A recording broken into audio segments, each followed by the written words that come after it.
Atlanta on day 2 of the Major.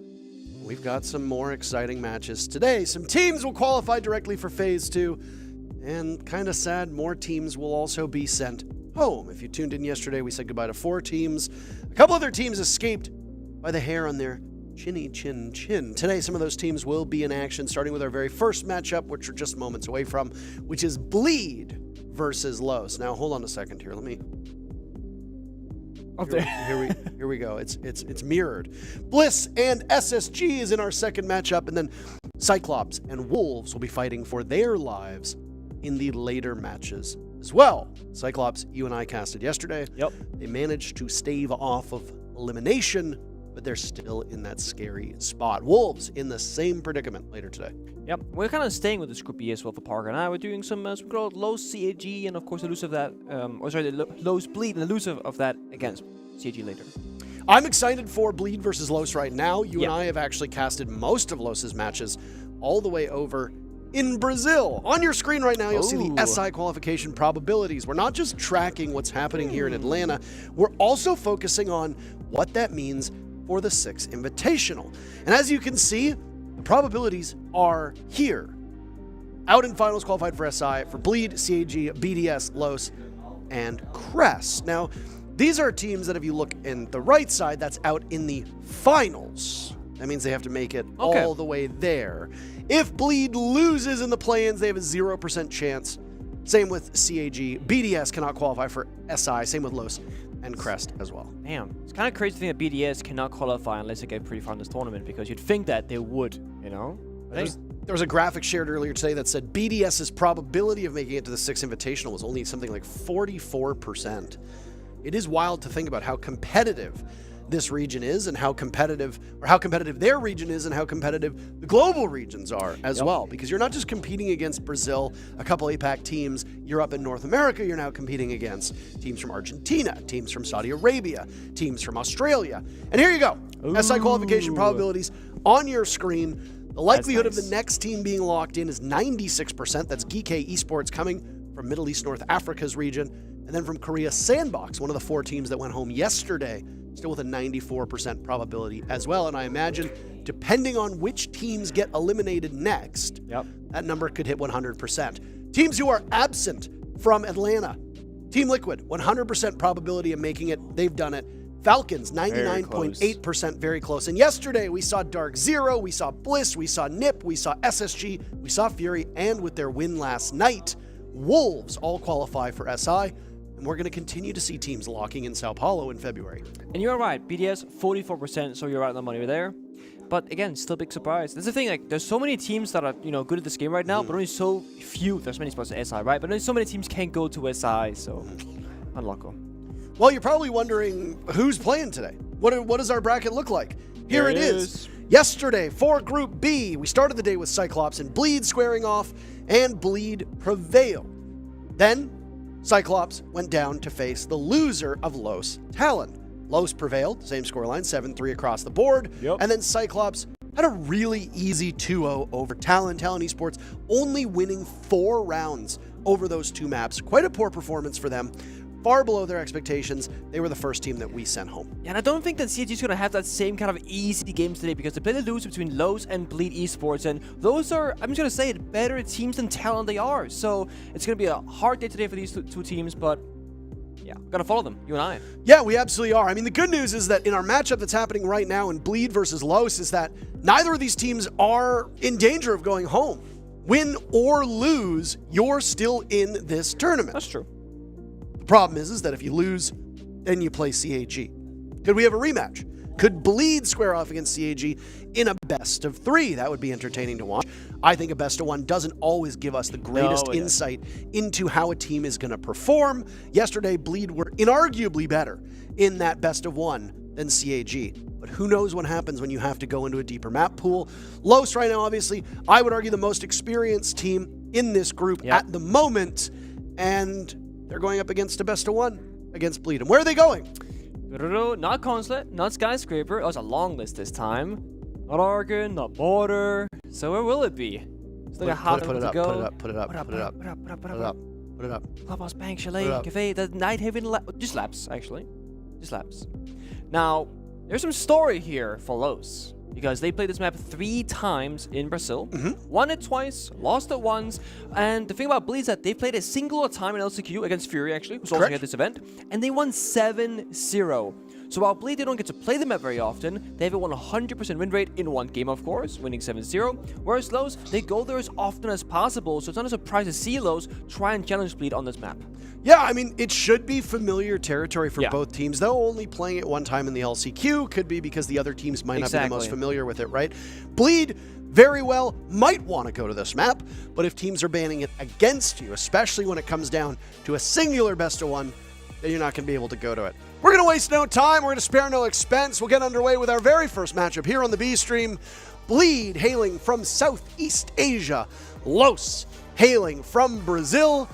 And surprisingly, you, the people, have 76% in favor of Bleed. That is not where I would have put my money. I don't know, I gotta say, watching Bleed play yesterday on Consulate against CAG, I feel like they were a good team. They got the discipline, the setup, the crossfires, etc. looking good. And Los, I think there's one very big weakness in their gameplay, and I'm curious to see if Bleed, they kind of recognize that same thing. Yesterday, Los are up against Talon on Oregon. There's a 7-3 victory for Los, but they keep crouching onto Monty. The same thing they were doing domestically in Brazil, where whenever things don't work for Los, or just like when they want to start things off, it's always Monty, Monty, Monty, Monty, Monty, and no one seems to ban it against them. Bleed, yeah, they played Monty themselves against CAG on Consulate, but they have also tend to ban this operator domestically in their own region. So the question now comes, is it going to be a counterplay from Bleed? They ban first. No, it was going to be a counter, but not the kind that we spoke about. Ram being taken off the board instead. It's going to make that base and bombs a lot easier to play. Floor will stay more intact. Los, they can play Monty if they want to.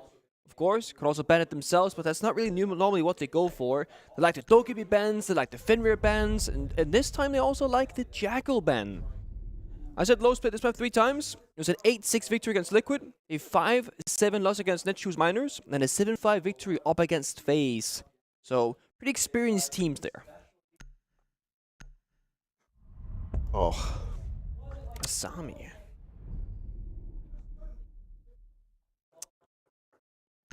You're what? Soulless? Oh? No! No! We're actually so wrong today. I was wrong, you were wrong. Ram, Jackal, Asami, and Mira here for laps. Nothing too out of the ordinary. The Ram, of course, being a bit of an odd one out. But this is the thing. If your opponent has played this map 3 times domestically, you will look at it and you will basically say, okay, they tend to play this operator, they do vertical control play, etc. So by removing it, they're chilling. Attackers need to locate and defuse as many bombs. Basement, of course, will start.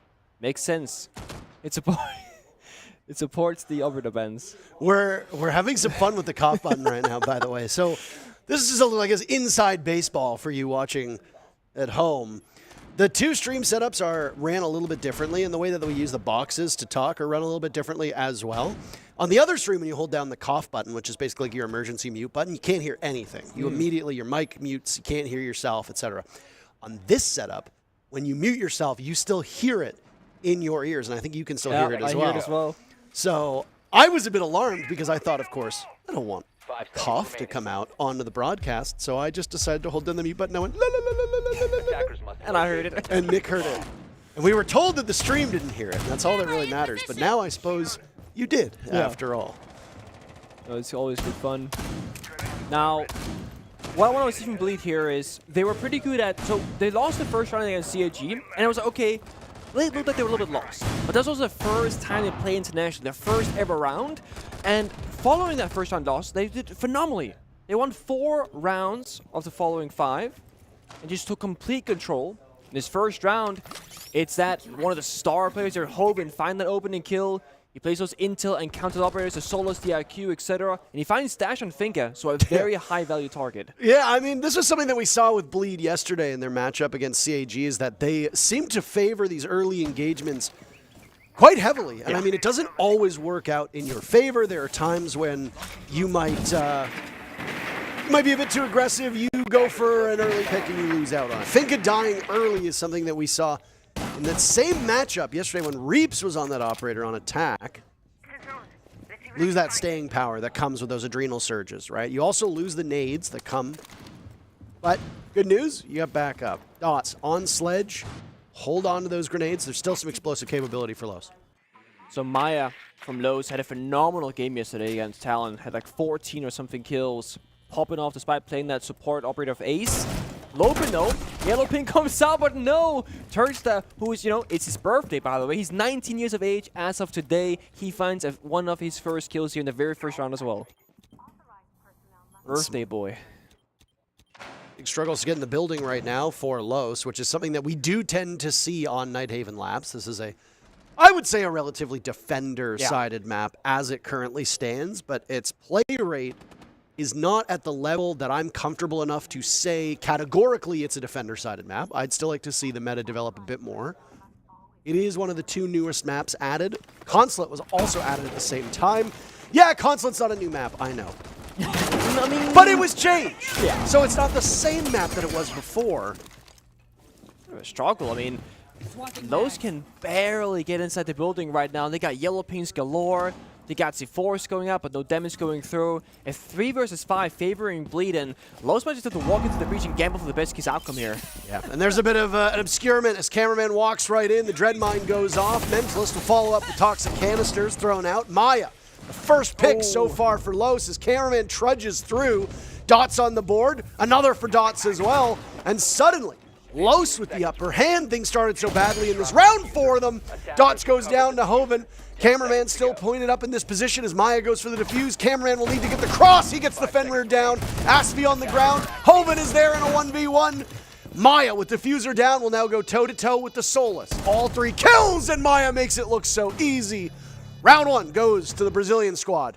Speaking of the man, Maya finding success on the supportive operators of Ace in particular. First against Talon, now here also against Bleed. Man can injury, man can plant, the man can get the 1v1 clutch for his team as well. But the thing is, it didn't look like a convincing round for Los despite winning. They came down to that 3 versus 5, and yeah, they've picked up some kills, they get the bomb down, but it's not clean whatsoever. And Bleed, they were one smoke takeaway on the Toxic Babe to injure what was Cameraman in that position, trying to go for the initial plant, and that would have made a huge difference because the cover wouldn't have been there. So one take off the gas made a huge difference in the outcome of that round.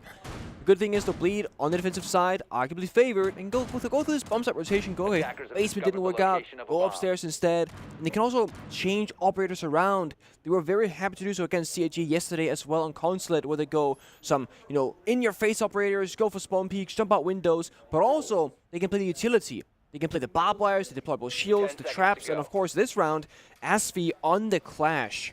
You can just walk around this area, shut down entries, look where the attacker's gonna be, and if anyone's isolated and alone, well, just walk into them with the Clash, with a teammate behind you to check them down, and try and go for those free picks. Aspie, of course, gotta stay alive though, very important. Don't wanna over-aggress with the Clash and find yourself dying too early in the round. That's kind of like playing Monty on defense. The longer you can be alive for, the better it goes for your team. We'll watch the bomb site rotation here for this map, by the way, because there is quite a bit of flexibility on Nighthaven Labs. We started on that basement bomb site, EXO, as we refer to it. Next up for a lot of teams tends to be the top floor, which is what we see right now. And then you've got the main floor bomb site directly next to the garage. Sometimes kitchen. Sometimes. Sometimes kitchen will show up second. Well, not too often. The thing I like about this Atlanta Major is that as we progress deeper into the event, we will start to get proper numbers as to which sites are played most. Yeah. So we can turn around and say, well, here in Atlanta, for example, they've gone to kitchen, only 4 times, something along those lines. We saw Jack posted stats for yesterday's, the first day of the majors. Side win rates, I think it was 48 for attackers and 52 for defense, so that's basically as close to 50-50 as you're gonna get. I mean, it's pretty even. It just goes to show that there's no really one-sided scenarios really that much anymore. which means our theme park and Villa come into pro play, very defender-sided. And sure, Consulate 9 left might be, but not always. But Lopin jumps in the window, finds Turret. That's a free opening pick. He jumps right back out the window to stay alive. The birthday boy, the first casualty, not ideal on any day, let alone a day of celebration. Turret's down for the count. Adrenal Surge will go out, likely used by Lobin to just pick himself back up in terms of HP, still below full HP mark. Dash will fall. You've seen the Kludge drones being piloted around to gain information, take out some default cams. Brava almost always provides good value, even if there are operators which maybe don't bring gadgets that can be taken over. A second kill following up for Los as there's Hoven down. Maya traded out as Aspie pulls out the sidearm, and oh, Lobin, there's still somebody in there. Takes the head off of Aspie as Dots falls to Reaps. Both of these teams will continue to trade back and forth. Mentalist falls to Cameraman, and now Reaps will need to keep things close as Lobin taking some more damage. One more Adrenal Surge to be used. The Finka has to get it out before they die, and does so, giving Cameraman a bit more power too.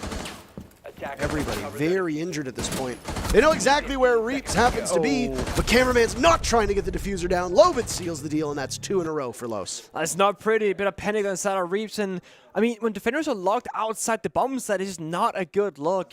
We do know one thing, though, on Nighthaven Labs, on that top floor CCTV bomb site that we just witnessed, every single team, they heavily play around that fish staircase area, which is where Reaps is finding themselves pretty much stuck outside the bomb site. It's an easy interway for the attackers to flank on in, but the issue is, if your front line dies, the people holding the actual bomb site control, and your last defender is on fish, well, you have one single or double door to walk through with a bunch of crossfires established up against you.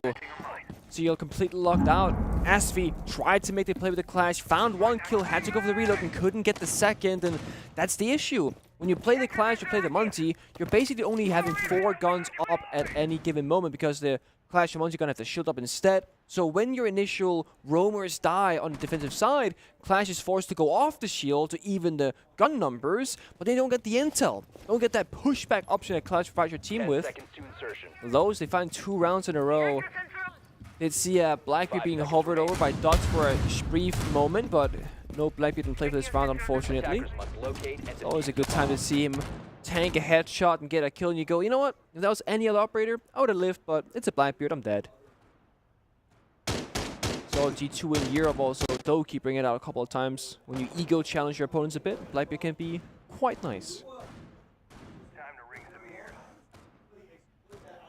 Oh, Bleed going back downstairs now.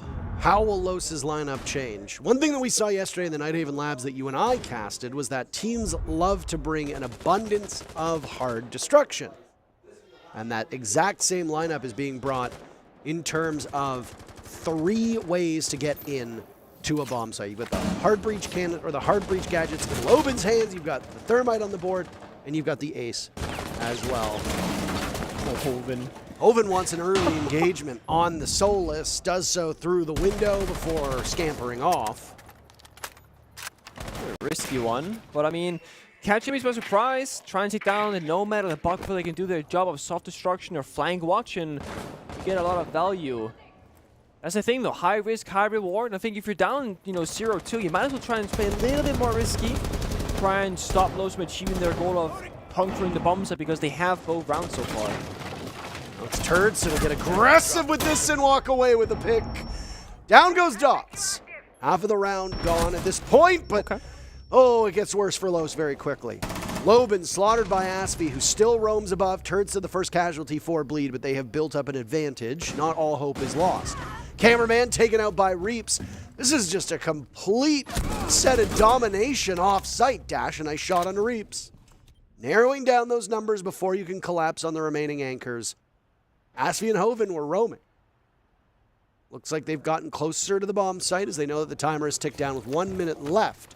You just want to ride this one out. You've set your site players up for a relatively easy execute given Dash and Maya's HP. Yeah, and Bleed, they were so good yesterday in just like not dying in these positions, right? You got the man advantage, they have no help from the attacking side, they have little time to work with.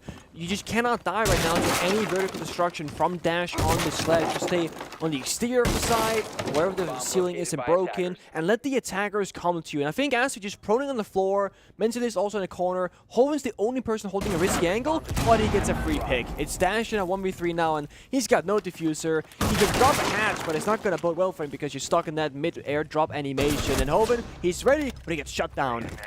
He's now breathing in some gas. This is a tough go for Dash with only 15 seconds left to grab the diffuser. Asfi on low HP, but Mentalist will be the bigger obstacle. There it is. Sidearm pulled out by the smoke, and it's easy cleanup for Bleed as they pick up their first round. They still look happy as well. I see some smiles there. Not too phased by being down in round count. And that's the thing. If you find yourself, winning yesterday's games, going to upper bracket, you're in a best of one where if you lose, you go down to a best of three. You still have another life in this tournament where if you had a bad time yesterday, you're playing for your life every single game to stay here in Atlanta. And when we got up this morning to take the shuttle to the studio, we saw players in the lobby with their suitcases ready to go to the airport. You don't want to be those players. You don't want to be that team. You want to stay here for a couple of days at the very least, build up that experience, take it home with you to your domestic region, and then improve your own team and the teams around you so that your region can rise up and perform better time and time again. And that's why it's so beneficial to have, the quote-unquote best teams in your region. Back when EG/CTM, they were dominating North America. They would always go to international tournaments,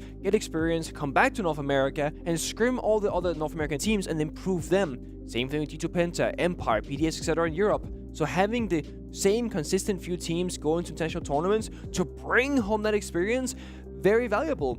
But to get that experience, you cannot go home on the first day or two. You gotta go, relatively far in. Otherwise, you don't get enough games under your belt. So, Bleed, of course, very much aiming to get into that phase 2, and if they win right here, well, then they confirm their ticket to stay alive for a few more days. Something about cameraman and tech issues, Parker, because back in Brazil when we cast Lowe's, I was just listening to the music. It sounded a little bit like Moonlight Sonata. Oh, but it sounds is not. like a video game soundtrack in my ears. I'm not as. It just sounded a little bit like it, obviously. But yes, cameraman having some issues. There seemed to be an issue with a specific PC in the Brazil LAN League that would cause issues time and time again. Cameraman, somebody who sat there in that spot. We assume he's the culprit, by the way, as we are in the midst of a tech pause.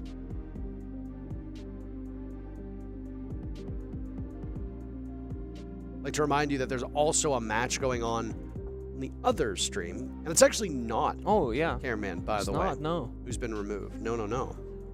I don't know why. Dots is the player who is currently not in the lobby. You're right, there is an A stream to this as well. Mm-hmm. Where they are playing, I don't remember. Is it GK Crest? I believe it is GK Crest, yes. Crest, yeah. GK a 96% likelihood or 98% or something like that likelihood of making it to the 6 Invitational. It's very good numbers. As you can see on the ticker on the bottom, only 5 spots remain for SI. And we'll see, I imagine we'll see every single spot locked in very quickly. All right. We're going to go watch the A stream, by the way. We'll link you guys up so you guys can listen and watch. And we'll come right back when all the players have joined the lobby.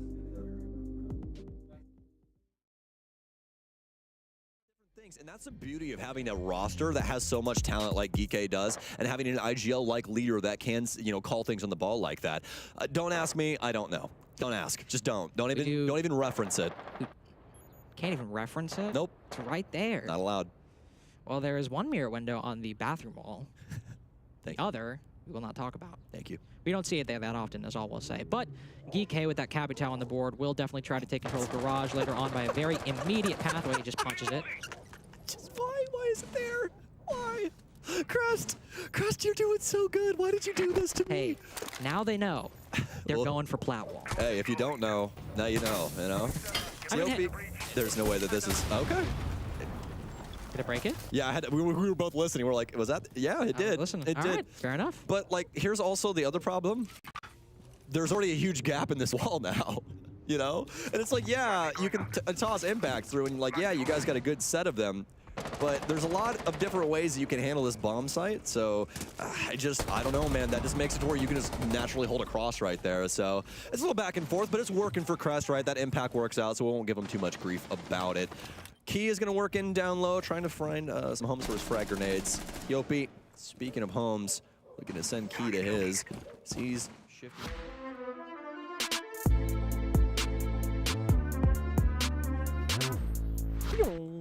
We are back in action. Thank you so much for your patience. We had you tuning into Geek versus Crest, which is on mainstream at the moment.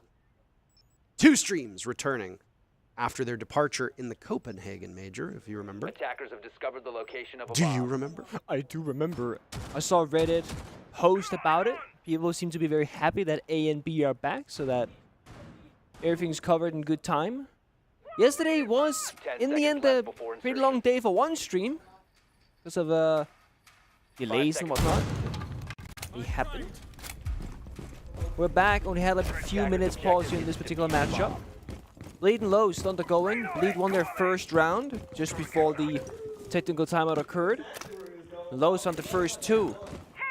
They're not looking too hot in the first half of the round for Lowe's, but their late game has been excellent so far. Even the previous round, despite losing multiple members early, they still came down to a 1 versus 3, almost a 1 versus 2. So they always find that late round success. It was a real scramble in the end of the previous round, but now you're in a position where you reset. Same 2 bomb sites favored by Bleed so far, and Maya just missing out on Turdsta.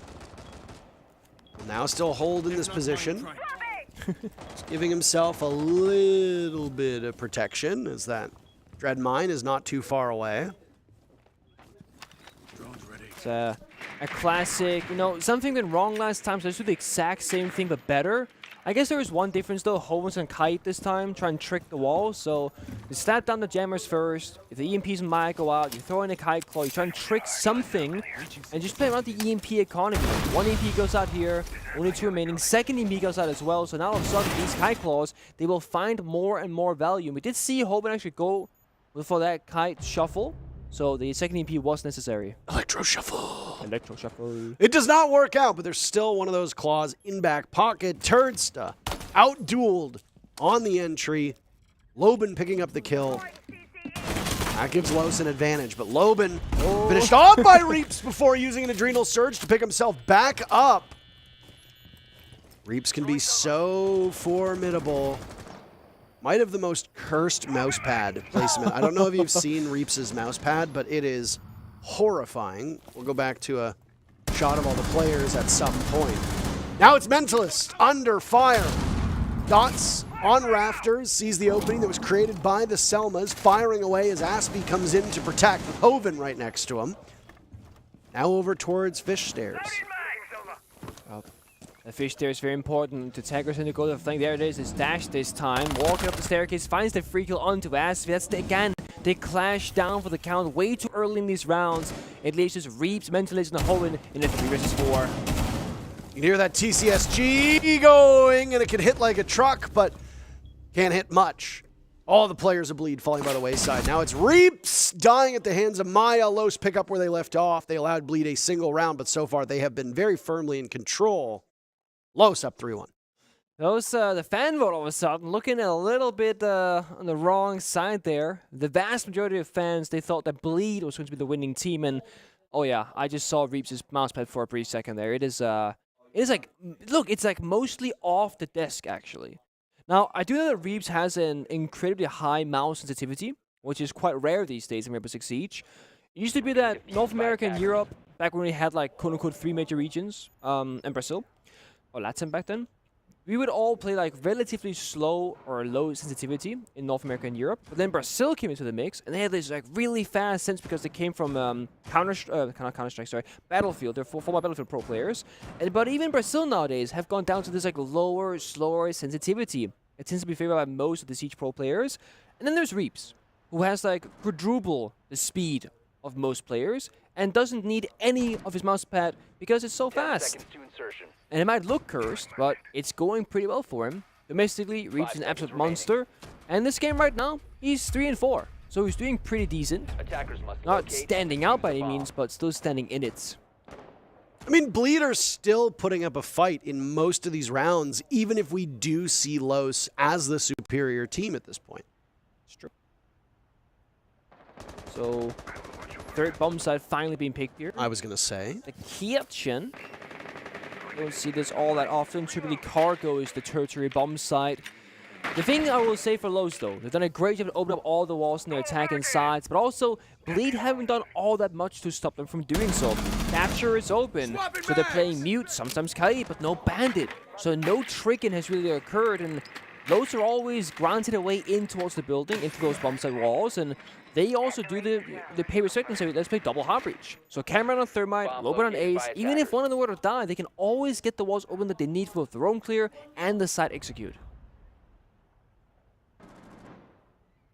The Fenrir roaming again upstairs of Asfi. This role's been passed around amongst a variety of players from Bleed. There goes Hoven. Turnsta as well will fall. Asfi too. All this action happening so far removed. And Maya again on the same level that we saw yesterday. Reaps far off site to return as Dots gets the diffuser down, and Cameraman ensures that the round is won flawlessly by Los. Maya seemingly unstoppable both today as well as yesterday and also back in Brazil. He's so good. And it's one of those, in the current meta of Siege, having a quote-unquote support player able to play those entry and aggressive roles when you need them to, it's so valuable. Because imagine that it's Maya who finds himself in a good position, but he's not the kind of player who would go for those engagements. All of a sudden, it's a very passive kind of playstyle that we see from Los. But because Maya is the kind of initiator for his team, he says, I don't care if I'm Ace or Thermite or Fenge or Ana, if I see an opportunity, I can just walk in and get some kills, I will do just that. And Bleed being down 1-4, they're going to call their tactical timeout and talk things through, and I think this is a pretty good spot. You can talk about the next following round of defense, aim for that 2-4 half, and of course also talk about your attack inside once the side swap comes through, and play for that long game, because right now in this situation, you have to play long game. There you go. There's your shot. Look at the mouse pad. How the hell do you even use that? Like, that is insane. Exactly. Yeah. What Very high sense. What that's is the for sure. sense there? That is... And it's wired in. It's not even a wireless mouse either. It's super cursed. If he just lets off his hand, the whole mouse pad would fall to the ground. That actually would, yeah. It's got hunters for dear life. I mean, I will say, it's no secret that I'm not a pro player, but I don't think I could ever do that. I don't. I mean, I gotta say though, if you're playing that kind of sensitivity, I do worry for your wrist long term. But the benefit of being a young gunner, if you will, Reaps is 20, I believe, is that your body doesn't scream at you as much at that age when you're doing things to it that it doesn't like.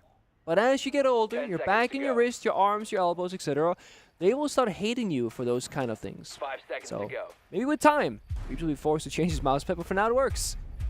Attackers are moving out. to Lead locate a seemingly bomb and struggling defuse it. here in the bomb site rotation of things. It's their third attempt on this basement bomb site.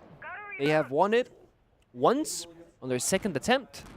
And it was still a close round, and they only really, quote-unquote, only really won it because the roam worked out. The site itself has not really favored them.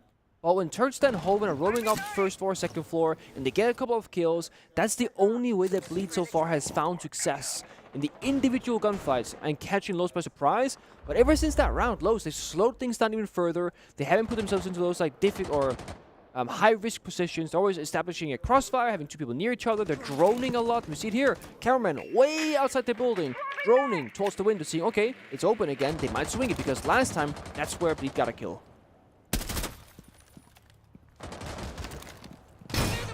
No early pick again. I wonder if the timeout has shown that Bleed might want to play a bit more conservatively.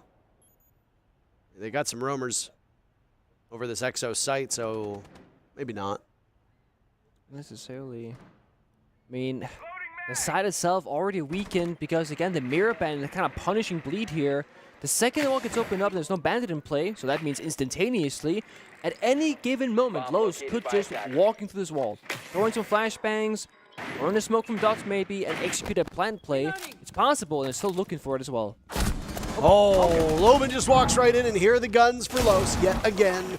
2 early picks, and Loban finds safe harbor to get the diffuser down as Reaps falls.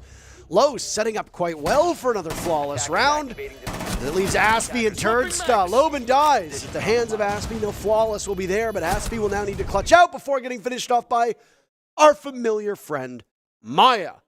The timeout obviously not paying off enough for Bleed. Diffuser goes down, and it's almost flawlessly done by Los, as they're up 5-1, and that's the first half in the books. And that's the round after the tactical timeout from Bleed, where they talk it through, they counter strat, they figure things out, and they just get basically bomb site rushed, essentially. And it comes down to intel again and again. Los, they have all this information to be like, okay, this area is clear, the bomb site is weak, there's at least 2 or 3 roamers. If you go quick on site and win your individual gunfights, you can just immediately start planting down the diffuser, and they waste no time. They droned the bomb site a single time with the Bravo drone, it got shot, and with that drone dying, they walked on in, 2 people, both won the individual gunfights. Bomb goes down. The roam clear also seemingly working at the same time. So those are doing a good job of working both floors here. Both hitting the bomb side and the floor above it to secure that no vertical placement defenders can shut down the plant of the entries from those attackers. They put themselves in this 5-1 position. They now go on what usually is the favorable side of defense. And they have such a big lead, they can make mistakes. They're able to experiment with things and see what's going to work against Bleed. For this first round, it's a bit of intel on the Valkyrie, and some injury denied from Dots and the Aruni. A bit of a different setup than we saw from Bleed. And Maverick actually being brought out from the attack inside. We don't see Maverick played almost ever, especially when you have, well, Thatcher open, secondary in peace, no Heartbreach events have occurred either. Bleed might be playing for comfortability in guns here. Ash, Nomad, Buck, and Gridlock. No clear indication of what kind of attack they want to go for. It doesn't favor roam clear. It doesn't really favor the bombs that execute. It's pretty flexible, though. I'll give them that. Well, it's the first showing of Maverick that we see, and he's a terrific operator for attacking this downstairs bomb site. If you struggle with the mute jammers, if you struggle with a bandit or a Kaid on the board, Loban dies, and now Maya will fall. Bleed very aggressive on their entry. Outgo track stingers as well from Aspie just to cover with sound and also provide some of that anti-flank capability. It's an attacker's game at the moment. Bleed with a big advantage with 2 minutes still left. And that's a great position. It's going to force those to like kind of go for some swings here. If you let Bleed just walk through the map, do vertical destruction of the floor, all of a sudden the bomb site it gets weakened so much more. Cameron falls as well. It's a 2v5 now favoring Bleed. That's 3 players on Bleed, all getting involved in the action. Aspie and Hoven need one, and then a team ace is to be had. Dots and Dash. Last hopes for Los. We're looking for match point. This is a best of 1. So Los are already very close, putting them away, and there's damage being done as Aspie gets on the board. All you need is Hoven to get a kill, and it's a team ace, but will he be in a position to do so? As Dots is last left. Will now get droned out. Look at this, a huge lineup. Nicely played by Dots, taken out by Mentalist, no team ace to be had. No honor among thieves, I suppose, as Mentalist steals the kill from an equally deserving teammate. But Bleed get the round either way. And if a comeback is bound to happen, winning the first or second round of this second half, it's a great way to build momentum and put yourself in a better headspace than I'm certain Bleed are currently in. And it looked very convincing. I mean, the confidence from the side of Bleed, despite being down 1-5 into the round score, is very impressive. And they didn't really stop taking their, they didn't take their foot off the gas at any point in that round. They were just going, never stopping. And the thing is, Bleed, they are a pretty flexible team on both defense and attack with operator lineup, so they can change things around based on what bombs that they see in front of them. Of course, there's still 30 seconds left. Attacker repick still in action, but Turtsta hovering the Munty currently, Mentalist onto a more methodical Heartbreacher of the Thermite. So things will change around based on what the attack is going to look like here. I'm very surprised that neither team on defense brought out a Bandit as of yet. And sure, it can delve with from below with the Ash, with the Sophia, with grenades, etc. But it does force the attackers to deal with that step first before opening up all those walls. In the breach, it's very important here, not in labs.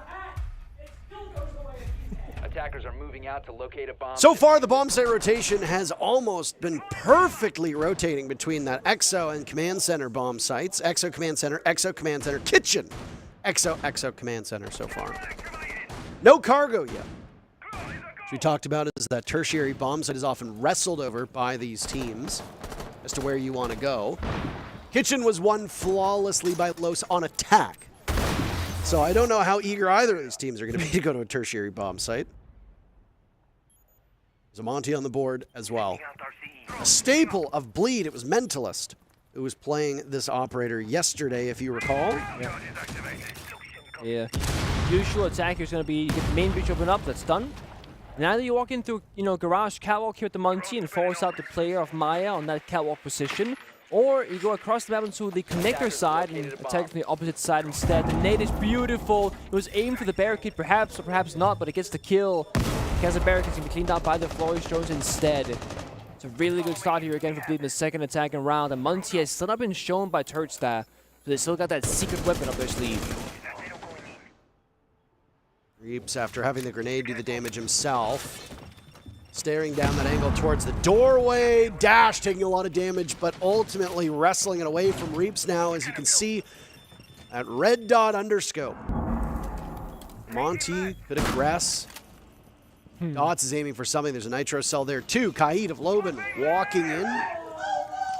There's a nitro cell to go out. Turn him the other way. Oh no. What do you do at this point? Turdstar in tough spot. The closer he gets to the doorway, there'll be 2 nitro cells now. This is just a constant juggle. The Monty's wasting so much time. It forces Hoven to have to rotate around to help. Yeah, they got no nades, no flourish drones either. They can't kill this on the door frame, so I don't know if this is the angle here, Mr. Dots. You can wait for the C4 here. You don't have to extend into the Monty. Turdstar is so patient and he gets rewarded for it time and time again. Loban's been taken out by Aspie, but not before Mentalist has been down. Hoven finished off. Aspie will now need to guide Turdstar in as Mentalist is gone and not retrievable. Aspie putting that gun to good use.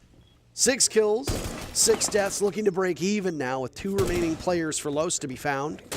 Aspie not holding the diffuser, finding cameraman though. Dots just needs to play the waiting game. 20 seconds remain. Aspie has to bring the fight to the mute, and here it goes, and he wins it! Dots just peaked. He was in an impossible spot at the top of Fish Stairs. Bleed have now won 2 rounds in a row. That gap closes slowly, but Los are still positioned very well to ride out this game and put it in the win column. They're going to have to do some work, though, in order to accomplish it. And the first step is to call a timeout. Oh boy. And that round plays out that way without Monty really having any influence in the round as well. He was just stuck outside the fish door the entirety of the round. And I will say, great round play from Los into countering the Monty with the C4s, etc. But the catwalk portion fell apart, and Bleed didn't really capitalize on the fact that Monty could have rotated over, walked in through catwalk to the side, and given his teammates so much valuable intel to work off of and make a play on that side instead. But Bleed, when they played against Fury, the only time they've played Nighthaven Lab in both the LCQ and Stage 2, it was a 7-0 victory for them where they started on defense. So 6 defensive round victories into a single attacking round. So if you're Los and you're trying to analyze Bleed, you don't really have any of their attacking rounds to look at. You have a single one. That's it. And that was still like a month ago. So all of a sudden, you look at this going, okay, Los, maybe they got to figure it out because they saw how Bleed were defending on this map. Since the side swap, things have seemingly turned around. Could, of course, also just be a attacker side at Nighthaven Lab, although that would be very rare. So far, so good. When your opponent calls a tactical timeout, you know you got them exactly where you want them because things are not going their way or their coach is seeing a massive flaw in the system. We keep seeing Bleed change things around. Maverick onto Thermite. Back to Maverick again. Turdstar flexing quite aggressively now in terms of operators.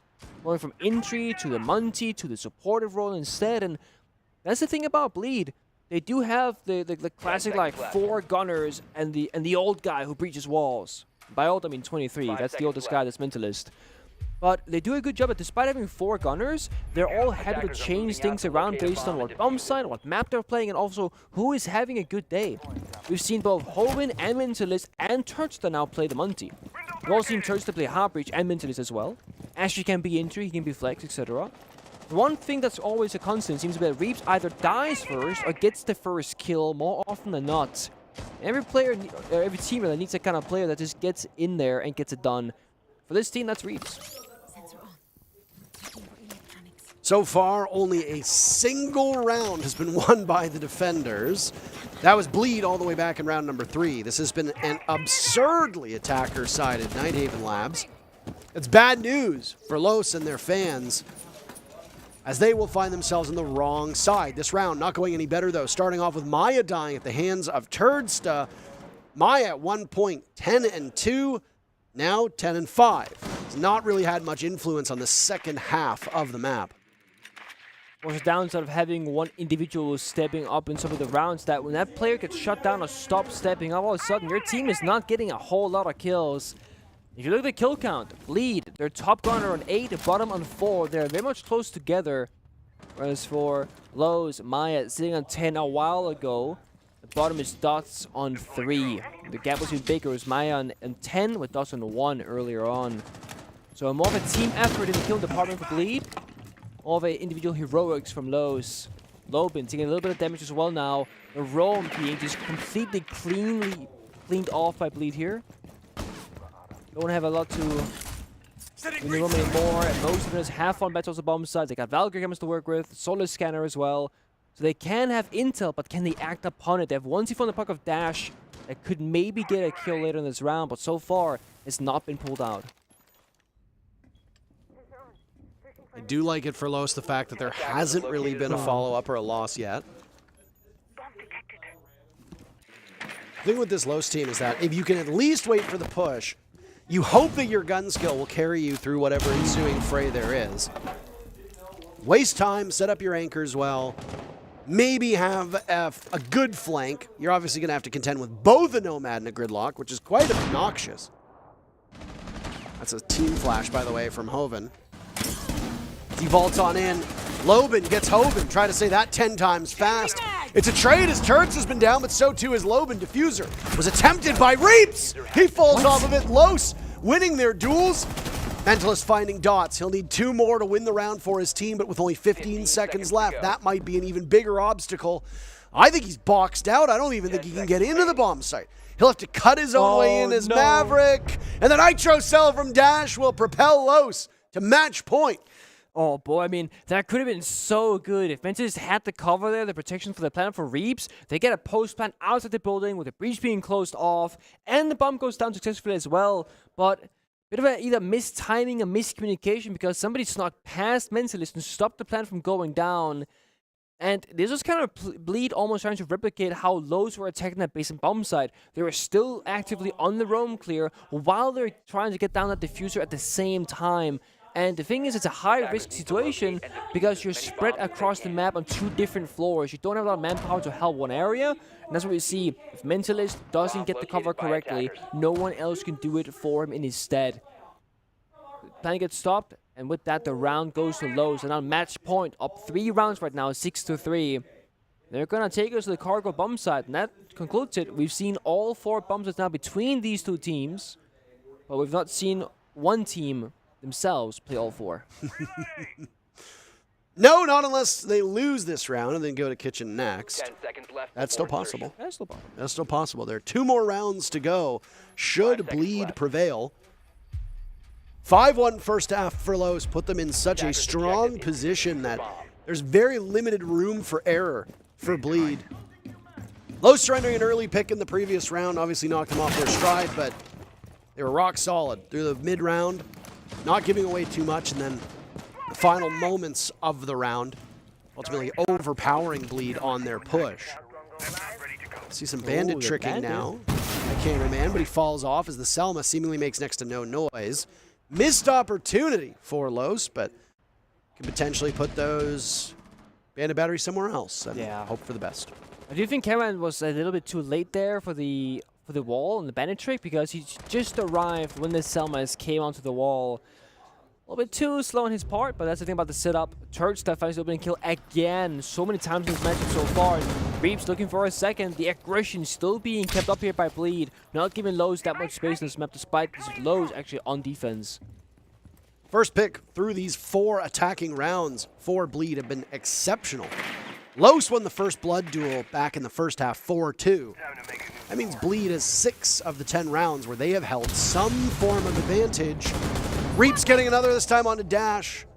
6 kills on Reaps. Underwater in terms of kill count, which is something that is a bit unusual for Reaps in the role that he plays on. But, I mean, if the rest of the team is doing all right, that doesn't matter. Stats on the left side of your screen will show you that Asfi is the only positive player at the moment in terms of KD. And the scoreline should suggest that Los are doing much better in terms of killing. Maya, who has the most kills in the lobby, has gone 4 rounds now without being in any way, shape, or form an impact in terms of kills. Oh, that would have been embarrassing had Dots lost that one. Now onto the ground, surprising the ever-living hell out of Hoven. Who will be the next one to find Dots? There goes Turds to Maya, so Maya does get on the board. Dots popping up, can't handle the recoil. Reaps punishing him for that. Los losing all their players except for Cameraman in a 1v3. Cameraman, one of the most experienced players in all of Rainbow Six, will need to clutch out this 1v3 in order to give his team the victory. Can he do that? 35 seconds remain. Across, smoked off, he'll walk right through it, but it's Asfi watching. Just too many sets of eyes to contend with. Bleed, 4 rounds now on the board, 3 of them coming on attack. They're close, they're closing in, but Los will sit on match point for the next 2 rounds, and the pressure will be on both of these teams and will continue to grow. Not sure what happened there for Los. Out of pressure was an issue because shots were definitely missed and a bit of a, I don't know, lack of decision making. It seemed like they went for the cargo bomb side, they went upstairs, just hiding in corners, not really establishing a crossfire, not playing proactively on the map. Bandit tricks didn't go through successfully either from Cameraman. So strategically speaking, it looked like Los didn't really know what they wanted to accomplish on that cargo defense. And I'm very glad to see them change off of it with this top floor bomb side locking up instead. They had better success up there at least. In a way, it looked more like they had a plan. The Bandit still being brought out though, big fan of that. Same with the Castle from Maya. You can kind of compartmentalize, close off some angles. Of course, again, the Bandit trick, if you are successful, will stop the attacks from getting any entry towards the bomb site, and that can literally win you around single-handedly. It's also no surprise that Turchstyle will go back to the Monty when he sees this site being the situation that it is. But hopefully, Turchstyle will find more success this time. Last time they went to that fish store, the CC4 placed above it. They had no EMPs, no florist drones, no grenades, couldn't clean it out. Turchstyle was forced to watch his teammates die from outside the building, and he couldn't help them. It was a clutch though. It was a round success for Bleed in a 1v1, but it was way too close for Comfort. I mean, the scoreline would suggest that Los has been a better team, and I would argue that that's the case. But it has been a relatively competitive match. It has. I don't know if one team can really have sole ownership of better squad. I mean, the way that this round could potentially play out, go all 12. That's close. That's very, very close. Nice. And there's been some 1v1s, there's been some 1v2s, there's been close scenarios. Bombs almost going down, and bombs being denied at the very last second. But same setup from Los. The castle barricades to deny entry towards Catwalk, but the Sledge will clean it up real quickly. Bandit got some value, deny one summer early in the round, and all eyes will be on Turchstyle for the entry. Where is the Monty? Because right now it's Reaps just walking in single-handedly, looking for a fight. Dots getting lit up by Reaps as Loban cannot shoot away at the feet. And will now vault and capitalize before Reaps can really do too much. Loban hops on back over and should be retrievable, but you're next to a soft wall. That's always a scary predicament. Down goes Dots, so the Monty now having some influence. Mute Jammer stopping Selma from going off. Utility work from Bleed has not been as good as it could be, in large part because it's been thwarted by Los. 4v4 with half the round still left to play. Oh. Cameraman coming up, taking out Hoven. Now it's Turdstead to engage. Taking a bunch of damage. 2 players from Los now in this position, both Maya and Cameraman as Mentalist walks in, giving his position away. They'll challenge the head as down goes Turds. The Mentalist is gone as well. And Aspi dies, giving Los a victory. They're on to phase 2. That's all they needed. Yeah. And I mean, it was a convincing game for them. Yeah, there were some close rounds, but Los did look like the better team, and that's the thing in best of ones. couple of rounds go your way, and you look at yourself being the victor. The thing is, the losers of this matchup, Bleed in this case, they're not going home. Onto lower bracket, they got a best of 3 later today against CAG. So it will be a rematch. Bleed and CAG played in our very first match yesterday. It was a best of 1. This time, we'll see. Is Bleed still the better team today as they were yesterday? There'll be 3 maps, though. Yeah. The loser of that contest goes home. It'll be a bit disappointing for them, but Bleed's still in it. They've got some time to prep for their best of 3 in about an hour or so. Yeah. The story, though, is Los coming in, surprising people, coming in through LCQ, and now moving on to Phase 2. We also had a result from the previous game, but I'm not going to spoil it, so now we know 2 of the teams that will be competing in Phase 2 is Geeky and Crest. We're doing battle on the main stream. Yeah. If you're Bleed, there's a preparement, you gotta look at your defenses, right? Losing as many as you did on Night Haven Lab, the defender side of map, not good enough. Their attacks looked a lot better, but it's too late at that point. So with Talon being eliminated by Cyclops, Cyclops AG have an opportunity to send yet another APAC team home, this one from Southeast Asia. Bleed had the upper hand yesterday. But that's only 1 map. A best of 3 is a totally different ball game. Will Bleed still be the better team? Well, they've at least had a little bit of a warm-up. They've already played a match. Cyclops are going to be coming in, quote-unquote, cold. Yeah. One of those teams will go home. That's going to be on this stream in An hour and a half or so. Hour 45? Nope. Just like that. Today's a pretty short day as well. We got less games today, but of course, much bigger, if you will, impact, because either you're qualifying or you're going home for pretty much every single matchup. So, yeah, exciting stuff. I mean, the story that we're going to see, and the stats will be up on the screen in just a moment here. The story that is going to be talked about, that was discussed yesterday and now also will be talked about today, is Maya's ability as a player. Not just in the role that Maya plays, but in the kill department. Maya has been simply phenomenal through the 2 maps that Los have played. Now, admittedly a small sample size. Yeah, but still. I mean, even domestically, Maya was a killing machine, and you said that Maya was like 10-3, then 10-5, so he went multiple rounds without getting a single kill, and he still finishes 13-6 with 3 kills with the second gunner of Lopin. And the one thing that I will point out on Los's side is Cameraman. Cameraman got dogged on really hard in Stage 2 for just not being up to snuff with the rest of the team. Multiple games where Cameraman would struggle to get a first kill or would go an entire game without a kill at all. This time, not just showing up, playing that support/flex role as Cameraman did, not being the first point of entry, surviving long enough to make an impact with utility on both attack and on defense, but then going positive. An 8-5 scoreline for Cameraman these days is very good. Yeah. So that'll obviously buoy the success and buoy the chances of Los. It's good to see a team effort. It is, and I mean, you said people in Harlem, you and I went Harlem, right? Because we're the ones who cast him back in Brazil. So yeah, and we see him doing better, and got that dub for Los. I gotta figure this one out, by the way. Tough as mirrors. This is our schedule on this stream. Coming up next is Bliss and SSG. Both teams prevailed yesterday. One of them will move on to Phase 2. The other will go down to the lower bracket and face potential elimination. Who will it be? We'll find out, because we got a break ready for you. We'll be back in just a couple minutes.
Hello, I'm Dominique Clément, game designer on Rainbow Six Siege. The next season is right around the corner. And if you don't get the latest operator on release, you might still want to review your ABCs on some of the operators already available today in the game.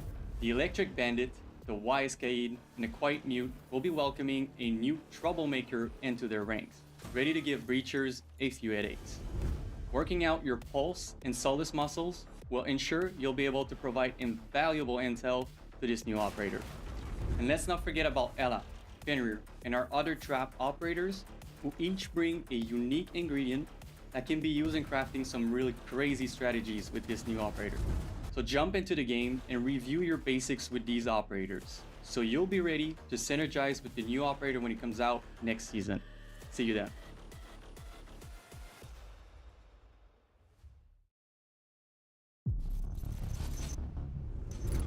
Hey, I'm Dominique Clément, game designer on Rainbow Six Siege. If you want to get ready to confront the next addition to the Siege roster, here are a few advice. Maverick's Flaming Gadget might be that one tool you can always rely on when it's time to melt through the enemy's defense. Training your sharpshooter skills, and more specifically, with gadgets like Zophia's Lifeline, will come in very handy when it comes to countering the effect of her fresh new face. Finally, it wouldn't be Siege if explosions didn't have an impact on your game. And this season is the perfect moment to review your frag throwing skills, because a well-placed bang might just be what you need to clear you and your team a path to victory. That's all for now, but make sure you tune in to the full reveal to get all the information on what's coming next season. See you there.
Two teams have already qualified, so although this has been a big theme so far, looking at how the teams are doing, what they need to do to make it into SI, these two already there, so it's not really a concern. At this point, it is solely about this major and getting qualified now, so you haven't got to go into that best of 3 against Fury later. Yeah, absolutely. Like you say, there's a lot on the table, really. You can look at it and think, well, nobody's going home, you get another chance, but it's about getting it locked in now. As we can see from our graphic there, we've got the group stages and how they've played out. Fury and Knights yesterday, of course, pushing Fury through. We covered that game. It was actually a belter, really. It was a little bit closer than maybe the scoreline suggests, especially on Skyscraper, but Fury got the job done, and they are now sat waiting. And as we said yesterday, you got to remember, one of these two teams, Dark Zero G2, we look at that, the loser goes into that matchup, you think, yeah, they'll beat Fury probably, but they're coming off the back of a loss where Fury are nice and fresh for the day. There's no guarantees. I think my only frustration for yesterday, or frustration or remark on that really, was that G2 didn't have to get out of second gear. For most of that game, they were in first gear, barely really having to try, taking a lot of 1v1s. And it's only once they... Saying they threw kind of does Fury a bit of a disservice, but you could tell G2 were really the ones leading to their own downfall in those rounds. We've really got to see a different Fury come out of the gates today if they're going to win against either of these two teams, in my opinion. But this is where you get to see now what these two teams will really be capable of against each other. I'll tell the tape up on the screen for you as well, just so you can see how the records stand for these two teams. As a reminder, that's 7-1 for DZ, that's wins, and then overtime wins. The 2 and 4 is overtime losses, and then regulation losses. Both in a good position for SI. As we've remarked, look, there's lots of expectation that these will be the two teams getting out of this group today. The real question then comes, how far can they go? Because last time we were on American soil for a major, Dark Zero won it in Charlotte. For G2, they won SI earlier this year. A lot of history in the last 12 months or so for both teams, but they've got to start right at the bottom here in play-ins and work all the way through. Yeah, for me, they're both teams that can do it. Absolutely, we know that. But sometimes you just look and think, what's gone on there then? And they just have those moments. Both of them seem to do it. So I'm kind of hoping that, you know, we get the best version of both of them showing up today and have a hell of a game, really. It's that classic, like, post-event win curse. I don't think any team has escaped. You think about, like, TSM at SI, SSG at SI. Everything just seems to go downhill after winning. So the lesson is, don't win. You know, Rogue are another great example. Team One were a great example. I'll still take the win, I think. You'll always take the win in the trophy, absolutely. But here's the veto for you on the right-hand side of your screen. Tim, come here, look. Come here. Get out of the way. That's it. You're blocking the graphic. Out of the way. Stop blocking the graphic. Look, your elbow's touching it. Get out of the way. We're going to Oregon anyway. Honestly, Des, you're in that now. Where's that devil costume? I know, honestly, I still haven't got rid of all the makeup. I got in the shower yesterday and it was just a flood of red. It was hilarious. But Oregon's the one we're going to. Me and Fresh were talking about this a bit earlier, what map we expected to go to. Oregon, it's 5th, 6th pref for both teams. It's sat right in the middle. It tends to be the way in the best of one because you ban away either your weakest 4 maps or the opponent's strongest 4 maps or a blend of that, and you always end up somewhere in like that 4th to 6th in preference rating. Oregon bang on in the middle for both of these teams. I think it's, again, you know, I'll say the same as I said yesterday. I don't mind Oregon. I quite enjoy it when you've got two big teams coming together because it just, for me, it takes the map question. It's about fundamentals, I think. It just takes the map question out of it. You just sort of come down to, right, who's the better team, who's going to turn up and play the better game on the day, because it's not like one of those that I expect, you know, a team to be, you know, Night Haven's their pick or, you know, Bank is their pick. Oregon, I'd expect them both to be doing well on. So, yeah, I think it's a good map for this one. I'm looking forward to the match. Completely agree. And for me, away from the actual siege itself, what I'm super excited about is two of the noisiest buggers that we have got in siege. You've got Alamau and you've got Canadian playing in the same matchup. For those who didn't see the clip yesterday of Troy, I'm pretty sure everybody saw it. I'm hoping you saw it. If you didn't, heard it's it. all over Twitter. Please do go and check it out. But game is pretty much ready, so we should be able to get into it in just a couple of seconds. Again, Tim, this one for me is a big one. It's a real good preview of what might come later in the tournament. It's two real titans of the siege scene coming together. It's a classic battleground of Oregon to face off between them, and two loud mouths, one on either team. Most of the audience going with G2. Clearly the G2 army out in force. Maybe people just not backing Dark Zero as much as some others may, Tim. For me, it's hard to call here from a standing start. Yeah, I think it's always difficult to win a social vote against G2. They're always very well supported. Very true. Here in Siege. But Dark Zero, you know, they certainly have their following as well. That's fair to say. But honestly, for me, this is a toss of a coin. It's difficult to say because we saw them both against opponents yesterday that, in all honesty, this should be beaten. Yeah. You know, Knights and Fury, as well as they might have played later on in the day, they did look a little bit out of the depth against these two. So for me, I'm kind of looking at this and I think this is almost the first time we're really seeing these two. It's like now they're going to get put under. Wow. I expect them to get put under some pressure, and we'll see just how they do on the back of it. We're going to have a Grim ban coming in. I tell you what, the turnaround in fortunes for Grim over the last few months has been stark, hasn't it? Halfway through stage 2, there was a lot of like, oh, you know, Grim's actually been picked, like he's been picked 4 times globally, whereas now banned away. The KB, I think, has equally been, probably, well, not equally, but has been the most popular ban that we've seen so far in the competition. I can, you know, probably say that with relative confidence that at least 80% of games have had the KB ban coming on through. There's Army on the other side, which then leaves things like the Mirror, the Fenrir to be banned away, maybe here towards the backside. Valkyrie also been incredibly popular for most.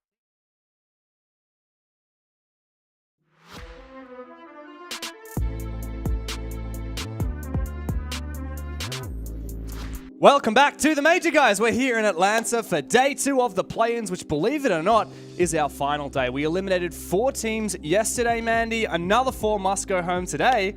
But the flip side of that is we're seeing a lot of teams qualifying through to Phase 2, the Swiss stage of the Major. That's what we're talking about right now. Next game up is Bliss versus Space Station, an upper bracket final, an unlikely upper bracket final, perhaps. Which team are you rooting for again? I can't quite tell. Bliss up, baby. Oh, Go really? on. I hadn't noticed. Oh, really? Yeah. So I guess you're excited for this game. Yeah, you could say that. I'm pretty excited for this one. Space Station are probably one of my other favorite teams in the tournament as a whole to watch as well. I cannot wait to see them in the server. I got robbed of my Space Station game yesterday. Stokes took that one from me to cast it with you instead, so I'm really keen to see how these guys fare in the server. Their playstyle is so much fun to watch, and I think against Bliss, they're going to feel pretty, well, Bliss are going to feel pretty tested by these guys. Yeah, if they weren't tested yesterday against Wolves, which they were, they will be even more tested now against Space Station. Mandy, get this. The last time that we saw an Australia versus USA clash was at the Charlotte Major 18 months ago. Now, that was Chiefs versus Astralis. We have Fisho Guy from Chiefs on Team Bliss. We have J90 and Forrest from Astralis here on Space Station. This is the first USA-Australia rematch in 18 months, and 3 of the players in the server are the exact same. And that sets up a beautiful revenge narrative for Fisho Guy. Oh, that's so exciting. I really cannot wait for Fisher Guy to see if he can land what he was not able to do earlier last year. I just can't wait. They've improved so much. Team Bliss, they were basically the midfield, the solid midfield team over all the way through 2022, but 2023 has been their year, and this is their chance to show up against the big NA dogs. That's right, and this, as you can see from that graphic, both teams are already qualified for SI, so this doesn't determine their SI fate, but of course, the future at the Atlanta Major will be determined in this game. You head straight to Swiss if you win it, otherwise you drop down and you will face Wolves in the lower bracket, who are very keen, as I heard yesterday, to face Bliss and get their revenge. So, will it be SSG versus Wolves in that lower final, or will Bliss get a rematch? Let's see what maps are going to. Mandy, we've almost seen the whole veto go through. I believe it's just Labs and Clubhouse left remaining. Yeah. Oh no, we don't get labs today as well. Oh, I'm so excited. We've seen Bliss's labs over in OS. Space Station, we've only seen it once, so not nearly at the frequency that the Bliss guys, actually the same frequency that the Bliss guys have played it.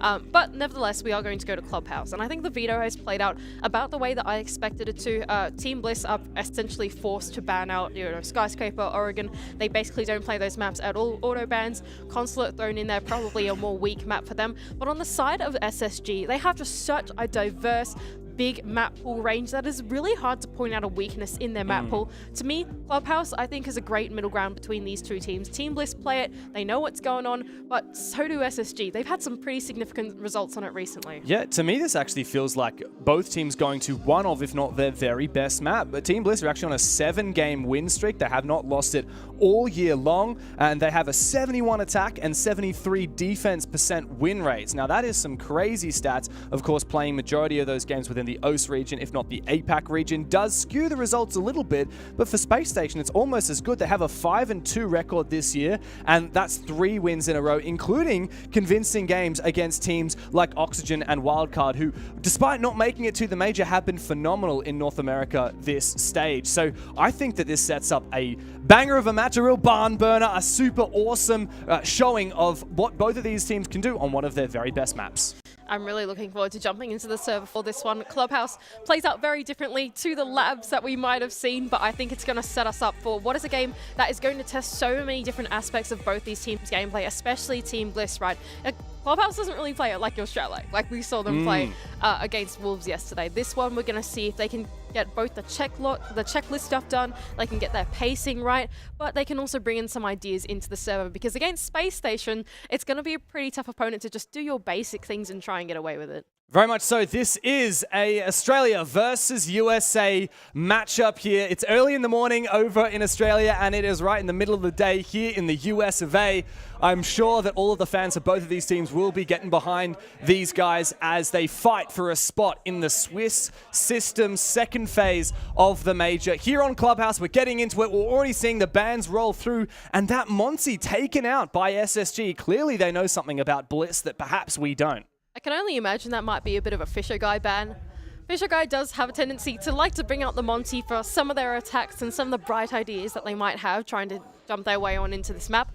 Interesting ban as well, the Thatcher actually being banned pretty quick out by Bliss almost instantly.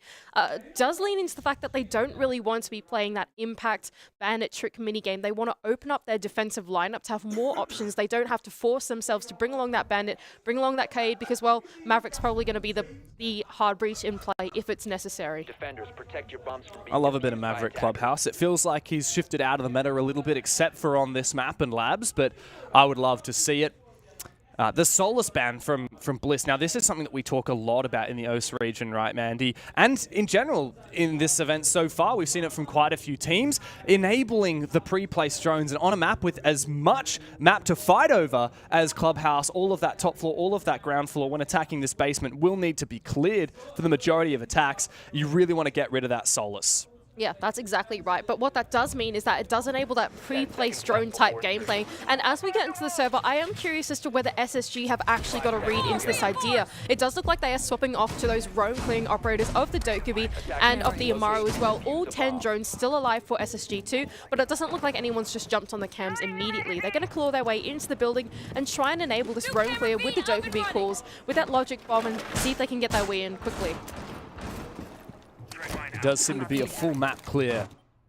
I can see the cameras placed by Oda there on Bliss, mostly fairly close to the bomb site. They're not really far on the very top floor. They're mainly to, I think, retake and contest, perhaps get some late round rotation information on that ground floor.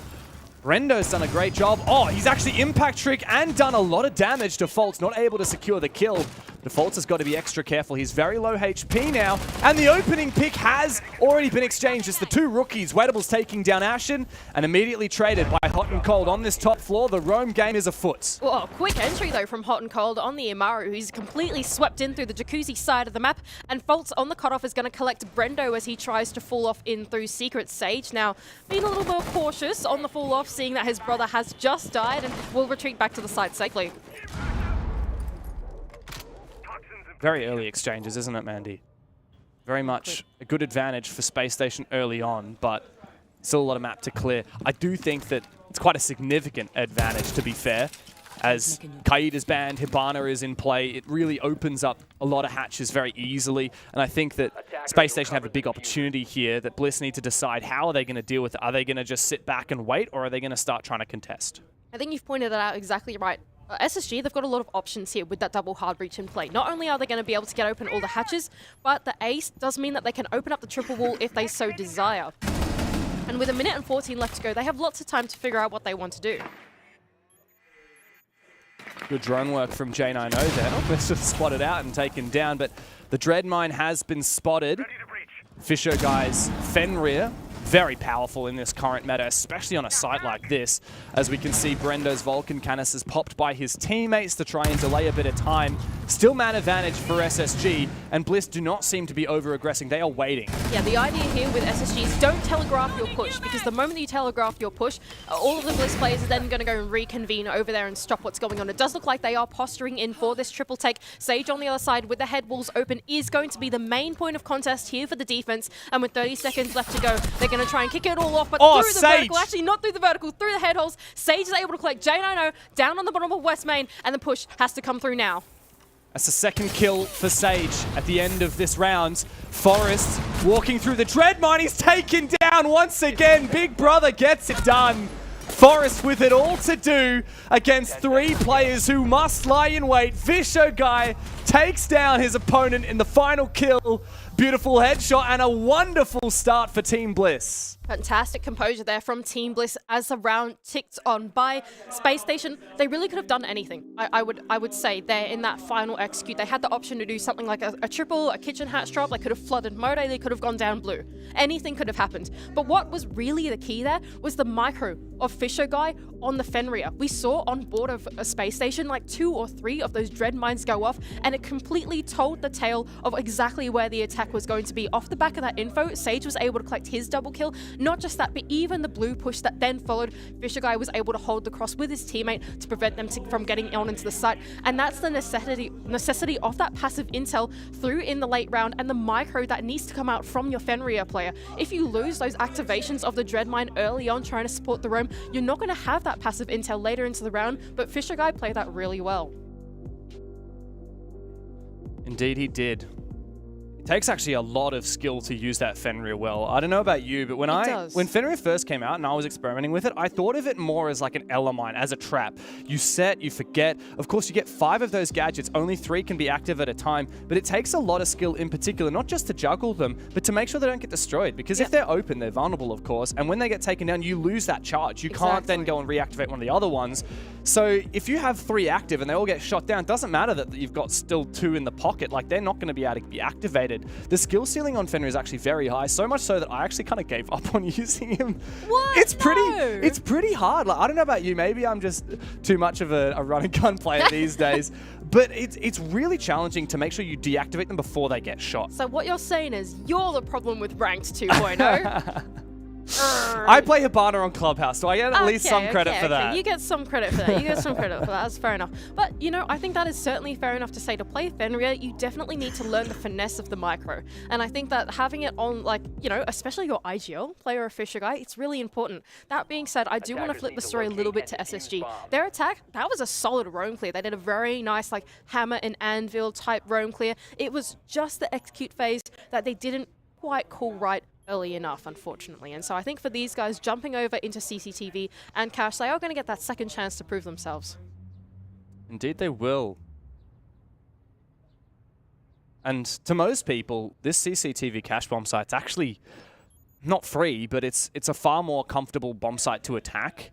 Now, the Azami has been kept into this ban phase, right? And I think Space Station, by banning out that Kaid, they will have to deal with, in fact, 2 very, very powerful operators on this bomb site. The Mirror and the Azami, indeed, will both be very powerful at holding on to these key positions. So as we can see, Brendo's just placed one of these mirrors in the bathroom facing that jacuzzi balcony, and a second one on the main breach, just to make it a little bit more difficult to open up this wall and enable some impact tricking. But really the key for me is how this Azami will hold on to the rafters position. The other curious pick, I gotta say, for SSG is Forest on the Blackbeard. Okay, hang on a moment. Wettables has just gone and taken down J90 on the rafters, the position that you were speaking of. But he's been down of his own. But here goes Hot and Cold early on the entry with the Amaro to take down Fisher Guy on the other side of the map. Wettables still down, but not out, but not exactly in the safest position to resurrect. He is stuck on that rafters position, and that essentially makes it a 3-on-4 with the advantage of Space Station. Yeah, especially when Faults can just drone him out. This is pretty awkward for Bliss, all things considered. Like, that Azami is great and powerful, but that was so well played by the 2 brothers, Brendo and Sage, together. Make sure they can retake. Ashen, though, might be able to get this trade on Sage! He's been so good here in Atlanta. He's found his form, 3K in the first round, and a pivotal one here in the second. Forest and Hot and Cold left with it all to do, and this mountain will certainly be troublesome one to climb. Hot and Cold. Oh, beautiful nice shot. His second kill for the round. But he's got 2 players on the rafters to deal with. No, they know exactly where it is. That default cam was facing him right underneath. And Sage and Wettables are going to be here thinking they're lucky stars that Wettables is alive right now. Forest, though, with the Blackbeard shield in hand, is going to double down on the position with Hot and Cold. Initiated by the flashbang to take down Wettables. Bliss, do not throw this one. It's a 2v1 now for Space Station. Down from a 4v2. And the captain of the Aussies must do it all. Forrest has been fantastic on this Blackbeard. He's been looking for these kills. And Space Station are not going to over-aggress here. They're not going to get carried away. Oda has to play this to perfection. Forest as well, playing it with just as much caution as Oda is at the moment. He's actually going to drone him out. I think they have seen him now in the corner of red. Have they, actually? Okay, they're going to put 2 drones here, so they're even covering off his rotation if he tries to go back down to the ground floor and initiate that gunfight as well. Oda now creeping up his way to try and isolate these one-to-ones, but might be caught in the cross. Dangerous, dueling a Blackbeard. One of the worst opponents that you could be going up against in a position like this for Oda. Now that fire will subside in just a few seconds. He takes down the Blackbeard shield, and he's waiting for the second swing. There is a drone on him. He takes down. The cross has been made by Hot and Cold. The plant likely heard. Forest must cover, and he does so perfectly. Space Station win that second round.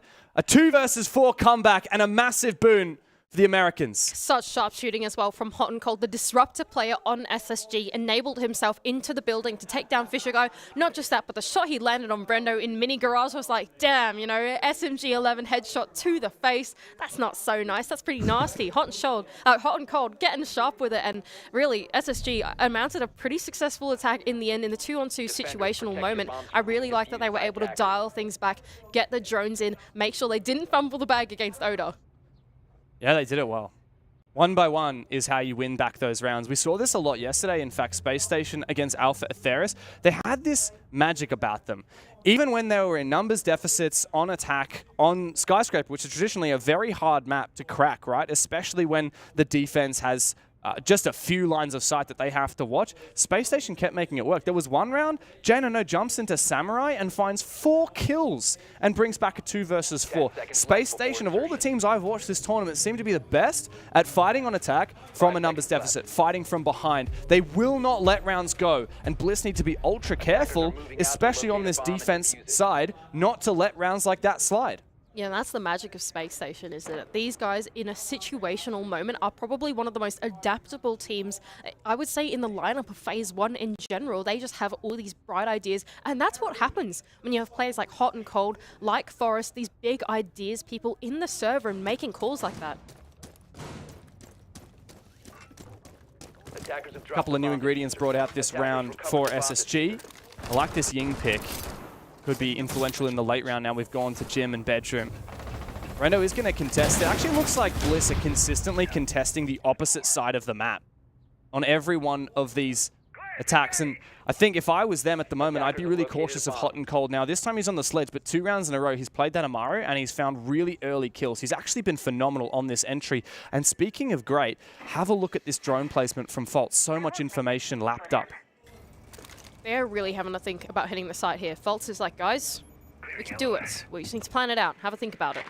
Meanwhile, Forest on the other side is trying to open up a couple other options by taking in that garage rafters position on the drones. They've actually elected to go in for the sweep, which I think is the right call here. A lot of that resistance that was initially inside of rafters and inside of Cash has actually been pretty forfeited by Bliss in general. There's really only one player left on the other side of the map, and that's Wettables. And yes, he does have the crossfire with Brendo, but with the nades sailing in from below, he's about to be in a world of hurt. Attackers recover the diffuser. Ready to engage. Slow but sure, the Space Station.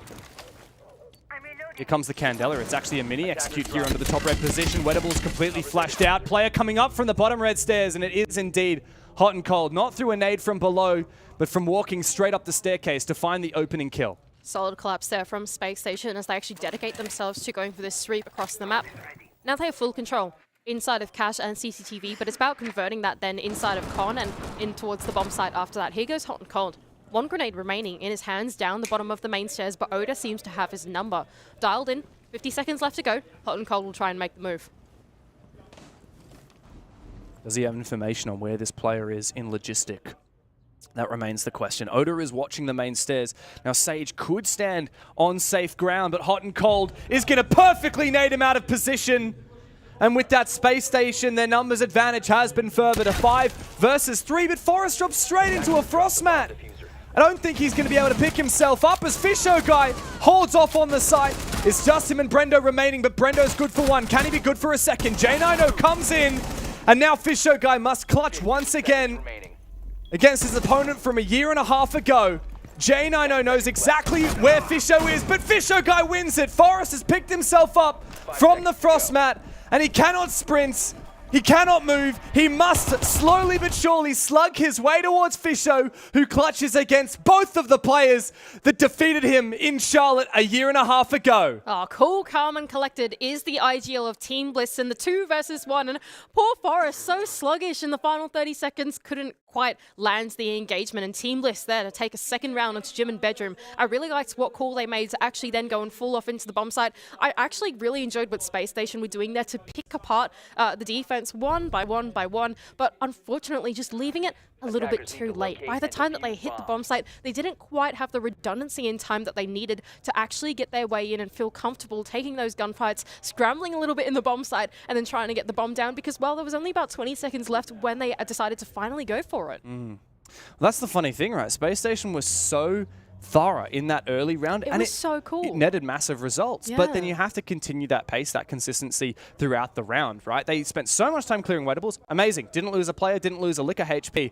They clear Sage beautifully from below. 5v3, you don't lose those unless you let that time slip away and you fall into frost mats and you jump straight into Windows headlong, not realizing that there's a mute on the other side. And these kinds of mistakes will cost Space Station rounds where they are favored. I really did like the approach that they took into that into that last round that we just saw play. I feel like the macro decision making from Space Station is sound. I don't think we can fault them there at all, but it's just the execution as it goes down into the last final seconds where they're really tested by the defense, and that's just the nature of Rainbow Six Siege.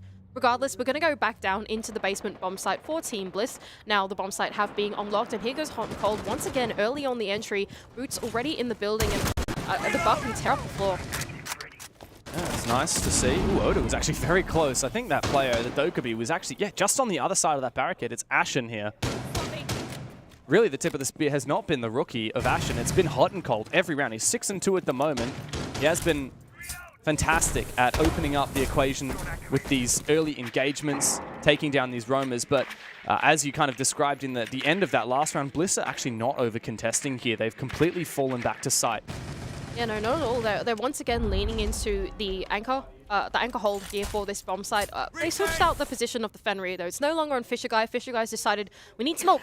I'm going to construct the bomb site. Sage, you take it instead. And they've actually brought along the same passive intel level that they had before. 3 sets of barbed wire. I think that's the thing that I want to point out here for the defense of Team Bliss. Once the execute of Space Station does come through, if they fall to the same thing of like taking too much time, planning too long, they are going to fall to this passive intel, right? Because the moment that they try and go for that execute, Team Bliss are going to know what's going on. I actually think the barbed wire is an even better pick than the Legion that we saw last round. That barbed wire is really going to guarantee that these players must slow down or clear the utility beforehand, which is a lot easier said than done when you look at the explosives on the lineup. But Hot and Cold, Mr. Consistent, takes down Sage, who has been a very pivotal player for Bliss here, the one you want to take down, there's no doubt about it. And Hot and Cold is simply on a tear. A minute left, and there's been so much good progress here for Space Station. Oh, and they've really opened up all their options here as well. Both the kitchen hatch open and the triple wall. Team Bliss need to have a really long think about how they're going to position themselves for the 2 eventualities that could come out here from Space Station. 50 seconds left to go. Oda on the other side of the spot main stairs, but it's actually blue. That's going to be the point of contest. Oh, Fish finds 1. Oda's taken down. Fish finds 2. Looking for a third. Numbers even once again. Faults with the diffuser in pocket. Bottom main stairs. J90 cannot march forward without revealing his position in the barbed wire above. Hot and Cold still alive. The most dangerous player in the server right now. J90 walks straight through the barb. He has been spotted, but he gets the better of Brendo. Low HP now for J90. Fisho with the snipe. Hot and Cold's taken down as well as the rookie finds his first. Faults with a double. The clutch for Space Station. On home soil, they are dominating here. 3-1 in advantage. Or rather 2-2. I forgot about that clutch. Damn! Space Station are doing not too bad here. That was a solid execute there from Space Station. They identified the point of least resistance as they went in. Like you pointed out, J90 was really kept at bay at blue there. He really couldn't walk forward. But you know who could walk forward? Faults. There was nothing at the bottom of that kitchen hatch drop once he followed in after his teammate to then actually claim that 2K for himself. They just went, okay, look, we're kind of locked out in a lot of positions. You know, we can't go there without revealing themselves. So instead what they did was they put a lot of redundancy in the areas that they could then entry. Triple wall, for example. Kitchen hatch drop, the other example of what that push was going for, right? They went, okay, this is the point that we can walk in, and so let's do it together. And I really liked that take from SSG. And yes, it was a very close and back and and fourth round came in through the execute. Fisher Guy put in the hard yards for that one, but it didn't come to fruition. Faults with the 2K. Close that one out really nicely. This has been back and forth, right? Like, you think about how round 2, SSG, they won a 2 versus 4 on Cash. And then the next round, Bliss win their unfavored position 3v5 on Gym and Bedroom with a clutch from Fisher Guy. Fisher Guy is called upon to clutch again in that round just prior, and instead, Faults gets the better of him. So these rounds are really by a hair's breadth. Very narrow margin every single time. And despite one team finding an advantage in the early round, it certainly does not guarantee a result at the end of it. It's so exciting to watch. It really is. Like, you think that it's all chaotic and it's crazy and stuff like that in these mid rounds, but there is a science behind that chaos, and I think that's what makes this game so beautiful to watch. Here goes SSG on another approach in towards the building. The bomb side of choice is going to be back in Cash and CCTV, I believe. I don't know. I can't read. I'm terrible at reading bomb sites these days. And it does look like, once again, Bliss are leaning into that setup inside of Rafters, aided by the Azami. But here goes Forrest initially on that clear of the Kennels wall. Just got to take his time to get the finesse of Maverick done. Can be a bit tricky sometimes. Yeah, slow and sure, especially with how Bliss have been pretty keen on getting aggressive about these things. I think you definitely want to go and make sure that you do things thoroughly. Actually going to make a little line of sight as well. That's very cheeky. I'm not sure what the idea is now for Space Station, that they've got this breach open. They will need the Zafir of J90 to come over and open up the soft portion of the wall. Okay, he's actually all the way out. He's playing a very long line of sight with this M762. I think it's fair enough. Remember last time that one of the Space Station players were on the rappel on this? The double Sage brothers like swung on that exact player and they instantly took him down. So J90 was like, nah, I'm not having any of that. I'm sitting way far back. Meanwhile, the rest of Space Station have worked the other side of the map and they're actually going in for the sweep in through Master. With the ace in the hands of Faults, they are probably going to be able to open up the con side wall. But look on the side of Team Bliss, 3 sets of impacts. I don't think all 3 of those players are in a position to impact Tricket, but it's going to be kind of tough to play the minigame with the Selmas. Well, Fisher Guy definitely is in position to do so. He has to be careful not to expose himself to Ashen, who's found some very nice lines of sight from the window outside. Here comes the first impact. And the Selma dispatched with handily. A great start here for Chiefs, so Bliss and Space Station must figure out how they're going to deal with that problem. Oh, hot and cold down below. Looks for a nice nade, but Oda's read it perfectly. A C4 won't do anything, but hang on a second. Ashen's in bar. He has been taken down. Oda now looking for the second, but he is being hunted by 3 directions, and Forrest will claim his life. Oh, but it's about to come through onto the bomb site. That's going to be the next point of focus here for Space Station with only 25 seconds left to go and ticking away. That con wall will not be open, so they need to find their options elsewhere. There is info inside a garage, but can they capitalize on it with only 19 seconds left to go? Janino's got the info here. The player at Bot Garage has no clue. Sage on, you got to be careful. Wedables has no idea. Janino finds an opening. Brendo goes down, and Sajan also taken out. Space Station collapse in the 4v4 in the dying moments. It is not their death, but Bliss's. Bliss just looking away at the wrong time. They couldn't have come in through the con side with that breach open. The only way they could have come in was through the door, but too many players getting focused in on that crazy stuff that was happening down in stock. Oda was just there trying to protect Fisher Guy, man. Oda was not expecting the onslaught of all the rest of SSG to come in and on through, and somehow off the back of finding all those picks in the ground floor, they were able to translate that into a round win just off the back of killing every single Team Bliss player. The bomb, the diffuser didn't even get inside of the bomb site. Yeah, I got to say, this is just the consistent story of Space Station for me in the 2 games that I've seen from them this major. They do not give up, even when their chances of winning a round look grim. 4v4 attacking CCTV with no garage control, with no breach on the construction wall. That's not a good look. You're not likely to win that round. And yet they made it work, because they kept on pushing, they kept on looking for an opportunity. They're using their drones in the very late round. For example, in Garage, they saw, hey, Sage is completely distracted looking the other way. The guy at the top of Rafters as well, he's got no clue. Let me just push in. And Forrest found a double from that position. Space Station now find themselves on the verge of closing their attack half in the advantage. And that means that Bliss, the stakes are high here. They need to tie up the half. The danger of Space Station is that they are such an adaptable team. It doesn't matter what situation they are given, Station, they will find a way to make it work because someone will constantly be thinking about plan B. And that is the beauty of Space Station, especially when you've got players like Fault moving away from that entry frag into the support position. He's got all these ideas like ringing through his head throughout the entire round that are not the main idea. And when he's called upon, he can play that. Well, for the first time this game, Hot and Cold is the first body to fall. And ironically, there was information for Space Station on Oda's position. A lot of good pre-play. Trying to rush. Oh, hang on a second. In goes the blitz straight into the frost mat. Fisher guy found a double with the nitro. Ashen is left all alone. He's got everything to do, but he finds the first two. 3 players left to find for Space Station. Heroics from Fisher guy. This guy is out for revenge. Oh, the youngest player on the roster of Ashen's got a lot to do, and the diffuser is stuck outside of the jacuzzi breach. Fisho, he's got a mirror that faces it. Ashen's going to make this attempt at it anyway, sweeping in across from the cash side. But really, Fisho guy, man, what a nut C4 that was to toss out. Yeah, perfectly timed. Damn, Fisher guy's really turned it up, man. You and I were talking. He was not as on form yesterday as his teammates, and today the story has flipped. He has been perfect. 3 players now alive, but as we've said, never count SSG out.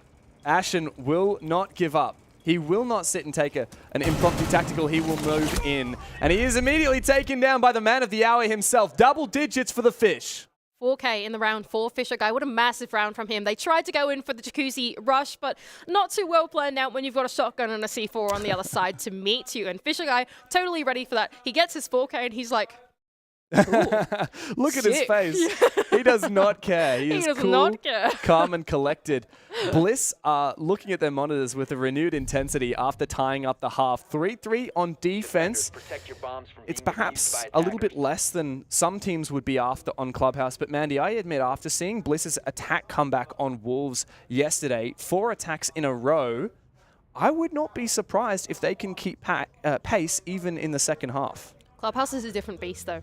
Chalet, when you think about the attacks that Bliss were able to do, they exploited the map against Wolves. And Wolves were being kept accountable by the map, and Bliss knew that, and that's what they did. And that was what the base of their strategies were. Clubhouse, completely different beast of attack. You need to work the map rather than exploit the map, I think is the phrase that I would give to it. And that's where Team Bliss are really going to be tested in their pacing. Can they make the motions happen early enough through the rounds to then actually set themselves up for the execute? Space Station, there are a couple rounds they fell short to that, and that's just Clubhouse. There are other times Space Station, they somehow, even though losing the win conditions of the mid-round, were still able to translate it, and Team Bliss need to do the same thing. A very apt point. Bliss yesterday exploited the fact not only that they were playing Chalet in the nature of the map, but also Wolves' nature. I was speaking to Mowgli, and he said, Bliss weren't good. We were just running at them, and they were just holding angles. If we just play patient, they won't have anything. Fighting words for a guy in the lower bracket, I know. But Bliss now, we'll see if they can prove a point and do a little bit better on their attack. Interesting set of pre-placed drones being held by Fisher Guy and Oda to try and enable some of these players to get in on through the map. The entire map has been forfeited by Space Station. They are simply leaning into the bomb site itself, and that's going to enable Sage here on the vertical to be able to start to wreak havoc on the floor below. Maybe I saw wrong. Is there a player in Strip Club? Yeah, there is. He's there actually is a player in Strip Club. Yeah, Forrest is very aggressive here in Strip, and I think Oda knows about it because he's continually flicking this camera that he's got in the hallway.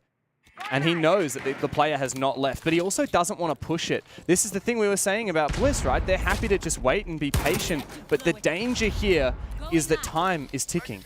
Well, I think the thing is, at some point, Forrest has to move. And Oda knows that. And so Oda is just going to sit here on his drone, having a think, and then the moment that Forrest does move, Oda's going to move as well. And so they've got one player keeping him at bay. Now, the problem with keeping one player keeping another player at bay is that through this mid-round, there is a lot less work that can be done by the attack, but here we go. Forrest finally makes his move, and Bliss follow through with it. Yeah, but are they going to keep hunting him? You really cannot hunt forever. You can see Forrest is more than happy to just trap himself on the other side of the map. Bliss really need to ignore this. They need to make progress on the site. There's no way that they are going to have time to do with this and then execute onto the site. Oda is going to spray through the soft fall. Forrest is a dead man walking. Can he take a player with him? Let's find out. Sage is the perfect operator to deal with this castle barricade. But look at the clock. 5v5, 50 seconds left. Forest, if he's able to claim one, that surely is the round. Sage deals with him. But Forest can be satisfied. He has done his job. Yeah, Forest has done the Lord's work here. 38 seconds left. They haven't drawn out the bomb site because they've just spent a whole minute trying to clear out Forest inside of Strip Club. And look at the setup that's gone down inside the bomb site. Triple wall open. It's really hard to funnel down main stairs. The main point of contest that they want to put here is on the blue side push, but there's a mirror facing them as well. There's so much that Team Bliss have got to deal with and not a lot of time to do it. So much to do in so little time. Let's see if Bliss can execute like SSG could. Fisho guy sent to the Shadow Realm. He can't find that Dread Mine. Fultz opens the equation. Numbers are even. J90 with a double. But it's not over yet until Fisho guy's on the floor, which appears to be immediately. Sagen with 3 to find. But these Fenrir gadgets have not been cleared. And Bliss will have to forfeit the round. Space Station start perfectly, and Forrest is extremely satisfied with that. Mate, the team is happy about that. Well, look at Forrest. Forrest is having like the time of his life. He's like, yeah, I died, but look at you, silly Billy. You got cooked on the bomb site immediately afterwards. He is absolutely having a cackle about that one because he did his job. His job was not to survive and to fall off, but to die.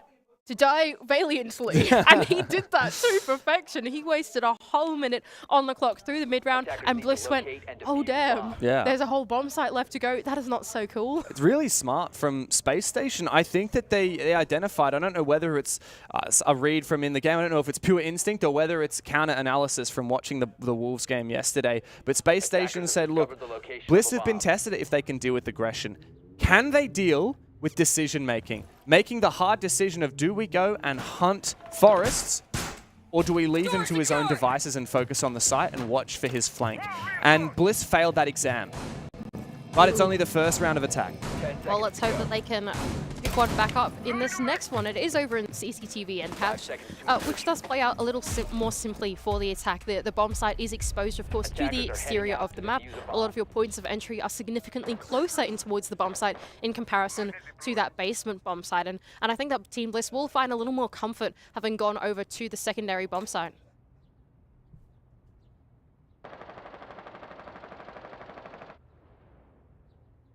Quite a heavy roam as well. I think I only spot one player on the bomb site, 2 if you count Ashen, who's not far off. Hot and Cold's playing this Rafters position, yeah. A very early roam. Fault's also on a very, very ambitious one all the way in the basement, likely with information from these Valkyrie cameras to support him. I mean, you might have a good read on it, right? Oda's on the Nook. He's playing that lurking role, and that is going to distract Fultz, right? Fultz is not going to be with the main defense of Space Station because he's going to be looking for that lurker player of Oda. I have no idea what info Oda has got to aid his entry that's going on, but I can only imagine he's having a big, long think about the safe point that it is to get in. This Maverick's been very slow and steady. They were looking for an early pick on it. Wedables has missed a bit on the top right. Hopefully he finds that. Be a bit of a rookie mistake if he struggles to get this wall open. And as you said, Fultz, okay, he's been spotted now, and he's going to use his C4 very early, so no late round plant denial, but he does have an escape route. Yeah, he's certainly got his way out, but Oda thinks the better of it and decides to rendezvous with the rest of his team over on the other side of the map instead. He's now claimed bottom stage control, and that's going to be necessary later on through the round for Fisher Guy if he wants to safely get his way on in and then start to work the con wall. Now, the danger here for Space Station, or for Bliss rather, is that Space Station have actually opened up the con wall itself. It is a line of sight. It's not going to be safe to breach for Team Bliss, and therefore also not a safe entry either. Yeah, damn. This is really Space Station having a perfect read onto Bliss, in my opinion. But that said, Oda watches the flank and finds Fultz. This is the perfect start. But we saw what happened last round when Bliss find the first kill with only a minute remaining. Forrest is going for another one. J90 finds Oda. Where was he? There's actually two players on this roam.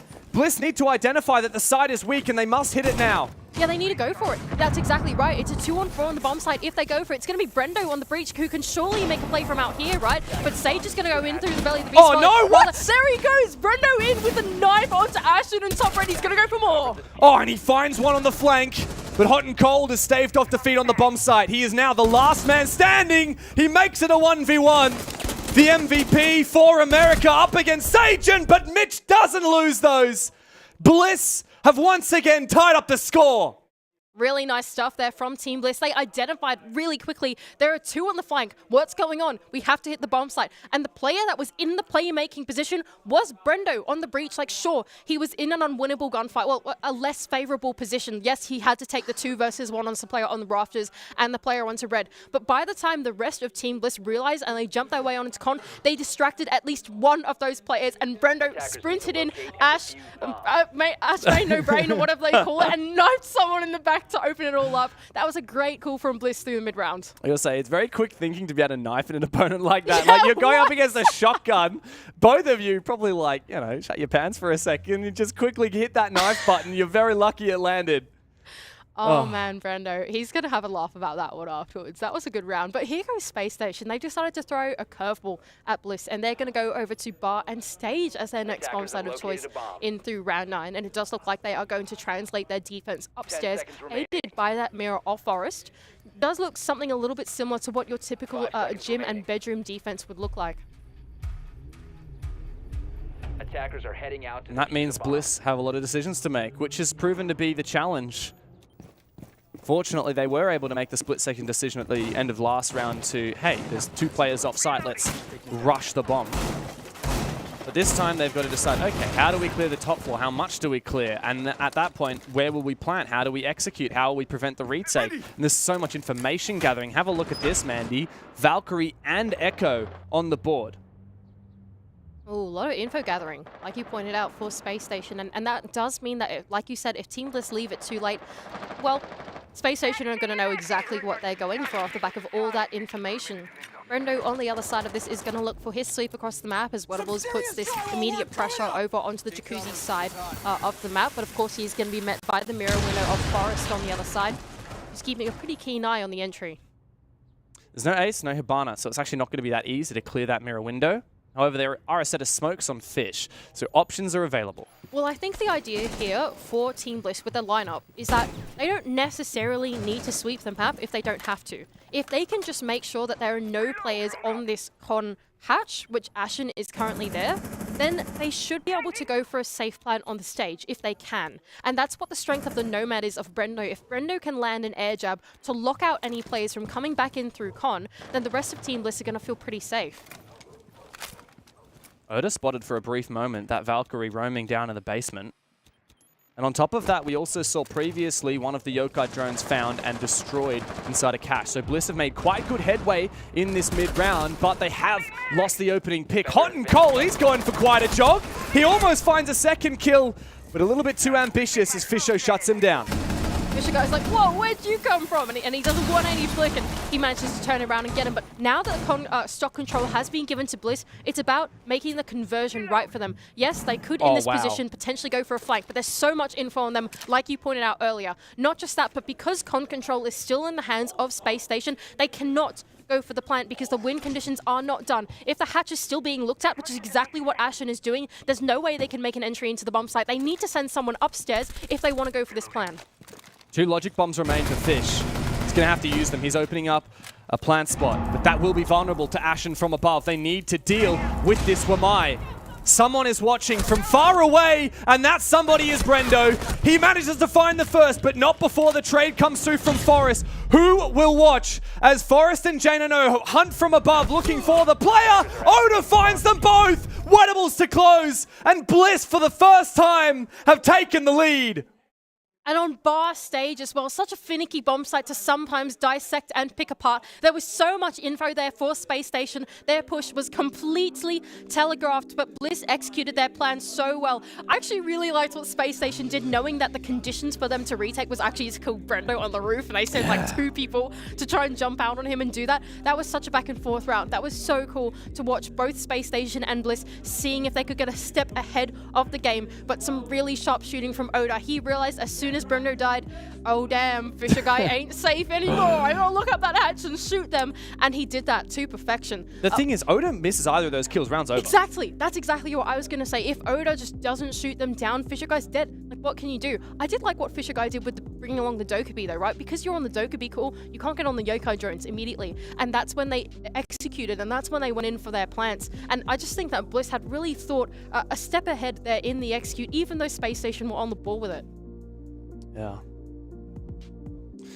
Especially with the buff to Dokkaebi, that dead players will also be distracted by the call. They can't spectate cameras, right? Because there was so much good info gathering with the Valkyrie. There was a Valkyrie camera in Lounge that was never spotted by the attack. And that essentially read the entire push for Space Station. They could have won that. They had almost the perfect read, but the cover from Brendo and Oda was too good. Now we are just quickly doing a technical timeout, rather.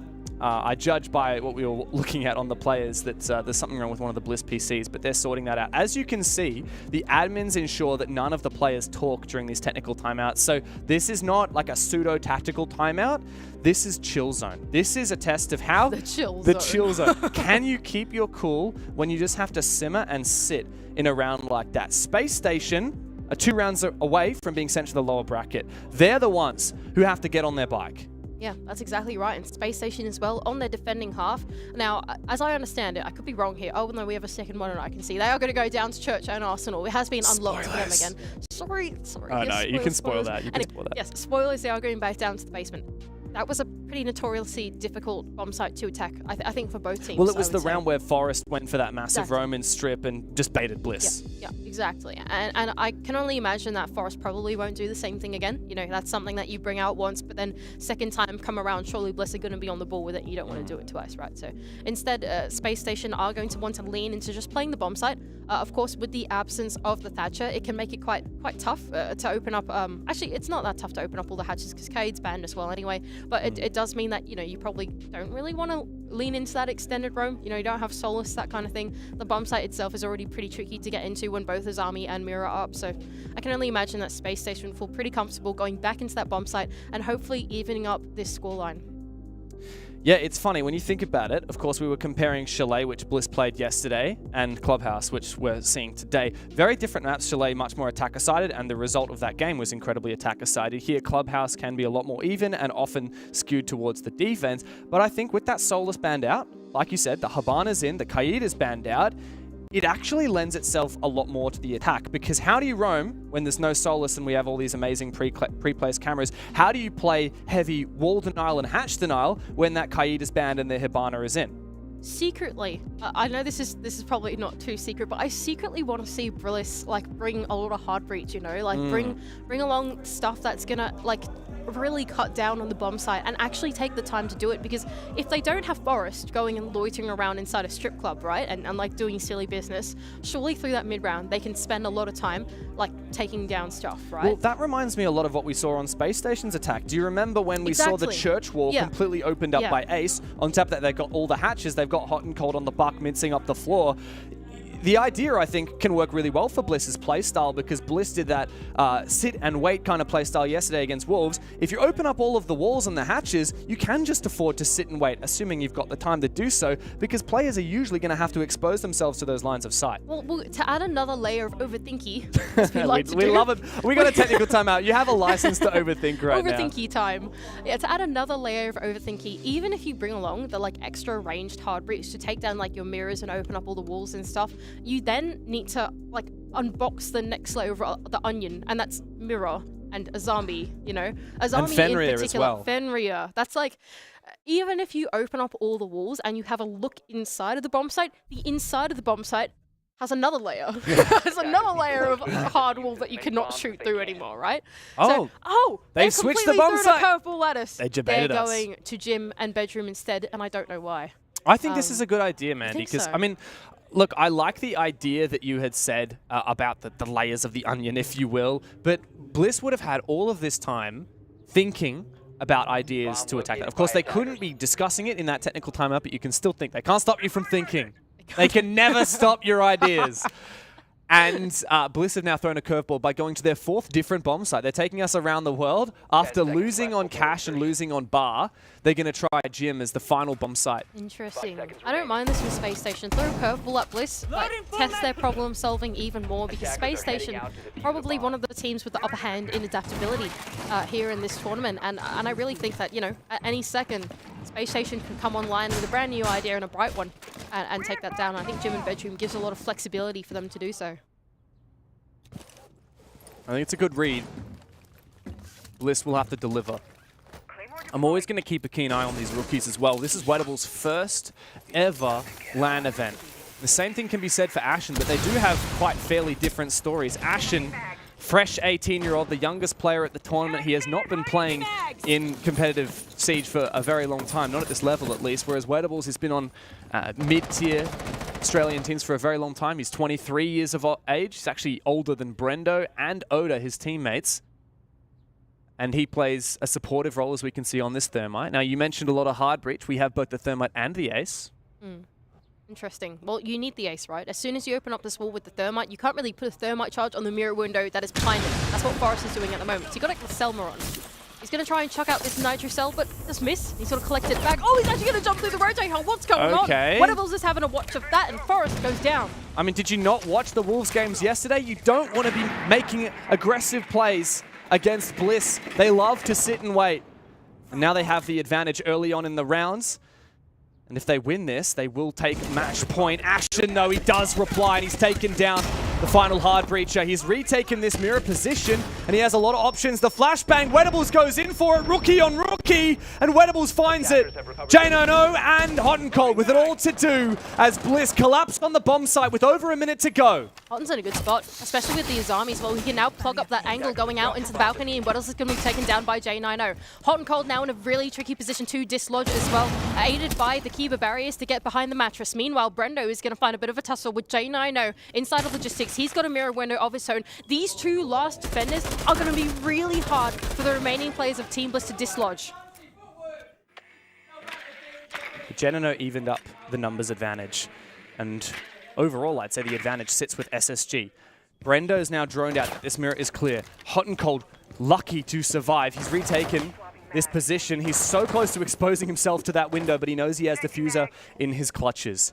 And that means he must be hunted. Bliss goes in. Brendo, a sharp shot, but the trade. Oda must now find this final kill. The player peeking. Hot and Cold secures the kill onto Brendo. No more information to gather. Hot and Cold, no Diffuser in his clutches, but the same can be said for Oda. And Hot and Cold is falling on back 15 seconds. Oda has options, and he decides to plant. Is there information for Hot and Cold? The Valkyrie is on the board. It is faked, and Hot and Cold knows it, so he falls on back. Oda cannot find this kill.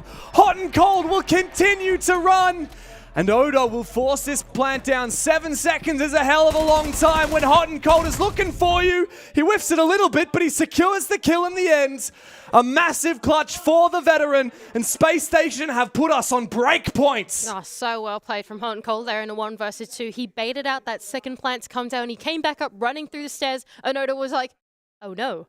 And then Hot and Cold runs all the way back down the stairs, completely out of sight, in through the bomb site. He just absolutely ran circles around him in the 1 versus 1. And that was just so well played in those final seconds of the round. Bliss, they almost converted that one. They almost had their opportunity to jump on in, but the moment that J90 made his play to make the numbers advantage even, that was it. That was it for Space Station. They knew exactly what they had to do in their power positions, and Hot and Cold closed that one out really nicely. Hot and Cold's having a tear at the moment. 13 kills.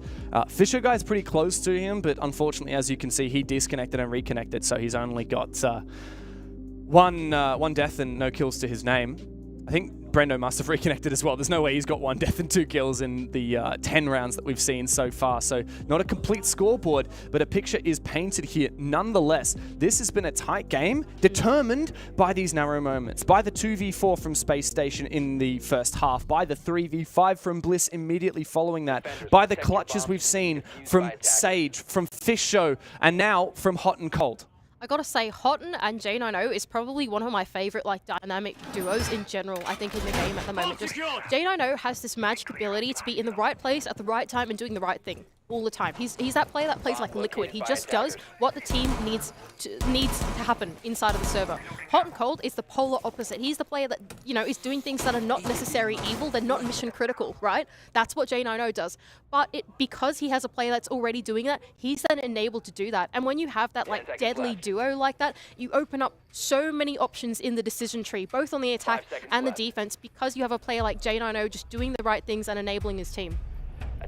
It's amazing to me that as the 3rd longest pro player in this event, hot and cold. He's been playing professionally for 7.5 years. He's played at 11 international finals. He has still got the fire to perform like this. We often talk in Rainbow Six about out with the old, in with the new. The rookies are usually the fiery players, and the old guard move on to more supportive and coaching roles. Hot and cold says, heck that, I'm going to do it all. Heck that. I was going to say something else, but I didn't want to lose my job. All right, fair enough, fair enough. You got to be PG. Okay, here we go.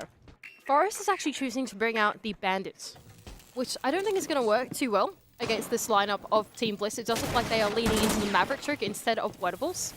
And Forest, you've got to get out of there soon, mate, because the floor below you is about to be opened up. Oh, no! And Brendo with the rappel angle is going to take down Hot and Cold, the man of the hour we were just speaking about inside of Rafters. Does he know?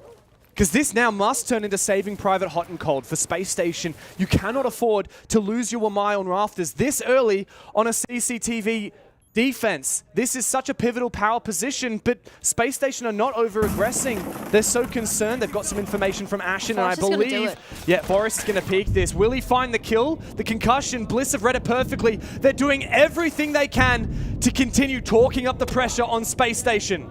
Team Bliss, they still want to be in the dialogue with the score advantage taken away from them 5-5. Now trying to amount through this mid-round. What is the best point of entry that they can get? And that's probably going to be inside the garage. Sage has been posturing outside of the garage wall for a while now, waiting for his teammates to come on around. And the drones are going to be sent in now to ensure a safe point of entry. Oh no! It's not safe at all. What was that? A long shot from Fultz. Elsewhere, though, Brendo has found the opening kill. I believe that was just Hot and Cold bleeding out finally. But it has been evened up. Now, Bliss have a massive avenue of attack with clearing Garage so freely, but they couldn't do it with a lot of time remaining as Hot and Cold was not able to be secured. Now, complete forfeit of map control from Space Station on both sides of the map. They will fortify their position here on site. It is going to be a garage take here from Team Bliss, as it seems like they have been forfeited all this control for free. Not for free now, but off the back of Brendo collecting that entry kill. Not just that, but the wall has been opened up for them as well. Line of sight through the vertical could mean that Sage is in a bit of danger, but Forrest looks away.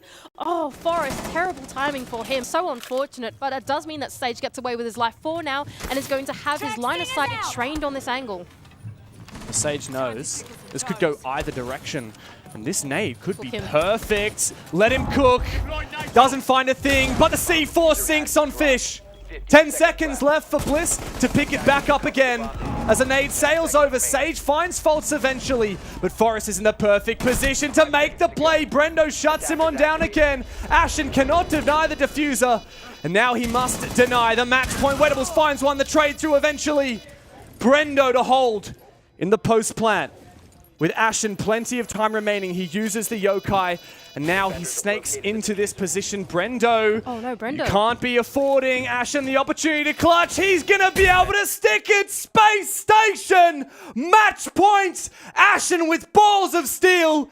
18 years old, but he does not give up. And he's put Space Station a hair's breadth away from the Swiss phase. Pros don't fake. That's what they say. And off the back of the info from the yokai drone, his teammates watching keenly as he went for the defuse. He knew he was in complete safety. Unfortunately, the breach just not quite open enough for Brendo to actually be able to go in for the post plant. He had to be on the balcony, but even if he was on the balcony, that would have then enabled Ashen to actually take the 1-versus-1 off the back of the yokais. Really nice micro from him to actually go and reposition one of them. Now, whether that was a call of his own or one of his teammates calling from the grave for him to do that off the back of that experience, such a great idea from SSG to push them in through the match point. And that's what, the third, fourth 1-versus-1 in this game so far, Mandy? Space Station again winning from an opening deficit. This match is not about, oh, who's got the overall better strategy. No, it's about who can drag it over the line. Bloodied,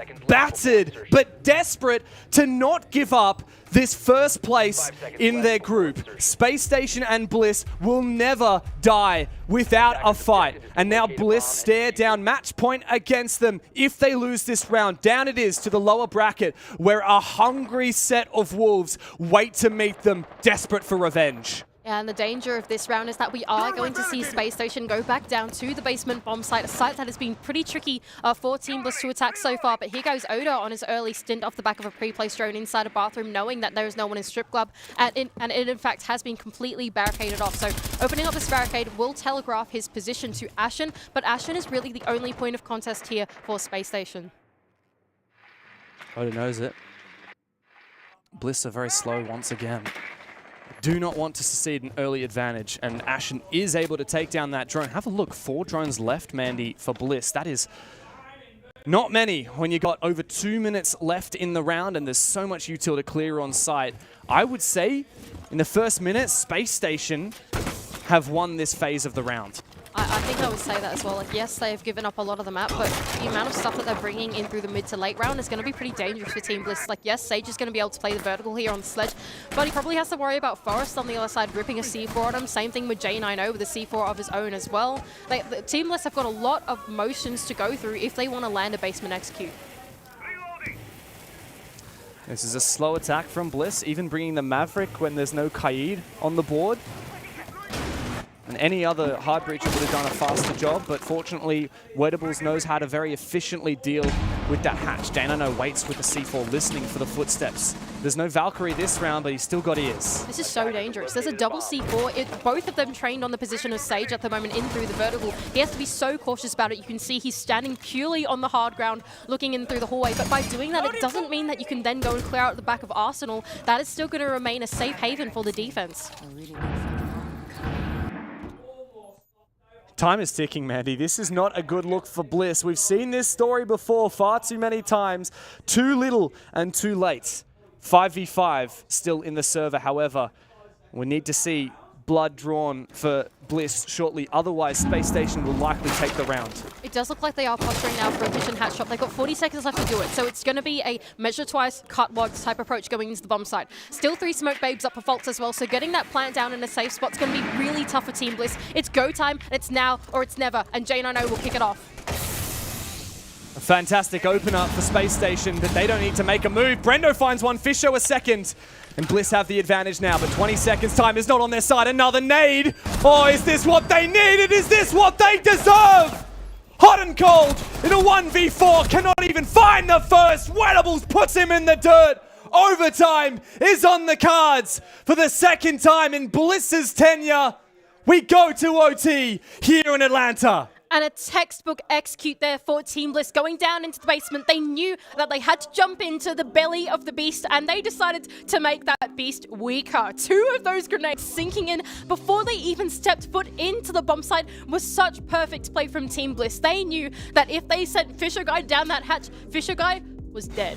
Fisher Guy was gonna die straight away, and so they went, let's make it a little bit easier for you. And all of those grenades managed to sink. Unfortunately, for Space Station, that catch not quite working out, only the Wamai in the hands of, I believe it was Ashen. It wasn't enough to stop all that utility from coming through. And it takes a crystal clear mind and no anxiety whatsoever to have the nerves to chill when there's 10 seconds left on the clock and you're at a numbers deficit. That's Fisher Guy effect, though. You throw those nades in, you throw those flashes in, you trust Brendo to land those 2 headshots that are needed, and you trust in your teammates. Yeah.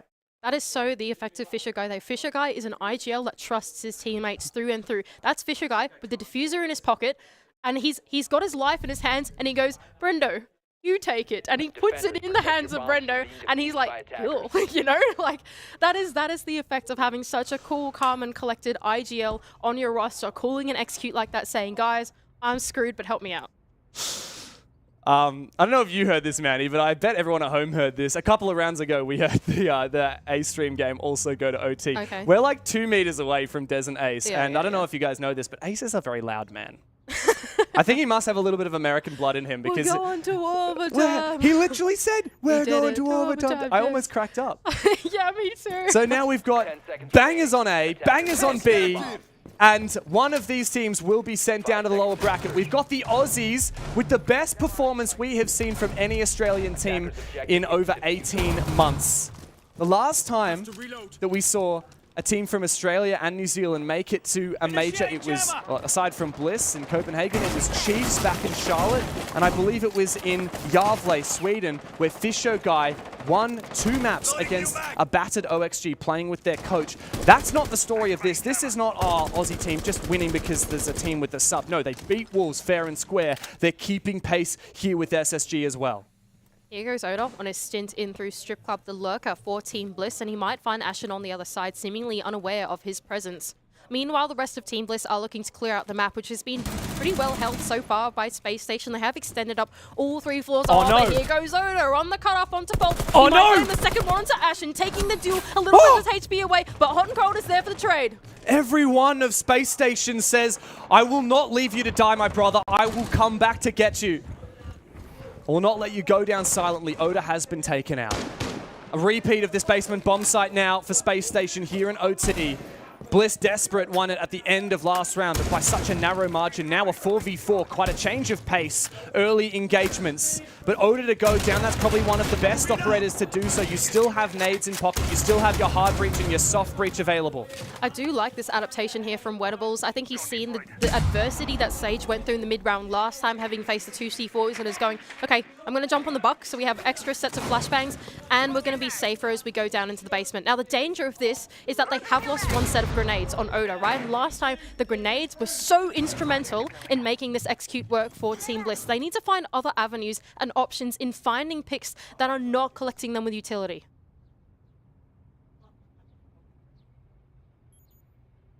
Once again, it's the patient game from SSG. No need to overcomplicate things. Janino's got a shield to protect him as well. We've got 2 mirrors on site, so it's going to be challenging for Brendo to have the same impact on the entry he did last time, but he's already making his move. How long is he going to wait here? Sage is so close to this bomb site as well. The flashes go in. Sage crouching his way forward. Ashen finds the first, but Sage finds 1. He gets the down on the second as well, but the trade comes through. Hot and Cold wants to go for this revive, but is it safe? And it's not. I think Fisher Guy, he's already there and in on the bomb site. He's going to try and take this duel, but Hot and Cold wraps around him, a rotation in through triple, and it's left with all Brendo to do. So close to finding this first one. Down on the ground for J90. Ashen, such low HP. Hot and Cold still survives. And he is the best player on Space Station in this game. Round in the corner now, Brendo does not have a rotation in. He does not have the diffuser. 10 seconds to make this work. And this crossfire is perfect from SSG. Will he check the right corner? Perfect shot, but Hot and Cold will not succeed the rounds. Space Station now, their second match point of the game. And a chance to finally close this affair. And Hot and Cold just absolutely set himself amongst Team Bliss in through that late round. He put himself right in between the attack, went left, right, good night, and took all of those gunfights as it came to him. He did this crazy wrap around in through the triple wall. Even he went for the backstab on the main push as it came through, and he was really the deal maker there in that last round, and it's going to set Space Station onto another attempt at this match point. Defenders, protect your bombs. This is a tense game, Maddie. I can't believe we're only in the bloody play-ins and we're playing best of ones. This is a best of 1. Oh my god, this is a best of 1. It's a best of 1, and I have a feeling we might go all the way, Des. All the way to 15 rounds, Des. Because this game has got what it deserves. It's got a fantastic showing, and I hope you guys are enjoying it as much as we are. Yesterday, Bliss Wolves went 8-6 in favor of Bliss. This time, Bliss are now with match point against them in overtime, and they must push us all the way. 10 seconds remaining. They're going to send us back down to the basement, so repeating exactly the formula that Space Station did. But Space Station have got a pretty good read, it seems, on the roam game that Bliss have brought to the table. Does look like they are going to extend their way out through. I think it's about 2 floors. It's not too heavy. They're still leaning into some of that more late game utility. But on the side of Space Station, they really want to expedite this clear. Not only do they have Ashen on the Dokkaebi, as he's picked time and time again, but they've also got Forrest going flexing onto the Jackal, wanting to get himself in nice and early and cut down on that roam game. Oh, Forrest. Bit of early aggression there in blue, but it is red. Sage, and he's had such a good tournament, hasn't he? And to think that one of these teams will likely go home today, either that or Wolves. The loser of this game will go down to face them in that lower bracket, and I've no doubt Wolves are rearing for the opportunity for revenge or for a chance to take on one of NA's finest. And Space Station now with the chance to close this game on this attacking side, but not a lot has happened in this first minute. Very quiet, not a lot of map control. Brendo could be in a tough spot here. There isn't really a safe fall-off route now that Forrest has injected himself between the two halves of the defense inside of stock. And J9O's got info on exactly where he is as well. The only member of help that is there for him is Wedables himself as he comes down red and actually takes down that player, slicing the attack in half. That's going to make Brendo feel a lot safer, but here goes Hot and Cold for his second. Brendo has found the second for Bliss. A massive advantage now, but we've seen Space Station do it in a 2v4. No doubt they can do it in a 3v5. On this basement, though, it's not as easy as it looks. Fultz does find the first kill to claw it back for SSG. Nice stuff there from Brendo. Unfortunately, Wedables, just not quite able to land the same fall off that Brendo was able to do, just slipping back down through oil. But that does put Team Bliss in a man advantage now. Going into the basement bomb site, it is extremely hard to execute in the man deficit. When you're even in a man advantage, sometimes going into the basement execute, that can still be hard to pull off. Space Station are in a near, I wouldn't say completely unwinnable position, but like seriously unlikely position to win out this round from here on out. One pick at a time, that's all you got to think about. What are the checklists here? Hatch still closed on Kitchen. That can't be the avenue. Only barely with 45 seconds left is the hatch in Moto opened up. Still an avenue through blue, but where are these dread mines from Fish? That's my question. The danger here, I think, against SSG is that, yes, even though they are in a top spot, they're SSG, and they're going to have some SSG ideas as they start to orbit in towards the bomb site. The Astral being opened up from above with Hot and Cold, and the C4 lineup doesn't land onto Fultz. Fultz, he looks so ready to walk his way on into the bomb site, and I don't know if Bliss are watching. Attackers have located Oh, that's a very keen angle there, but Brendo finds one, the double! Oh, Ashen, once again you will be called upon, but Oda will put you to bed handily. Good night, left, right, and we're going to 15 rounds here. Bliss will not go quietly into that good night. Space Station must once again fight on. Really good stuff there from Bliss to keep their composure in through the late round, but really I think the round was won and done by Brendo. Early on in the round, was in a really tough spot in Rafters. That is not an easy position to fall off from, right? If you want to try and cross over into Cash, the breach is probably going to be open.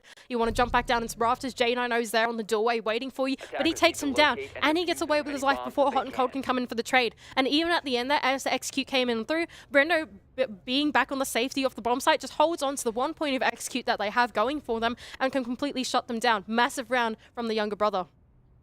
And there's been so many rounds like that from Brendo as well. He's been so consistent. 11-2 right now. Now, Mandy, I'm pretty sure that it was Brendo and Fisher guy that disconnected. What was it in, I'm going to say, round 5 or something? You got better memory than me. It was about halfway through this game. Brendo and Fisher guy disconnected, right? So get this. Fisher guy was on like 9 kills. He was. Yeah. And now Brendo's on 11 kills since that rehost. Man. How? How many kills did he have beforehand? He could even be out fragging Hot and Cold right now. This is his game. I'll tell you what. This is absolutely his game. But it could still swing either way. SSG, they've gone into their defense, and having won the basement bomb site, they can no longer go there, and they're going to go over to gym and bedroom instead. Their next bomb site of choice. Forest, once again, leaning it into the bandits, something that I wouldn't have expected, but it might work out in their favor this time. Bliss choosing not to bring along the Maverick, and instead bringing along the double heart breach on Wedables and on Fisher Guy, could make it pretty tricky to open up this jacuzzi wall. Well, Jim was one on a clutch from SSG last time. Will they be given the same opportunity this time around? Bliss make their way forwards. Oda with nades in pocket, ready to take down any player in cash. But Genino is in a fairly safe position. Near the hard floor, he survives that nade just barely. There's also a player at the top of red stairs, who Brendo must now deal with on this shield. Bliss really want to dissect this push in across the map. They're having a think about how they can make that first incision into the belly of the beast actually work for them, and it seems like the grenades are the answer from Oda, but Oda, that's a bit of hard floor that is underneath Ashen, I believe it is on the other side, but here goes Brendo in through his entry from the rafters. Now Ashen's in a bit of a tough spot and has to actually rotate back out. Oh, pretty claustrophobic defense here inside of Con, but the safety of his teammates allows SSG to fall on back. And so fall on back they do. Trusting in the fact that Bliss will struggle to execute 5v5 in the late round, which can't always agree with that, because we saw just, 2 rounds prior, Bliss pushed overtime thanks to an incredibly effective last-minute push on the back of nades and flashes. Minute and change still to play as Bliss continue to drone out this position. danger here for Team Bliss is if they want to go in for that execute, they need to start peeling back the layers of the onion. The first one being the mirrors, the second one being these armies. And those can be kind of expensive, right? You need to use explosives to do that. And as it stands, they don't have a lot of those left. They've got Brendo with one of the Ash Breach charges and Sage with another grenade. And you want to use those grenades to then go and enable in the execute, right? Fisher Guy as well, I believe, has only got a Selma left where Wettables tries to get this wall open. But Forrest is on the other side for the trick. I think Bliss is starting to really run out of time here. Oh no, Wettables doesn't have what he needs, and that nade is not going to deal with it. As you said, the trick from Forrest will secure that wall for Space Station. 30 seconds now for Bliss. They have to funnel in through the windows. That jacuzzi wall is going to stay shut, and it's all going to be focused in on A, and Hot and Cold is in the perfect position to deal with it. It all comes down to this. Fish on the floor. Oda finds the opening kill. Hot and Cold still remains. He has been the demon for Space Station, and he continues to terrorize Bliss. Another one, surely, why not? Forrest finds one. Hot and Cold's gone big. Fisher, guys, the last one standing. Doubters, be gone. SSG are better than ever. Top of their group as they deserve. America's finest march onwards. Cool, calm, and collected in that final round for Hot and Cold, right in the center of the attack as they had to funnel in through the balcony. Really nice stuff there from SSG to keep their cool and close it out. And a devastating loss there for Bliss, who got so close and yet was so far. Space Station can breathe a hearty sigh of relief as they are qualified for the Swiss Phase 2 at the Atlanta Major. We will have another All-American roster through to the Swiss phase, and the last Aussie team at this event, the only Aussie team at this event, must hold on through another grueling best of 3 with a Wolves licking their lips down in the lower bracket. It's going to be a tough battle on the other side. Wolves, they've been preparing all night for this. They do not want to repeat the mistakes that they made just yesterday. And they're going to be there in that lower bracket, ready for Bliss on the other side. There's no doubt about it. Bliss have had an unbelievable showing thus far at the Major, but it's one thing to go 8-6 and 7-8. You have to now show that you've got what it takes in a BO3 against the Wolves. For a minute, let's just acknowledge for Space Station, this is a huge moment for them. They topped their group. I think a lot of people coming into this would say it's either going to be SSG or Wolves. Well, what a funny story that was. Space Station have come through first, with Wolves being sent early to the lower bracket by Bliss. SSG 2-0 so far at the Major. Yeah, really exciting stuff for SSG. Great prospects, I think. This is one of the most exciting teams, I think, to watch, especially in through the playing stage. I just love their playstyle so much. It's so much fun to watch, and I think these guys are going to have a great time in through Phase 2 to prove their worth and prove that they're one of the best out of NA. And on the flip side, we've got Bliss down doing what no Aussie team has done for a year and a half, winning a game at a Major. It's been a long time since Chiefs, and even then, that was way back in Gävle at the Sweden Major in 2021, and that was against a team that was playing with the subs. So I think a lot of people looked at that, gave it a little asterisk, and said Chiefs never fulfilled their full potential. Bliss are now doing better than they ever did at a Major, but they could go home today if they cannot get the better of Wolves. And as you said, Wolves have been prepping all night for this. Yeah, exactly. And I think Team Bliss, they need to hit the reset, right? Like, yes, that was such a close game. There's so much adrenaline, but you need to get back into your cool, calm, collected phase to then go into that second matchup. And I think that's the challenge that they're going to face over the next few hours. They're just going to be waiting, and it's going to be absolutely tantalizing in the mental. Yeah, that's the thing. You got to sit and wait for a couple of hours. I don't know how much you go in to try and prep for that Wolves game. You know you can beat them. You did it on Chalet. Think a little bit about the veto, but I think this is really where the support staff comes into their own. Min Goran, who is the Korean coach for Team Bliss, he's got to be the one shunting the majority of the mental game. He's got to be thinking, okay, we need to go to these maps, and he just needs to tell the players, don't worry about that. I've got that covered. You just chill out, relax, have a banana, whatever it is that you need. Have a banana? I mean, I love having bananas on show days. I just think it's a really great source of potassium and a little bit of a sugar boost. Whatever it is, go for it, chill out, don't stress over, oh, we're going to play this map, or, oh, they're really good at this. Because as long as you get that into your head, I think that's where the cracks start to seep and we start to see a team not live up to their full potential. Yeah, that's exactly right. I think for these guys, it's about just chilling out. Right, for Team Bliss. I think, yeah, I don't know. I think for Min Goran, look, Min Goran's a chill coach, right? Like, he's one of those guys that, like, you can have a laugh with, and I think that's kind of what they need in this very long break. Yeah, very much so. Now, Bliss actually don't have anybody else here at the major, as far as I'm aware. No staff from the organization. I don't even think that Golden, their manager, is here either. So this is really just the 6 of them playing, with the shirt on their back, with the jersey on their back, against some of the best and biggest organizations, not in Rainbow Six, but in esports, right? Like, we're talking about the Wolverhampton Wolves, for goodness sake. Their esports team here with a French roster, the most experienced player in Rainbow Six, Bibu, played from very day one of Pro League on Xbox way back in 2016.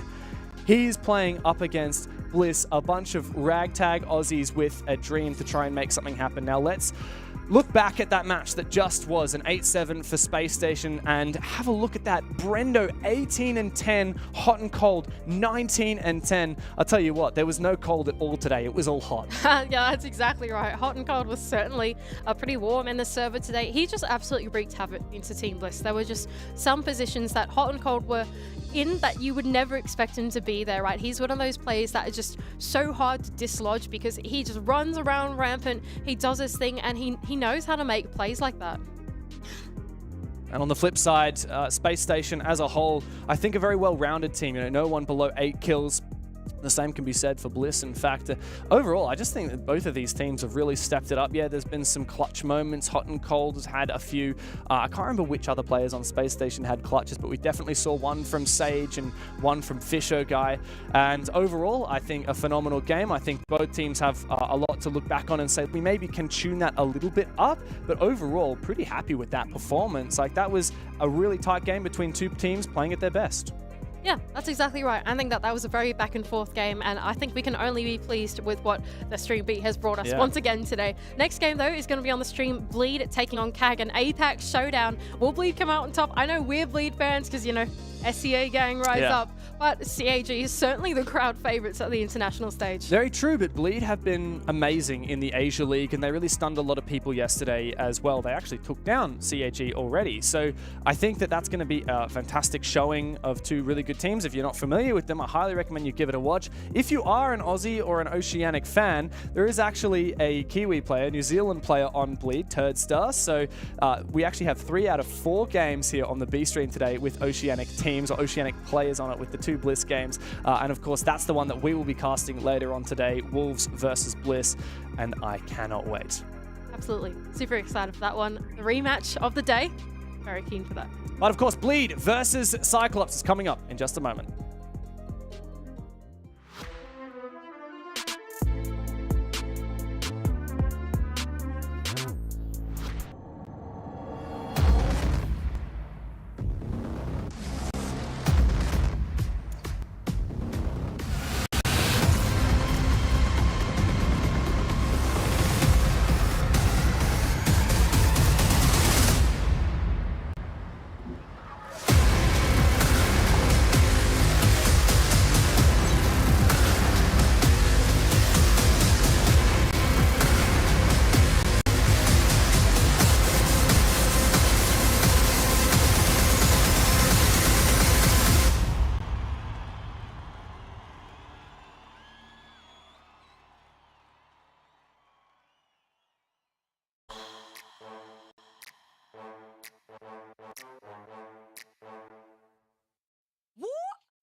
I had to sacrifice a lot in my life to be where I am right now. Everyone shares the same ideology or mindset. G2 is the best team in the world, period. The mentality when we just focus our minds to win is just maybe the most important thing. What's most important is the journey that we go on, and we go on that together. The feeling of belonging is extremely important. I do think that I feel that the most. Having the crowd is really, really amazing. When you do this and the crowd is screaming because you just put your hands up. You always have the crowd on your side because we're the biggest team in the world. When you experience the adrenaline to play in tournaments, to win tournaments, you can't live without that anymore. I'm a guy who likes video games. But other than that, I don't have that much to define myself. I'm trying to find that. That's my next step in life. Find myself.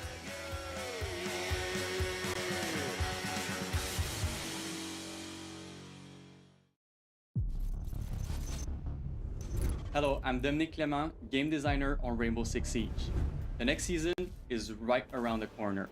And if you don't get the latest operator on release, you might still want to review your ABCs on some of the operators already available today in the game. The Electric Bandit, the Wise Cade, and the Quiet Mute will be welcoming a new troublemaker into their ranks, ready to give breachers a few headaches.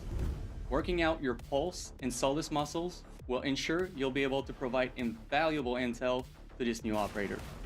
And let's not forget about Ella, Fenrir, and our other trap operators who each bring a unique ingredient that can be used in crafting some really crazy strategies with this new operator. So jump into the game and review your basics with these operators, so you'll be ready to synergize with the new operator when it comes out next season. See you then.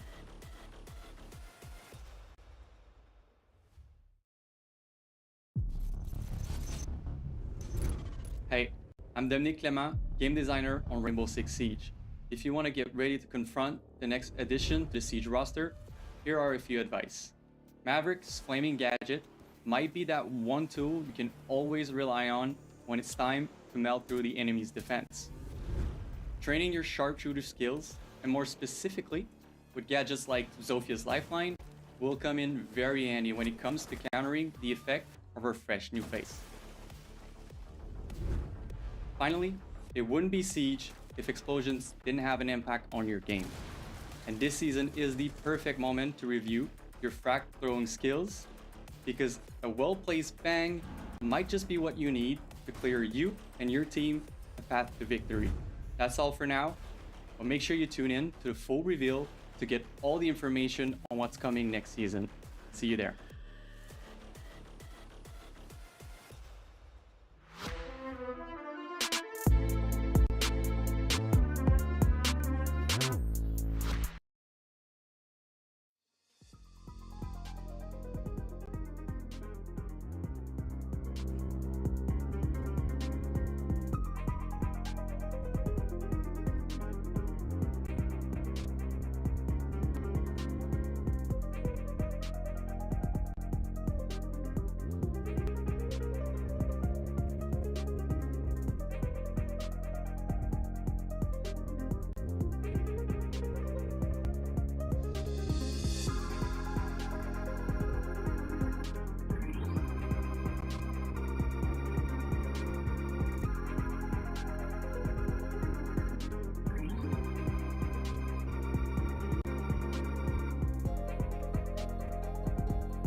of the day, as they don't have to worry about playing the match out up against Ninjas in Pajamas, which you and I will be covering as Crest has descended into madness with Nip, who have been gatekeeping things so far. They sent Sandbox home already. We actually saw them in the lobby this morning as we were getting on our bus, van, whatever. The band, that's what I'm going to call it for the rest of the time. Sure. Anyways, now on to Crest Gaming and Ninjas in Pajamas, where they're looking to do so yet again here. No matter what happens, one of these teams is moving on to the Swiss stage. And for SI as well, this game means a lot more for one particular team as opposed to another. Ninjas in Pajamas, Sam. They're already qualified. They're already made it. The Crest entirely, this is of course SI, but the major SI, much of their chances in Rainbow Six Esports on the line in this game, whereas NIP, another day at the office. Yeah, and you know, another day, another dollar for them specifically, right? Like, this is what we expect out of Ninjas in Pajamas when it comes to this team in any iteration. You expect to see them at majors. You expect to see them at SI specifically, especially if they're missing something earlier in the year. By the time, you know, November and the holidays start rolling around, you're like, all right, where is Ninjas in Pajamas? Where's your liquids? Those kind of things. So we'll have to see, though. You and I got to cast Crest earlier on, and honestly, I think they had some decent looks up against Geek, which, I mean, are looking like such a dynamic squad.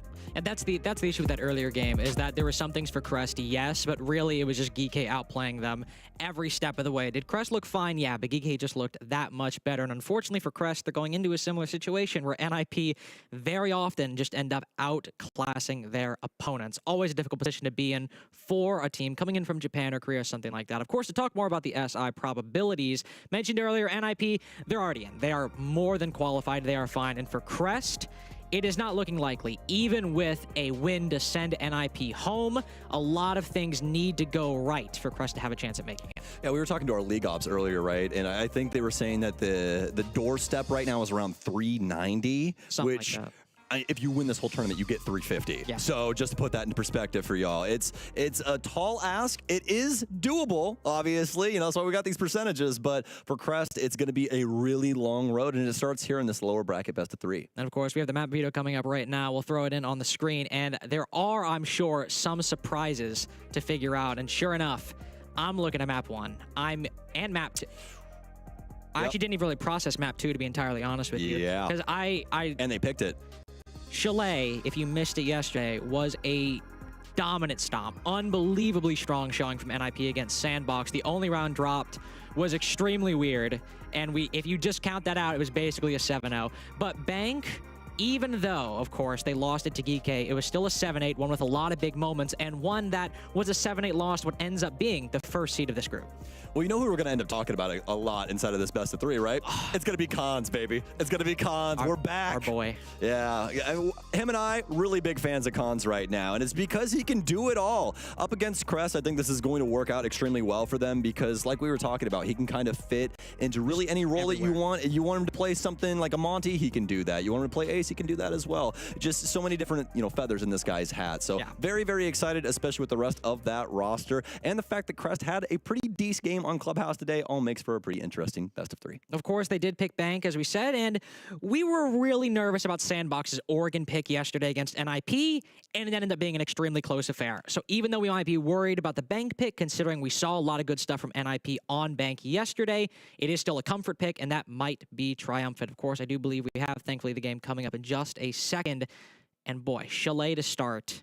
Letting this through. I know Crest, maybe they're comfortable on it, maybe they feel they can risk it, but this is still such a big gamble that you can deal with NIP that performed so dominantly on this map yesterday. They've really got to be sure they've got all their ducks in a row. Yeah, most definitely. And the social prediction also showing that as well, as Crest is only going to be at 15%, 85 for Ninjas in Pajamas here too. So making a heck of a lot of sense when it comes down to it. Ninjas in Pajamas, a squad that is practically a phenom of Rainbow Six Siege. It's one that if you touch the esport, you know the name. And it's all going to start here in the snowy winter wonderland of Chalet, a map that is pretty offensive-sided and should be quite interesting when it comes down to it, especially for Crest's sake, as they'll be starting on that respective end. And it was so in NIP's game yesterday. 5-1 half they achieved on the attack, but Crest starting on the attack this time. NIP starting on the defense. Didn't get to see a whole lot from their game on the defense against Sandbox again because it was so quick. we will at least hopefully see some interesting fare now that NIP have 6 rounds to play with on this defensive side. NIP not big fans of the Ying so far this tournament. Pretty consistent ban in all of the games they played, and honestly, for a team that likes to play a bit more methodical, a bit slower play style, Ying is the exact operator you don't want to be playing against when you're defending. Yeah, most definitely not. Gridlock also going to come through here, and honestly, a great ban when it comes to Chalet, especially nowadays with the addition of the frag grenades. That just makes it to where she's a heck of a lot more playable. So should be a pretty fun set on the offensive perspective. We're also going to get rid of Fenrir here for the defense to start things off. So making quite a bit of sense so far through the ban phase. For the attack, though, it does leave up Finka, that other key nade operator that Muzi's been playing quite a bit of. Now, Finka's kind of taken the role of like the Yana, like you could ban it and it could be crazy, but because she was so pivotal and so key to so many lineups, you don't know how well you can play around her, and it seems for some teams Finka is taking that same spot where it would be a great ban and would really target Muzi on NIP, but do you really want to deprive that operator for yourself? No, and in this case, the Gridlock goes down, and for Chalet, we actually see the Fenrir taken off instead of, say, a Solus or a Valkyrie. A Zombie, pretty standard, but without those F-nods, it should be a lot easier for Crest to take map control and take fights to some NIP defenders. Yeah, most definitely. You know, it really just banks on the fact of what Crest can do on this offensive set and what their setup is going to be. We haven't got to see Crest on Chalet just yet, obviously, so it's really going to be down to what they want to lean into for their operator lineups, what they want to lean into for their clears, because, I mean, originally when Chalet got reworked, right, we saw a lot of people trying to favor different things, figure the map out for themselves, and one of the mainstay things that we notice is that, well, first things first, Solarium doesn't work all that well, right? No, it's very difficult. We see some teams still go back to that well every once in a while when, you know, matters become worse, but you know, it just really comes down to a region thing, a team thing as to how these kind of things go. So I want to keep this book really wide for Crest before we get down to the nitty-gritty. It's a type of take where your utility clearing, your coordination really needs to be on point, and if it's anything less than that, you're really going to struggle and get stuck on that side of the map. And to be fair, NIP are typically a very well-coordinated team when it comes to some of these early rounds, so they could make it work, but once they get to the attack, they'll best play it safe. Seems like Crest right now as well. Yet to see what they fully decide where they want to push the map. We got some presence over on the solar side. 2 different players at the moment, all hanging out by that area. The rest of NIP's defense as well also been scattered. Psycho will be holding on to blue here. Muzi in tow as well as Tiobi out on the far end. Trying to assist things here. Offense been clearing things out. It's going to be mostly centralized around Ego as well as the Master tag. We got Whiskey coming in. Should have a dope call matched up with that, and they will. So make things fairly straightforward when it comes to their info clear. Muzi's going to be downstairs, but doesn't really have anybody in the ballpark for himself right now. Cons is actually downstairs as well. So looks like they're going to be trying to slowly peel things back as Nip really trying their damnedest to hold on to this mid floor. There's one player over all the way by Fireplace that Whiskey has a beat on. Psycho around the short position, also looking to keep Crest contained to the dining room right now. It is a basement attack. We'll see Lua drop down to the bottom floor. Need to use some of this hard breaching. We've got the Thermite and the X-Kairos to open up a lot of these different angles. There's 2 different soft walls on the walls you'd think Crest would try to breach.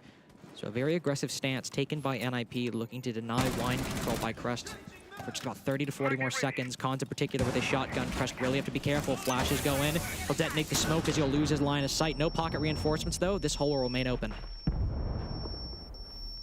Well, it's been slow moving for Crest so far, but this is somewhat what we expected, especially with Ninjas in Pajamas playing the map control in the way that they did. It made it to where Nip was able to slowly wing Crest onto the map. Now they're right at the gates, but they have to deal with quite a bit of utility. Cons has already burned through his, though, so at least they're in good time on this. Some nitro cells to worry about, too, and by some, I mean quite a few, actually. We've got 3 in the pockets of Ninjas in Pajamas, so a lot of artillery to try and deal with this strike coming in from Crest. Oh, big pickup by Eclair right there. Cons cut down on the close angle inside of Red, and again, this hole is open, so they've got an entry point. Psycho's got to aggressively contest this, but the utility clear by Crest is very much landing. Able to open up a lot of these different positions, but a bit too late by Tiopi. Psycho regains his vision, but then pushes far too deep into Red. Claire's able to shut him down. They've got a spot to plant behind this column. Muzi with the C4, Pino on the other side too. They go out at the exact same time. One lands right as it needs to. Whiskey's picked up one, but he's got to push fourth. No opportunity to go for the plan. He checks the wrong corners, got the intel now. Pino's a bit quicker with that one. First round goes to NIP. Very well done, Nip. Gonna lock things down, and already a lot of energy on this bench as well. And that's what you want to try and carry through a long series like what we are about to get into here. Only the first round under our belt so far, but a very solid understanding of the way that you want to try and handle things on this map. Although, you know, going about things in kind of a different way as to what we normally see. Quite the roam game there initially by Ninjas in Pajamas that they're able to peel back towards site. Yeah, they eventually start losing some bodies, but not really because of that. All on cons, really swinging into red there. And then things kind of devolve for a bit, but able to essentially get things done when it mattered most. Overall, was a decent showing from Crest, at least for a little bit. Might have a bit of a tech pause right now, figuring out what's going on. But Crest, their slow attacks not serving them, especially as NIP with a good read. Even though you had, I think, some individual missteps. Psycho, for example, hitting that re-peak. Not really cons necessarily staying too long, but definitely getting caught out inside of red. I think the strategy was still overall very sound from NIP. All right, we know our team likes to attack slow. We know they take their time.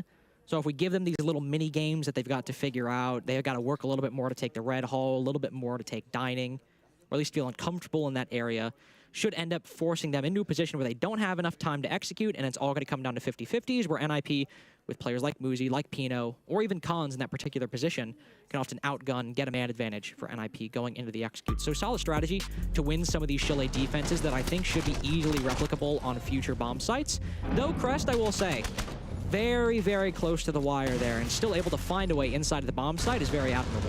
Well, it also just goes to show you how solid patience can work out for you in Siege, right? Ninjas in Pajamas, a very patient team, but eventually they start to get a little bit more aggressive because they think these players are going to just start moving in. But Psycho, a perfect example of that, as he pushes out red and gets completely caught off guard. I think that we have somewhat of a mirror matchup in that way, where it's just going to be both of these teams doing their damnedest to try and trip up the other. I mean, it's two slow teams, and this is in a group of four. Everyone, I would say, is probably slower than a lot of the average at the tournament, or especially amongst what you think. I mean, NIP, slower than the region. Crest, slower than the region. Sandbox, they're their own thing, of course. But they're their own region. Yeah, they are their own region. They actually are pretty representative of Korea overall. Just Korea kind of a slow attacking region. But then GK, even then, I'd say maybe they're the fastest out of the group, but they certainly take their time. They're not running out. Maybe noodle every now and then. But overall, the Group A has been a team of step by step, angle by angle, position by position, taking their time. Consistency. Yeah, consistency, breaking things down into bite-sized pieces and taking them as they go. So the playstyle overall has been fairly similar with some slight variations. Where NIP decide to go after this, of course, is the big question, as they have won the bomb site that usually necessitates the biggest roam on Chalet that needs the most aggressive position taken. And even then, they had some players around bar, but they weren't extending all the way into dining or roaming, having people on that second floor for far too long. Now it theoretically should be a bit simpler for NIP for how they set up the bomb sites. Most definitely. I think the only thing that kind of falls into the same basket is got to be games and bar, because you have to worry about the position up top in library, right? But past that, I totally agree with you. I definitely think that the basement necessitates players on that mid to top floor and playing things out like Nip did, slowly peeling things back. It reminds me of the old SSG roams on Clubhouse, right? You want to try and hold that map control, waste as much time as possible, whilst also keeping man advantage or man count equal. It's a tall task, but somebody's got to do it. Remember when we saw the SSG roam first debuted and we were like, this is a game changer?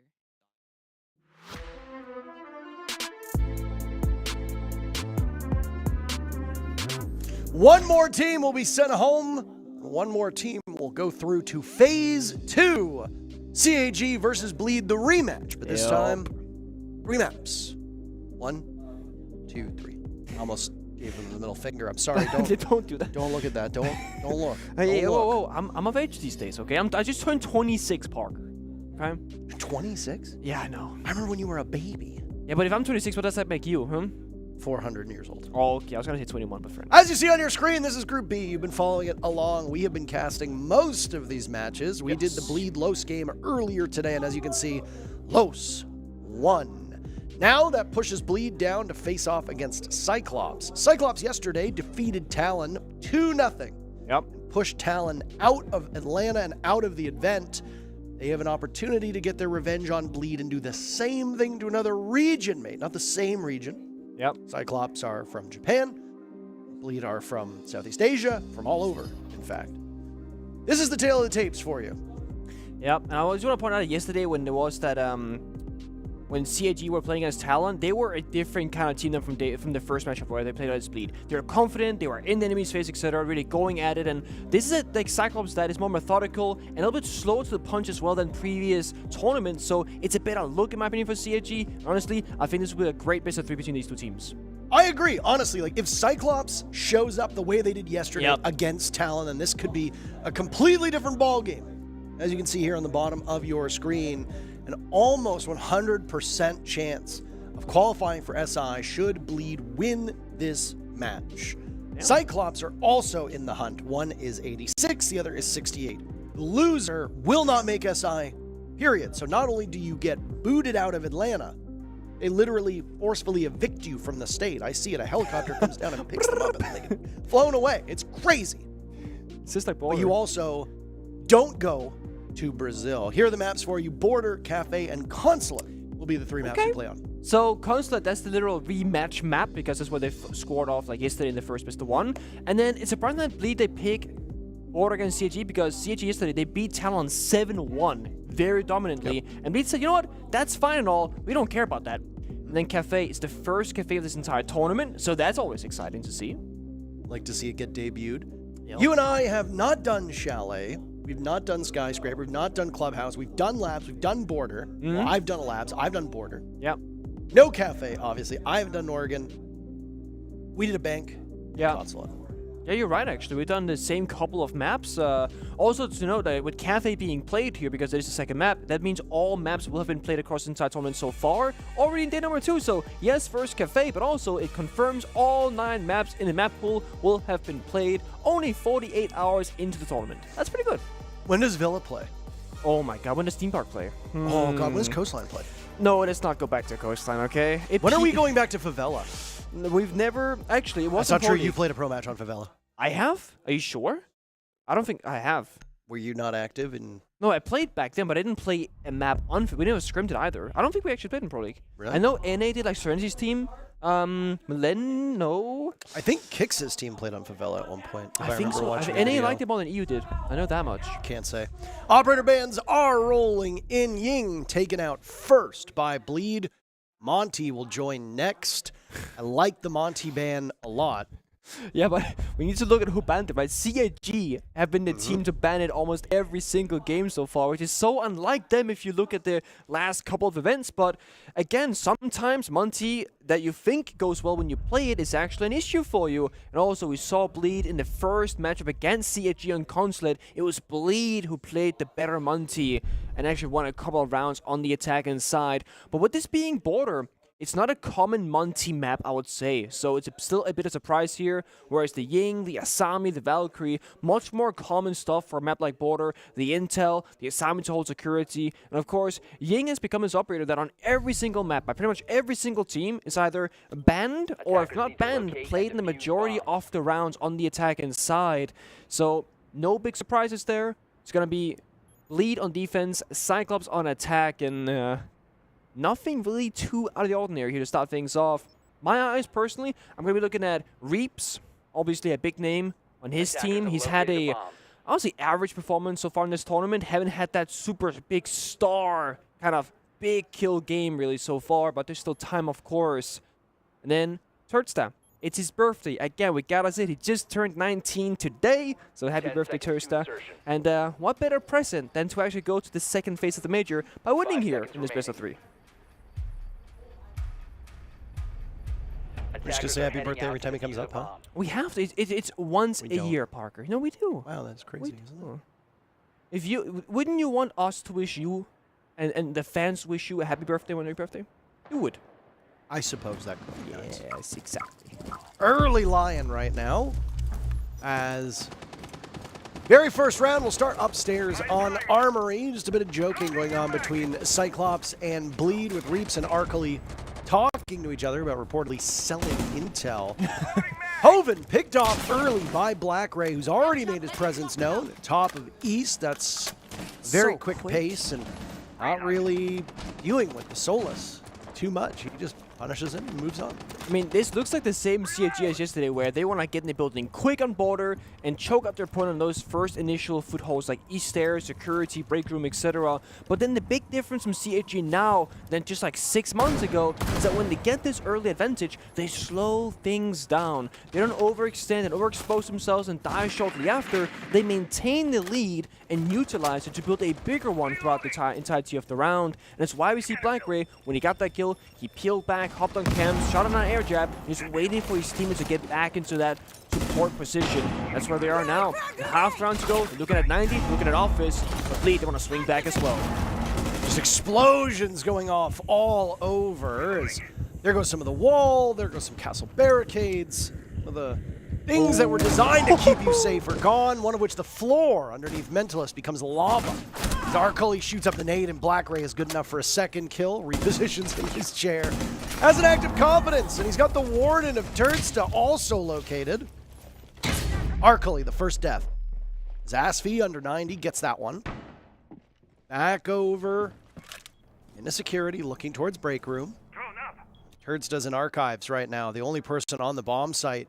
Cyclops, all stacked up on top East. Yeah. Nowhere close to an Armory take, but Armory is as free for the taking as possible. And again, CAG, they're playing just disciplined. They're waiting for Energy's drone to come up from outside the building, in towards it, get intel, and say, guys, 3, 2, 1, Lion Scan, push in through Office, and try and get that fight together, 2v1.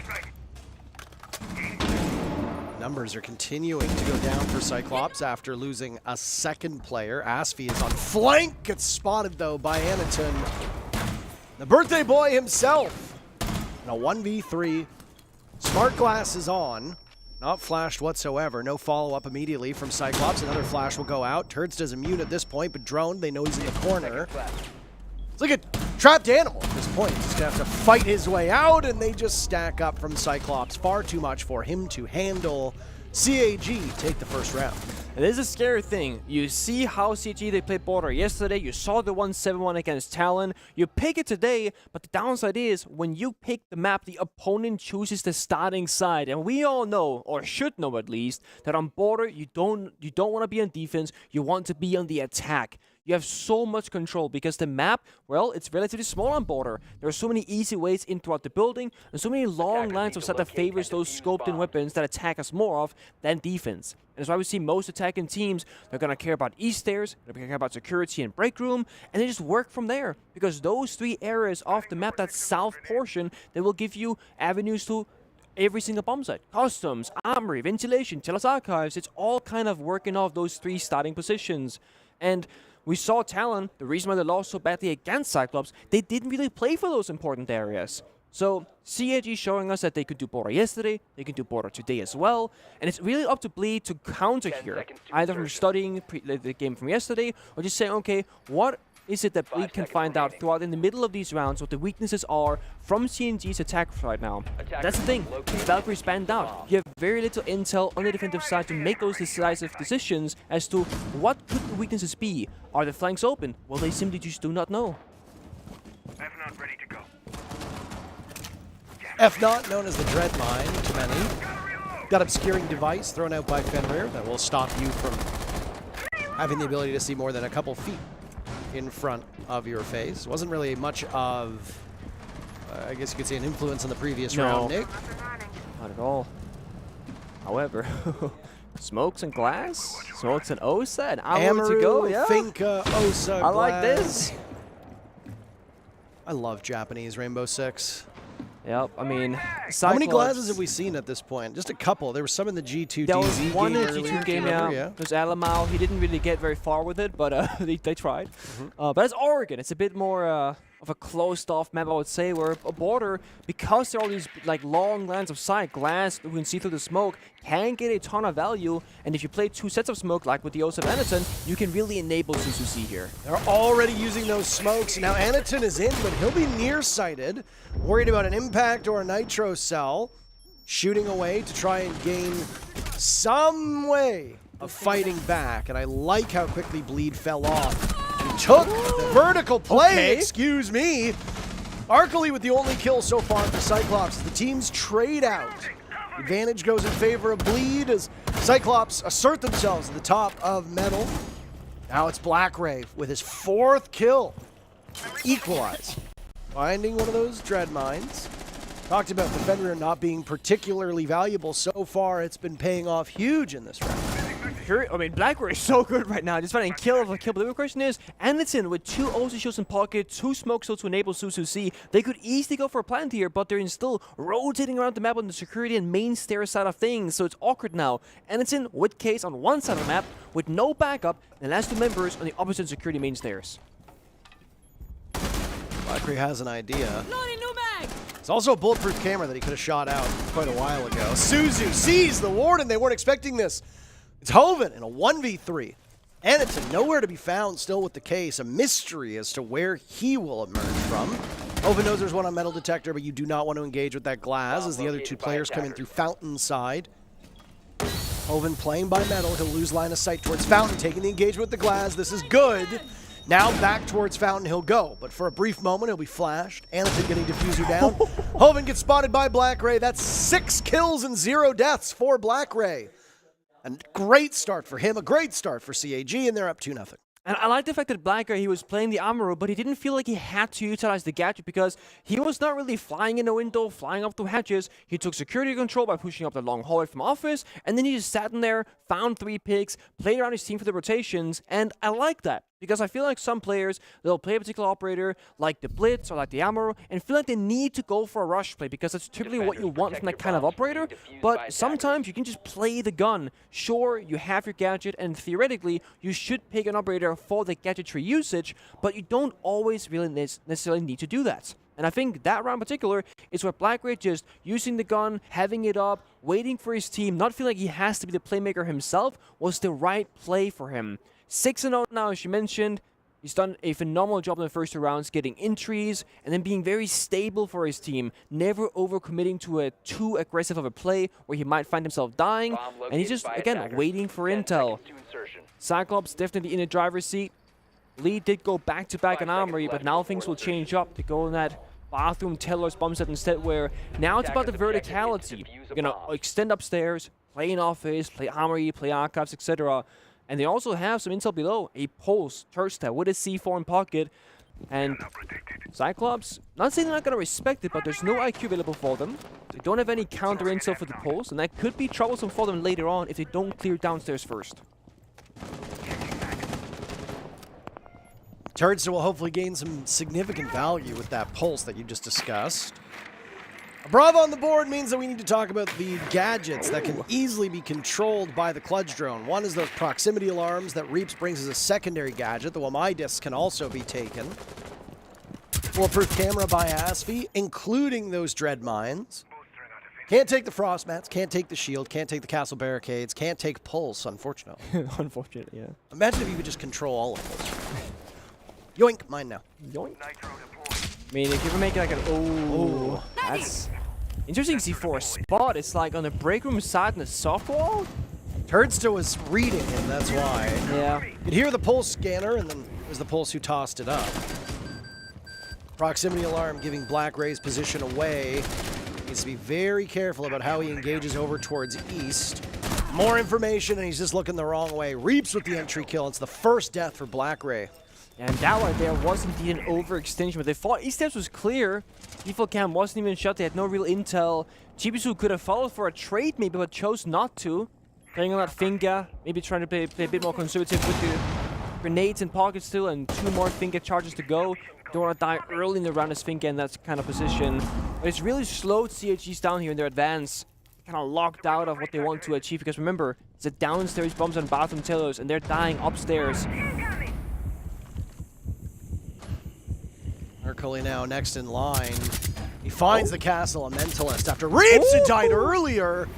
That suppressed para doing some mighty good damage, and there's another and he gets frog splashed by Asfi.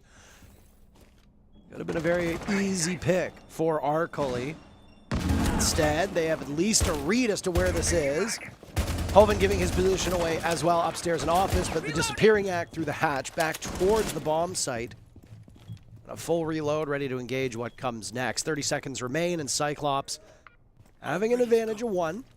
Time for Asfi to move around which of those dread mines are open. Like that CAG are still on drone. As they look to open things up and go for the drop, they have to be very wary. The fact that somebody could be playing down there additionally. Frost mats are the big question mark for me.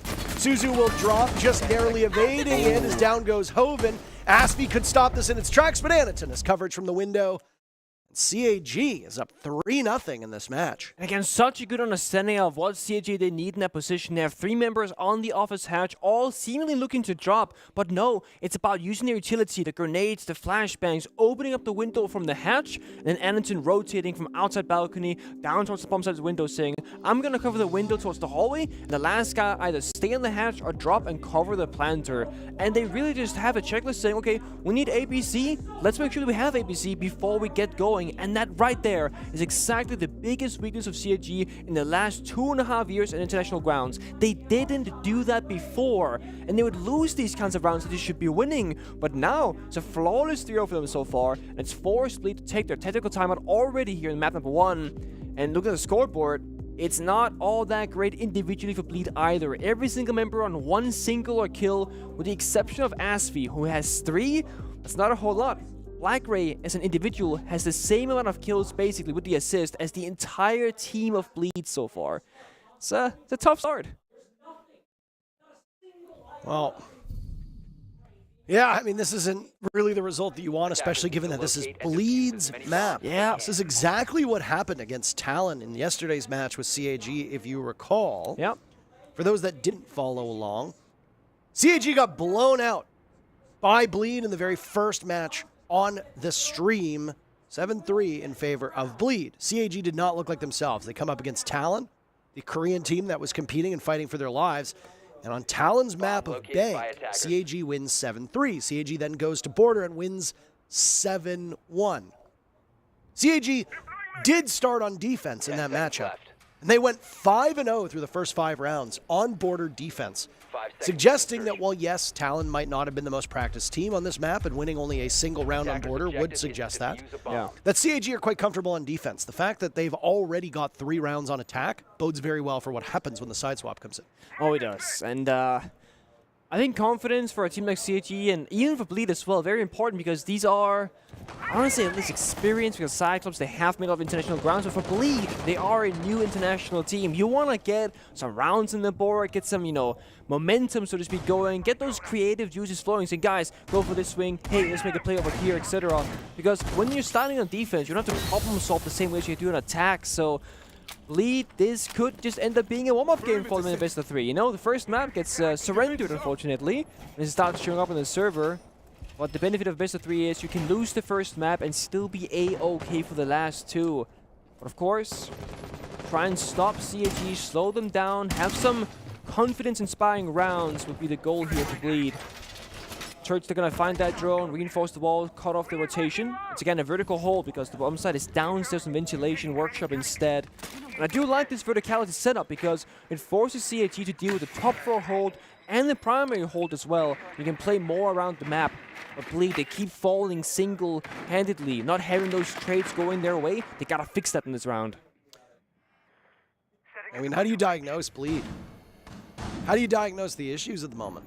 I mean, other than Asfi having largely impactless kills, the rest of this team has not accomplished much on the score sheet. It's a rough spot to be in. I mean, the roam has not been particularly strong for Bleed. In fact, I haven't really noticed a ton of roam presence to begin with. And Cyclops have just been so proficient with their entry work. There's Black Ray to get 1. Immediately maneuvers over towards the B-bomb site. Flushing Asfi, the only player with more than a single kill on Bleed, out of his position. That's just not good enough. No one's on cams. They don't have the F-net there as well from the Fenrir. They don't have the beat boops from Hovind. Like, there's so many different kind of intel pieces of utility, but they're not being used to position correctly around the map here, and therefore they're again playing 4 versus 5 from Bleed side. More information this time as the mirror is spotted out. Concealed by smoke, and a joint effort to push Mentalist out of that position will be needed. Ven's Workshop is the bomb site, but the silhouettes will not fool you. Every single player from Bleed is upstairs. Nobody is on the bomb site itself. I imagine that they have a vantage point down below and probably some form of information, but you could potentially take advantage of this. That's exactly what Suzu's doing as Reaps dies, and now it's Arcoli to try and keep their attention. That's a successful defuse plan for Suzu. Turns to drops. It could just be a flawless round. Hoven's the only one left. Firing away, getting a kill onto Arcoli, but how many more can you add up? That's only Hoven's second kill. Now, Suzu doing all the work himself, 4 in a row from CAG. Damn. This is not the result that I expected so far. I mean, going back to the first the matchup here between Bleed and CAG and Consulate, I was praising Bleed for their discipline, for setting up the crossfires, always playing trades on defense, etc., and having a good read in the game strategically. And I have not seen that from them on Border. And then normally you'd go, okay, this is CAG's map pick, it's fine, you know, they're supposed to lose this one if you're Bleed, but that's not the case. Bleed picked this map against CAG. And they're down 0-4, and they haven't shown us anything where we go, wow, great attempt, close round, you know, CAG just clutched it, they got, you know, good timings or whatever. No, this is CAG storming into the building, Black Ray in particular, with a drone in front of him, just finding opening kill after opening kill. And Bleed, they don't really seem to be adapting right now. The only adaptation in Operators has been that Solo's not being picked pretty much every single round. And yeah, you can tell them where the drones are coming from, but that doesn't seem to be the case. The Fenrir of SV inside of Customs was looking at the floor, like, oh, there's a drone here, I'm going to shoot it, and they get shot by Black Ray from behind shortly after. So I don't think Solo is doing the best work right here, no matter who's playing that operator. And I don't think they're putting their utilities in the right areas either to deny the entries from CAG, and it's why they keep finding those opening kills uncontested. Bleed only drew first blood in round number 3. Outside of that, it's been either a trade or Cyclops all the way. It leads more credence to what you just said. The usual killers on Bleed have been very quiet. Hoven, Reeves, pretty much invisible. It's all of them, right? It's not even just individually, but sure, let's say one player keeps dying, fair enough. But let's say that you keep dying and no one's trading you. So you just die kind of for nothing, you die alone. That's the bigger issue at hand here. Because if Mentalist goes 1-4, but somebody else gets the kill trade every single time, then you can say, okay, 1-for-1 trade is neutralized, it's equal. But there's just people falling by the wayside with no backup. And it's CAG who always have more guns facing the enemy's direction than not. Like this coordination over towards break area, and Black Ray might have just seen a player. Hard to tell from that position. Opening up the castle barricade to give a longer line of sight with the DMR that will flatten you in a matter of seconds. Black Ray only surviving because of the adrenal surge. Very well timed. Chibisu dies. There's Bleed to get on the board first. Still over half the round to go. That's the last adrenal surge that they will have as its effects continue to linger. Arcoli walking in. Once again, that suppressed para is so lethal. Mentalist feels its wrath that time. Now next in line is the Solus. Winning the duel is Hoven. Down goes Arcoli. The advantage for Bleed, and with Black Ray so low, this is the best look that Bleed has had all game. Now it's Anaton's turn to take some damage as he fights at the top of East Stairs. Basically for sure so far. And this is again, finally, Bleed actually punishing the entries, finding the opening kill, and then playing solidified in these corners. The right way to play Border. Let them come to you. You got the crossfires, you got the strong positions. Suzu's gone, so the last two are limping. Playing on borrowed time. Black Ray sees one, looking to pad his stats. Shot through the soft wall. Anaton now nearsighted, feared as he walks away. A 1v4 at this point. Virtually unwinnable. As the diffuser has one smoke. It's a pick on the Asvi, vaulting on in, but Reaps is there. Long range in that same position over by Break Room that he spent most of the round in. Bleed finally gets on the board. Yep, a well-needed round for them, but they got this final defense up and coming in. What bumps it do they go to? Because when you've gone through every single one, but Customs, where you don't really ever want to go to, and you've lost every single time, it's okay. I guess we gamble either ventilation or bathroom and hope for the best. And then I love this. Like, attacker repick is still in play, but we see a blitz and a glass being showed here from CAG. They might want to change up the pace right now. They've been playing this kind of methodical, semi-predictable style of siege that worked really well for them. It's how they got the 4 rounds, only lost a single one.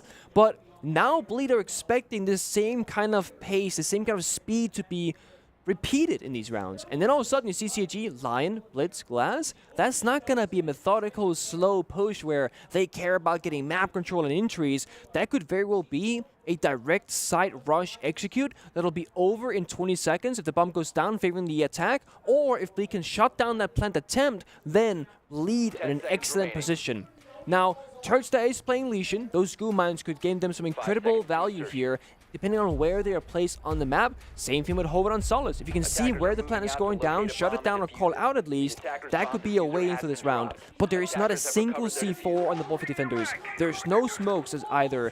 So besides gunplay, you don't have many options in. We also have an Ace stream. In case you guys couldn't hear it. Very exciting stuff happening. And now around here as well, Sunni will follow as well. Blackbird with Diffuser as at the bomb site. Chibisu and Armory nearby. Not sure it's going to be a direct side rush though. The glass is gone, but Blitz is still there. They could set it up. And it's just rotating over. 4 members now on the offense side. That could be the sign. Question is though, with just the Blitz on the board and no Ying or Glass to follow up, I'm curious to what the actual execute would look like here for Cyclops. Oh my. Okay. Chibisu, what's going to happen?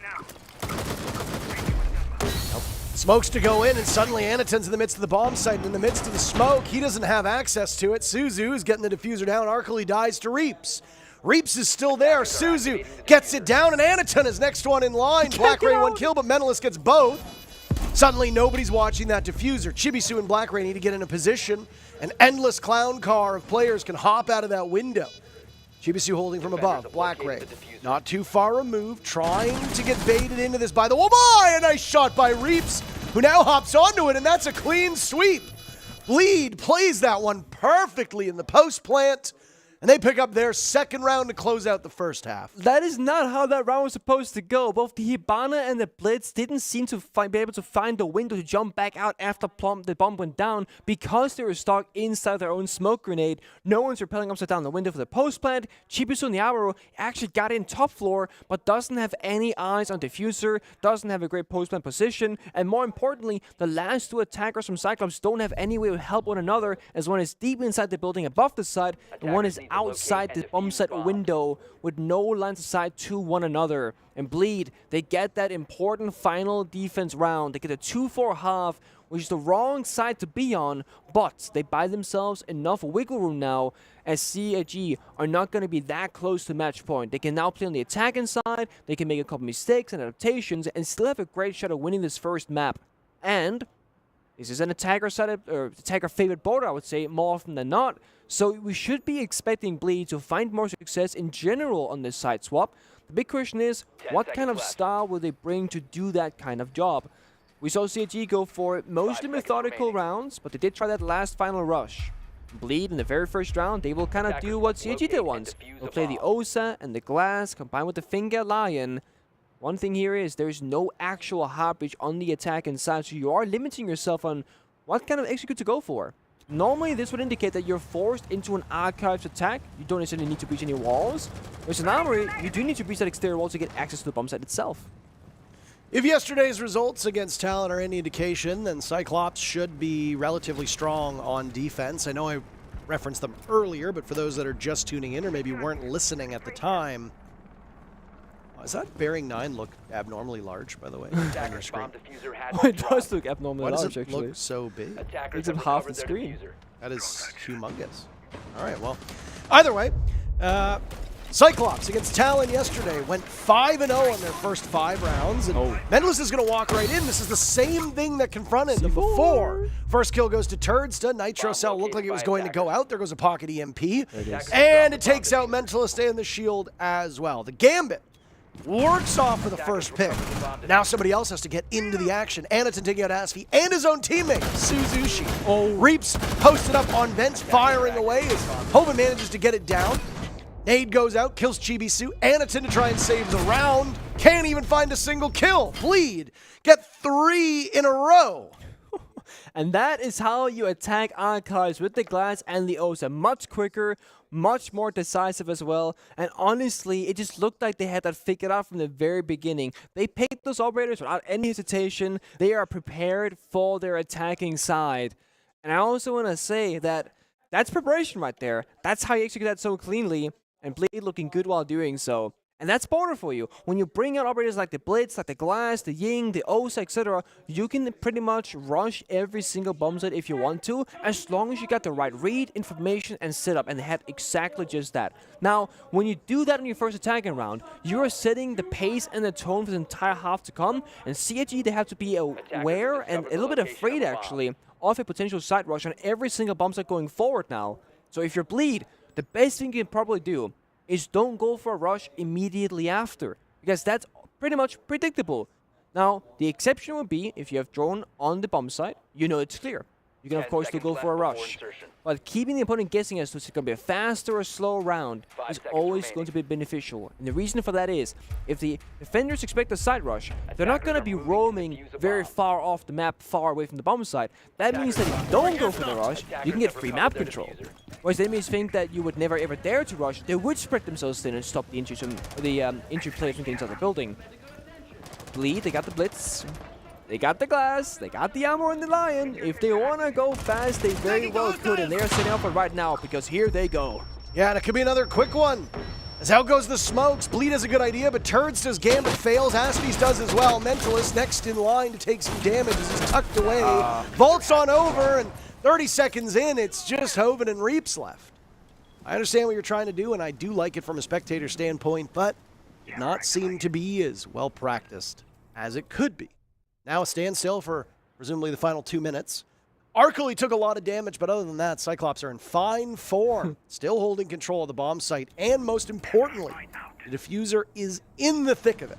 Yeah, that's, I mean, this is like the 50-50 of a rush. Either you win really quickly, or you pretty much lose immediately. And it coulda, woulda, shoulda worked, but it didn't. And I do want to say, Mentalist jumped in with Blitz, went for the ADS, got nearsighted by Fenrir, and then flashed nothing, vaulted to rotate, and died. But Hoven does get a kill upstairs. It was a long way to go. Half down to the timer. As you mentioned, Parker, diffuser on the bomb side. You gotta retake that, find a comfortable position, and then make a play off of that. It's a long way forward to Bleed here. Reaps could drop as there's some drone work being done by Hoven. I mean, you've got so much time at this point. There's an E1D as well, paralyzing the defense. Can't tell if he's spotting just where he wants to drop or a potential line of sight. They think there might be somebody over in the corner that's being concealed by a mute jammer. There's Jaeger on the board. And a Warden as well, so this smoke could work against him. Drops into the Dread Mine, but off goes the smoke. Finding it, stopping the nearsightedness. Reaps pulling out the sidearm before juggling on over and losing the duel to Anaton, because guess what? The Warden can use that smoke as well. An odd engagement as it looked like Arkley was going to go for that, but it's Anaton to get the very final pick. CAG strike back after letting the round go to Bleed previously. In fact, all three previously. And that's the first successful defense for CAG. And that's exactly what I mean when I say that I don't like when teams, they rush too often or too many times in a row, because it becomes more predictable. And a rush typically works when you're catching opponents by surprise, or you're doing a rush that is not very popular or common to see. Because again, surprise factor, that chaos effect. We saw CAG having 3 members near the side when Mentalist jumped in with the Blitz, and that's simply too many enemies to deal with for the Blitz himself. He can only be shield faced into one direction. The Warden was on side, we can see through the smokes, and then a C4 primed and ready as well. So there's no realistic way in unless the enemy makes a ton of mistakes, and you don't ever want to rely on the enemy being bad. You should rely on you playing the round clean, playing it well, playing it good. And I don't think Bleed really did that in the previous round, because they didn't seem to have enough intel as to just how many people were on the site versus on the roam. And now, with the round not working out, we can probably expect some more normal, methodical, slower paced gameplay from Bleed, because it's time to change things up. You tried the fast stuff, it worked once, it failed once, you're looking at this 3-5 scoreline. The next time Bleed they lose, they're staring down that match point for CAG, one of the worst spots to put yourself in. So, your Bleed, try and get the next round or 2, tie things up, and overtime doesn't look all that impossible, all that unlikely. They go on Twitch, the Gridlock, Fink is stable as well. Of course, you want to be able to boost up your teammates and yourself in these gunfights. Fink has those frag grenades now as well, so tons of utility. I will say, I very much appreciate how aggressive Bleed is on these entries. Being able to get in the building? Oh my, but surviving is half of the battle, and Oven doesn't accomplish that. One Adrenal Surge had gone out. Arcali shuts him down on the bottom of East Stairs by Lobby. Now Black Ray's position next. Serious damage with that Uzi. Unable to complete the kill onto Reaps. Down goes Turrets into Anaton, and now Reaps manages to evade one of those Razor Blooms. He's upstairs on that catwalk. Back towards East he goes. Deployable shield, hard and soft walls, all of which Ace he can actually handle quite easily. Now it's Aspie priming a grenade to bounce on in. Unsuccessful in taking any of the players down. A nice swing from Reaps onto Black Ray. Numbers will equalize. Reaps is damaged though, and well, Mentalist gets down, thinks he can go from bad to worse, but Reaps is somehow making this happen. He's losing HP slowly but surely. But he really is the Grim Reaper on this round when it comes to these picks. Nade tossed in, Anaton evading it. This has been constant action for about a minute at this point. Anaton pulls trigger a little bit too early. Aspie's able to walk by and survive. So now some of the wall inside of Archives will go. Anaton can swing onto that. Reaps close by. He gets the kill, but suddenly it's a 1v1. And Suzu versus Aspie in an engagement. Looks like there's a Maestro cam up watching him. Does Aspie know this? Out he goes to retrieve the diffuser. Attackers recovered the diffuser. Suzu's in a position where he has to get around those track stingers. This is one of the impacts to do it. Aspie with the shotgun out, being spam pinged. He knows the Maestro's there. They're working both ways. And now Aspie swings, but Suzu wins it. CAG moves to map point. Oh, both had the intel. They both knew the whereabouts, but they both also couldn't really move from their locations. One stuck in the corner, the other one stuck knowing that he cannot plant anywhere on the bomb site. So the track stingers, yeah, they're on the ground. They're stopping Suzu from moving anywhere, but he doesn't have to. He's not the playmaker in that scenario. When you're playing defense in a 1 versus 1, it's the attacker's task to get down that diffuser. It takes 7 seconds. When you're back-to-backs right on the bomb site next to each other, you cannot just sit down for 7 seconds. The defender will not allow that to ever go down. And to make things even worse, Suzu did have an impact in pocket as well. If you wanted to pop those traps on the ground, destroy the floor, create a confusion or a distraction somewhere as well, do some damage towards his opponent. Now CAG there on match point. They're going to go downstairs, play that vertical bomb side, and they're going to do this with a ton of different utility. The Maestro camps, the mirror windows, the Razor Blooms and Thorn, the castle barricades, and of course, Arcoli on the solo so we can see where the planet's going to be going down if that's going to be the play from Bleed.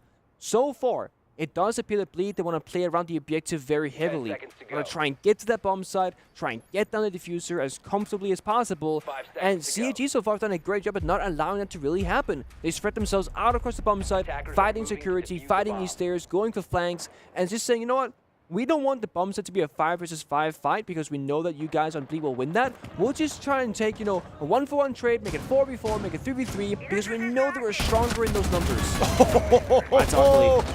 Reaps has time to use her Adrenal Surge, and well, you gotta go for it, but why do you re-engage? No Adrenal Surge to get you back up. Finka will need to be retrieved. Black Ray will go fishing for even more with this map on the line, but Aspie stands sentinel, staring down that window and could have very easily punished Black Ray. Will now open things up. He has no idea as to the whereabouts. Adrenal Surge goes off and Reaps is back up. There's a sound cue that goes with that, so CAG will have heard that. He knows that the Finka's back up, but guess what? They want more of it, and finally they get the pick, but not before Aspie's been reduced to virtually no HP as well. Yeah, and the thing is, I really respect Blackbird for playing that disciplined and safe, like not going for the greedy, the kill secure, but then he kind of sticks out for a little bit too long. Sure, Aspie on HP, Reaps on HP, but the finger boosts are coming out, healing his teammates, but that is the last one though. Reaps and Aspie, less than half HP for the remainder of this round, but they got that one-man advantage still. I would say it worked for Bleed here in this scenario. Black Ray killed so much time. He did. Killed some drones as well. But you always forced feel out like 2 Adrenal more. Surges. Yeah, value-wise, but it's like, I feel like they could have been done more, you know? If you get all that stuff done and fall back, you stay alive, you give even more value. It's not all over, though. CAG still have map control, they got to buff the bomb site on the bomb site, and it's still Bleed has to pick this apart. I mean, That's not how you win millions if you're only gambling $1 here and there. Hey, You that's got to fair. keep going in. That's fair. I just think, I mean, okay, to be fair, you're up 6-3. You can take some risks here. You can go for those risky plays. It's a downstairs bomb site, by the way. Bleed has their work cut out for them. Flush out the top floor and then move towards that Vents Workshop site. Now it's Suzu taking some damage. Backed up by Arcoli as they know one player's over towards Passport, and it's a ring around the Rosie. Advantage for Bleed will continue to go as Arcoli circles around, picking off turd stuff at the rest of Cyclops. Getting punished by the gridlock. It's Aspie and Reaps to get every single kill if I saw in that round. Which is amazing because those were the two that Black Ray was trying to nullify earlier on. Bleed's 4th round means that they stay in this, but it's still CAG's map at the moment. It was such a good play from both teams as well. CAG, they went for that 2 versus 1 instead of customs, and they got the kill in the collapse. But while that happened, Bleed, they recognized, hey, nobody's really covering the hatch drops on site. Let's just drop down and get those kills and go for a really off-pace play. So while 2 members, they leave the site to get the single kill in customs, well, Bleed take side control. And then defenders, they play retake, and that's never where you want to be. A good read from Bleed, but they're still in this awkward position. 2 more rounds in a row needed to go to overtime. Going through their decisions on the attack inside of what operators should they be bringing. Mentalist did hover the blitz for a short moment and thought, you know what, guys? Let's not gamble this again because it's exactly where it went wrong previously. That Taylor's off on bomb site. Yes, you have a quick X point in towards the side window, but you also have this whole map, this beautiful map you can work with. Go upstairs, roam clear, find some of those picks, build an advantage for yourself, and then pick apart the bomb site later on. One big thing here, with Valkyrie being banned, defenders don't have a lot of intel to be had that is movable.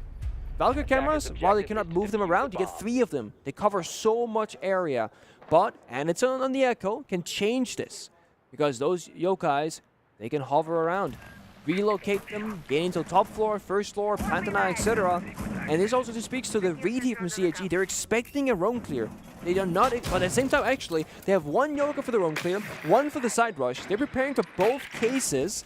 They'll see, okay, it's not going to be a side rush. You can then move those Yokais around, gain maximum value. But if Turchta can find them with the Brava drone, that of course could change very quickly. They get stopped by a mute jammer. And Akoli won't even see where the drone is because, well, it can't be checked right now because it's jammed.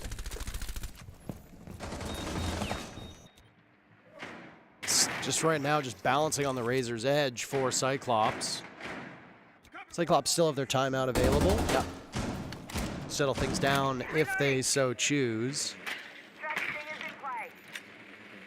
I will say, this is a very different matchup than what we saw in the Bleed versus CAG game all the way back at the start of yesterday, Nick.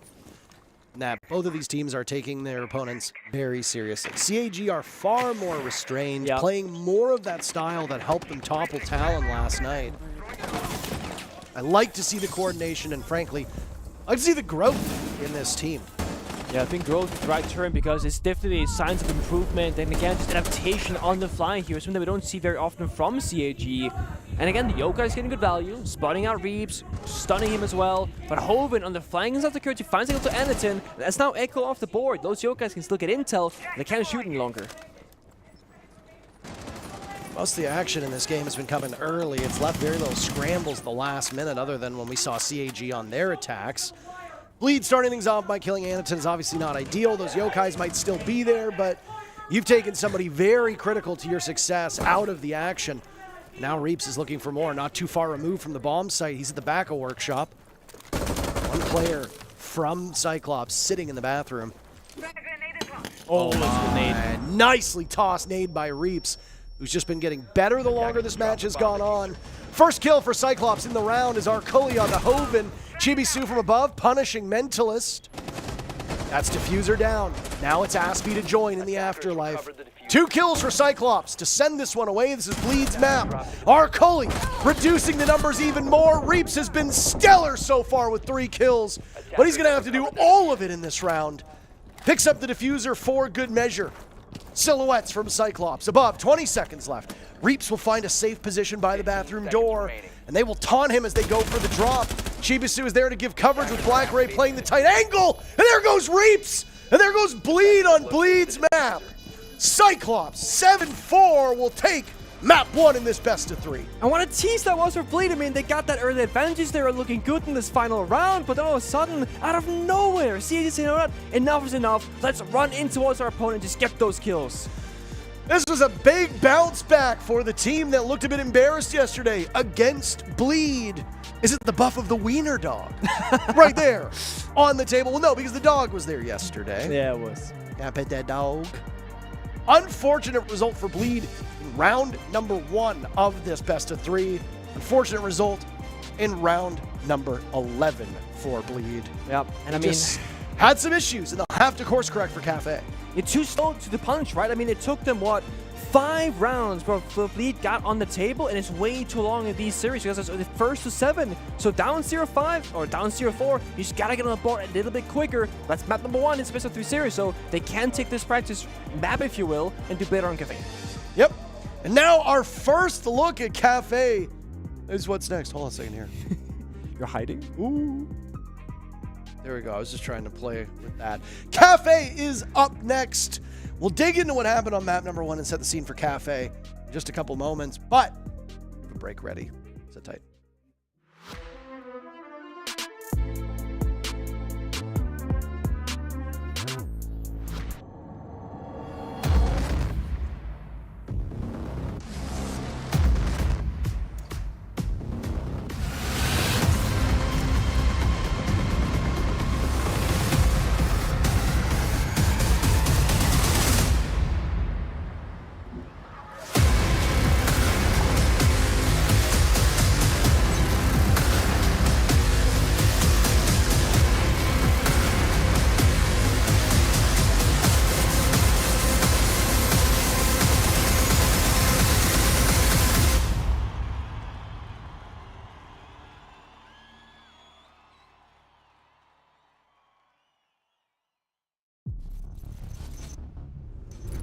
Hey, I'm Dominique Clément, game designer on Rainbow Six Siege.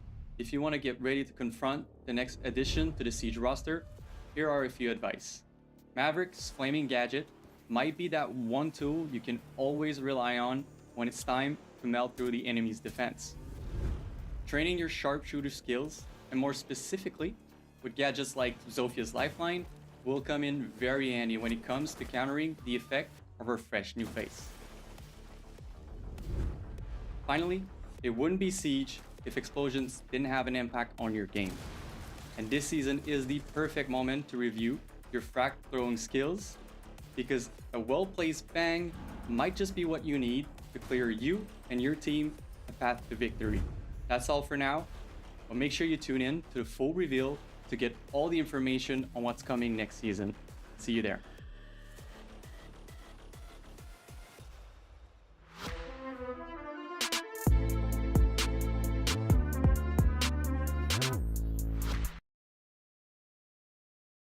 Down 1-0 on Elimination Series. From the land of the rising sun, Crest, Japan is here to play. Ninjas in pajamas lose their own map pick against a much smaller region. And this is something actually that has routinely been happening to NIP across the last year and a half. They come here, they play against MENA teams, they lose. They play against Japanese teams, they lose. And now there is actually a moment in time that we could be here to witness where Ninjas in Pajamas goes home in the play-ins of this major. And you might be thinking to yourself, why are we getting so excited? The series isn't over. We still got another map, maybe 2. NIP could very well win this, and that's right. NIP could very well still win this. They could come back. They had a good game against GK on Bank. There are a lot of possibilities, but Sam, this is anybody's game, and we'll be with it right after this.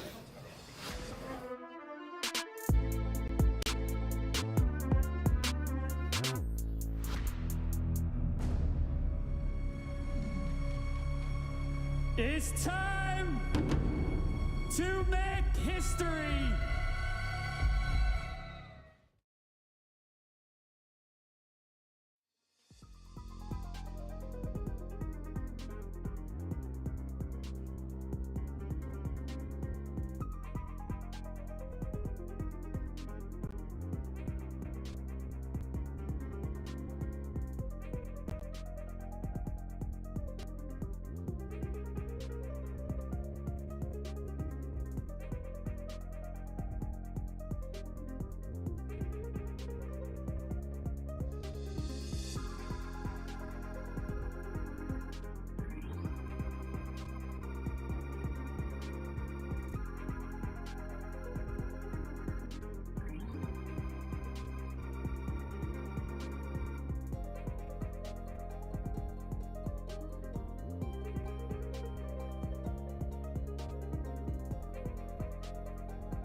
Well, map number 1 didn't go.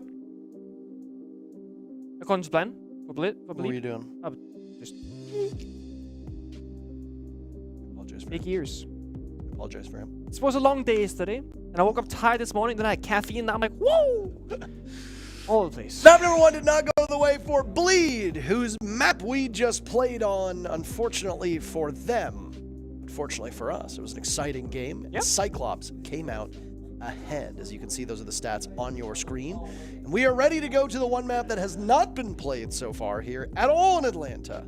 Yep. Which is Cafe. A lot on the line. Also, this means if we see all 4 bomb sites being played on Cafe, there will be all bomb sites, all maps played in the first 2 days of the major. That's like a world record right there in Siege, I think. One of the quickest, like, all done.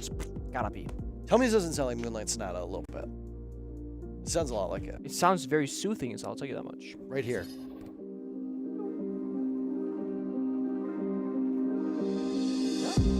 I think they turned the music up, by the way. They did do that. I think they did. I heard it. It sounds like Moonlight Sonata. It's not close enough. Anyway, let's talk about the actual players themselves. A standout performer for Bleed, no surprise, is Reaps, who is so darn good. Tried his best to keep his team in it. Ultimately came up short. As for Cyclops, yeah, they had some lower performers. Suzu didn't really show up the way that you would expect, but exactly. Yeah, I know our clue was the highest rated, if you will, but I think like Blackberry was the real MVP of map 1. The entries and getting in, also on defense, stopping Bleed from getting into the building. So much time and utility wasted from his side single-handedly. Nope, I completely agree. So we went to Border. Where do we go next? Cafe is next on the docket, with Consulate being the tiebreaker. Now, so far, CAG has not needed a tiebreaker because yesterday against Talon, they stole Talon's map and then they won on their own. Are they going to do the same here on Cafe? Well, it's favorable ground for them. They picked this map for the first time in this entire tournament. We are going to go to Cafe. 58% of you think that Cyclops are going to win. If I remember correctly, before we got into map number 1, more of you thought it would be Bleed. Oh, how wrong you are. Yeah, they flipped on that one. I mean, I will say, if this was CAG from a bit ago, I'd say, oh, Cafe for CAG. It doesn't seem like a good stylistic choice for them, but with how disciplined they've been both today as well as yesterday, I think they could make this work. All the bans are coming out right now. Bleed, they removed Brava from action. Did see a little bit of play in map number 1 of Border. CAG, they've been banning Monty almost every single matchup so far, and they also did that on Border here against Bleed, and they will do it again. The good old CAG Monty is no more because they are banning it as much as they can. So Brava into the Monty. Then we gotta look at the Mira, the Valkyrie, the Asami here in Cafe are very strong operators. Yeah, there it is, Asami for holding piano on the top floor bomb site. So it's reading and mining. So hard to deal with those keeper barriers. We don't see floors being played very often on Cafe. That is one of the biggest counters to Asami in the current given meta. And then there's the Valkyrie. It gives you more flexibility in the operator lineup. Don't gotta bring out the IQ every single round. We also saw Valkyrie banned in map number 1 as well. So not too many things will change for this one. And once again, it's Bleed is gonna be on defense and CAG on the attack. Big question, of course, is gonna be bomb site rotation. You have so many options here in Cafe. All 4 sites are playable, especially when Mira is up and available. A lot of teams are not going to go to that mining and dining bomb site unless Mira's open. And well, here it is. So we could see all 4. And that would make our analyst, Fresh, aka Jackie Boy, very happy because he wants to see everything played as quickly as possible. He's got this bingo card on Twitter, if you've been there. There are certain requirements to fill in those blanks. And I think all bomb sites almost played is one of them, if I remember correctly. But either way. He has some kind of... He's playing some bingo... Bingo bango. Bingo bango bongo? I like following along in it. We had a Corey, which was a team kill. We had an APAC upset, I believe, as well. We've had a comeback and a best of 1. I don't know if there was a best of 3 or 1 scenario. We had an ace and des overtime, but not in the best of 3. There's been some good ones, I gotta say. We'll start top floor though, and work our way down if you're Bleed. They start with that sort of utility lineup that you come to expect in Cafe, the Mirror and the Castle, 2 staples. And then a big question mark for teams on defense, are they gonna bring any like nade deny, like the Wamaya the Jaeger, or are they gonna bring all of it? Well, if you fear the grenade, you want the Wamaya the Jaeger, but if you wanna play more, let's say, movable siege, where you're going to be moving from corner to corner, moving from position to position. You might not need protection from the grenades because your movement will save you instead. But CAG, we know they can play the grenades, we know they like to play the Ying, they like to play utility, so I do think it is a wise choice of Bleed to say, you know what, let's just make sure in case they bring that kind of stuff, we can deal with it. They bring the Ying on attack, they bring the O's in the line as well. That's the big 3 operators that we can come to expect to be the main strategy around here for the first round. I am, for one, very excited to see how Cafe unfolds. Nicholas. As well. Of course, the first few rounds are going to kind of set the tone. It was Bleed when they were attacking or rushed on border. CAG, they did try it later on, but they stopped with, again, the methodical, the discipline side. They're holding angles, again, waiting for Bleed to make the first move, but this is Cafe. As a defending player, you don't necessarily need to be willing to make the first move at all, because you've got a strong bomb site, long lines of sight. You got, again, the castle, the mirror. You should be playing around those areas where that utility is put down, and not just jump out windows left and right if you got those operators being played. Chibisu immediately going on the drone, and we'll discover that there are mutes and castles that are stopping you from taking control of piano the way that you want. Does, however, happen to see the mute of Reaps playing inside of Humidor, or at least near Humidor, is now scooted off over towards the Black Mirror. That's positioned by Cocktail. Black Ray will look for the drop. Chibisu gets there first. Grenade in hand, there goes one mute jammer. Chibisu needs to pick his poison. Do you decide to go towards the Black Mirror all the way at the end of Cocktail, or do you look for the double door where you see that castle barricade? Which one? Which one is it? When you first drop down, it's like you're never really safe from this point forward if you're on the attack inside, because Piano's an issue for you, Cigar, you're not on a cover, and then it's the bomb site. And some Candelas little smokes could enable the plant here. Yeah, he just walks on in with the Yosa shield. Suzu's going to get that shield down and immediately go for the plant. As Aspie opens things up. Down goes Arcully. Chibisu gone as well. Black Ray gone. Suzu gets Diffuser down. It's he and Anaton. 2v4 playing behind this shield. They can easily swamp him at some point. And there you go, exposing himself through the shield. Now you're going to have to go for a duel onto the skylight. Exactly where Anaton is, who decides to drop. Oh. You don't have a position up there to be able to watch that diffuser, so you're doomed at that point. First round goes to Bleed. Yeah, this is the thing. That could actually work out by sacrificing 3 members, but bomb goes down if the post plant is better.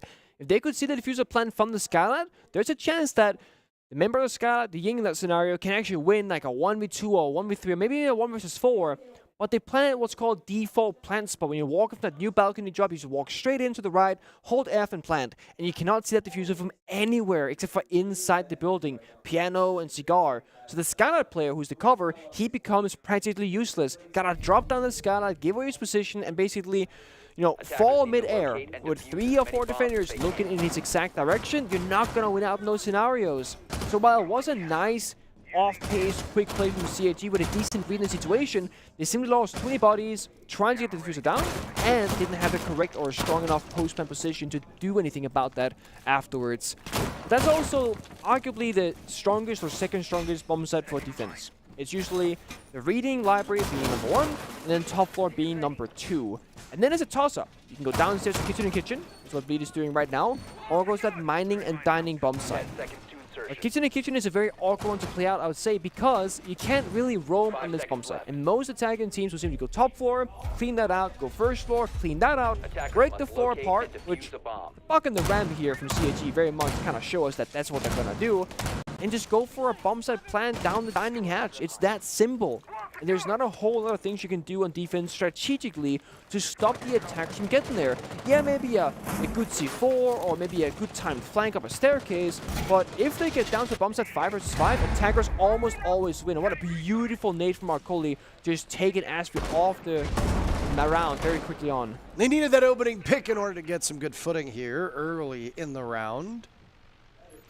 Only 2 more bomb sites haven't been played, by the way. Oh yeah, we're closing in. Bleed obviously can't go back to Cocktail, so where are they going to go next? Kitchen is usually that tertiary bomb site, but I assume it'll be reading. Chibisu is gone as there goes a Razor Bloom by delivery. Reaps on the board. It's a 2nd kill so far. First in this round. Now we'll gain even more information playing over by mining. Flank drone set up. Reeves handles it and can very easily just continue to play up in this position. More drones going and gaining information. Almost shut the yokai there. The thing is, when you see the run in the buck, you really think, roam clear, right? You go, oh, that's ugly. If Reeves is going to be playing like this, CAG is going to need some more answers because he is just so good at the moment. But, yeah, as I said, like, the ram in the buck, I'm expecting a top floor roam clear here, and they're just going in from first floor. You know, they're dying to some pretty ugly peaks here from Reeves, just with the aggression and confidence. And now they get the vertical control, but they've lost the Twitch, they've lost the ram. There could still be a person hiding top floor. There isn't, but they don't technically know that from CG because they never droned it. They never took that into control. And Reeves actually is still roaming the primary floor, so if he wants to go for a flank, Solos can always find those flank drones. He could get another kill in this round. He tells his team, just sit back, guys.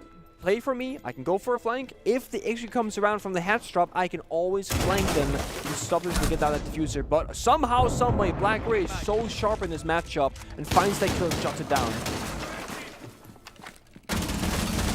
Oh, this is not the start that I'm sure Cyclops wanted, but Cyclops picks the map, Bleed picks the side. If they want to go to defense on Cafe first and rack it up, I'm sure CAG expected that. We also exist in a situation where they could win each other's maps, and then we would go to Consulate as the tiebreaker between the two. Oh my, BlackRay coming very close to seeing somebody, but he's running out of time. Is now down towards red. Susie with no information. A Yokai still there to scout away at his Mentalist. Vulnerable behind Whiskey, but just looks like time is going to run out for Cyclops. BlackRay goes back upstairs. Suzu's actually almost in the bomb site. Excellent patience from Bleed. Suzu's going to keep this going, but the Yokai ends things. Lead up 2-0. And this is the thing about Cafe that really makes it play out very different than Border. Border is a pretty small map, long lines of sight, and you can do a lot with very little. You can be a 2 versus 4, still be A-okay. Cafe, however, it's a big kill box. There are so many areas that you have really no chance of dealing with on the attack inside unless you either have a lot of manpower, a good amount of utility. For example, in that kitchen-to-kitchen attack, you cannot just take Bakery if they're defending it. You cannot just take backside VIP if they're defending it. You can't just take the bomb site if they're defending it. Because you're usually funneling through a single or maybe 2 doors, or you're jumping in a window, dropping down a hatch. Not really favorable positions to be as an attacker. Whereas on Border, big open rooms, long lines of sight, and a lot of possibilities of verticality for flanks and rotations, etc. So the second you, for example, drop down a hatch on top floor in Cafe, you're never going to have breathing room. The second you're into the building on a kitchen-to-kitchen attack, again, you're never going to have breathing room. And there are 3 staircases from the basement all the way up, from the first floor rather, and all the way up. So a lot of flanks to be worrying about. And I see our third bombs in here, mining and dining in action. I was saying how most teams will only really go here if the mirror is off and available, and it is, and it's why I believe the Bleed wants to go here. The mirror is on the bomb site, we're going for above. Has a barricade squad to protect some of those long lines of sights that we mentioned earlier. And then you can hold the top floor and the first floor and really make CAG work for the map control. Again, the second they drop the top floor hatch, there's nowhere on the map that they're going to feel comfortable at. And getting kills, again, very difficult. Yeah, maybe with some good nade play you can find a kill or 2. Then you also gotta check, are there any ADSs? What might this, etc. Because you simply do not know till you have that intel available to you. Intelist being a castle main, setting up 30 seconds into action phase. Someone's got to do it. What's the danger point for Cyclops in this particular matchup? Where do you start to worry?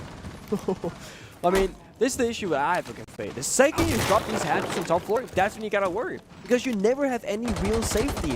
C4s below, a flank up a staircase, etc. And it's why I think the drone setup is oh so important. And it's why we see Bleed play Solus every single round, trying to find those flank drones, etc. to make them uncomfortable.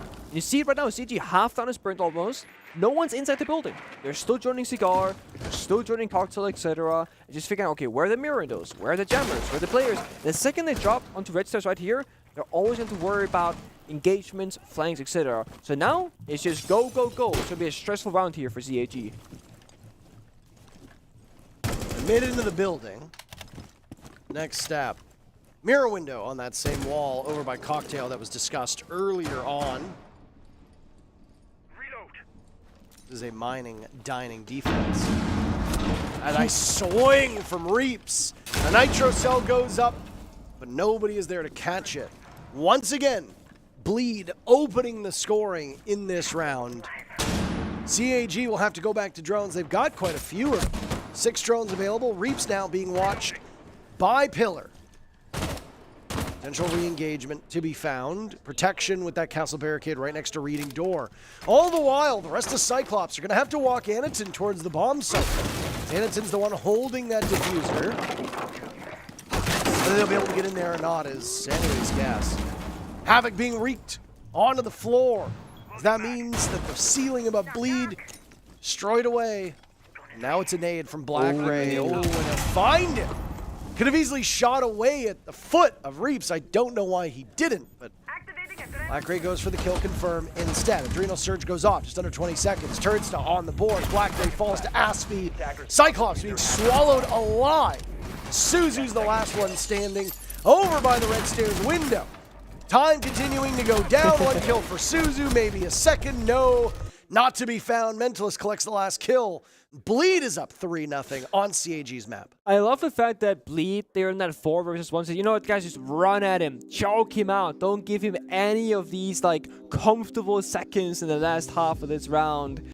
And that's going to be CAG's timeout. This is a classic scenario of starting on the attacking side of Cathay, which is why it's dangerous to pick this map. You pick it, your opponent gets the starting side choice. So you have to be comfortable on, yeah, your defense when you get there, but more importantly, that you can rank up those 2 or 3 attacking rounds. That's what we're looking for here for CAG. A 2-4 half, that's like the quote-unquote expected outcome. A 3-3 half, and you're looking mighty fine. That means CAG, after a tactical timeout, they gotta win the next 2 of 3 rounds to find themselves in that position. And if you let Bleed build up all these rounds and start feeling good, because looking at how Reaps is playing these rounds, he is feeling so confident. He is swinging long lines aside with the SMG-11, not really caring who's at the other end of that duel. And he's winning them almost every single time as well. So individually, on map number 1 of Border, it was CAG, it was Black Ray, just walking in, picking up kills. Right now, it's CAG unable to get inside the building because whenever they do, Reaps is there to greet them. Yeah, sitting on 4 kills and 2 deaths so far in the first 3 rounds, but it really has been a team effort all the way across. No one's sitting on 0 kills from Bleed, nobody's sitting on 1 kill either, so everybody is fired up right now. CAG, they are struggling. The highest fracker is Blacker with 3 kills, and it's 1 kill from Marcoli, 1 kill from Suzu, and 1 kill from Anaton. And Chibisu is still yet to get on the board at all. I like how CAG started with that very heavy utility attack, the Ying, down the skylight, go for that plant with the Osa, because they did get the plant down. That's the only success that we've seen so far from Cyclops. Yeah, they got a plant down, and they lost the round. That's it so far.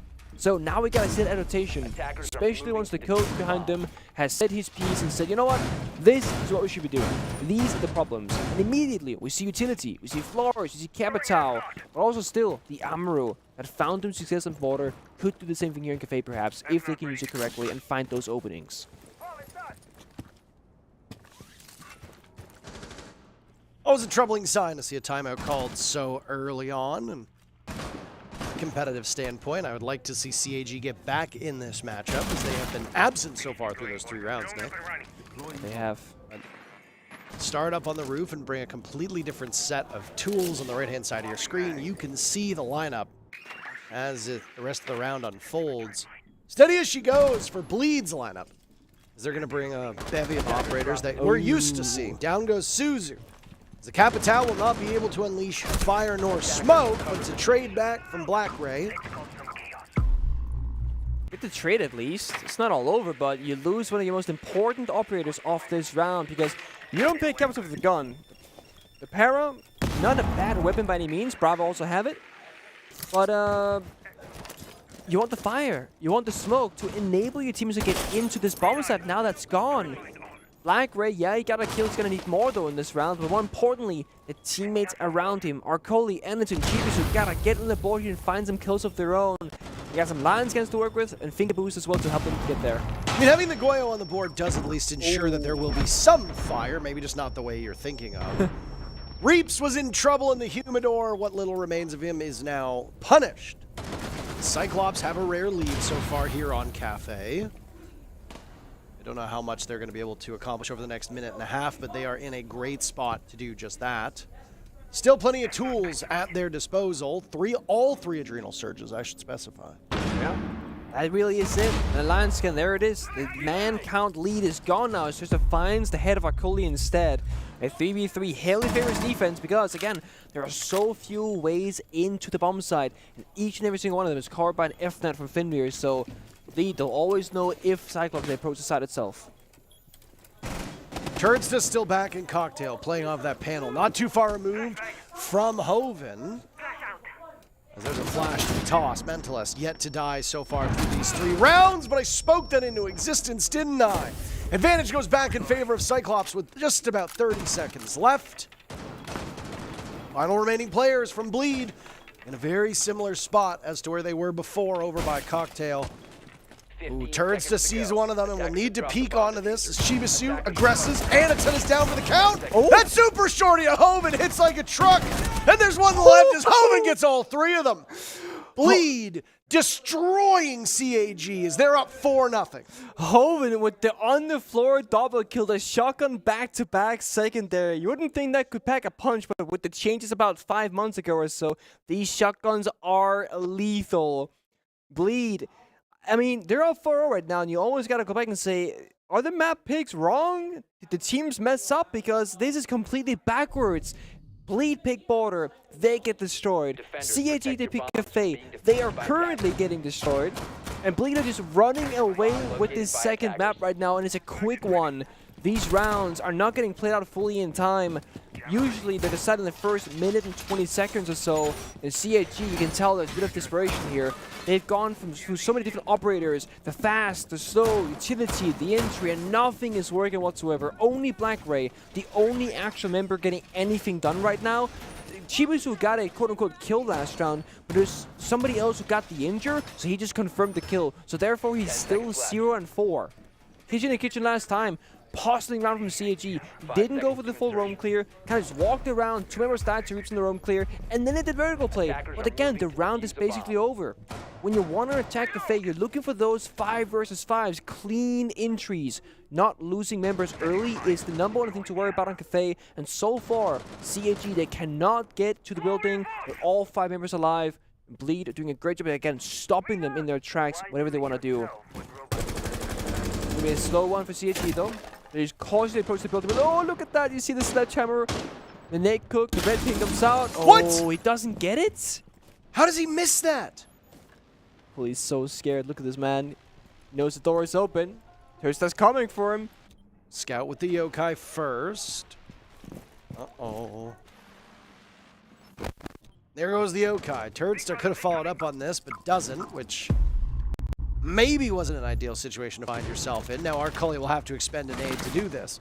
Bleed's hopes of winning a 5th round right now are going so well as Reap starts this round off with a 2-piece onto Black Ray and Chibisu. Holding that map control, holding it so well. Is it reading defense, by the way?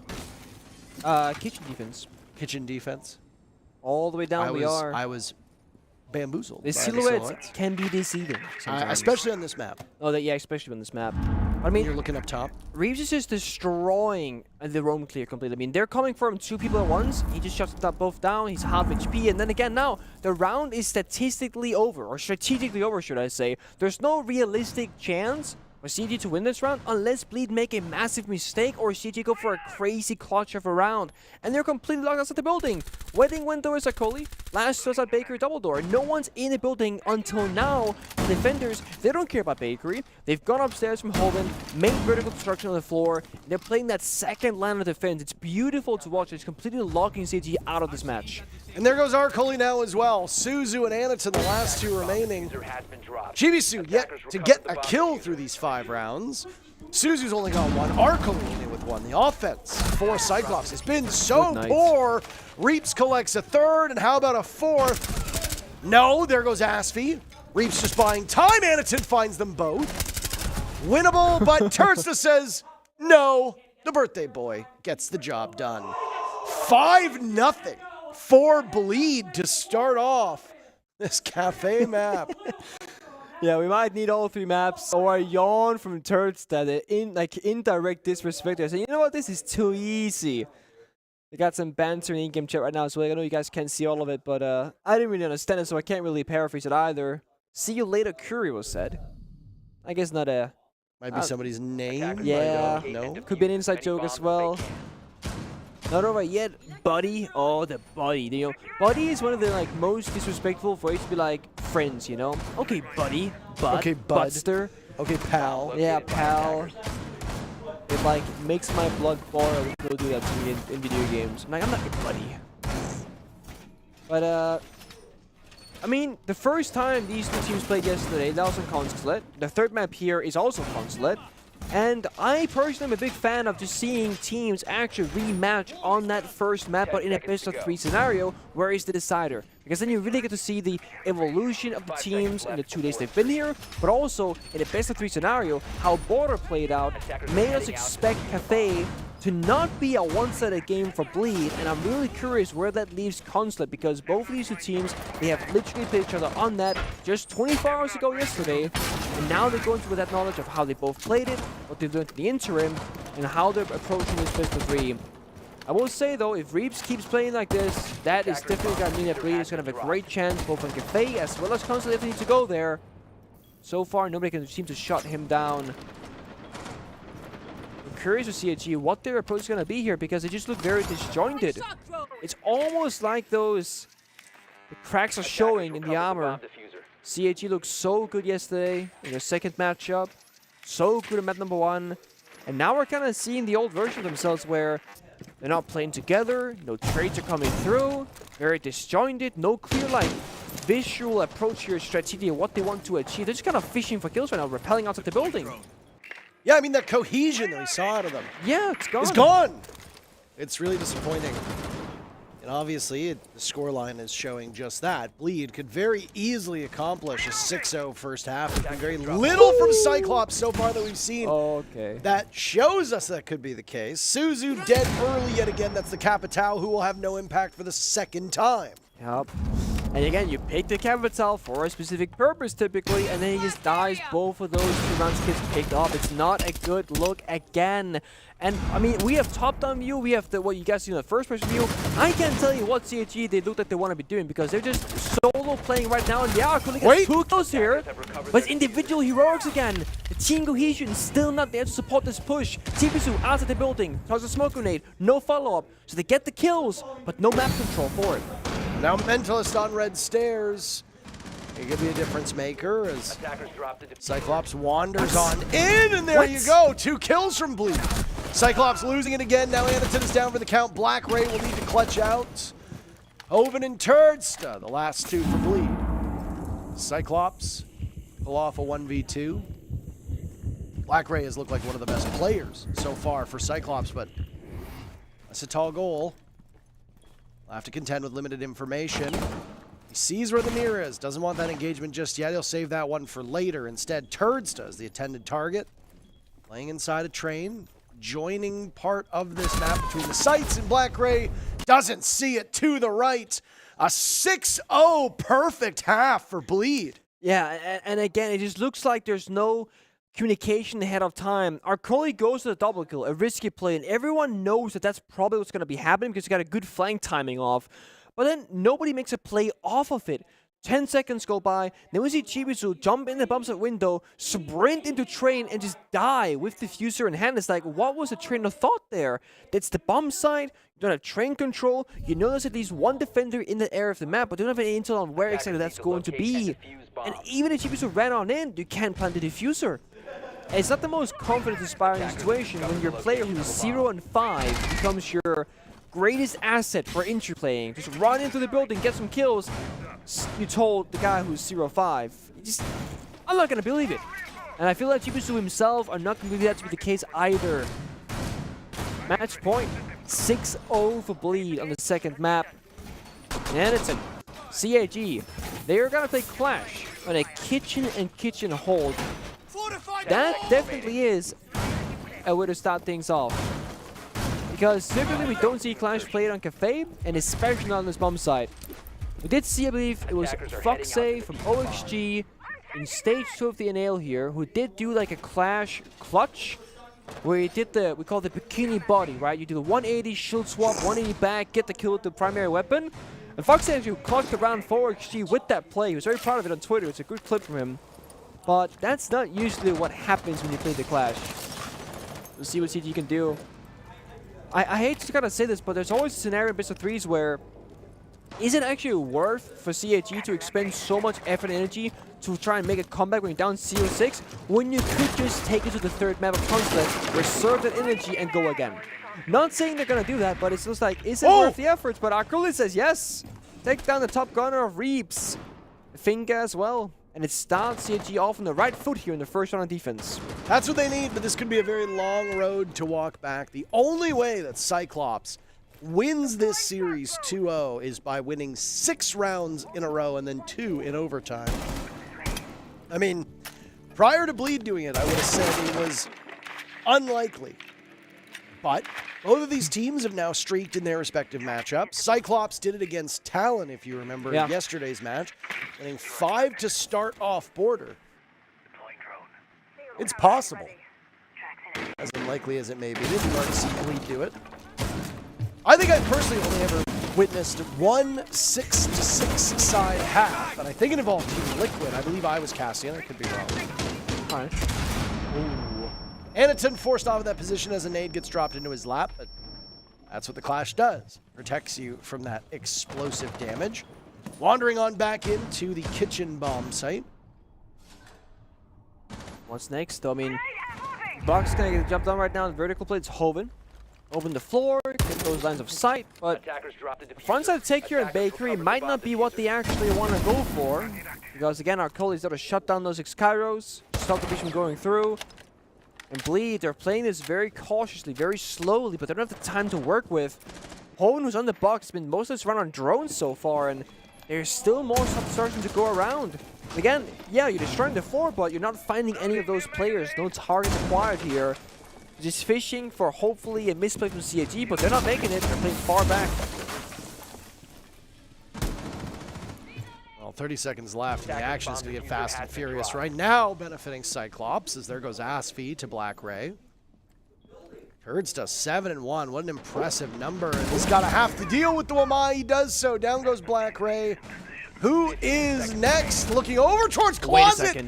Bleed is now taking the numbers advantage. Hoven under fire, though, to Anaton, who puts the shield back on as Chibasu is the only gun remaining. Still looking for the first kill. Anaton, can he find turns in time? No. Chibasu does not get a single kill. Bleed wins 7-0 on map 2. Well, how do they do it?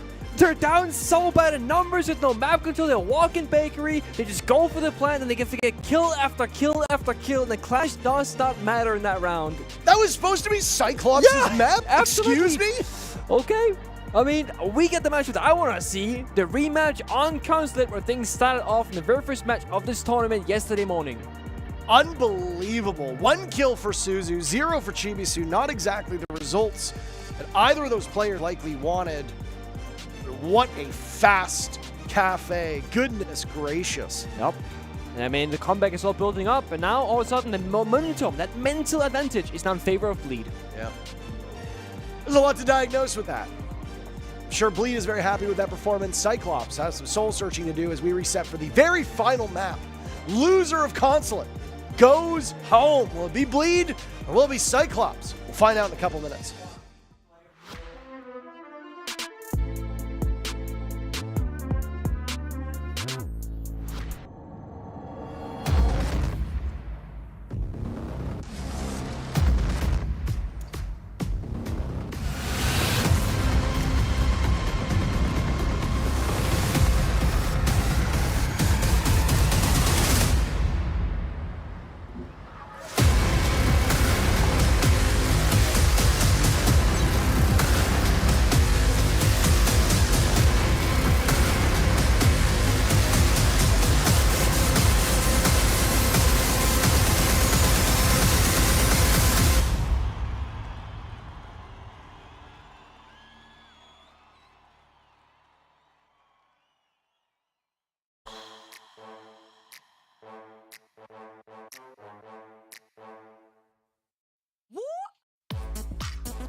Hello, I'm Dominique Clément, game designer on Rainbow Six Siege.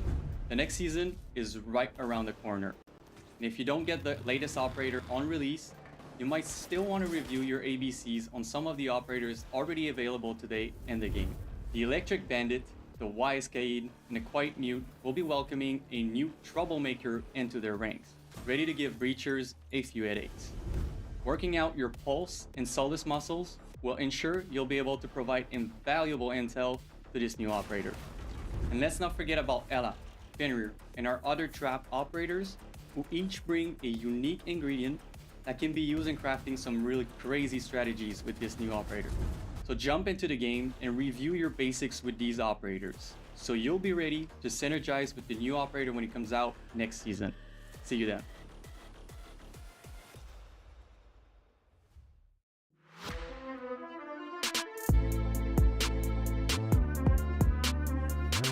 NIP just hold on, keep their composure after the loss of Pino. Young is turning in his grave right now. I can tell you that. Wish that was his bailiff back in the day. Would have ended up winning him Milan, for those of you that did not know. But Ninjas in Pajamas get things done. A little messy on the execute there. Really coming down to the blitz as well as the player dropping from the hatch, kind of eclipsing each other and getting smoked by cons with that EBR. So much damage pours out from that gun. You really just need 1 or 2 shots and somebody is definitely feeling your wrath. But that's going to be it there for Crest's first offense. I mean, honestly, it built up well, but there it is. I mean, just that perfect shot from Cons as well onto Lua through Cons' head as well. Just caught him right in the shoulder. There was 1 bullet with that collat. Don't see that one every day. No, and NIP had that exact execute countered. Cons, of course, on that angle, but also C4 recognizing that, oh, we need to C4 close, not C4 far in server, once they saw that hatch drop. So overall, good reactions from NIP to what execute Crest were going for and the tools they needed to counter it. So now NIP, after winning the basement, move all the way to the opposite side, vertically speaking, of Bank. How will Crest deal with this? Not like the Amaru we saw from NIP, not the Glass, but with that Monty, it's gotta be from the main stairs. It's gotta be, right? You never really see it coming from square.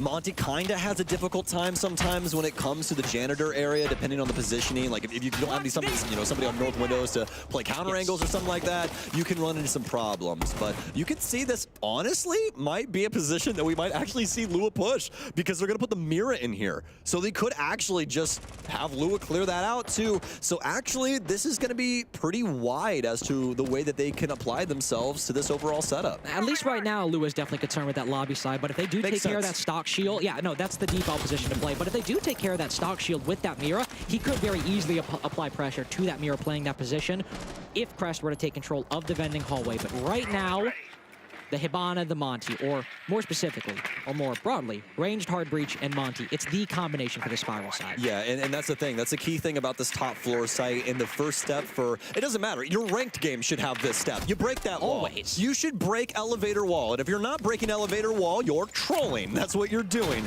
Because that angle is just so good, man. It shuts down everything. Very unfortunate there with the EMPs. They get it this time, though. Does Wizard get the shuffle? I think he got it. We're about to see. He's got to. Yep, that's easy. Done. Boom. Easy. And I do believe that's the secondary EMP out too, so very unfortunate. And now Crest are in a really, really bad spot for this top clear, because a lot of that stock fending hallway is free.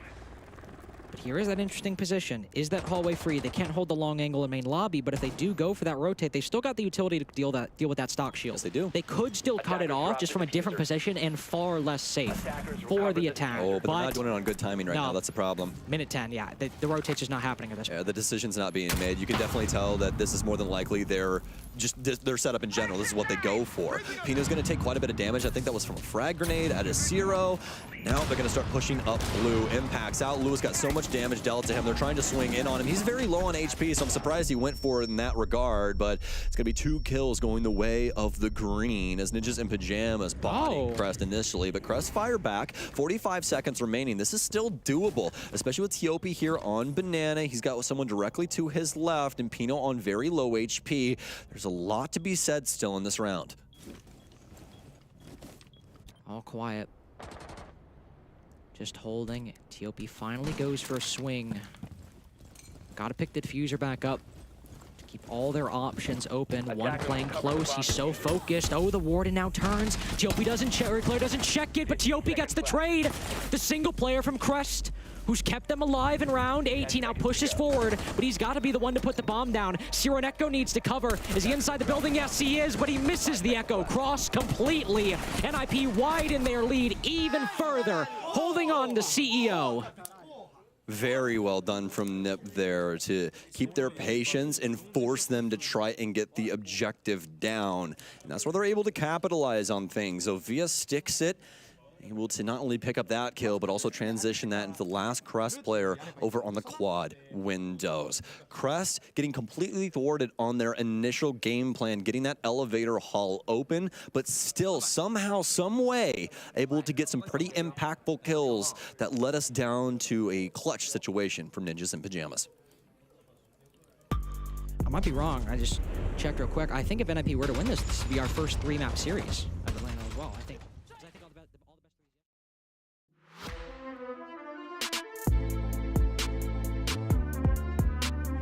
That wasn't exactly the result that we expected on map 2 either, was it, Nick? Nope, it's been a surprising best of 3 so far, but a quick one, I gotta say. Oh, absolutely. And now we go to Consulate, which is where they played yesterday in their very initial matchup. Before we get there, what happened in Cafe? Oh boy. The middle column in your screen tells the entire story. Yeah, and look to the right and look a little bit down. Cheapest was 0-7, dropping a James Bond, and Susu with 1-6. And this means on the bingo card for Jack, they got a 0-7 game and a donut as well. So 2 check marks on the bingo card. We did not get to see every single bomb site, though, on Cafe. True. That was one of the things that we were looking for. There was no reading defense to be had, so what can you do? You can't get them all at the same time. We coulda, woulda, shoulda. Now we turn towards Consulate, where Bleed won yesterday 7-3, our very first matchup of the day to start off the play-ins. What do you expect between these two teams going back to familiar ground for both of them? That's the issue, right? Expectations from map number 1 of Border and 2 of Cafe were just not met because of surprise in both scenarios. So what am I expecting for the third map? I don't know anymore. I'm expecting Bleed to play that solidified, disciplined style of Consulate that we know and love. And also, I will say, I do think Consulate favors Bleed more than CAG because Consulate plays a lot more like Cafe than it does Border. It's like hell in a cell inside the building. It's hard to get in, and you get locked out very easily. And that seems to be where Bleed, they thrive as a defending team. And guess what? It gets worse. Bleed starts on defense, and the fan vote is going back and forth. Bleed started being the favor for map number 1. Second map, CAG were favored, and now we're back to Bleed on 63% from the fans here on Consulate. And to be fair, if you start defense on Cafe, and you start defense on Consulate, you are having the most fun of your life right now if you're Bleed. Oh, Anaton, you liar. He did lie. How dare he? He said it wouldn't be Monty, and guess what? It was Monty. I mean, I respect the fact that CAG are banning it on this map because we did see how well Bleed played the Monty the first time these two teams squared off. But we also, I kind of want to see something new from Cyclops. They're doing a lot of the same stuff in the Arbiter ban phase, not really targeting anything specific.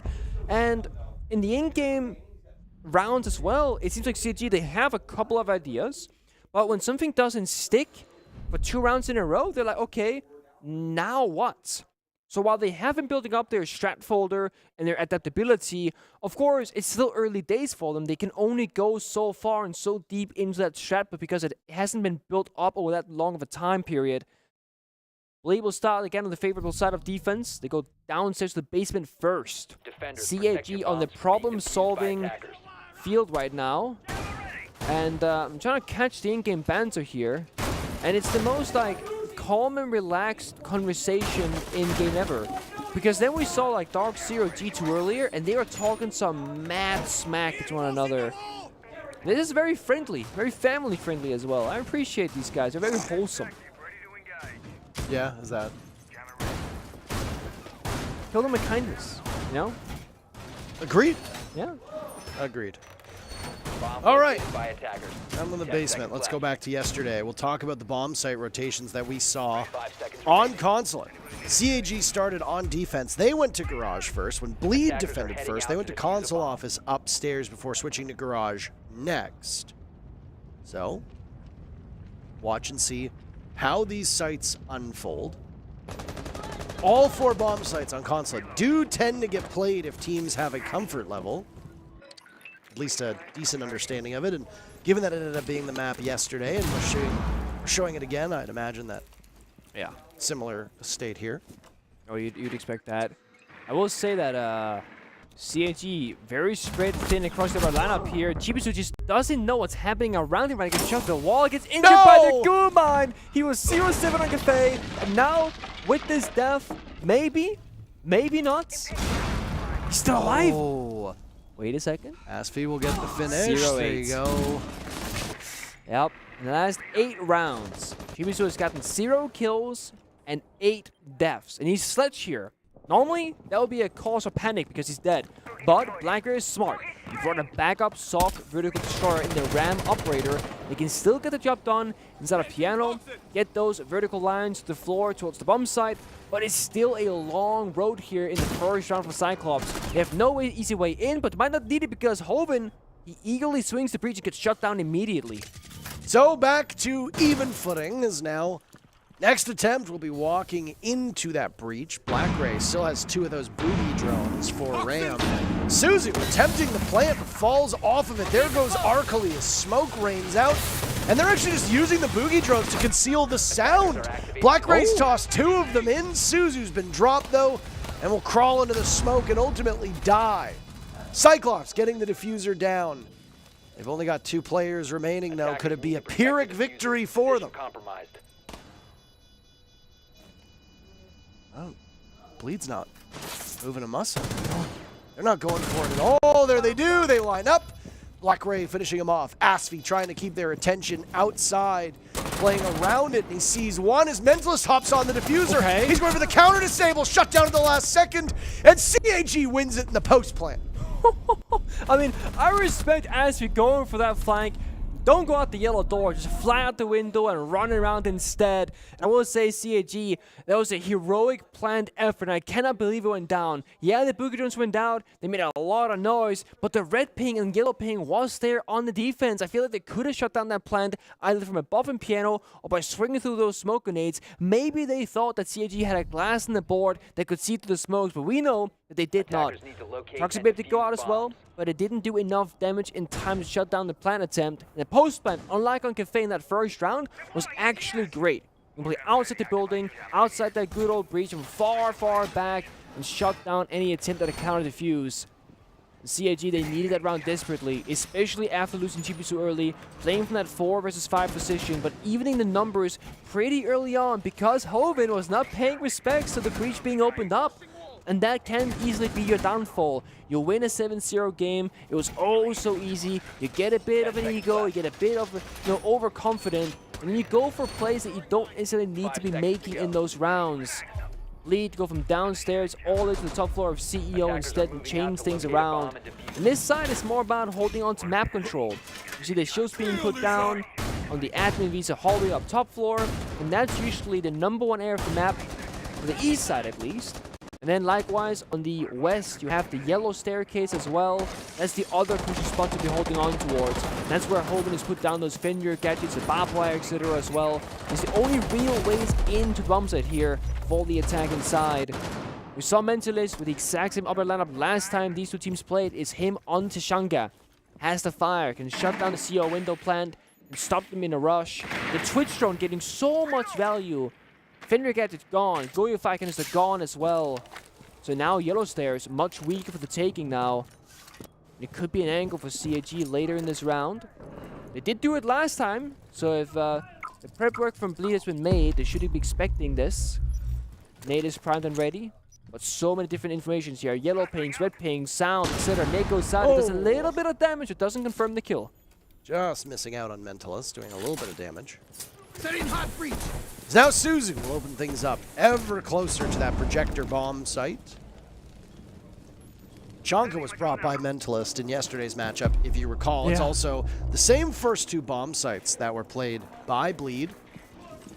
Black Ray and Arcali are not too far removed from one another. Black Ray down beneath the bomb site. Half of the round expired at this point. Chibisu still searching for his first kill in about an hour or so. Asvi dies to Arcoli. So Cyclops will get on the board first. Arcoli not even taking any points of damage at the moment. Still have Adrenal Surges from Chibisu, all 3 to be used, so got an ability to get yourself right back up. Shamika Launcher, fire out some of those fire bolts, those Molotovs. Mentalist taking some damage in the process as the bees are unleashed by Suzu as well. Arcoli dies. That's, I guess, what you get as a reward for the very first pick for your team. I like the Zhanga play here to the Nalcio repel position. It's very innovative, I would say. And the thing is, we know the other side is kind of weakened from the defense because all that utility was cleared out earlier by the Twitch drone. So Menzel is doing a great job of keeping back the defenders, and Reeves plays really well off that angle. They're keeping it even as the fire will continue to go. Now it's Cyclops to walk in, or repel in, rather. Get that diffuser down. Anaton with another kill as he circles around through the smoke, but Mentalist wins it, and now amidst the bees, it's Suzu to try and clutch, but he can't get it done. 4 kills for Turd through those 2 rounds.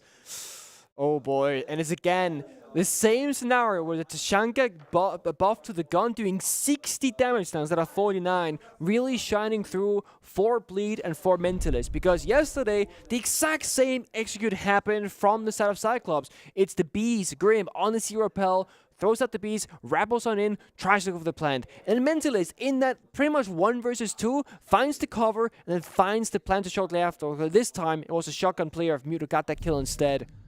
Great coordination from Bleed. That's what I was talking about earlier. They're great at setting up that disciplined crossfire. There's a fire coming out from Mentalist, Reap swinging off it. They get a 1-for-1 trade, and they kept trading in even numbers, keeping the bomb set relatively safe in their favor. Cyclops, they keep losing 1 man relatively early to not really anything. Just an overstep or a misstep, should I say. But they need all members alive for those executes to go their way.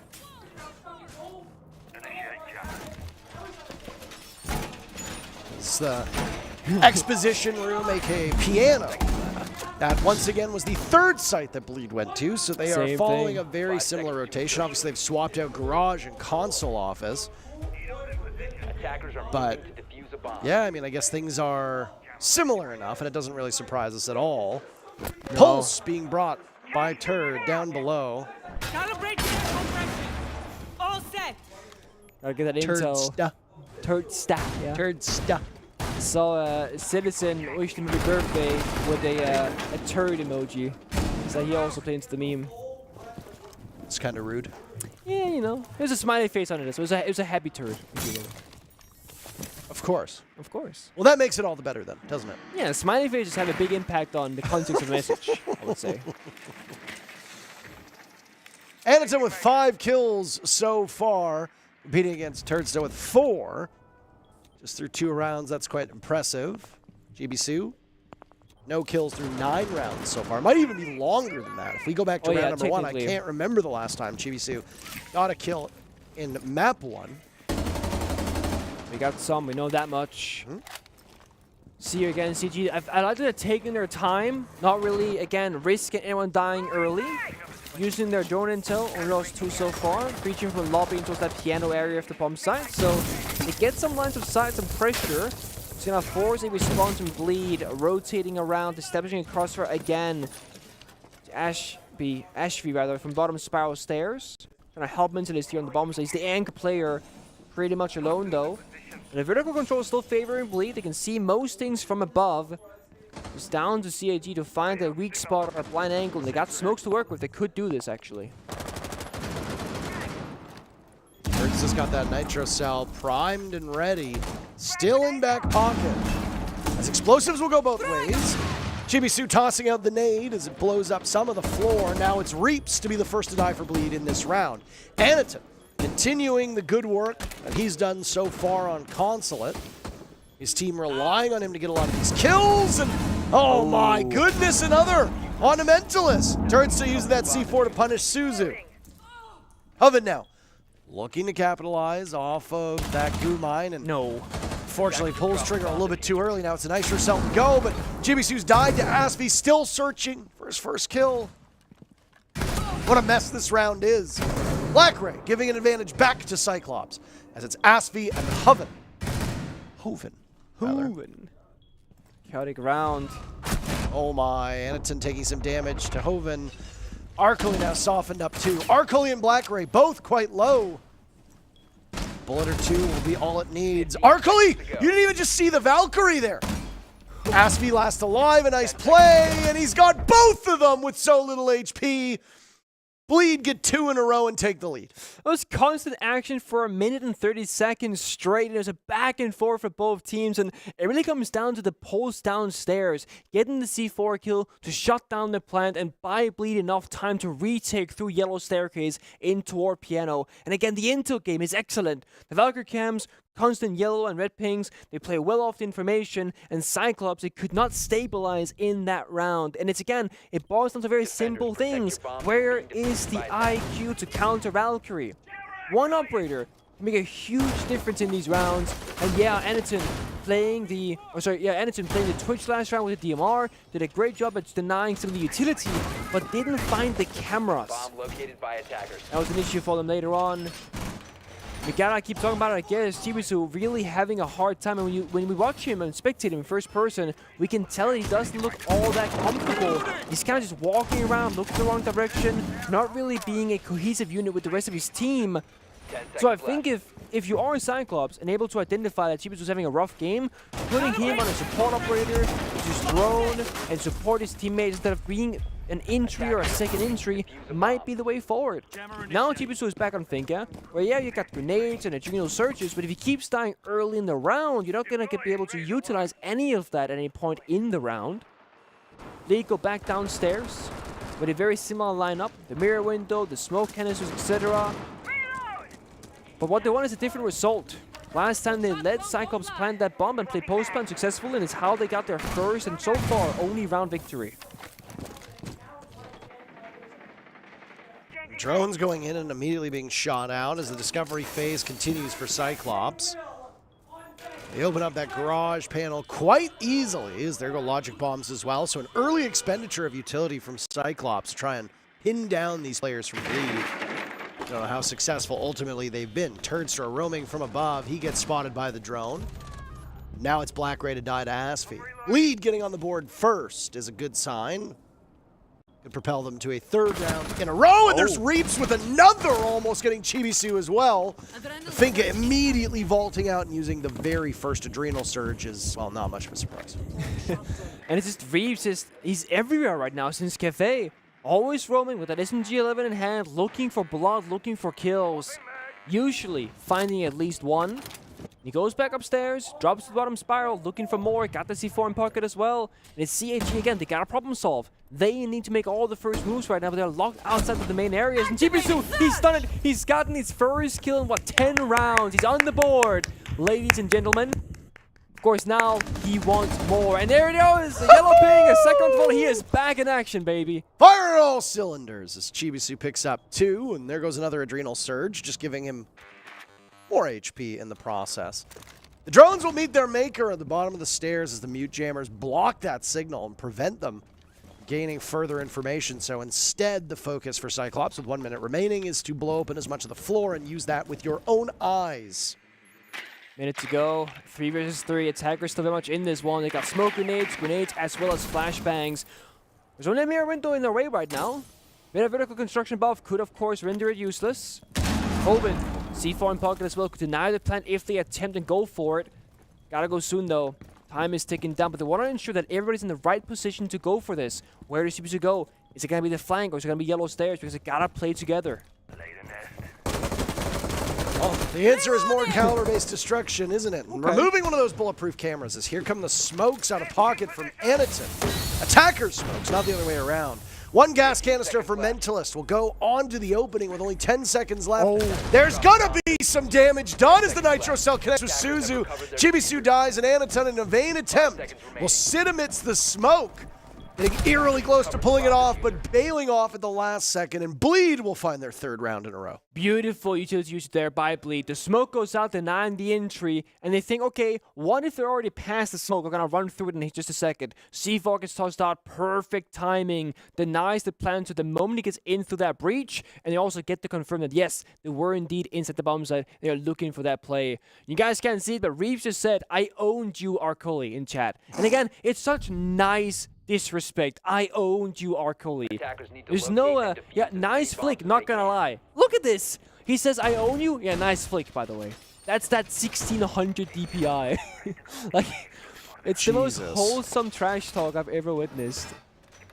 And that stinky stinky mouse pad. L. Oh boy. I mean, he's not wrong. It is a bit cursed. But this is Bleed very much in the driver's seat. They got a good read in these situations. And they're just going to go through these 3 bomb sites. Basement into top floor. Actually, they did play... Yeah, basement, yeah, definitely. I'm trolling myself. Basement to CO into lobby. 10 seconds remaining. Back top floor right now. Deshaun get that stable pick to deny things. Now also joined by Goyo like last time. There's Twitch. That was the counter play from Cycles, but will not be seen playing this round. Instead, the Glass coming out with the Grim. So they're cooking something else up this round for CAG. They're changing it around. I do like the changes, but again, we always see these changes in isolation. Gridlock's pick rate has continued to creep up and up and up as we have watched these teams play, and the big reason for that are the grenades being added to her kit. Yana has effectively disappeared, by the way. Just like that. So it just goes to show you how important grenades are. Sledge falling off, Yana falling off, now teams running with soft destruction in the hands of other operators. It's also worth noting that Gridlock brings a super shorty. Now, it's not the best gun for soft destruction because you only get 3 shots with it before you have to reload. But in a pinch, it can work quite effectively at destroying walls and floors, and we've seen Gridlocks use it time and time again. It's just a very flexible operator. It gives you so much value. And speaking of new operator presence, Grim as well, getting a higher and higher pick rate, specifically in Brazil in Stage 2. Played almost everything around the maps like Cafe, often on Constellate as well. Will be played this round on that CEO Repel. It's Susu looking for that initial canister to shoot out. Chibisu, fish with grenades. Here's the running footsteps up above, but he's oh so fast, running away from that soft destruction. He doesn't find gun, but it's Reeves on again with the opening kill, this time onto Black Ray. He's gonna slow things down from CAG. Sounded like one set of track stingers were going off. I couldn't tell, depending on the utility that was used, whether you got a lot of value out of that. But one set of nades down, the last remaining grenade in the hands of Chibisu, and it's good enough to get Hogan. Now Suzu will vault in, same spot to go for the plan as before. This has been tried time and time again, and it just does not work out. But Arcoli and Aniton able to get on the board across from Mentalist does not work. Asfi last alive in a 1v3. 1 minute to go. Hear the sound of that dread mine going off. Somebody choking on the Fenrir gas. Asfi will push up. Diffuser needs to be retrieved, and Asfi's given his position away. 40 seconds left. Tears through Chibisu and also evades the glass. Looking for more, have to reload as Arcoli comes into the rescue and just... I mean, at that point, desperate times call for desperate measures, and desperation was definitely the name of the game for CAG. They win their second round, the lead is still Bleeds. And it didn't really matter that Glass was in that round or not because it wasn't utilized in the execute, so to speak, but Cyclops did make a small adaptation that did have a pretty big impact on what happened in that round. It was the off-pace, like out-of-sync planned attempt. Last time, it was Susu rappelling in last in a 2 versus 2, trying to go for the plant. This time, Susu was first in the building, started planting with no cover whatsoever. And sure, Reeves sprinted across CEO and shot him down, but there was a trade-off. The Glass plus someone else instead of a small box next to CEO, and they got 2 or 3 kills off of that play. So while they don't play for the diffuser going down, they did trade 1 death for the cost of 3 kills. It's very much worth it for them. And you can just kind of stabilize like they did, rotate another one, use the CO window, grapple in and try it again. Bleed, they're going to go back-to-back on bomb sites, same operator lineup. That normally indicates that something didn't go the way they planned for. Once again, they got caught off guard by surprise. They didn't expect that off-place attempt from Suzu. But now they also know they love that Grim and CO Repel. They brought the Glass and Yellow Stairs last time. They might need to change some of the utility around the player positions because no one's really applying pressure across the map. It's a very one-sided push from CAG, and it can be stopped from Bleed if they rotate their players accordingly. Yep. Good way of putting it. Attacking this upstairs bomb site now. Second time. You bring a different group of tools at your disposal. But Bleed likes this operator lineup on defense. I will say, I don't know how influential the Tachanka has been on this defense. And I know that that might sound like sacrilege to some people, but at the end of the day, there might be a more suitable operator. I assume that the Tachanka's goal is to go for the bank shots. Chibisu, who had a bad previous game, but is now suddenly playing much better, breaks even at 5-5, getting the leadoff pick on the Reaps, who wanders towards admin and has no idea whatsoever where he should be looking. It would have been a great grenade, but the idiots let her catch it instead, so it doesn't go off. And Reeves peeked very aggressively towards admin, got shot down immediately. It's a bit of a surprising push because the Buzzers thought there was nobody there. A back and forth trade, Arcoli gets Askew, but also Blackbeard goes down to the gas of Hoven. So now, still favoring CAG in the 4v3. But this is a different push. No longer about yellow staircase to CO. It's all about admin office and Visa. So a complete 180 attack here. Great adaptation from Cyclops. And it's caught Bleed off guard entirely. Mentalist rotates that deployable shield onto Shanga. They're now waiting. Half the round to go. CAG trying to stabilize. Get that second wave of drones up. There's only 2 left remaining on the board for them. They have almost no intel to work with. If Fleet simply hide in some corners, that could very easily punish them because they have no intel to work with. They're going dry peek in every single angle. Well, still a good sign for Cyclops with just a minute to go. Patience from Bleed with still some utility. A plant, not a lot though, Nick. If you look at it, only 1 gas canister from Hoven, no nitro cell from Turdsta. You're basically relying on Mentalist at this point. Yeah, with 20 streamer launcher shells, that's a lot of fire for a very long duration. Flash goes out by Arcoli as there looks like a follow-up will unfold. Last gas goes out with 30 seconds remaining, so you know when the push will come in. That's the final 15 seconds. Anaton with 9 kills to his name. It's Suzu with 0 at this point, doing his Chibisu impression. Hoven swings! Turdsta gets in as well, and now it's Anaton alone in a 1v3. He'll catch the smoke. His position given away, though, at this point, and he's winning these duels with 11 kills. All he needs is Mentalist, who just has to play keep away, but Mentalist takes the engagement anyway. What a mad lad. First half goes to Bleed 4-2. Way too close a comp for a phenomenal play from Hoven. I mean, what a save, the shotgun swing, swap to the secondary SMG-11, get the second kill as well to follow up, but then things, they fall apart. Anaton with 2 quick kills back-to-back, puts it down to a 1 versus 1, but it could have been a tied series, 3-3, goes 4-2 instead in favor of Bleed, and they need that, because now they go onto the attacking side, and this time, one big key thing has changed. There is no Munty available for Bleed.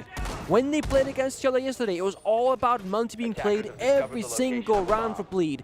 Mentalist, Hoven, Turdsta, all 3 players took their turns with Munty, and it worked out more often than that. Is how they found their attacking round victories. It's gone now.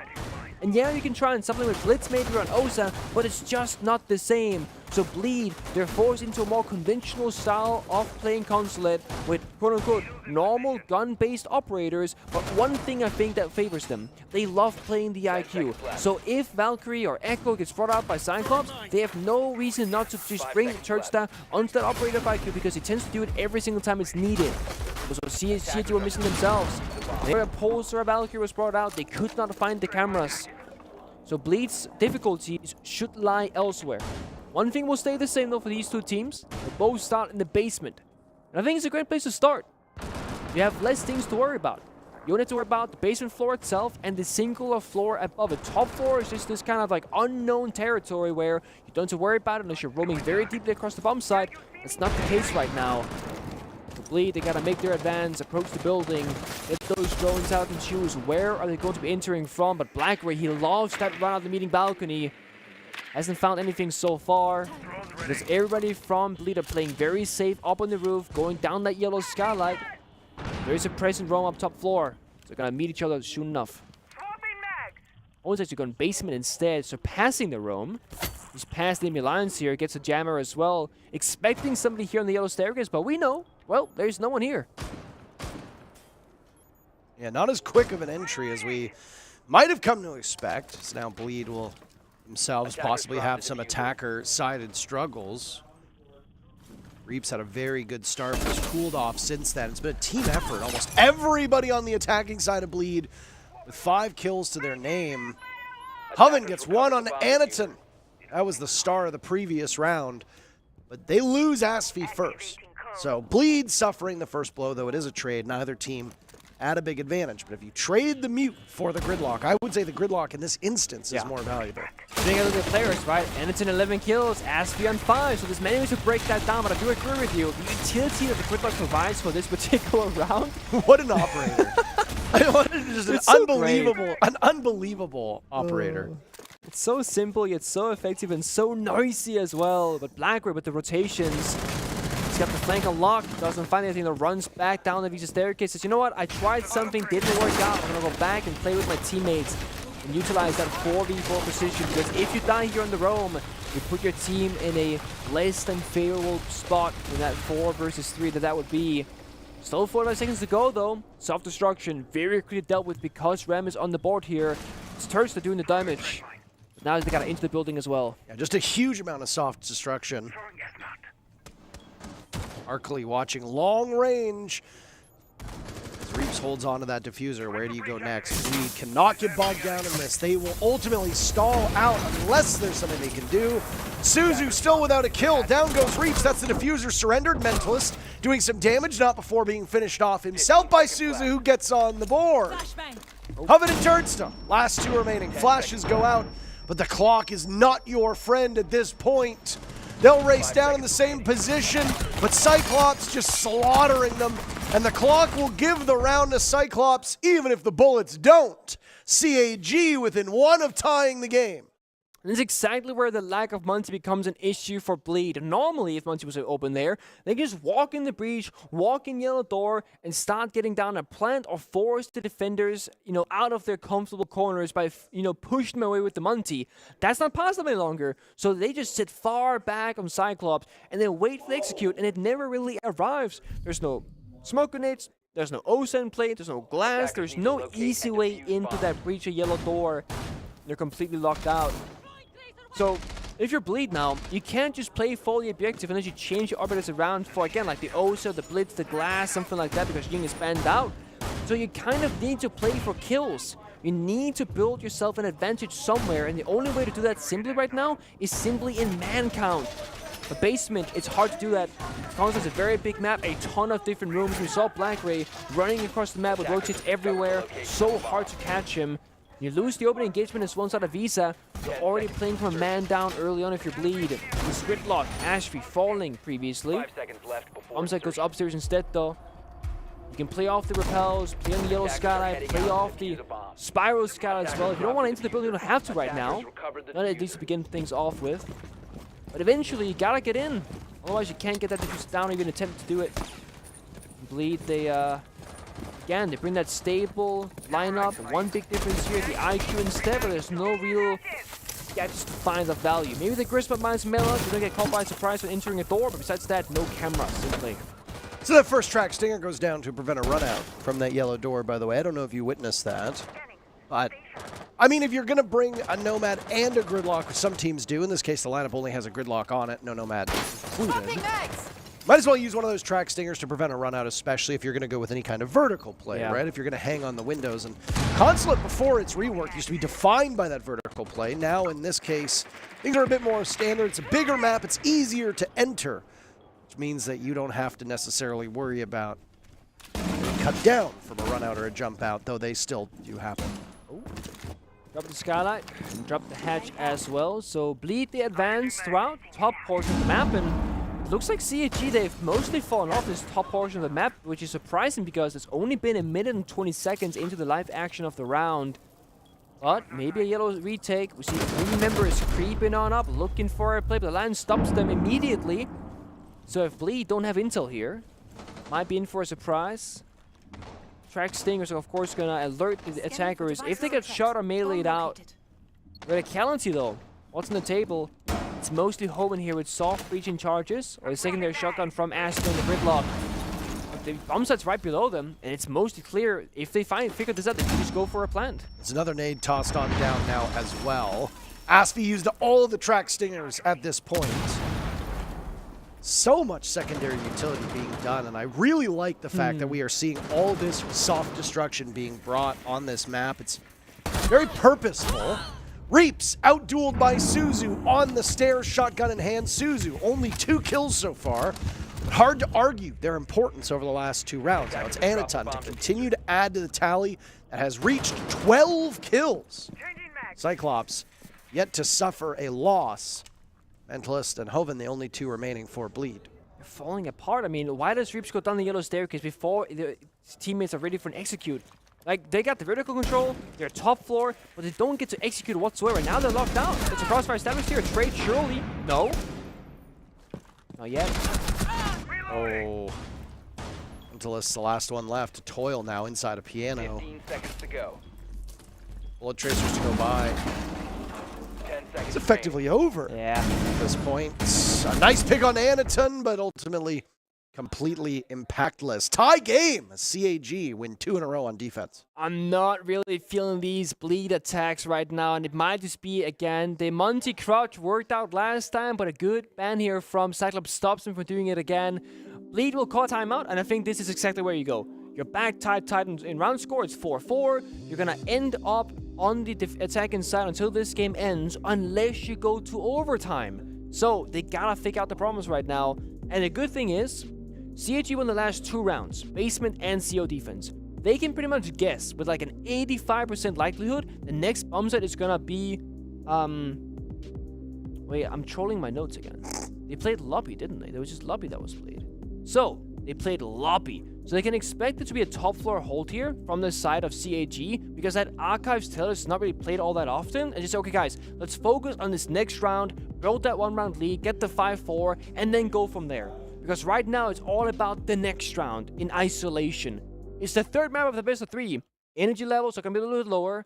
Players are going to be a little bit more exhausted, especially if you are the IGL, the in-game leader, making all these calls and decision-making and problem-solving. The longer a series goes on for, the more mentally draining it becomes, and the less energy you got in the reserve to make those hard decisions. So, it's a great spot right now for the coach to step in and say, guys, listen, I know it's rough. This is a situation we gotta deal with. These are the weaknesses, the issues at hand. Work on that, start from there. We immediately see Hoven go on to the Nuke for the first time this entire series for any of these 2 teams to play this operator. But likewise from Cyclops, also bringing out the Goyo, bringing out the Mute, slowing things down even more. They're expecting a fast play somewhere, or at the very least, they want a ton of different deny for the possibility of a fast take. Not gonna be easy for Bleed. But if Hoven could go for a flank in the mid-round with the Nuke and find an angle somewhere, create an issue, distraction, some chaos in the server, that could be the way forward for Bleed, because right now, if you're Cyclops, everything looks pretty predictable. You know, you play basement, you go for the roam clear. That's understandable. You play lobby, they go top floor. That's pretty expectable as well. The Nuke could be the one deciding factor for the surprise effects. See where he goes first, though. Right now, the drone network is towards the admin side of things. Reaps will drone it over the window and take it himself. But it's an isolated effort right now. No real help from him. He might not need it.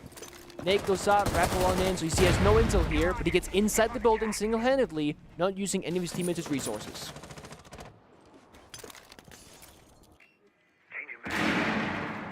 As this matchup has gone long, this match has gone long, I should say. It has already gone long. Even if we did break ahead with that 7-0 on second map. Yeah. Teams are taking themselves far more seriously. It's far more practiced, and I really appreciate that amongst them. The way these 2 squads have played, I don't really want to say goodbye to either of them at this point, but unfortunately we have no choice but to do that. Ooh. Down goes Suzu to Hoven. Nade thrown out. Lose the Mute. 2 good rounds from Suzu, but back to dead early. It's a good nade. The yellow pings are still active in there, but there's no nades left, at least not from Hoven. As he's got them on the gridlock, but the issue is normally that player or character in his different position. Shield gets taken out though for Blackberry, and he takes a bit of damage as well, so all of a sudden the strong fortified position is weakened and vulnerable. All we gotta do now is walk into that door with confidence, or just toss up more nades from below. Chibisu is dead there. Asfi's nade, Bleed's advantage growing. Oh, such a pain. You can't take advantage of this, but there's Hoven again. Down goes Black Gray. Attackers have located a bomb. Nook still looking for more. First Goyo canister to break in front of him. Anaton slaughtered. Hoven with 3. A 4th as well. Arkali says no, that's more than enough. Looking quite aggressive himself. Multiple targets lined up, but you can only hit a single one. Turdsta getting the final kill, and it's Bleed to go back onto the lead. That's exactly what I want to see after a tactical timeout. Small change in operators, small change in approach, go back to a very methodical kind of expected playstyle. Go below on a top floor attack, toss out the grenades, try and fish for that kill, clear out the utility, and then go for the kills together in that 3-2-1. And sure, most of the action that round came down from a single player from Bleed. Hoven on the Nook, finding 3 kills, 1 with a grenade, and some damage, and 2 kills with the gun. But all you need on console typically is just that initial foothold in the door. Once you get in, you're flying, you're going, things are going well for you. But getting in initially is the difficult task. The thing is though, if the Nuke starts working out and it becomes predictable, again, it's up to adapting on the fly, time and time again. No Nuke so far. Leader going through the attacker repick right now, and Maverick being brought up by Turdsta is extremely surprising on this lobby bomb site because, basement bomb site should I say. Again, the outline's deceiving me now this time. Because it's not like the basement breach has been an issue so far. No Kaid, no Bandit, just the mute. You don't necessarily need a Maverick anywhere, unless of course you want to go for that backside take that could be the angle instead. Send Mentis and Ace on the front side, open up the main breach, send Turdsta and Maverick on the backside from like the Visa, Archives area. Go for a split take on basement. This is kind of like when console first got reworked, this is how most people kind of envisioned this bomb set to play out. You get the main breach open up with a Thermite on Ace or Ibana. You have one guy just left outside of there holding this open angle, just like make the bomb site feel small. Then you send 4 people to like first floor or the backside of Archives, and you have a front-to-back attack all of a sudden. The issue is what we see right here. The rotations, the soft destruction of the ceilings, the first floor is very difficult to roam clear. So we often see stuff like what Turdsta's doing right now. Just go straight for basement and look for that kill, and look at that. You Maverick a circle, you're walking in, you hold an angle, and Chibisu, yes, he went for the pre-fire, but it's him who ends up in the grave. And that right there pays off massively for Bleed. They get the kill, they get a bit of map control, and they're forcing movement now from CG to rotate around the map and change their positions around. Good thing for Chibisu is that gadgetry will persist even if the Fenrir themselves are dead. It's true. Got a lot of persistent gadgetry actually. Mute, one that you don't have access to is Smoke. As Legion and Hero will both also have their gadgets persist. 2 Reaps with a shot from above. Punishing Black Ray. His goo mines will still be felt. Anaton guarding the Mute Jammer on yellow stairs. With that shotgun will usually be good enough for 1 kill, but you got to find somebody to wander in that direction first as you attack this garage. Right now, it looks like Bleed's focus isn't even on that part of the map. That could be especially troubling, but Hoven decides, you know what, I'm going to go over there, and finds death at the hands of the shotgun. Reaps another kill from a similar spot, doing so much work himself to open up the floor and then gun you down with that C8. SAS shotguns here. Suzu drags over to kill out Turdsta. Cyclops still trailing numbers, though. 1 minute to go for Bleed to corral their players and get them over towards the bomb site.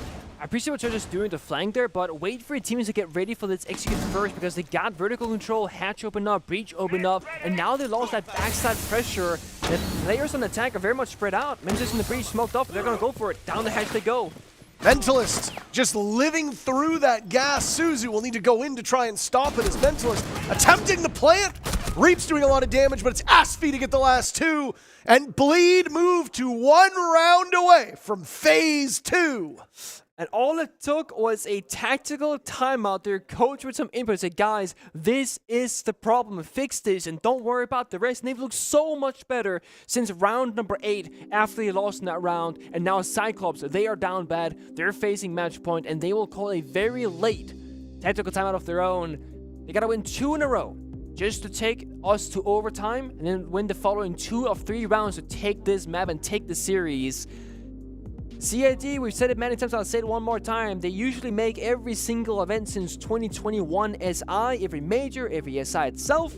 but they usually exit in the first or second phase, so to speak, so top 20 to top 16 area. Sometimes they make it a little bit further, but usually they don't, and this would be that same kind of story for them. Whereas for Bleed, first international showcasing from them, they've had a great time domestically. They've gotten first place in Stage 1, although didn't do so good in LCQ. Then they got first spot in Stage 2, and actually made it all the way here through LCQ this time. Of course, beat CAG in the very first game, the very first day yesterday, on Consulate. Now they find themselves here. They did lose against Lowe's earlier today on Nighthaven Labs. It was not the prettiest showcasing from Bleed, but they've seemingly fixed things in the interim.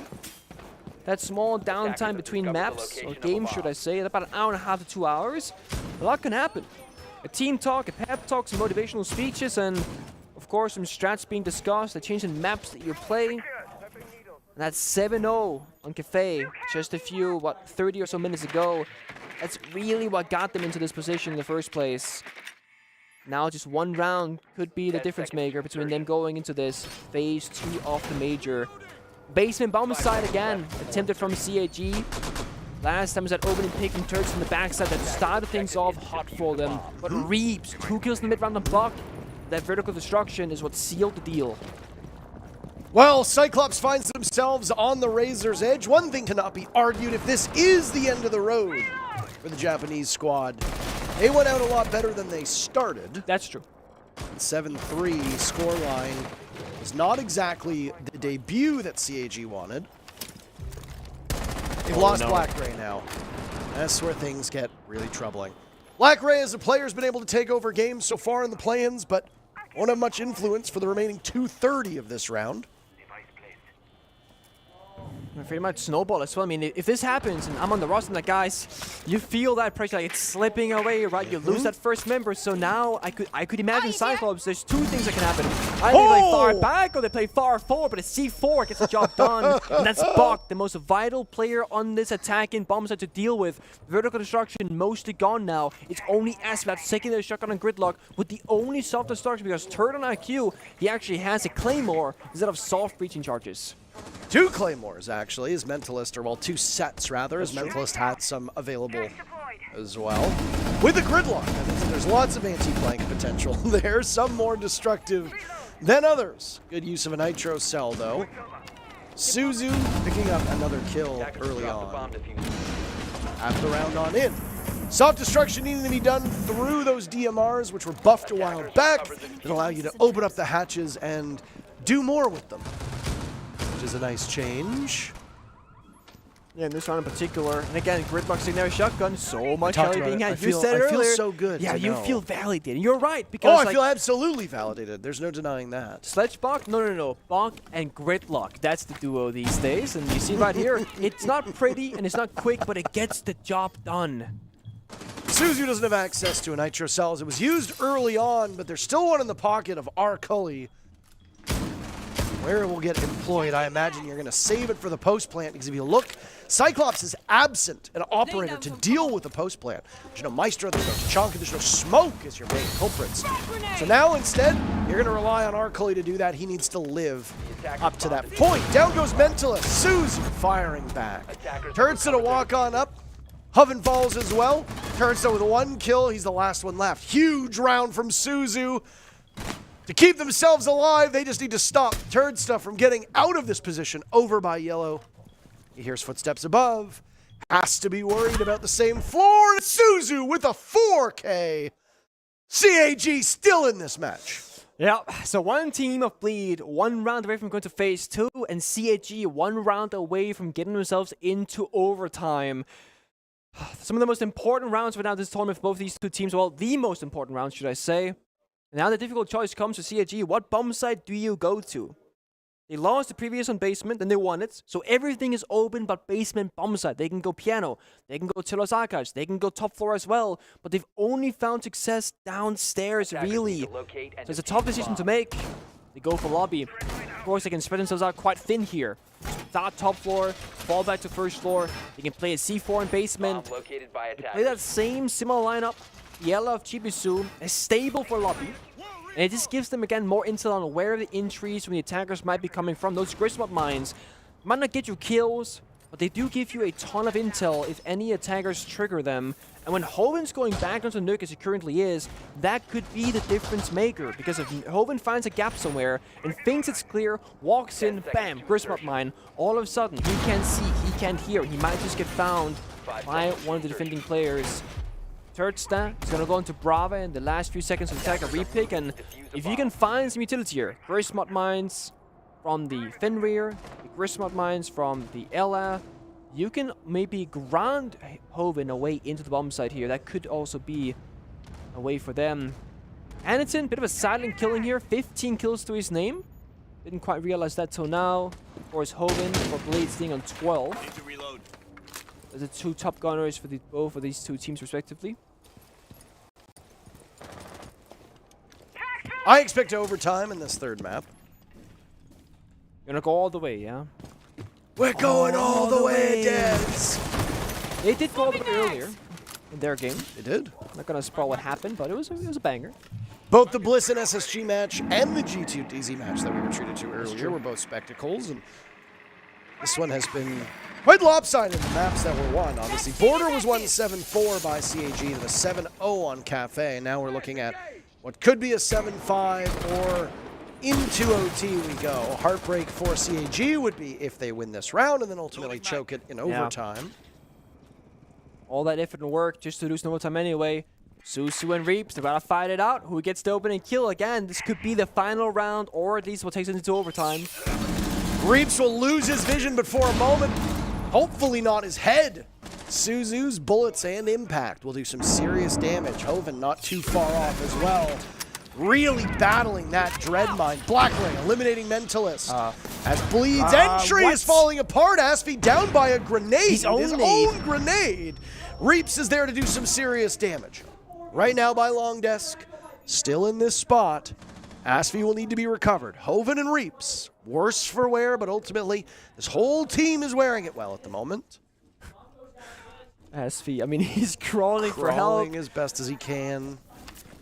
Flash grenade to go! Nitro Cell connects! Could have taken out Reaps as well. Anaton and R. Kelly on the board for those kills. It's Hoven to get one onto Black Ray. Numbers still close enough. This is very easily a Bleed and Cyclops round. Neither of these teams with a distinct advantage at the moment, but I am a little worried about the HP on the left side of Bleed. Yeah, I feel that as well. Reeves, I mean, he's usually the playmaker, but it's got to be Hoven in this round. He's got the nuke, got that surprise factor, but he's still got the Fenrir gadget, the Griswold mines as well. So all of a sudden, you might think it's clear, but it's not. But he's in. Gotta go for the plant. You better hope for Hoven to be able to cover this now as you've lost some of your vision. Hoven from above to just deny the time. Reaps gets away with it. He'll have to clutch out. 2 more kills to be found. In this position, now he'll relocate over towards the closet. Reaps sees the tracers. You've got to fight from both angles. This is a really bad spot for Reaps, but he'll hop out. A possible rotate over towards the window, vaulting on in. Anaton's going to stick it. You have to hurry, Reaps. No, he doesn't get there. Cyclops stays alive, and overtime is on the board. Oh, man. Reaps was in such a tough position inside the closet, had no way out. And I mean, the second he jumps out the window, you think, okay, he's going to make for a big rotate all the way. No, it's not going to happen. The cover is there for CAG. A beautiful top floor retake. They read the situation perfectly, and they get themselves into overtime. Now, it's a best of 3, but in terms of rounds. Which side these two teams start on, they will play 2 of the 3 rounds if they go the distance. It's going to be Bleed starting on attack and Cyclops on defense. And look at how this goes for both teams. They've both won 4 defensive rounds and 3 attacking rounds.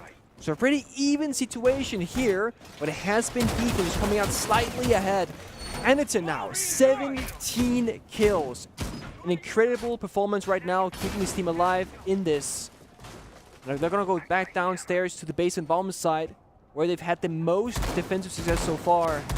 Mira being brought out Kite this time, trying to do some electro shuffle in the main wall, and if you can't deny that main breach of Mentalist, that is going to make the entries a lot more difficult, because that's always been the way in for Bleed. They get the main breach open very early on, and then in the late round they will throw out the smokes, walk on in, and try and get down that diffuser. So Susu, if he can trick the wall successfully, could make Mentalist and Bleed's life a lot more difficult in the late stage of the round. Well, I'm glad that you and I finally get a nice overtime at the best of 3 to go off of.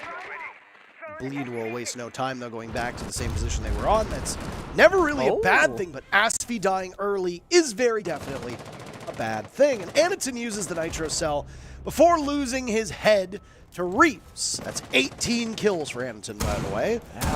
In what is inarguably the main reason for CAG's success. Yeah, I mean, if you don't go 18 kills on Aniton and nobody else steps up, this is not a 6-6 game. And that's the thing, I mean, individual plays can get you very far, but ultimately, you need a team to work together. So Aniton, he trades 1 for 1, again, taking down the Gridlock, a pretty valuable operator. But his teammates now on the 4v4, they gotta be the better team, if you will. The kill was also very close to both sides. No one besides Hoven and Aniton are really, like, leading up with a ton of kills here. Half the round to go still, and Chibisu and the rest of Cyclops are still rotating around saying, okay, first 4, don't gotta worry about it so much. C4 goes out, doesn't find anything, and of course this time Reaps and Buck still alive, destroy the floor, Kite gets destroyed, they can get that breach opened up. Again, a very even scoreline for this Bleed squad, as they've got 3 players over double digits. Nobody really running away with it, though Hoven has been the standout when it comes to kills, and also has been playing very utility-heavy operators. Was great on Nook in the previous round. Now, you got DMR to cut through the floor. You got a Ram, mostly, to do that work, though. It's all the boogies from turrets to have been used. That floor, completely gone. That means that the ceiling is gone as well, putting Cyclops in a bit of an uncomfortable position. Now Hoven will go for this split push yet again. Flash out. Buy himself some time as he just runs on through. This is a smart play. Turns to down. CAG winning these duels. The numbers keep going so well for them. Now it's Chibisu to eliminate Hoven. Only 2 remain for Bleed. A standoff where they're outnumbered 2-1 by Cyclops. Yeah, this team playing far back. I mean, you gotta walk through the store, but then you maybe the crossfire. He sees the mirror, gets it, 2v3. Maybe he could go for a plant. Who knows? If Reaps is not there for cover, he's gonna go for the backside instead. Creeping on down. Chibisu with the pre-fire. How does Reaps win that one? Could be another player not too far away. Reaps will try for the flash with very little time to go. Here's the issue. If Mentalist is going to go for the plant, Reaps absolutely has to cover, because if not, it's doomed for Bleed, but Reaps gets a 4K to move Bleed to match point. We said Aniton was keeping CAG in this game, but Reaps has really stepped up, and Hoven said in in-game chat right now, he's the GOAT. Out of nowhere. And the thing is, the thing that Cyclops is doing so well, they're always playing around the Fenrir gadgetry. Every single time someone's going for a flank, for a backstab, for an entry, they're always nearsighted by the Fenrir mine, so they can't see very far. And somehow, despite all that, Reap still finds 3 kills in the late stages of that round to end the open kill trade onto Aniton. The Buck play really paying off on all sides. And now, how overtime works, you swap side every single round. Bleed attacked the previous one, now they'll go on defense, back-to-back basements, bomb sites. And if you're in overtime, you know, you played a lot of rounds on both sides now, bringing out something new, something spicy, can be that surprising factor that you need.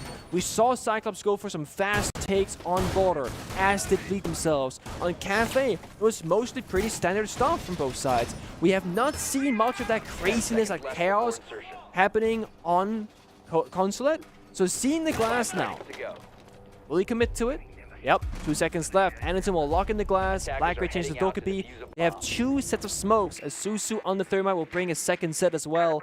So Aniton, on 18 kills, is going to get the opera that everybody's going to play around. They're going to breach the wall for Aniton. They're going to smoke for Aniton. They're going to support Aniton. And if he can head his shots and find those openings, he can win this round for his team and take it to 7-7. First, you got to open up that wall. Nothing really stands in their way, except that it's already kind of been opened up, and Mirren was put there and then popped by the defensive side. They can actually impact trick through that, but they don't have any impacts. But they have 3 C4s, so good shots out of C4 if they wanted to. Something you don't see every day on this map. No, you don't. Reminds me a lot of when Na'Vi used to do that on the triple panel. They'd leave one of those soft, and then they'd actively fight you, but Yeah, and I mean, as I said, like you could impact Trick through the mirror window, but they don't have any. But Reeves has not stopped the killing yet. He gets another one, 14 to his name now. So lethal on the roam, a Black Ray stripes back, that smoke removed from action, a very vital plant and operator from the side of Bleed. Well, so far, both of these teams immediately hopping onto Garage as your very first bomb site. It's anybody's game at the moment. There go the smokes, and Anaton will try to leverage that concealment for a pick, losing onto the Nitro cell, and it's a bit of a mistake. As down goes Suzu, Black Ray is gone now as well. Bleed looking to close this out, 2 more to be found to send Cyclops back home. Anaton has been so phenomenal, but you can't always do it yourself. At this point, it's just up to him and Chibisu. That's it, Mentalist will call from the sidelines. Plenty of time to go, but you're now going to rely on Bleed committing mistakes. You're going to rely on them over peeking. So you don't have a ton of time. You only have 3 drones remaining, only one of which is actually usable, and that's Chibisu's. So you're going to be doing this largely without intel. You don't have any smokes left. You got 1 grenade, you got Adrenal Surges, that's it. You got Mentalist, your captain, your IGL, the oldest, most experienced player on the roster who's in the grave. He's saying, guys, sit back, I'm holding cameras, I'll give you information, when to swing, what to do, just don't move a mouse, or don't overexpose yourself. And you see them, they're waiting. They've let go of their keyboard. No one is moving an inch because they recognize they don't have to. Great patience from Bleed. GBC will need to get into position from above. That's exactly what he's doing, as he finds one of those 2 mines and now is trying to pop a mirror window to make things a little bit easier for Anaton. Oh my. Game on the line for Cyclops. I can only imagine the pressure that's on their shoulders right now. 2 kills away from this. 1 kill remaining. Reaps with all 4. Hoven saying the GG in chat, and it's Turnstad to steal the ace, but it doesn't matter. Bleed move to phase 2. We wave goodbye to CAG. Yeah, it's an early exit for them, but I gotta say, for Bleed, Reeps got back-to-back 4Ks in overtime, so we can say Anaton did all this and all that, but it was Reeves in the end who said, you know what, I can carry my team harder individually on the roam and on the entry. You can see how happy they are. They made it to phase 2. I mean, it was a scare, though. CAG really did put up a fight. But you only get so close, and that's the problem. Impressive play from various players, but CAG still have a lot to learn. And we gotta talk about that 7-0 on Cafe, right? Because as a sloppy first map from Bleed, you think, okay, they're not in it. Then they go on Cafe, a 7-0 landslide, taking them to Consulate. That's the real story here. Mentally, they were not out of it despite losing that first map, despite not having international experience. I mean, CAG has been around the block for so long, and it still doesn't really matter because they're actually regressing as a team. If you think about the stats and the way that they performed, they just haven't quite been themselves, and it's quite distressing, really. Yeah. And while they do have an early exit, I do want to say, like, the way they played Siege now is more confidence-inspiring for me as a viewer than what they did before. It looked like it was more put together, more cohesive, more methodical, but it still doesn't get them the result that they need nor want. Yeah. Group B is done, by the way, in case you want to see the bracket. Here it is for you. We got Los winning in the upper bracket, beating Bleed earlier today, which then took us to this series where Bleed will square up against Cyclops that we just witnessed, taking Bleed on the lower bracket run. Cyclops almost survived. They beat Talon, and then they were up against Bleed, and they just ultimately had their hands full. Bleed and Los will play in just a couple days when we come back with phase number 2. We still got other groups to go, though, by the way. I know on the broadcast that's going on directly behind us, Ninjas in Pajamas and Crest are currently in a 3rd map as well. So you know that it's going to be an exciting game, and you know it's been an exciting game. And I imagine that when we are done here, we'll probably throw to them. We should. Before we come back with what's next. Here, we have one more best of 3 on this channel to determine who ultimately goes on to phase 2 and who goes home. That's it for you and I today. We're all done. We are. We're finished. We're finished. We'll see you again phase 2, but there's still more matches to play. Sit tight. We'll be right back. Never mind. Never mind. We got stats first, actually. Stats. I was wrong. So I gotta say here, Ferme, he's been killing with these graphics. He wants his stats to be shown. I respect that. You see here, Reap 17 kills, Anderson 18. We pay a lot of money for these stats. Yeah, you know what? We should use them. We should talk about them, right? We could have just left the stats up and not said anything. You know? Oh, we can just let it speak for But itself? we should probably talk about them. Okay, okay. What do you think? So let's talk about it for a little bit. Just for a minute or two. Which one do you want to talk about, left or right? I want to do right. Talk about I'll Cyclops. start. Okay. So Cyclops, right? The one thing to note, the EPS, the player score, so to speak, effective player score, 153 out top, all the way down to 74. It's a big gap from top to bottom, and the middle line, again, close to the bottom and the top. When you go left-hand side for Bleed, it's much more team performance across the board. Nobody's below 90 EPS. That means every single player is putting up numbers, putting in effort, and getting stuff done. And when it comes down to it, yeah, and Nintendo Reach can carry individual rounds, but you need everybody to work together to be the better team. Absolutely. It's not just a one-man show. You can have the best player in the entire lobby on your team, and still, you're going to be on the flight home. Schedule for you. I gotta get used to this. I gotta get used to this. Wolves and Bliss, the rematch. Oh boy. One of these teams moves on to phase 2. The other goes home. Do we send Wolves back to Europe, or does Bliss go back to Australia? That's it. That's the last match of the day here on this channel. Sit tight. Now we're actually gonna go. We'll be back with Wolves and Bliss.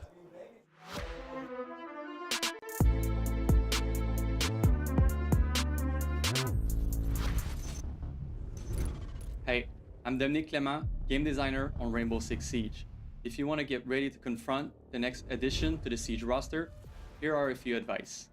Maverick's Flaming Gadget might be that one tool you can always rely on when it's time to melt through the enemy's defense. Training your sharpshooter skills, and more specifically, with gadgets like Zophia's Lifeline, will come in very handy when it comes to countering the effect of her fresh new face. Finally, it wouldn't be Siege if explosions didn't have an impact on your game. And this season is the perfect moment to review your frag throwing skills, because a well-placed bang might just be what you need to clear you and your team a path to victory. That's all for now, but make sure you tune in to the full reveal to get all the information on what's coming next season. See you there.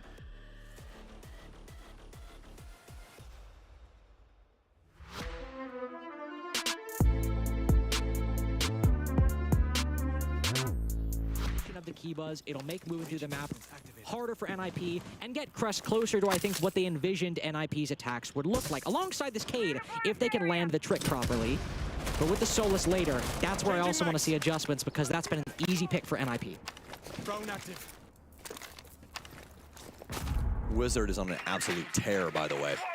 He is, man. 13-4. I didn't realize either. Jesus. Yeah, he's really been showing that yesterday was a little bit of a fluke and not who he truly is when it comes down to it, which is great, because yesterday they really needed him in a lot of those moments, and he was nowhere to be found. But today, he might be the whole reason that they win out Skyscraper, which would potentially send them home in this best of 3. But a Wizard needs to show up right now because of half the round gone, and Pino's nades from below. Lethal on day 1. Missing right now. Tiopi instead, he's decided to hold on to Exhibition for a long time. This is a gamble by Crest. Man. But it's a minute 40 in. Tiopio spots one. Oh, it just barely escapes him. There's a contingency plan. Whiskey playing on the mini bar position. Call that coincidental. He'll hold the shotgun and stop Muzi from pushing in. Tiopi tries to land the pre-fire, but NIP are struggling. They're spending so much time. They've given up on this clear, actually. They've decided to rotate off Office and Exhibition, but can the Whiskey rotate back? Muzi doesn't see him. He's not spotting. He lets them both fly by. He's trying to play so passive. Lua picks up Psycho.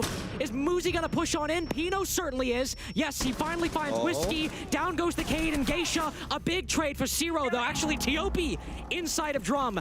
Office Exhibition control finally established for NIP, but Crest hold on to the parts that matter. This is the swing that matters most right here. Tiopi must win out the situation. He will get the first one. That's going to be Case on the ground here in Drum. He will not get the second, though. 2 versus 2. Case on Muzi. He needs Wizard's help here. Wizards is going to be crossed over on Shrine. He's trying to assist with Lua, but Lua's got such good utility control right now. He just can't stand up, and he does! He risks it, but now it's down to the 1 versus 1. Zero Zero up against Wizard. Wizard on such low HP. 10 seconds remain, and he has to try and dedicate himself to this plant. He can play the timing, though, as well. And impact out. He sticks it. He gets the plant. Can Wizard get it done? Oh, Zero! What a shot! The fist bump before he even gets on the case. He has so much time to address it.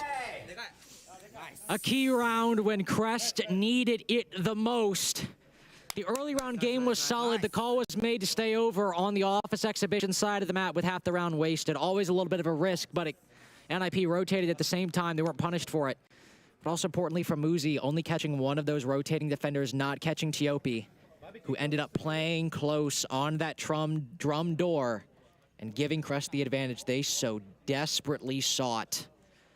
Very much what could have been right there, and Muzi found that kill. That's a completely different round, maybe even match point for NIP, but neither of these teams just yet one round away from finishing the series.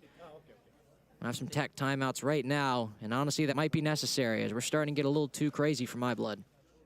I need a breather there. I'm telling you, that last round especially, I had to take a little fiver there for a split second, just catch myself, because Crest and Nip, they're doing things to me right now, man. It's incredible on all fronts. Just some of the errors we're seeing made, some of the magical moments that are being implemented from both of these squads respectively. I mean, this game has everything you could potentially want. Heartbreak, defeat, victory. I mean, everything is just building up to be such a grand story in this best of three. And Crest just barely hanging on through all of it.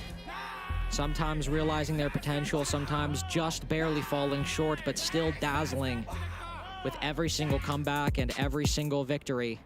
They've gone farther than any of us expected. One NIP's pick, stayed alive on map 3, faltered at the beginning of this half, but after the tack timeout, will finally get around they so desperately needed on the board.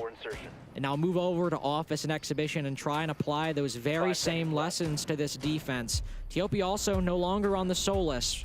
He was also easy pickings for the attack down in bedroom. He's on the Azami this time. He is meant to waste time with those Kivas.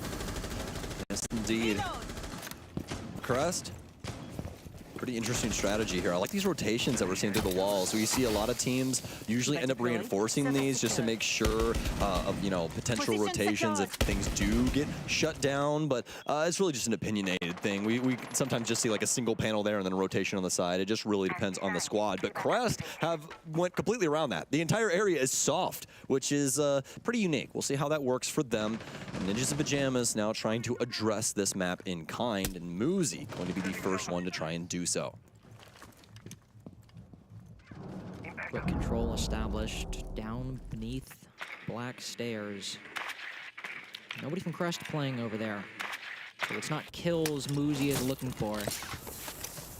It's just early control to leverage for later on in the round. What will they do with it? Mute Jammer now activated. Geisha Wall opened up completely. Oh, Psycho. Lua felled inside of Skyscraper. It doesn't dismantle the Roam as both the Legion and the Azami hold on to Drum, but it gives NIP a path forward, a path towards victory in round 10. Oh, Zero. Taps the toesies. Ooh, can he find him? Can't get the next one. Happy feet. Keeps tapping away. Happy feet. Make him dance, make him dance. Dance no more. Reloading. Pino won't be able to find anything with that frag grenade. Cons will try and meander around NT and see if he can find something. Pino will eventually find TOP. And now Crest, they're practically getting scooped out of their own sight. We have a couple of bodies over on the far side. You can see one in Terrace and potentially one over on the Drum side. But Cons is just going to be able to stand here and constantly relay information to Ninjas in Pajamas as they're working their way up, as well as they do have that player down low in the likes of Pino that could hit a fast rotation over the house stairs. Claire wipes his hands. Tense moment. Energy expended on either side. In the disadvantaged position, 3v5 and Zero Neko on low HP. Utility pouring in. He still has his Kiba barricade, thankfully. The Rotero drone's not destroyed. It Kumine in the hands of Cons, who have to take it out eventually. Rotero finally forces him back, and he's picked off by Wizard. Eclair hears one, trying to hit the back. And Whiskey 2 spots the Claymore. He's got the flank. One kill down. Only that one, though, as the Monty escapes. There's someone to stop him, but Eclair moves in for the retake, too. Unshielded by the Monty. He puts Eclair on reduced HP. The C4 misses. Pino's where he needs to be. He's down now, but they've got the intel. Just 5 seconds. Can Whiskey find this Monty? Can he deny the plant? He's got hard pings on both different players, but not able to find the kill on either. Oh, and he's looking too far to the left. Despite the intel, there's no visual. There's only match point. Phase 2 point for NIP. Truly insane there from Ninjas in Pajamas. And what could have been for Crest? What could have been if that Nitro Cell wasn't used in such error? That wall practically completely solid at the center, and he plops it right in front of Jaeger's face. He can't help him in the gunfight, Carter. He's too dedicated to Monty. And that's the thing. That's the beauty of that operator for the offense, right? Everybody gets so distracted with Monty, and they're like, oh, if I just kill him, then the round's going to be okay. And genuinely speaking, if he keeps that Nitro Cell, and that same thing happens, he goes for that trade, he can just toss that Nitro Cell right in that short hallway on the far side of Museum, and he probably kills that man and has a very good chance up against our Monty in that situation. But obviously not to be. Ninjas in Pajamas so very excited as they have reached penultimate point. They are looking to take this last round and send Crest back to Japan. The complete role reversal. NIP now ecstatic. Pino standing up. What is normally a very stoic team, I would say, NIP so far. The especially for this portion of the tournament. We usually never see this kind of stuff out of NIP. You never really see that hype and just what should be an ordinary play-ins game, a layup to make it into phase 2. It was Crest earlier who were leaping in their seats, jumping for joy. How it might just be the Swiss stage in their future. Now it's them scared. It's them with nerves. The anxious thoughts of what could have been, but what is yet to come. Most importantly, Monty back on the cards for Cons. TOP back on that Solus as well. As it's a barbecue defense to start, I do believe. Yes, it is. Well, NIP, he's centralizing themselves around this northern portion of the map. Won't be acting too quickly, just trying to disperse a little utility around. Going 6 will pick up a castle barricade, and they've spotted Lua up top. Might not know about the verticality, but definitely know of his presence. NIP most definitely going to use their time here to try and clear out this top portion of the map. Also got a Selma going off, which will be successful for Muzi as they get the castle barricade. Cons pushes 4 through back stairs after that castle barricade falls. A cacophony of gunfire relaying around that top floor, giving a hint that there might just be a defensive presence playing up here, and indeed there are 4 separate players from Crest all holding different sections of this T karaoke position. Eclair is the only one down below. Gushion's out. It reveals Sireneko's position. Lua finds the first. Pino falls, the very Zofia who revealed that information in the first place. Solus running around now. Cons moving up. ADS on shield unextended. Muzi playing passively, anticipating maybe an aggressive swing from one of the defenders. But no, they just push down. They realize there's no Legion in the site, or there is one. There's only one player. Cons got the diffuser, Sam. He's just got to push in. But it's all a ruse. Look at all that verticality coming in from the top. That's the big thing right now. That's the beauty of the setup from Crest. Yeah, it looks like you can just go down, kill Eclair, and plant this bomb, but there's so much verticality created from Crest that there actually, truthfully, isn't a safe place to put this. NIP, they're discombobulated. They have to get kills, but they don't know where to get them, Carter. They have no idea where water is, and that's really the issue right now. They have another logic bomb to try and drop and find some semblance of information, but Crest are doing such a bang-up job of keeping things slow and steady up until this moment. Lua's gonna go down, and now into the 4 versus 4. And indeed, Bacon's tagged up as he moves on in, just 1 HP. It'll force that case onto the floor. Might not go for a plant, so he'll have to back off. Only 20 seconds remaining, so little time to work with, and yet NIP need to savor every second, maximize every single move. Flashes go in, they've got control of barbecue. This is where the verticality needs to play. Tiopi's right there. He's exactly where he needs to be. Psycho doesn't even find the one player inside the site. Eclair goes big. It's Wizard in the 1v3. He's got 16 kills. Can he make it 17? Can he make it 18? Can he make it a victory? Tiopi's got simply too much intel. Crest just need one more to keep their chances at Swiss alive. Man, how beautiful of a game is Rainbow Six Siege. the Solus is the one that's able to peel that back. They fight so hard to spearhead into the site. They knew what was potentially going to happen on that top floor, but they didn't have an answer for it. Solus shooting through pure wood, not even a actual angle made for her, as she's just able to decimate the planter and continue this series on here for Crest. One last round in regulation, one last opportunity for Ninjas in Pajamas to send Crest home right here, right now. Either that, or we go deeper into this evening to see which one of these teams' fates has been sealed. We've only got max 4 more rounds, though. This goes all 15. There is an end date. There is a finite amount of time left on one of these teams' time at the Atlanta Major. Just who it is entirely up to them and what they can do in the server. Another brief tech timeout, but plenty to discuss. Plenty to discuss for what Crest could potentially do as Barbecue ends up working just as off his exhibition did earlier in the game, or one of the primary bomb sites did earlier in the game. But it's still been inconsistent. Both these teams, their defense is not what we thought they could be. NIP at least got the 3-3, and it felt a bit more assured. It took time for Crest to get their attacks underway, and the same has unfortunately been for their defenses. This has been a game of comebacks where Crest have constantly had to crawl out of the hole. NIP tried desperately to seal them in. But now as we go to those primary bomb sites, it is a checkered past, unfortunately. They can't go to Barbecue, a site that has a far better record than, surprisingly, like T, Karaoke, or Office or Exhibition. What exactly do you go to? And that's the real question. I do believe that their mainstay option right now is obviously going to be Exhibition, if I remember correctly, because I do think they won the T Karaoke site the last round. So we'll just have to see once we do end up shifting gears over towards that. But here is our previous round here and exactly how this broke down. All of this verticality working out so beautifully for Crest. 5 seconds remaining. And, well, funny enough, talk about coincidences on Chalet. It was that round 11 defensive setup that was that's so perfectly countered NIP, but what started the comeback, what allowed them to, of course, win it in regulation. In this case, will it be that round 11 setup that doesn't get them regulation, but ends up getting them to overtime if they can just match it with an even better performance in round 12? That's what needs to happen. Just this one round to stay alive and then a couple more to win. It will be T Karaoke, as you said.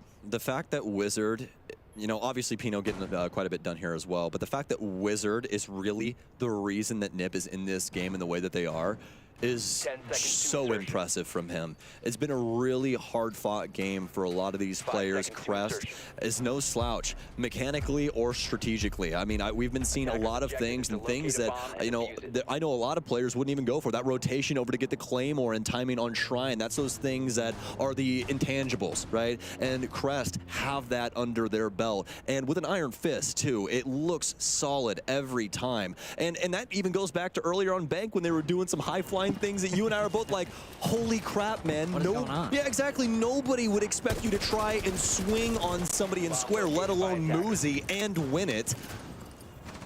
I mean, we've had a couple games, Bliss versus Wolves, for example. Bleed's performance in their group, even sure against other Asian teams, but still some solid performances. But I would argue it's been this game by Crest against NIP that has made this play-in series, this segment, these 2 days where these regions have the opportunity to make these upsets. This is what all makes it matter. The Crest just need to do it here. Pino flies on in. Quick control established by Khans and the rest. Eclair cut down as Psycho moves on in. A 2-piece up backstairs. This might be play-ins, but it might be over for Crest if they can't recover. It costs a lot of HP, but Lua at least gets Pino. Muzi also hit by an impact grenade, now certainly on low HP, but NIP hold the advantage. They've got the high card, but when they lay it down on the table, will it all come up their way? It's all over! A Cinderella story in the making, but the clock strikes midnight and we all must go home. Crest break our hearts, but certainly put up a good show. And yet NIP are just a little bit better. One of the most memorable series that I have casted in some time, and one that I will most definitely remember for even longer. Crest, what a showcasing of your potential for the future. Please, please do not have your heads low. You guys were so very successful at this tournament. I know you're going out in play-ins, but Ninjas in Pajamas is no slouch of a team. You really showed what you can do on an international stage, and that is something to be proud of. Just an incredible performance to watch from a team that, again, coming in from the Japanese LCQ, it seemed their potential was not representative of just barely squeaking in from the Japanese league. And what, man, just what a series they showed us. It's hard to speak about. It takes your words away, but does mean that we will say goodbye to 2 Japanese teams. Of course, that does mean, just like Korea, it'll just be Scars from Japan and D+ from Korea in Phase 2. That will be the last hopes for these regions. Meanwhile, LOS and NIP, both the Brazilian teams from the play-ins, making it to Phase 2. Truly incredible day. And the best part is, it's not even over yet. We still have a whole other best of 3 to play out on both of these streams, guys. So a lot of Siege still to be had. But just to keep it more centric on what we just witnessed, Ninjas in Pajamas able to do things in the 11th hour. And really the player that I want to highlight the most is Wizard, because Wizard, he was so here. You know, the earlier games and play-ins, it just seemed like it was a little floaty, not really all there, just not really synchronized with the squad. But when it mattered most, Carter, he put on for his team. That was 18, 19 kills out of Wizard in this game. Truly impressive stuff. And it's one of those days, right, where of course NIP's problems, it was consistent as a team, but a lot of the times it is those supports who get the less glamorous roles, who are just forced to go in and play and don't often get the times to shine, that when they show up, that can either be the indicator of that something's wrong or the difference maker when you need a win the most. And that's what it was for NIP today. It was that second option, that path forward, the ray of light that just kept NIP's hopes at Phase 2 alive. And of course, still some solid plays from Uzi overall, solid plays from everyone on NIP. You can point to a moment, say, wow, they really contributed there. But Wizard, with that ridiculous scoreline on ops like Dokkaebi, like Hibana, and the supports on the defense, he is really the one that I'm going to give my MVP to. Yeah, absolutely. Without him, Ninjas in Pajamas are more than likely going home. Crest were playing dastardly throughout this series, and with a chip on their shoulder, especially when those rounds started to not go their way. Very quick to learn and very quick to change up how they were going about things to really bring it to Ninjas in Pajamas. Once again, thank you guys so much for what you guys were capable of and what you'd shown us about the Japanese region here, because clearly you guys have been putting in a hell of a lot of work. And it just gets better for Wizard. 100% cost. An EPS of 181. 12 rounds. I mean, it doesn't get more undisputable than that. His contributions to the series, of course, Psycho 10 and 7, 92% cost as well. Still a lot of impact, a lot of contributions by Psycho as well. On the side of Crest, of course, too, Sireneko, definitely one of the big standout players, both in the Japanese LCQ. Mandy said yesterday he was one of the players many thought got them over the line in that LCQ. And today, this event, he's definitely been one of the big ones. But when you've got a career game from Wizard like there, I mean, what are you to do but just watch? Yeah, exactly. And with that being said, folks, that's going to do it for Lynx and I today, but don't go anywhere. We got a lot more Siege to be had.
Well, the final match on the B stream for not only today, but for the whole tournament is upon us. And Mandy, for the third time, we will be casting the Aussies of Team Bliss. They have a rematch beset before them against none other than the French favourites of the Wolverhampton Wolves. And damn, this is going to be a banger. We already saw yesterday these two teams go ahead in a BO1. It went the full distance, 8-6 in Bliss's favour, and now the Wolves are hungry for revenge. Yeah, keen to get into this one. This is what has become a pretty grudge match, I would say, between these two teams.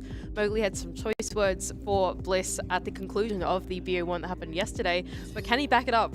Can he back up his talk for this game as well? That is going to be the question in this best-of-3 series. Well, Wolves definitely demonstrated that they deserve to be in conversation for exiting Group D. In that 2-0 over Alpha Alferis yesterday, it was a fairly convincing affair against that Mexican-Brazilian roster, but unfortunately for both of Wolves and Bliss, they will neither go forth into the second phase as the top seed from their group. As we can see, Space Station had a phenomenal performance against Bliss earlier today, and yet it was not easy. It was 8-7, and there was every opportunity for Bliss to take that game. If anything, Mandy, I think seeing Bliss play Wolves yesterday, Wolves had some really dominant, some really impressive rounds. Today, Bliss did not let a single round go by without fighting for it. We had 4, 5, 1v1s, and Space Station only barely took the victory. Yeah, for sure. I think for Team Bliss, it's just a little margins that unfortunately didn't pull them over the line in today's earlier best of one against Space Station. Like you said, so many 1v1s. It really could have gone either way. It felt like the rounds were turning on a dime.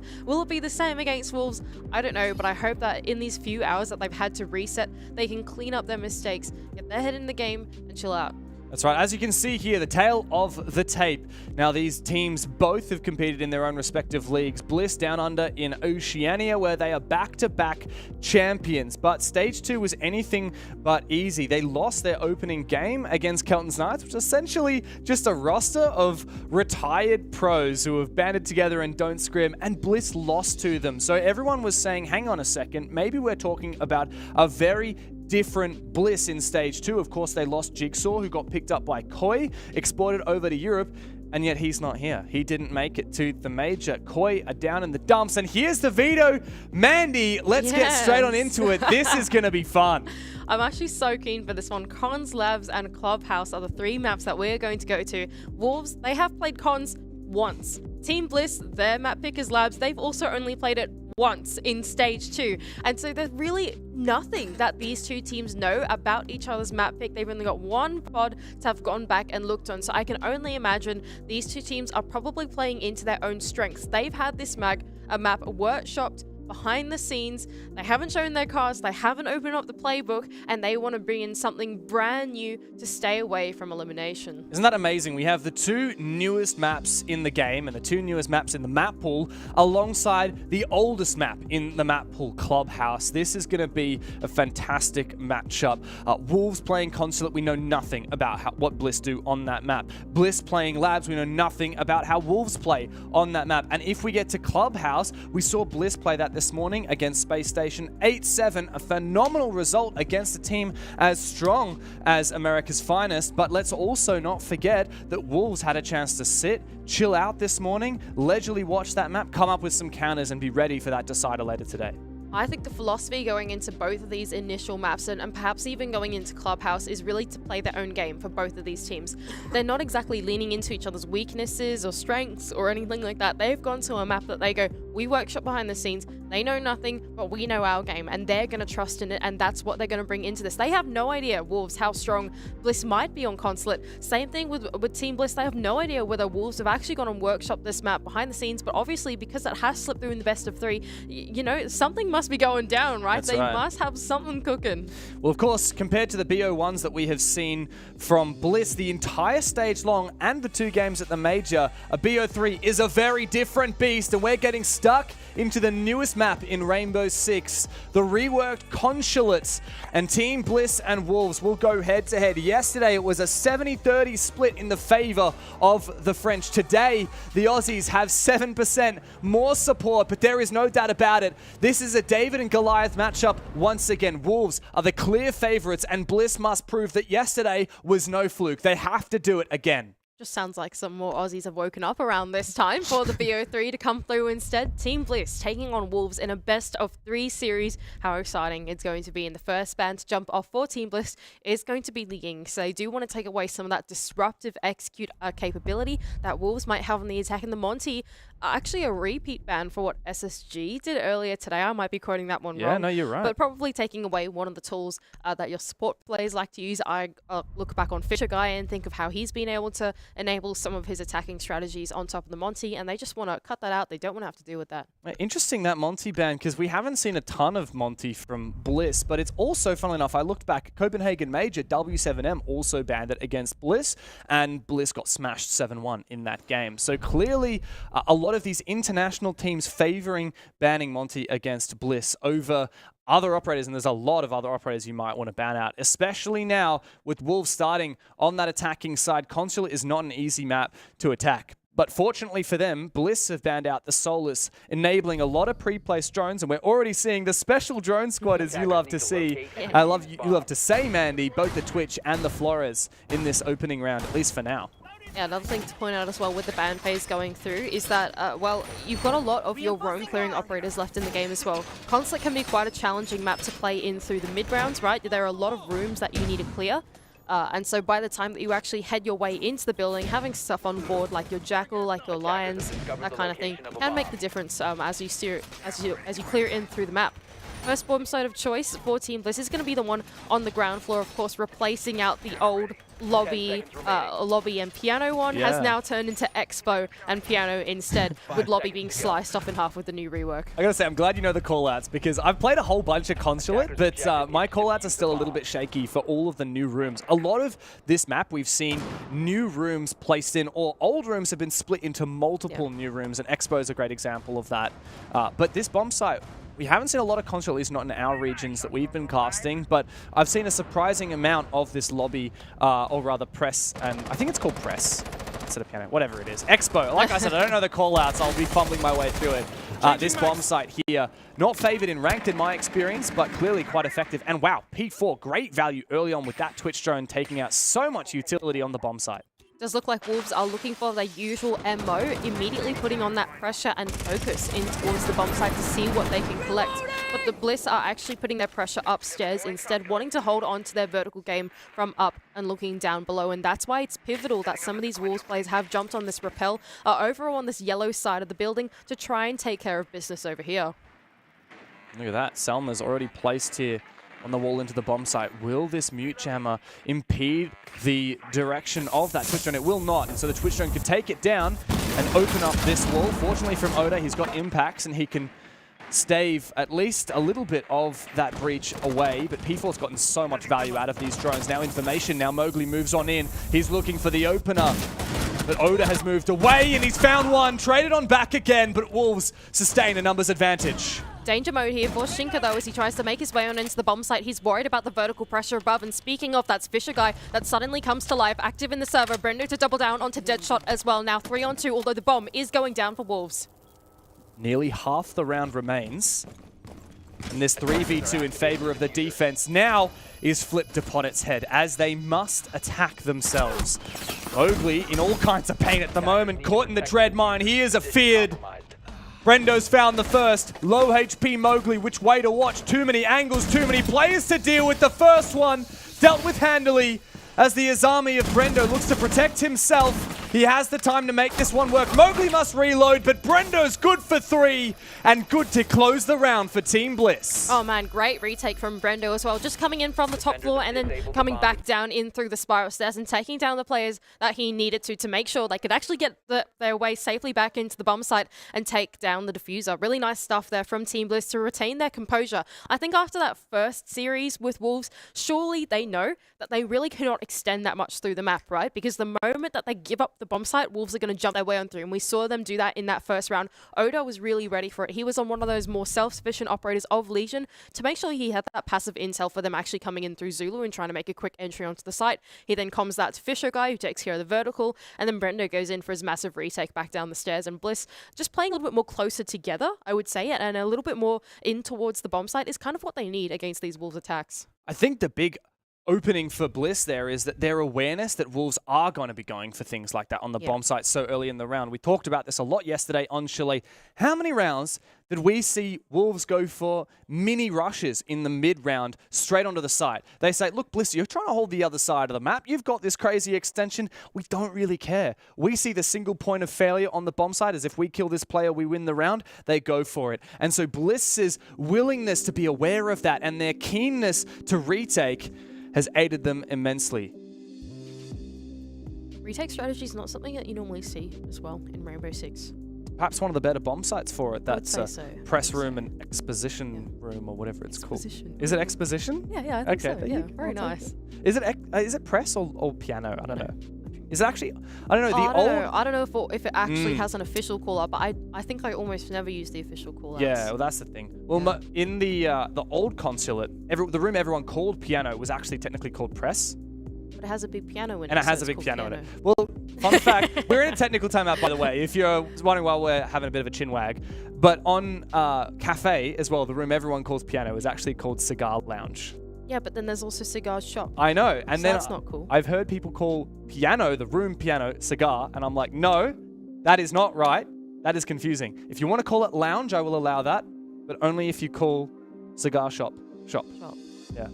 Anyway, this is the trials and tribulations. Oh, I'm a Rainbow Six Siege player.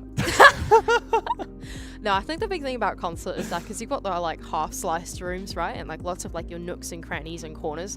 All the teams have got to go through these like call-out dry runs and make names for silly spots and stuff like that, right? Yeah. Because especially when you're journeying through a map like Consulate where it has so many rooms and you have to check everything, you need like specific call-outs for like little side rat of the spots. room, that side of the room. Especially room like Expo. Now I'm thinking of labs. That's the next map. Next map. One. So yeah, especially rooms like Expo. Like the whole room is Expo, but it's massive. You know, like surely one side of Expo has got to be something, and the other side of Expo.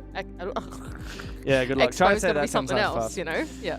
Very much so, and yeah, I think Consulate is a map with a lot of those little nooks and corners and crannies and indestructible half walls to hide behind and crouch behind and play around, and that's why it can historically be a very hard map to roam clear because there are so many little corners for roamers to play. Yeah. In comparison to a map like Bank, where there's actually far fewer places to clear. You think on the top floor, if you're roam clearing that top floor, it's actually kind of hard. There's not as much indestructible cover to hide behind. Now, we're almost through this technical timeout. I can tell you guys right now, all 10 players are in the lobby. We're doing the final checks, and we're about to start once again. The score, 1-0 in favor of Bliss after a successful defense of Expo and Piano. I think do keep in mind at the moment the game does have a tendency to be a little defender-sided. It doesn't really seem to matter what map it is, as far as I'm concerned. There are some maps that we used to call attacker side, like your chalets and borders. Do you want stats, or is that too boring? You can get stats if you want, but I feel like as a whole, the way that the game has changed since the halfway point through this year has been quite tough to attack. Well, it's not impossible, but it's tough. According to my stats, this is just for the stage, for all of the BR6 leagues, not including the major. We are at every single map being defender-sided, most by a significant margin, with the exception of Chalet, which is 51% attack-sided, and the overall average across the league for every map is 56%. I'm not surprised by that, to be honest. It backs up exactly what you're saying. I wouldn't be too surprised. Yeah. Chalet of all maps as well is probably the more attacker-sided of the entire pool. If anything, I'm surprised that maps like Border are not more attacker-sided. Alas, we are on Consulate. Consulate being one of the newer maps in the pool sort of does fall into that philosophy as well. So for Team Bliss, here we go. They are looking for a pretty extended roam in through the map. It's going to be aided by the Castle of Brendo that we've just been on board with. It's in fact all the way down inside of the basement bomb site for Team Bliss as they make their second attempt at a defense. There's so many different choices for Wolves to make on this huge behemoth of a map.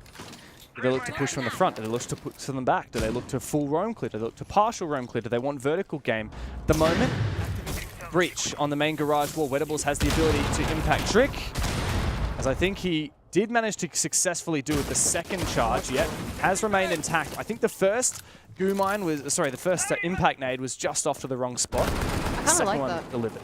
I do like that from Team Bliss. You only open up half of the soft wall, so you impact trick off like the other exterior half. That's cool. I don't mind that. I've actually never seen that before. I feel like that's more common than it should be, but I just haven't seen it because we barely overcast Consulate. Anyway, that's awesome. Here we go. Wolves on their roam clear, though. They have made headway in through the ground floor, given that Visa has been completely segmented off by this castle setup. And that does mean they've now been afforded hatch control inside of Visa. There are 2 hatches that lead down into the basement, but here goes Mowgli. Ooh! Sharp shot there from Oda with the commando. Guess what? It's an Aussie on the Mozzie.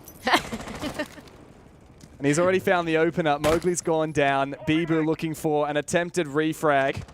But this is very solo, and he has no logic bombs left to aid him. P4 as well, trying to take the duel on another player down inside the basement. It's a really tough spot now for Wolves. They're not quite sure what the safest way to get from the ground floor to the bottom floor is. And Brendo's in a really good spot here as well, inside of Expo, with that hatch being opened up going into the bomb site. It's going to force Wolves to actually want to clear out his position if they want to go in for an execute in through the bomb site. This is so awkward for Bibu now. P4 as well, supporting here. Brendo around the corner, but he perfectly times his rotation. Hits the blind spot, finds the first, but a good trade there. Shinka has moved on in, but up above, Sachin maintains map control and dominates with it. Bibu's moved on in, but he's so exposed right now. Deadshot is in a very awkward position. He might find the first. Can he find the second? A shotgun to the face puts his dream to rest. All on Bibu now. He's managed to sneak in. Oh, what a shot! Geez. 1v2. And Mandy, this is winnable. The diffuser is within his clutches. And these players are so separated. A long angle for Fisho Guy spells death for Deadshot. And the round for Team Bliss. 2 on the trot. Oh man, that was so cool from Team Bliss. That was a really multifaceted defense, extending their way all through 3 floors of the maps. They knew that the core, the heart of that defense was Brendo, being inside of Expo on the hatch with all his lines of sight and rotation holes to wreak havoc and run riot around that ground floor in through Zulu, fighting players that are coming in through lobby side, for example. And that was the heart of the defense. And what they needed to do was just make sure that they had sort of an orbit around the heart of defense, right? That was Sage in the top floor, and that was Fisher Guy down in the bottom floor, making sure that no one could then hit the actual bomb site in through the spiral stairs or Visa stairs or whatever you want to call it these days, right? So really well played there from Bliss to hold on to what was the essential part of their defense, and Wolves just not having a very good dissection of the plan. Yeah, very hard read there for Wolves. And that's the thing, right? If Wolves do not have the ability to hit site hard and there's no obvious way for them to clear the full map, then I think they do struggle a little bit. It's something we've noticed about Wolves, I would say, in these last few games. If there's a slow but sure and very methodical way that's very ambitious, okay, we've got to clear this whole map, we've got to clear this position and that position, Wolves will typically look for an alternative. They don't want to address issues head on. They look for something a little bit more creative, and Bliss are denying that. I think it's fair enough when you go into a map like Consulate. It can be quite a challenging map to roam clear, so why not just take the path of least resistance, cut corners in if you can. And that's what they've been trying to do to Bliss, but Bliss have kept them accountable 2 rounds in a row now on the defense as they switch their way up into the top floor. I'm so sorry. I have no idea who's observing this, but I feel terrible for you right now. This is fine. We'll get past it. Deadshot's likely going to lose his Flores drone, and unfortunately he did not stay on it until it got destroyed, so we'll get there eventually, guys. I'm a believer. Well, I can tell you what's happening right now is I have a top-down view on the second monitor. Wolves have started to make some progress. Now, this is a top-floor defense. Hey! Wolves are attacking on the top-floor defense at the moment, and they're looking to take from the admin side of the map on the east. Now, Deadshot's made his way into the building, and Booby's doing some good drone work. It looks like Bliss have quite a few defenders around the area, but no one hard contesting. Bliss are trying to hold on to this Soda position for a little while, but not too long. They don't really have a massive setup going in through the hallway, and so they just want to be able to fall back in towards the safety of the bomb site instead. Oh, it's us. Hi, guys. Hello. The game is still being played. The game is being played, so do we just keep want to, like, going? How good are you at drawing? Like, can you draw really fast? I cannot draw very fast, but we can try and do some All right, hand signals. We'll get the game back to you in a second, but do you want to keep... Oh, awesome. Okay, I guess you can see the kill feed. Can we go back to the full game? You don't need to see us. You really don't need to see us. You don't want to see us. Thank there you go. See ya. Mowgli's taking down Oda for the first pick of this round. So far, Bliss holding strong inside of that top floor now. For your information, there is kind of no one in the building right now for Wolves. The only player that has actually stepped foot in the building is Mowgli himself, who is all the way down inside of the ground floor. He's still got 2 nades in his hands, so if they can get him to a safe spot, he can try and send some up through the floor. But finally, there is a bit more headway into the building. Deadshot is also now inside of Printer, but Bliss are still holding on to Soda for a little bit, although there's not a lot of utility inside of Soda. So Sage is going to be here for a little bit, but it's got to fall off pretty early. Remember this, kids? Once upon a time, you would be watching your sport by listening on the radio. So just channel your inner retro and really enjoy this You vibe. do a radio voice for the final 30 seconds of the round as Wolves are forced to go in These for guys their deserve execute. more than that. These guys deserve a hype cast for the final 30 seconds at the moment. execute. Wolves still very slow on this attack. They've rotated Shinka with the diffuser over to the yellow stairs. P4 makes the first move into the bomb site, but he's taken down. A good trade as 2 kills are found by Wolves. It's now a 2 versus 2 with Bliss still holding an advantage. Shinka yet unable to force down this diffuser into the site as Bibu looks to support him from Library. Brendo's found the kill on the Shinka. Bibu's got no clue what to do. He has to make himself a rotate and desperately walk into no man's land as Bliss will handily win the round on time. And we've got a tactical timeout from Wolves, which I think is fair enough. For y'all that weren't watching the game, which is all of y'all at home, there wasn't a lot to watch. I think is a very fair comment. To be fair, make. if you did have the feed, you wouldn't have missed much. Exactly. That's what I'm saying. If you guys were watching what Wolves were doing, there wasn't a lot to watch of what Wolves were doing because there wasn't a lot going on. Well, what's there was funny, a lot of sitting on the roof and wondering and not a lot of doing. Well, they got control of admin. They droned it several times. I think they only sent 1 player in there. They droned yellow stairs, but they didn't really hard commit. They didn't have anyone repelling CEO. They didn't have any pressure from the meeting balcony or breach on that wall. It was very slow. And what's funny to me is that it's kind of what we saw yesterday with the Wolves and Bliss game. Wolves on their defense were very aggressive, probably too aggressive. Bliss read into it, and Bliss could just sit patiently and find kills. Wolves were almost expecting Bliss to play aggressively because Wolves were playing so slow. If Bliss had fed them some picks, Wolves would have run the round. But Bliss can sit safely knowing that time continues to tick down and Wolves aren't making any headway. That's exactly right. And Laloon there having a few words there to Wolves. I don't think I can say a name properly either. We're actually terrible as Australians. I feel like all of our pronunciations for everything. Even the word pronunciation is hard to... Pronunciation. Pronunciation? I think we'll go with pronunciation. I'm going to forget. Anyway, yeah, Wolves, I think, just need to be a bit more proactive with the server. I feel like that's the main point that we need to say to them, right? Every round, they've taken a little bit too long to then go in and actually decide, what is going on, right? Anyway, Bliss are going to go back over to the ground floor bomb site of Piano and Expo. I really don't know if it's Piano and Expo. We're going to run with it anyway. And it doesn't look like they're changing up their strategy all too much. I think the big point of difference is Wettables jumping here onto the Pulse instead. Actually, everyone's kind of switched up, operated a little bit, right? So they must be running something different, but it does seem like it's more focused in on this basement, and they're going to send in some of those C4s in from bottom up. There are actually 2 C4s in the line of the defense as it stands, whilst also extending over horizontally. Now, while we are 3-0, remember that this is a very defender-sided map, as we should expect this to be a defender-sided game. However, this is Wolves' map pick. They would certainly be gunning for 3-3 at the end of this first half. Bliss have also proven to be very good on attack in both their map against Space Station and the map against Wolves. The Fisher guy trapped here at the bottom of yellow stairs. Gridlock, with her newfound popularity, locking him in place, but he will start to take down those track stingers and make his way up the stairs. Mowgli's going to have a try at the entry as well, combined with the pace of P4 on the Amaru. They're really going to go in for this mini execute in on the top floor, but is there any resistance there to meet them? I don't think so. There are no Bliss players here. No, nobody's there indeed. It was a nice idea to try and mini execute onto this top floor. Clearly, Wolves did not have full information on those players on the top floor.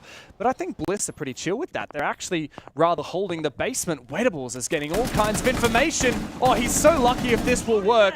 Through 2 different floors, not a single bullet will land. Of course, Mowgli is on solid ground. Interesting from Wolves. I wonder what they're going to do from here. Really, the only vertical pressure they have is Deadshot with the 3 breach charges if he chooses to use so. But like you pointed out, the main point of Bliss's resistance is in the basement. That is where their info is coming from. And with Wettables being on that pulse scanner constantly, he is going to call to Team Bliss what the execute might amount for Wolves as they start to make their way down the yellow stairs. But Fisher Guy's on the other side with the shotgun.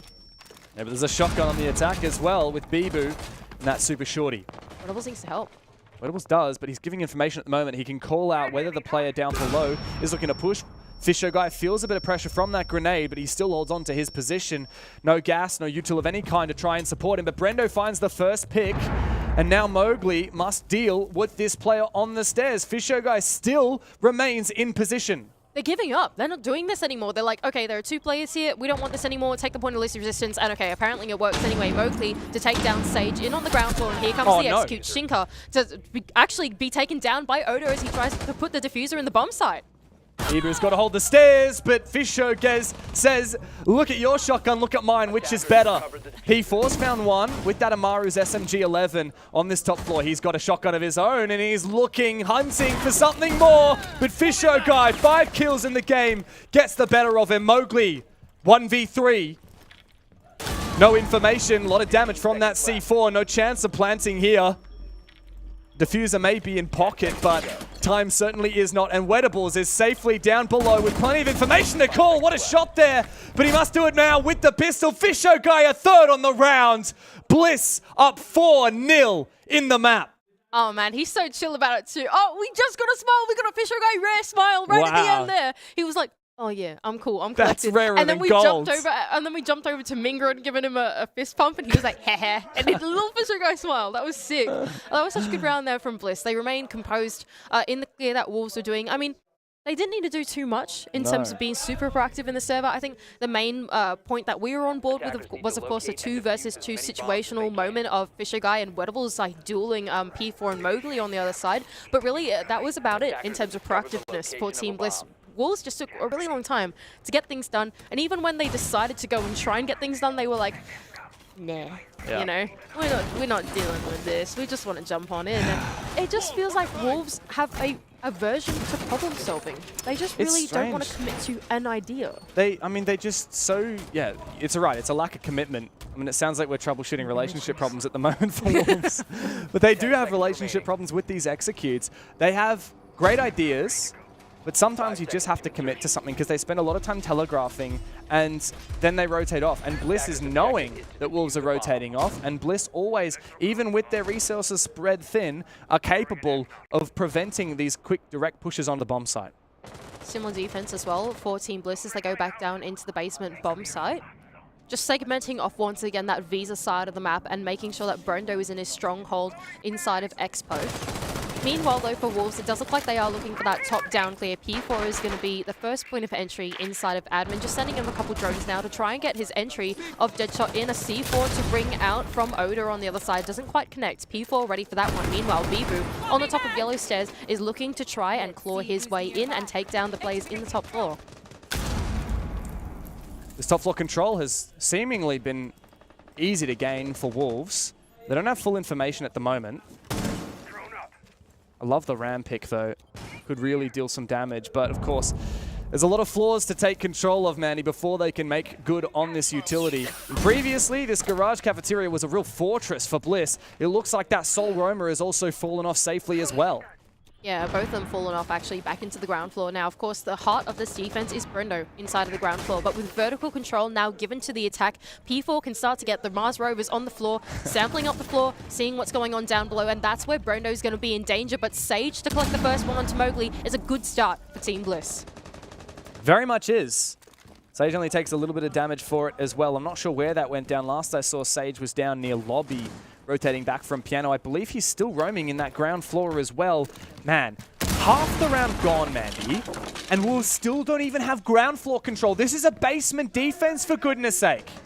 They really want to try and work this vertical to see what they can find, but there's another defender finally falling off back into the bomb site, thinking that they have wasted enough time, and it's leaving Brendo all alone on the ground floor. Finally, they can get the pinch out onto him. Deadshot to take him down, and now vertical control is in the hands of Wolves. They can hopefully now start to use P4's Rovers. They didn't actually need it for their own clear to start to pick apart the bomb site, but the rest of Team Bliss have actually vacated all the areas that are vulnerable to the vertical. They're playing adjacent to the bomb site instead.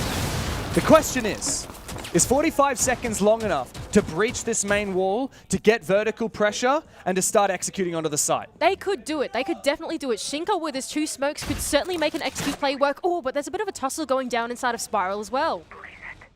Deadshot's just on flank watch duty. Fisho does not need to move. Look at that clock. ever it ticks away. Wolves in the disadvantage. Shinka goes down. Sage has found his second in the rounds. Bibu desperate now from the yellow stairs. Gets a bit of damage onto Wettables, but he's not able to get the killing blow. And desperate now, he is spraying on through. Fisher goes on for a huge flank as well. Wettables finds one. Deadshot cannot land the killing blow. P4 desperate now, dropping the hatch. He falls, he dies. 5 rounds in a row for Team Bliss. And they are on an absolute roll here on Consulate, on their defending side. Like you said, 5 rounds straight. Wolves not even looking competitive in the server at the moment. They're doing nothing with conviction. It almost looked like a really solid roam clear from those guys. They cleared top to bottom, but they couldn't make the execute happen after that. Even though Shinka was in a prime spot to maybe make something work, the rest of his team wasn't able to help him where they were. And as they funneled their way on into the bomb site, they were caught in the shadow realm. They couldn't see anything, and they got gunned down. Yesterday, Wolves on Chalet looked dominant against Bliss. Time and time again, they came up with these miraculous executes that Bliss had no answer for. It took an insane 5-round comeback from the Aussies in the second half and overtime to clinch that game. Here, we are seeing an even more dominant performance than we have seen from either of these teams thus far, and it is from Bliss. 5 rounds of defense straight. I don't care if you think Consulate is defender favored. Nothing should explain 5 rounds as dominant as we have seen. Wolves have 0 response. One final chance. Otherwise, it's Bliss match point. Doesn't look like they're quite in the server just yet as we're Bliss. They're going to go back up to this top floor. It does look like this time they are extending out over into admin. Now, last time this round happened, Yellowhome didn't see too much of it, but this time around they have actually changed out their strategy. They are extending their way over into Soda Hallway, even into Break, doing the triple Rio there, leaning into the Izami of Brando to make that a power position. But look at this from Wolves. They've identified all that resistance over in the admin side, and they're going to try something over on Yellow instead. Which is what they ended up doing at the end of the previous round after spending so much time pushing admin. The X-factor ingredient here for me is P4. He's already got the Guru hook out. I know. Is there a play? Is there information? It's Fisher Guy just around the corner waiting for it. P4 still holding that. He's now shot off the glass. In goes Mowgli. On the back of the nade, it might not have been heard. P4's in. Oh, he gets the killing blow, but only barely. Wettables finds Bibu. Deadshot also jumps into the fun. 3 players left for Bliss, but they make it even once again. Mowgli trapped here and killed by the rookie from Wettables. He's only been on this team for a goddamn month and he's farming the French here at a major. Brendo to find the final 2. 6 rounds straight for the Aussies on Wolves' map pick. You never see anything like this. They found themselves on map points. What just happened in that round as well? What on earth happened, Dev? You blink and you miss it, and Wettables has got 3 kills in the server. What on earth is going down at the moment for Wolves? They tried to land what was a super early near rush to execute, all 5 of them jumping into the building, and somehow Bliss knew exactly what was going on. Within seconds of nothing happening, they thought, oh no, it's like bad times are headed in the way of the bomb site. We got to come back. And Brendo and Sage and everyone that was extended over on the other side, they started creeping their way on back in, and Wettables was like, it's all right, guys, I got this. And he gunned them all down as they tried to repel him through the windows. What a crazy round. That's the thing. Bliss have read into Wolves to perfection. They know Wolves are always going to try something crazy, something aggressive, something sparky onto the bomb site. And all it takes to counter that is sitting back, cool, calm, and collected. One wet table. That's all it takes. Just one. Oh man, here goes Wolves though on their defending side of the basement. We'll see if they have the same success that Bliss did. Different strategy and philosophy as well from Wolves. They're not opening up the expo hatch, instead they have it closed, but they are still dedicating themselves to this 3-floored roam. Deadshot even dedicating a couple of those mute jammers in through the top floor to try and stunt the drone work of Bliss. And the drone work through Consulate is the hard part, right? Even though you might be able to make your entry into the building, then getting the info on all the little rooms and stuff and wherever they can be is the hard part. Bliss are tested in a new way here on their attacking side, but Wolves have got to be shattered after such a tumultuous first half. Never a moment where it looked like they were going to win a round. Convincing victory after convincing win from Bliss. Now, Slow and Steady wins the race, it seems. How do they go on their roam clear? This is a basement defense. Mowgli on the roam. Double soft breach for Team Bliss. Both the Buck and the Sledge is in play for Waterballs and Sage, and they were going to want to make full use of it, not just to actually tear up the floor in the bomb site, but also to aid their roam clear as well. Brendo's going to kick things off here in the top floor and is going to get on the Clutch drone to try and set things up for the execute. Meanwhile, this is where Sage and Waterballs can start to get to work and to pick away the defense that is on the ground floor. And that defense is primarily Mowgli, a solo roamer. Oda, what a great angle he is here. Mowgli's still in a position to deal some damage. He's supported as well by P4. Both of these players have had their fair share of decent games in the past. Mowgli a little bit quiet in this tournament thus far. Deadshot also up. Mr. Consistent himself. The Swede. Oh, and he finds one. This Swiss player is tearing up heads. He's taken down Wet. A solid shot there from Deadshot. Oh, but he's going to be seen by the vertical. He's being chased. And Mowgli's actually going to collect another one to Brendo. So does P4, doubling down. A pretty heavy man deficit for Bliss Wolves, really coming out on top in this roam game. You blink and you miss it. It was a great setup from Bliss on the top floor, but these three roamers have put them under the pump. Now pushing up. It's Oda, SMG-12 in hand, as one of his opponents looks to force himself down the stairs. The goo mine in foot will make things difficult. Sage, and oh no, he's got to be careful because P4's right around that corner. He finds the double. Wolves are not done yet. No 7-0 embarrassment. The first step of many that will be required to make this comeback reality. Solid roam as well from Wolves. They played so close together, really aptly ready for those trades as the push came on through for Team Bliss. I liked the idea, go in for the vertical, try to flush them out in the horizontal, but some really nice shooting from Wolves. P4 in particular taking down players as they came to him through the ground floor. Even though they felt the pressure in through the vertical, it didn't amount to anything because they were able to take those one-to-ones that they needed onto the Bliss players and close it out. Defenders, protect your bomb. Is this defensive favorite game, Andy?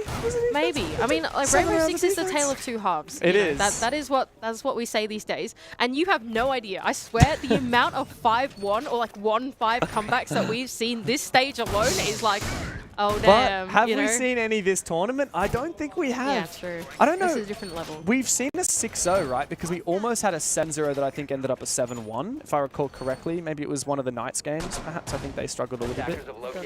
I don't know. Former Knights player, Sagen, from another region entirely, back in the day when Knights were in the Ost region. Unfortunately, they were not able to make it to the second phase of this major, but Bliss and Wolves are now battling it out to see if they can do so themselves. And Bliss are making a very convincing case at the moment on Wolves' own map pick. But the first shining light amongst the darkness for the French has been found in that first round of defense. Let's see if they can do it again.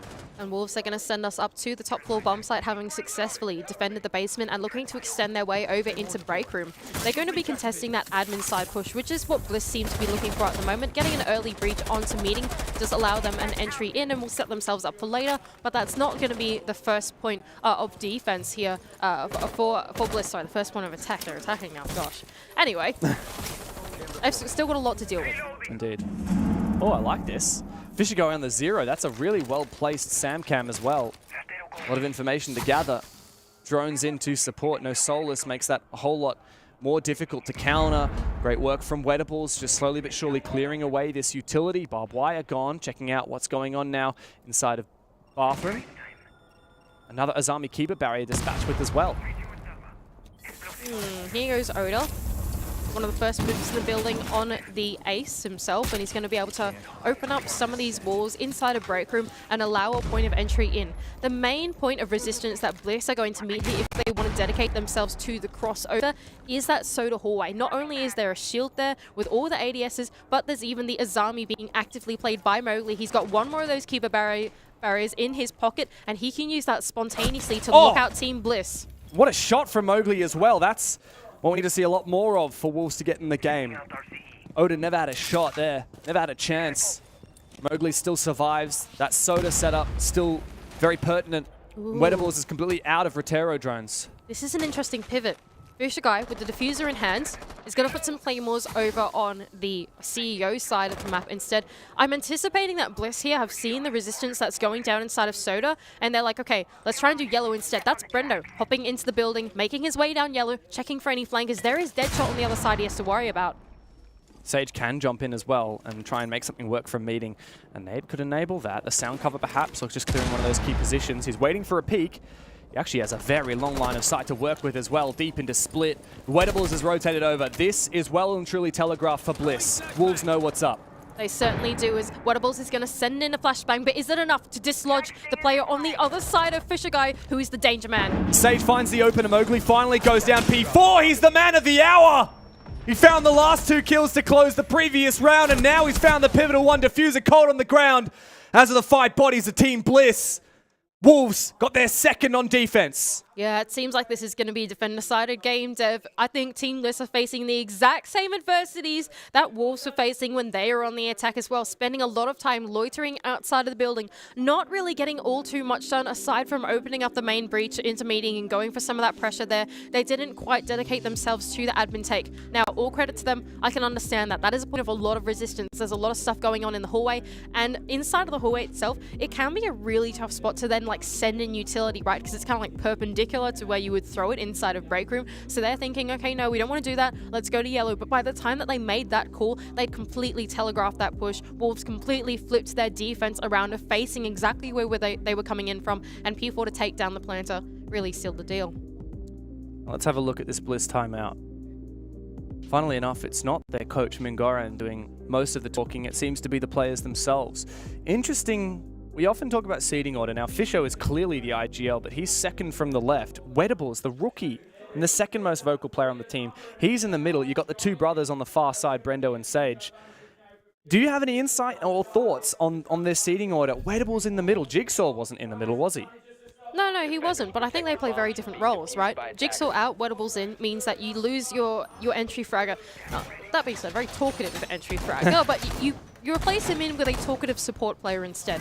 And Wedables, even though he's not the primary IGL of the team, he's the ideas man as well, right? He's the one that's like, okay, we can go for something that isn't a plan A, right? That's Wedables, and that's what he can do. He's just a good teammate, right, in general. And so having Fisher Guy and Wedables sitting next to each other and having that line of communication means that it alleviates some of the calling that Fisher Guy does, because Wedables knows what's going on his screen as well, right? So I think that, yeah, bringing in Wedables on your support, yes, it's a very big change from Jigsaw, but it does give them a lot more options in the decision tree, especially on their attacks. Very interesting roster change. One of the more interesting roster changes for me personally that we've seen in Stage 2 is Wedables in and Jigsaw out. It's clearly an upgrade, despite what anyone would have thought. Bliss are doing better than ever, and these roles seem perfect for them. All right. Can Bliss land the one attack they need, though? That is the question. They have been on match point 2 in a row now. Can they actually claim this one for themselves? It does seem like they are going to make their sweep in work from the admin side of the map. Oops. Fisher Guy just missing out on that mute jam slightly. Does mean that wall will stay closed for a little bit longer. It does seem like once again they are looking for that sweep in through the admin side of the map, but Bibu is there to meet their resistance on the Fenrir. Mowgli's keen for this roam. The last few rounds, the roam game has been effective for Wolves. It's a good setup here. Of course, the bomb side itself is actually lobby press, or whatever you want to call it, whatever we were calling it, Expo and piano. This is quite a different bomb site to the previous ones. Perfect shot. Fisher's got this opportunity once again. He wants to take out that mute jammer. He gets it this time. And that means Wedables can breach the wall. Ooh, and a mirror window on the other side as well. Okay, that's mute jammed as well, so Deadshot's going to keep his safety for a little bit longer. But Bliss are starting to make this sweep across the map work for them ever so slowly. Yes, the minute and 30 seconds is starting to tick down, and that's where the danger comes in. They still need to get both their vertical players with full control inside of meeting and perhaps inside of CEO if they can, to actually be able to wreak havoc on the bomb site. And that's why Fisher Guy has decided to rotate over to the CEO Repel. He knows that that pressure needs to start coming out on the players in CEO to enable his teammates to sweep their way on in.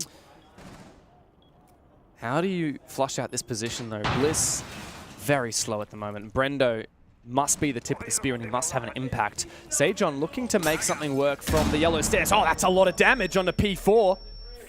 Brendo now must move in and finish what his brother started. Both the brothers come to life. 5v3 now for Bliss, but Wolves are not done yet. They continue to fight. Wedables survives a C4 just barely, but meanwhile the diffuser must be picked up. 40 seconds remain for Bliss to close the map in a 4 versus 1. Only 30 seconds left, like you pointed out, but it's Mowgli, the danger man for Wolves. He's going to hide, lying in wait as the time starts to tick down. Can Bliss convert this? Surely they can on match point to send us, hopefully, into this map too. Desperate now for Mowgli, Wolves' own map pick, but Bliss do not rush this. They do not overcommit. A first pick for Mowgli, the refrag committed to. Is he going to land it? A third kill, but not enough. Sagen closes the game.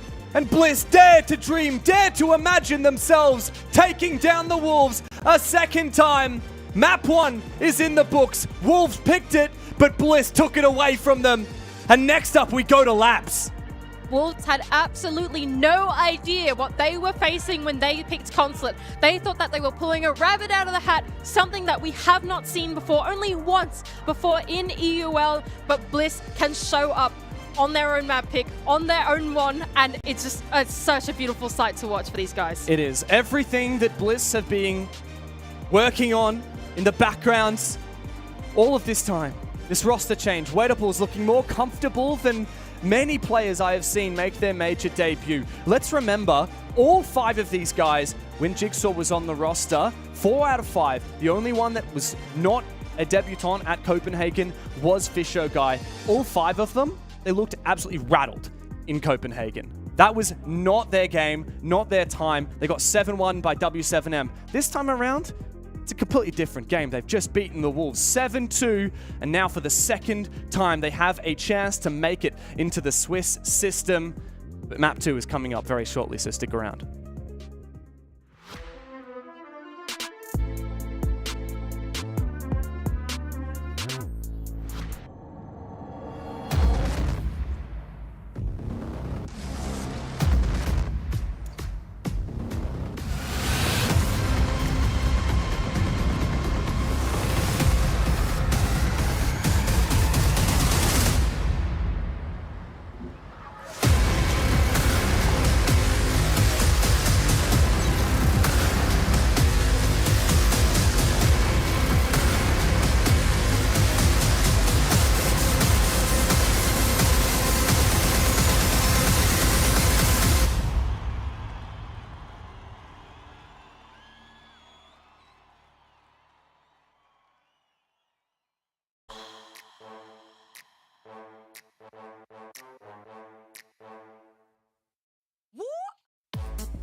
Yes, G2 have had a win. They have also had a loss. Of course, I think G2 is the best team in the world. And now it's up to us to defend that, to prove everyone that we're right.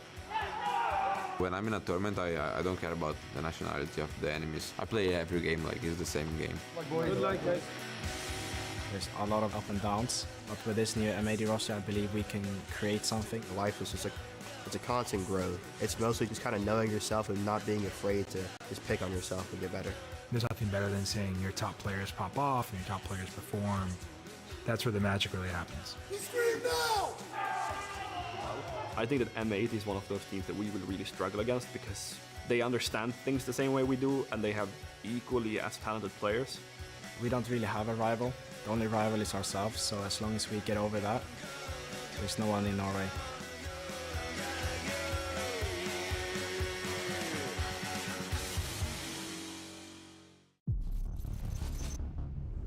Hello, I'm Dominic Clement, game designer on Rainbow Six Siege. The next season is right around the corner. And if you don't get the latest operator on release, you might still want to review your ABCs on some of the operators already available today in the game. The Electric Bandit, the Wise Cade, and the Quiet Mute will be welcoming a new troublemaker into their ranks, ready to give breachers a few headaches. Working out your pulse and Solus muscles will ensure you'll be able to provide invaluable intel to this new operator. And let's not forget about Ella, Fenrir, and our other trap operators who each bring a unique ingredient that can be used in crafting some really crazy strategies with this new operator. So jump into the game and review your basics with these operators so you'll be ready to synergize with the new operator when he comes out next season. See you then.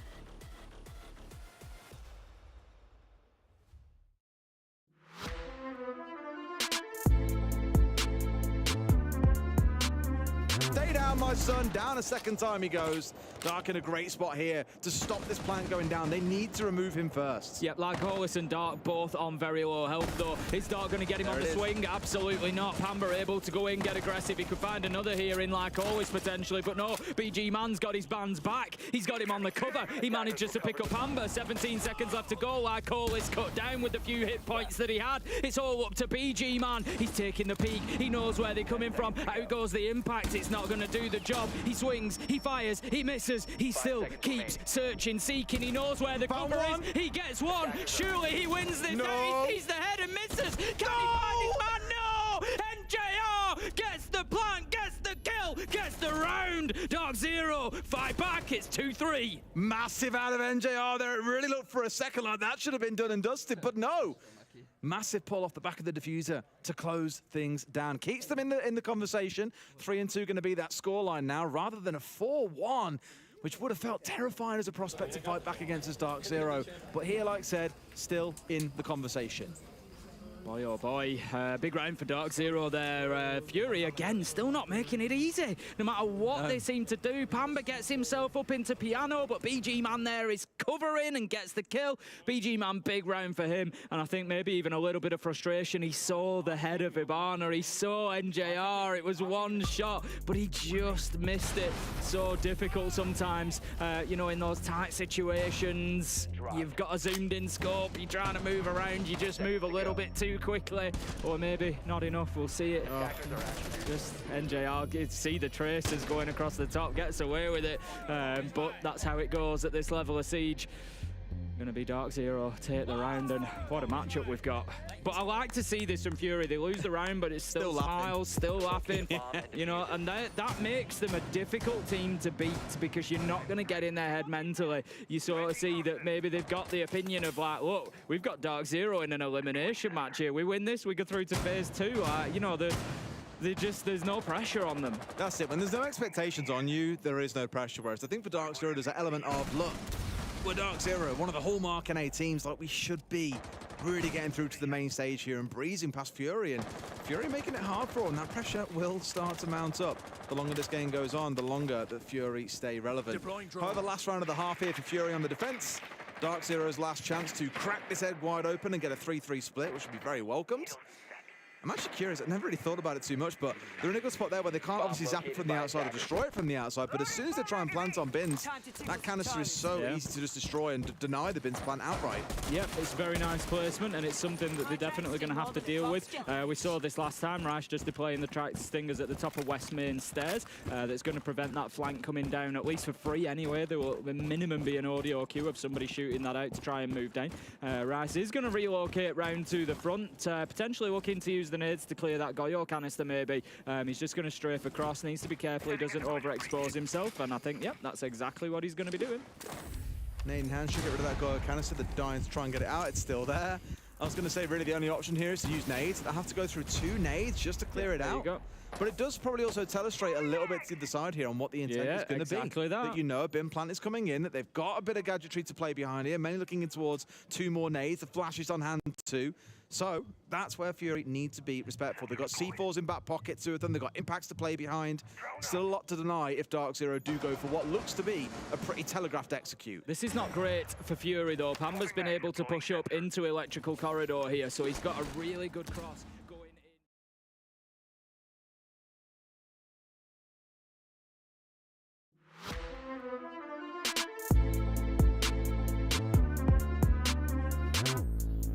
It is time for map number 2 in this series. It could be the final map that Bliss and Wolves play in the play-ins. For one of these teams, it may be the final map of the entire tournament. Wolves, after making every single international event this year and last, this could be their earliest exit ever since they got picked up from an international event. Wolves are on their dying breath. This is their last legs. They got 7-2'd on Consulate, their own map pick. Now they move to Labs. and a historically untested map as well for Wolves. They've only played, no, they haven't played it at all, have they? In all of Stage 2, I believe that Wolves have not shown labs. It's Bliss. All of Stage 2 and ever, because and it's ever. only just been played. And forever and ever. Forever and ever. Wolves This is the have first never time. played this map before. I'm excited. I'm hyped for this one. But Team Bliss have shown us labs. Now, their labs game that went to overtime, they almost lost it, but they didn't. It was all right. They won it in their own league of OS. But this time, we're going to have to see them go up against a completely different beast of the Wolfpack. Now, Bliss had never played Consulate in an official match before when they just 7-2'd Wolves on it. Now, Wolves will have to return the favor here on a map that they themselves have never played in an official match. Does that mean that they've been hiding it, that they've been working on it in the background? Well, if you're a French fan, you better damn well hope so. But Bliss are going to throw a curveball right into the mix on the back of a Maverick and Thatcher ban, which would typically enable Bandit Trick. They banned the Bandit. Oh, man. You know where it went? They banned it. They See, that's not too bad from you. That's a good little trivia, I don't mind that. Yeah, interesting. I don't know what to make of this just yet, Dev. I guess Kaid's in?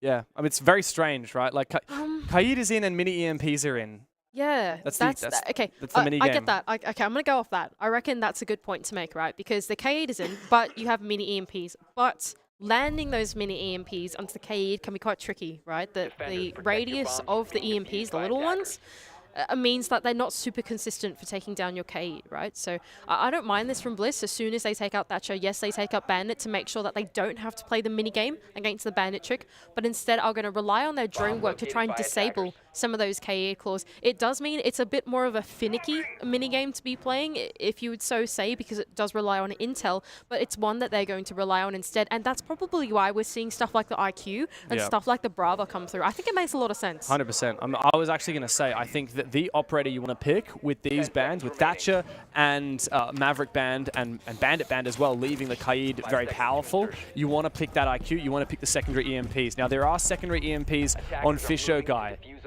and that is how Bliss will be opening any of these walls. Interesting, and leaning into the Monty as well does make me think that Bliss are going to turn their attention towards the bomb site at some point and try and make that their main point of focus pretty early on, but it seems like so far, for the Wolves, they've really extended the way out through the map, even dedicating Ryu's into the top floor. But yeah, like we've been pointing out early on, immediately going in to open up that wall. Cage trick not successful for Bibu. Wow. And the Monty's going to walk his way on through, but Bibu will take him down. That was a big blunderfish. You had to look the other way, but it looks like Sage has made good on it. He's made the trade back. Bibu's gone down, and Bliss can now recompose. It was a teased out rush for a moment there, and now the diffuser is actually on the ground in the bomb site. This is a tough spot for Bliss. They need to worry about the vertical as well, and the goo mines are starting to cluster up in towards the assembly entry as well for them. So instead they're going to shift their focus going up into the ground floor. Good choice, I think, for Team Bliss, knowing that the condition of making this execute work is taking down this player on the vertical. That's Deadshot on the other side on the mid, and Wettables and Oda are going to double down in this position, jumping into storage. Solus has stayed in, but it's not being picked here. I wonder how many pre-placed drones Bliss have active. P4's in a good position here. Looks like Deadshot's actually fallen off this aggressive position inside of storage and started to move on back. Yeah, indeed he has. So he's gone down to the bottom of the blue stairs, which does leave a lot of map control available for Bliss if they are looking to take vertical dominance. So how do Bliss respond? Now that that position's been vacated, do they then go and commit themselves to actually continuing to clear, or are they just going to hit the bomb site? It seems like a clear is going to be on the cards of Bliss, as Oda is going to be able to flashbang himself in. But does he know P4's right around the corner? P4 not going to make a sound. Listen as he waits. Will Oda check the angle? A flashbang remaining. He's playing so cautiously, but will he check the pivotal angle? He seems clueless. He's not going to check it, and round in the corner, P4 gets the better of him. Deadshot's found a kill meanwhile, and Bliss are not off to a cracking start here. Wettables goo mine in his ankle. He must pull it out as Deadshot just around the corner. Here's the pull, and likely knows where Wettables is. Really tough spot now for Team Bliss in the pretty severe man deficit. They don't have a lot of time either. Only 40 seconds left, and Wettables is still going to try and make some of this vertical work into tank down below. There are still two roamers alive, though, inside of the ground floor, and so there will be a little bit of danger as Wettables opens up a rotate. He's not going to open it as of yet, but oh, Deadshot, perfect timing. Does find Wettables' head. All up to Sage now. He's found the only kill so far in the map, and he's going to have to ace up. Oh, hello. What's going on there? Mowgli! Catch that Pokemon. A fantastic start here for the French, but no smiles as of yet. They know what a dangerous path they walk after losing their map pick. This is only the first of many rounds that will be required to make the comeback a reality. Nice defense though from Wolves. Pretty collected, I would say, composed.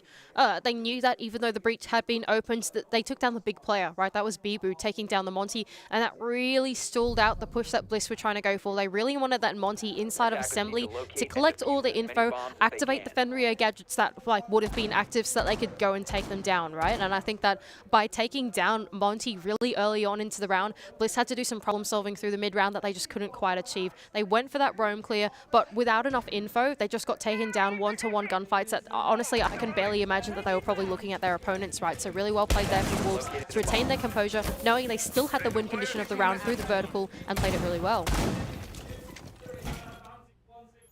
And now Wolves go to the top floor.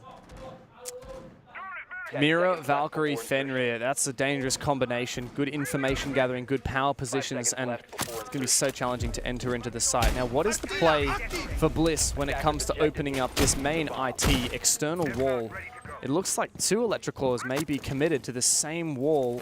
You could put them on opposite corners, and it'll be very difficult to clear with any secondary EMPs brought to the cards. Now, we do have 2 on Sagen with the Dokkaebi.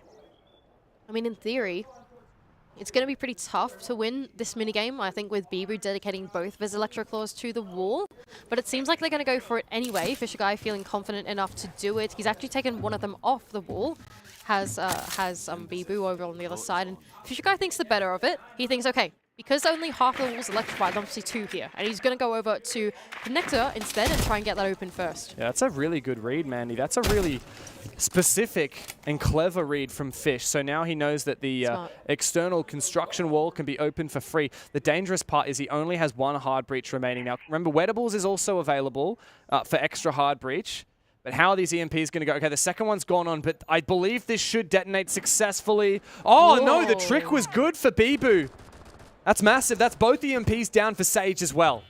Yeah, really good try there for Bliss, but Bibu coming out on top with the timing on that one, and that's going to close up some of their options. How do Blix respond from here on out? The only real way they can get on in from here is through Connector, but they are going to be met by the mirror window. That's where Wettables is going to come in with his hard breach to take it down.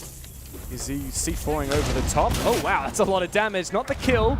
Meanwhile, Sage has found P4, a dangerous player who can now sit on his cameras and give call-outs to the rest of the team. Sage was on a bit of a lurk, but he decides better of it and comes back out again. Now, Bliss, with that construction avenue, have made great headway, but the IT breach, the lack thereof, will hurt them dearly. They really want to dislodge Deadshot here. If they can take him out, it means that Oda has the opportunity to send some of those up grenades from below, and they're actually going to dedicate all 3 players going for this, and Brono can take them down. Now, man advantage for Bliss with a minute left to go. All they need to do now is dial it back, get some info into the bomb site, have a good planning phase for the execute.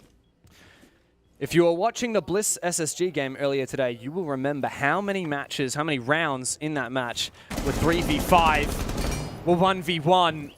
Bliss cannot be complacent here because Mowgli is keen for a double, and he's brought it back into the realm of possibility. No, the realm of achievability. Wolves 3v3 as Mowgli falls on back again. Not enough time as well. Only 26 seconds left for Team Bliss, and with 2 players being dislodged by Mowgli, they're going to have to funnel their way on into the belly of the beast and into the Shadow Realm because those Fenrir gadgets are going to be active. And Wettables jumps straight on in. Oh, perfect timing on the air jab, but it doesn't matter because Mowgli, yeah, have a good nod at that one. 4 kills on the round. He found the first 2. He found the last 2. Hiding underneath the window, he gets exactly what he's looking for. And Wolves, with that, 2 rounds straight on their opponent's map pick. Good stuff there from Mowgli, knowing that in the man disadvantage, he had to make a play. And Fenrir is one of those operators that you really can be able to do that. He's so self-sufficient that he can go on in for his double swing, land some nice headshots, 2 headshots in fact, and then fall right on back and play in the safety of his gadget. What's funny is they actually brought the Nomad, did Bliss, to try and take map control and then lock it out. But because even when Mowgli fell back into the site, they didn't have time or awareness to air jab off his rotation back in, he still had the ability to go for that flank, which got him his final 2 kills. An unfortunate happenstance for Bliss, but for Wolves, more heroics like that from Mowgli. Yes, please. 5 kills so far in these first 2 rounds. Back-to-back 1K and then 4K. Let's see if he can do even more.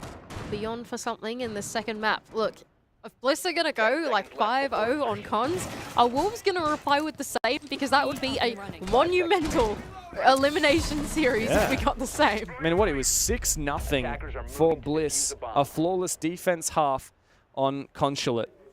And now Wolves on their own defense on their opponent's map pick, Nighthaven Labs. Having never played this map in an official before, they are looking very comfortable on these defenses. Bliss, too slow. Alright, so Wolves are going to take us over to storage and control room as the third bomb side of choice. So choosing not to go to cafe, here goes Mowgli over on the rafters, just catches the legs of Brendo, and Brendo goes, oh no, and runs away as fast as he can, and he gets away with his life for now. But so far, Wolves look to be comfortable over in the garage position. It does look like Bliss are posturing in towards that storage type execute. Meanwhile, some of the other players of Team Bliss are trying to work other options. IT Breach now being opened up does put Mowgli under a little bit of pressure, but not out just yet. Slow and steady from Bliss once again. Oh, that's good information. P4 spotted up above. What can Bliss do with that? As you can see, one of those dread mines above the door is going to make this not a very fun position to push on through. Here comes the Finker boost. Now, what was the idea? Just healing up Brendo back to full health, it seems, for Bliss. May as well use that utility while you can to potentially guarantee Brendo a successful entry later into the round. Here we go. This is where Bliss need to start taking some headway. Fisher guy is in the top floor already. Sajon moving forward, but they're not able to take down this player yet. They're going in for this roam clear in through the top floor. They're dedicating themselves to it, but Mowgli on the other side can use those keeper barricades spontaneously to protect himself and lock out one way of entry now, taking the duel through the floor, but it's actually Shinka to send one up through the vertical onto Sage for the first pick in this round. That's a big kill as well. Great job utilizing the verticality around that IT breach. Waitables now trying to duel Mowgli, but Mowgli has been on fire, and he's not going to fall back as of yet. Bliss cannot commit to this push. They will not find the ground they're looking for, as Brendo also whiffs an opportunity to find a kill down back on the site as well. Mowgli's running amok upstairs, and Waitables is looking completely lost. Oh, Mowgli sprayed on down through the wall, but there's another player up here. Brendo has to be ultra cautious. Otherwise, Deadshot's going to do exactly that. A double for Deadshot. Fisher guy, 1v4. Mowgli still on the ground, but this is not looking doable, and a flawless round will lock out 3 in a row for Wolves. Not enough info in the late game there for Team Bliss. They squandered their wealth of intel really early on in the rounds. By the time it came to like a minute left, there were only 2 drones up for Team Bliss. There were only 2, and they hadn't been able to clear out the top floor by then, and that forced all of the entry players to go and dry peek in through the top floor. We saw Brendo get taken out. We were on board with him. Waitables was so scared to make his entry because he had no idea what he was walking into, and that was what Wolves did so well. Through the early game, they just shot out drones, and they fell back, and that's what Mowgli was doing in his position inside of rafters. With that Azami barricade up on the rafters, he was able to fall back in through the rotate and play the safety of his teammates. Yeah, Mowgli's on a tear at the minute. He hasn't yet died this game. 6 kills, 0 deaths, 2 assists. Always nice to have. On the flip side, Bliss now, they need to start thinking about what they're going to do on the remainder of these attacks. They got 3 more chances, and indeed they could even up the half. But Wolves have been so consistent and so convincing. A flawless round just gone by is evidence enough of that. Brendo re-picking onto the Jackal. It's making me think that they may be dedicating themselves to a full clear of the map.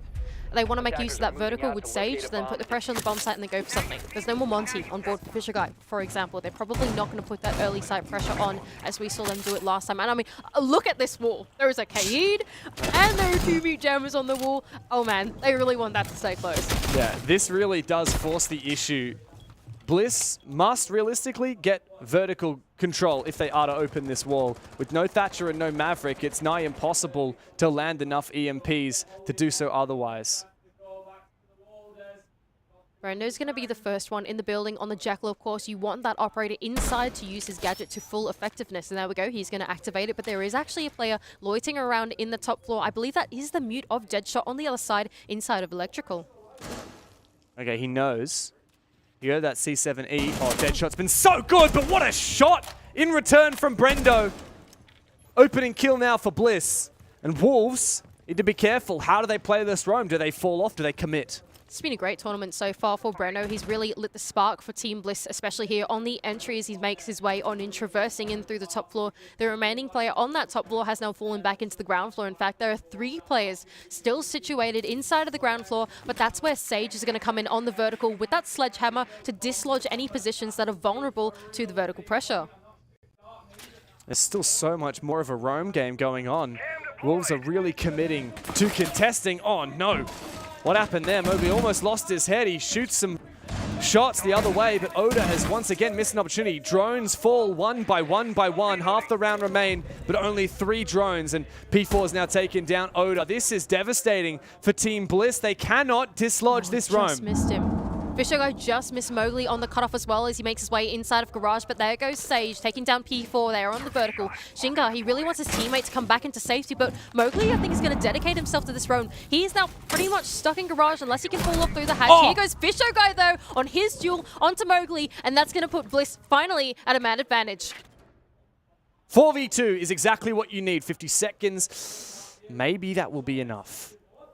The focus here has to be forcing down a small section of the site and looking to engage it for Bliss. For Wolves, the focus, isolating 1v1s. No more information left for the Aussies. Sage needs to get to work on this vertical game. There's information. Thank you, Jackal. I'll take that very much. But Shinka says, get out of town. I'm not done yet. 2v3 and still a shot for Wolves. Really good stuff there from the final 2 players of Wolves, knowing that in the man death pit they need to get aggressive, and that's exactly what Shinka does, but he gets taken down. It's Wettables to clear him out, and it's Bibu all alone in the 1-on-3. Everything to do. Bit of damage with this diffuser will likely go down for Fish, and Brendo will cover handily. Finally, Bliss. They've stemmed the bleeding, and they've found their very first round of Nighthaven. Great conviction from Bliss to actually dedicate themselves to the full map clear, send Brendo in on the Jackal and make him do the dirty work. And that's what they needed to do, especially in the defense that Wolves had brought to them. There was no way they were getting that assembly wall open. That's all I'm saying. And even if they tried to work Animus after that, they probably would have wasted, pretty much all around trying to achieve that. So I think making the call early on from Fishogo, the IGL, to dedicate themselves to the roam clear, they played that really well with the vertical to dislodge players inside of the hallways, force them to fall off, and then able to convert that down into the basement. It was just so good from Team Bliss. It was a bit scary, I admit, Mandy. In that mid-round, a lot of missed roamers, a lot of missed rotations. Oh, yeah. They did get it at the end of it for Bliss, and now they've taken their tactical timeout. I have information from our producer. They actually called this tac timeout before the round was over. As soon as they lost that player to Shinka through the vertical game, that was when Mingoran said, okay, tac timeout at the end of this round. Win or lose, tac timeout at the end of this round. And Oda is incredibly vocal here. See him on the left-hand side. I'm sure he's had a lot to say to the roster as Bliss get ready to try and reattempt on this attack. It was Oda and Wettables there doing a lot of talking back and forth in that tactical timeout. It does make me wonder what they've been saying. Oda actually having a pretty quiet tournament in general so far in Atlanta. It's really been his teammates that have stepped up to the plate instead. But now that he has fallen back away from that supporting role into a more frag or lurk heavy role, Oda's in a really tough spot. Right? Oda more than anyone has had to change his role from stage 1, where he was the best player in OS and in his regional league, the highest rated player in the world. Yeah. And now in stage 2, he's struggling to deliver. He's still been pretty good, but it's a completely different role, as you said. Yeah, the position that Oda's put himself in on the lurk is one that he often finds himself in these really unfavorable gunfights, right? Oda's the player that has to drone himself in and will often be in those positions in 2-on-1 gunfights, that type of thing. Like there are 2 people looking at him and he just has to sit there and wait. That's his job. He's just taking the attention away from Wolves to let the rest of his team have the space to do what he needs to do. And that's what's making his performance really tricky to land, right? It's probably why he has so many choice words for the team, because he's like, guys, help. Very true.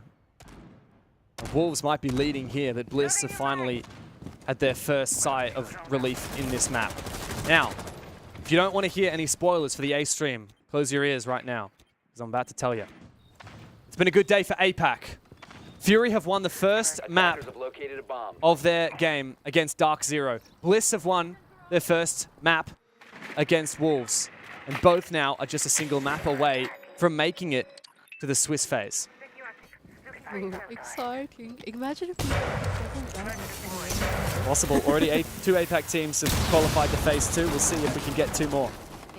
exciting times now. As we've been ticking away, parts of the round have gone down. They've doubled down on trying to get that IT wall open. Not only did they have the mini EMPs on Fisher Guy, but they even had Brendo go in and hack one of those electro claws to make sure that wall would be open nice and easy. Now, last time that Bliss tried to attack this bomb site, they really struggled to get the IT wall open. In fact, I believe that they didn't do it at all, but this time they've done it to great success. Yeah, quite a contrast, isn't it? We also have Fisho back on the Monty now. Wolves Bandit on map 1. And we saw Space Station banner against Bliss as well. What is Fish going to be able to achieve with this? Now, he can make his way up Garage. He was checking for a Fenrir device there. Nothing to be seen. Now, Deadshot is on this Solus. The first time we've seen Solus this game. And hang on a second. There's a Monty walking up the Garage stairs. What are we to do about that?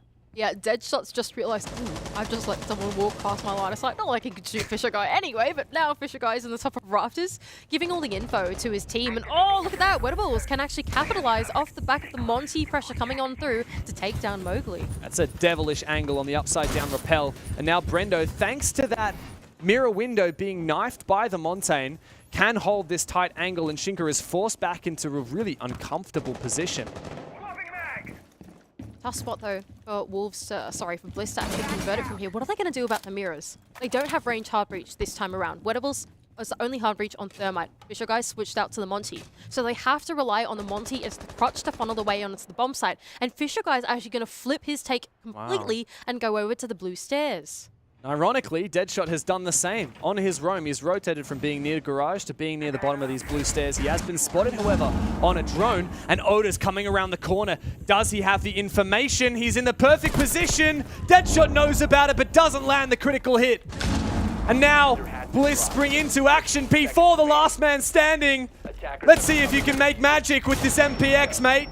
1 versus 3, doesn't find a thing. Brendo lights up the server, and Bliss have found their second. Really solid attack there from Team Bliss. It was very much centered in around that IT breach and trying to create the right opportunity for the players to make their entry way in on through. They didn't have the double hard breach this time around, so Con was essentially out of the question. They probably couldn't get that wall open, but Fisher Guy being able to enable his team to jump in, put the pressure on the defense, make Mowgli get a little bit antsy to open up the first pick, and then enable that second one into Deadshot as well. He really wanted to play that defense at the bottom of the blue stairs, but the info was there for Oda, and after that, Team Bliss knew they had the redundancy in the man advantage, and they absolutely went for it when it came to go time. That they did. No holds barred for Team Bliss at the end of that round. And on the back of their tactical timeout, they managed to deliver a second round here on Nighthaven Labs on their attacking side. And Wolves have discovered the location of a bomb. Likely be sweating a little bit now. They've just lost 2 rounds in a row, and their lead is quickly 10 seconds to insertion. and very dangerously dripping away from them. 5 seconds to go. Danger zone now for Wolves. Of course, this is their elimination map if they do not secure this one. So they really want to do everything that they can to stave away from being taken out of the tournament. We are going to go back down to the basement defense for Wolves for what I believe is a 3rd time now. That's of right. The 6, yeah, 3rd time of the 6, and 1 has been successful, 1 has not been. Yeah, and that very first round that Wolves won on this map, a bit of a disaster for Bliss. Fisher Guy walked straight into the breach with the Monty, didn't see a thing, and was taken out handily. Now, Bliss succeeded on their second by going for a very heavy roam clear. What's the idea now? Is it some kind of hybrid, perhaps? I think same. They are looking for that roam clear, but they've identified that Deadshot's on the other side with the Solus. I don't know if they brought this along last time they were defending this. I can't remember. They probably did, yeah, like you're saying. And wait, hang on a moment. Deadshot is kind of caught out here inside a meeting. There is a player just outside of the door going into the top of lobby stairs, but P4 is keeping an eye on him. So Deadshot does have a way of falling off here. Oh, this is really dangerous. Deadshot is so confident. Oh! But there is a trade for P4. Brendo, he's done a lot of good work, but at least P4 is able to take down the Jackal, and that means he's still confident to roam without that information being garnered so easily for Bliss. Yeah, really good stuff there for Deadshot. But what that means is they are losing out on their Solace in through the mid-round. And they're no longer going to have that info to telegraph what Bliss are doing. Meanwhile, though, the rest of Wolves have vacated out that top floor and have gone out into the ground floor instead. That's where Sage is going to get to work on the vertical pressure to force these remaining Wolves players to go into positions that are not vulnerable to the vertical. Fall off back through Exo. Go and play in the 90 hallway instead, because that cannot be verticaled. A lot of positions still on the site that are safe. P4 is actually still way off site. He's in kitchen. He's hiding essentially to go perhaps for a late round flank. Bliss will have to keep their eye on him. What is the play now for Bliss? Vertical game, how much progress have we made? A few breaches, but we have seen these fights go in the way of the defense. I've got a feeling that Bliss are having a think about a flank execute here, right? They're thinking about, can they make this Animus hatch that I believe has been pre-opened and then tank coming down cargo stairs work? The rest of the defense has flipped over onto the other side, right? They're on exo stairs instead, so they're not going to see that resistance there until later on in the round. They just need to worry about the flank watch. If they can do it now, as a sort of 4 versus 2 on the bomb site, while the retake comes through from the remaining 2 roamers, they might be able to convert it, but with only 30 seconds left to go, and not a whole lot of info left for Team Bliss, only 4 drones alive, it's going to be a tough one. Keep in the back of your mind, P4 still on this roam, on the ground floor. He's poised and ready. What do Bliss do? Sage is in position, P4 makes his move, he finds Sage, and that may be the round in pocket for Wolves. Bliss cannot deal with him. Finally a trade onto Bibu, but Oda dispatched with immediately after. Wedables against 3. Can't even find that first shot. Eventually the kill, but the diffuser in pocket. Planting right in front of a bulletproof camera gives Mowgli quite an opportunity. And pros unfortunately do fake, it seems. For Bliss, a 2-4 half. For Wolves, an opportunity now in the second to take this map. Much better roam game from Wolves there. They really dedicated themselves to the top floor. It was really good of P4 and Deadshot to actually directly contest the point of entry straight onto Brendo. They knew that Brendo was going to come in from that top lobby stairs door. I'm sure that has a name, and I cannot remember the name of it for the life of me. You would think by now that I know that I even allowed to There's like the storage stairs and then the exo stairs, right? Yeah, yeah. See, I've got that. No. I meant top floor. You know, outside there's a balcony. The blue stairs? No, the other one. Like the opposite the blue stairs, you know? Like the stairs that are outside? Or are they inside? The stairs are inside. They're inside. They're inside. There's the lobby stairs, and then there's like the T hallway. Oh, yeah. That makes sense? Yeah, What's it called? What's that door called that goes into the T hallway? I don't know. On the balcony. Good question. Balcony door. Good question. Anyway. Whatever. Don't quiz me on Nighthaven call-outs. The main point I was trying to say there is that Wolves actually directly contested Brendo on the entry, and that was the big thing that really shut them down last time they went for the roam, and doubling down and playing the crossfire on him, I think really stalled out Bliss in through the mid-round. And even though there was an attempt at going in for the execute, the roamers played this awesome game where they just waited on the other side of the map and then like went to go and strike at exactly the right time. Now Bliss are going to go over onto their defending half, and we'll see if they have the same success. Defensive favored map, yeah, but that's one thing to say. It's another thing to be able to deliver 5 rounds in your defense, which Bliss will need to do to win this game in regulation. Now, Bliss are yet to play a BO1 that does not go to overtime. They finally finished off their first regulation match by taking down Wolves on Consulate. Speaking of Wolves, what are they cooking here? They can maybe walk in here. Yeah, they're going to do it. P4 was like, all right, that's cool. I'm going to walk my way on into Animus, but they are going to be faced by the resistance of the Mirror on the other side. Mowgli, though, can take down Sage. I'm not sure exactly where from, but P4 is going to make a run for it. Fisher Guy is avidly watching the position, though. Bliss seem to be aware of how dangerously close to the bomb site. Oh no, Deadshot! He walks straight into the double Capcan trap and he loses his life instantly. Bibu's got so much info, but he and Shinka must think up a better idea. I don't know how Sage died in the early round, but Mowgli seems to still be on this lurk, still be doing damage. He's losing a lot of information. And now Wolves must hunt these remaining roamers. Yep, having seen their 2 teammates perish on the site, they thought the better of it, and they thought, okay, all right, Fisher Guy, you can have that one for a couple seconds longer, we'll see you later. And they're going to go for the roam clear instead onto the ground floor, but the time is ticking away, and they don't have as much manpower to do so. Mowgli is going to try and inject himself into the ground floor, or even make his way down close. cargo. This could go either way, this fight. Wedables is looking for a flank, and he finds it. Mowgli goes down, 2 still roamers upstairs as Bibu gets desperate. Wedables is eventually traded. Oh, that was so close to being perfect, Bibu. You have no clue. Brendo's got to find this fight. Chica around the corner, could pre-fire. Brendo lands it. He does not miss those. Fisho closes it. The site is his and will forever be. Bliss have won their first defense. Man, when Fisher Guy is on the site, you are not getting in. That has been the story of the series so far. He has been a 908, the best anchor so far at the moment for Team Bliss. You think about Shinko on the other side, right? He's got almost exactly the same role. I would say exactly the same role, right?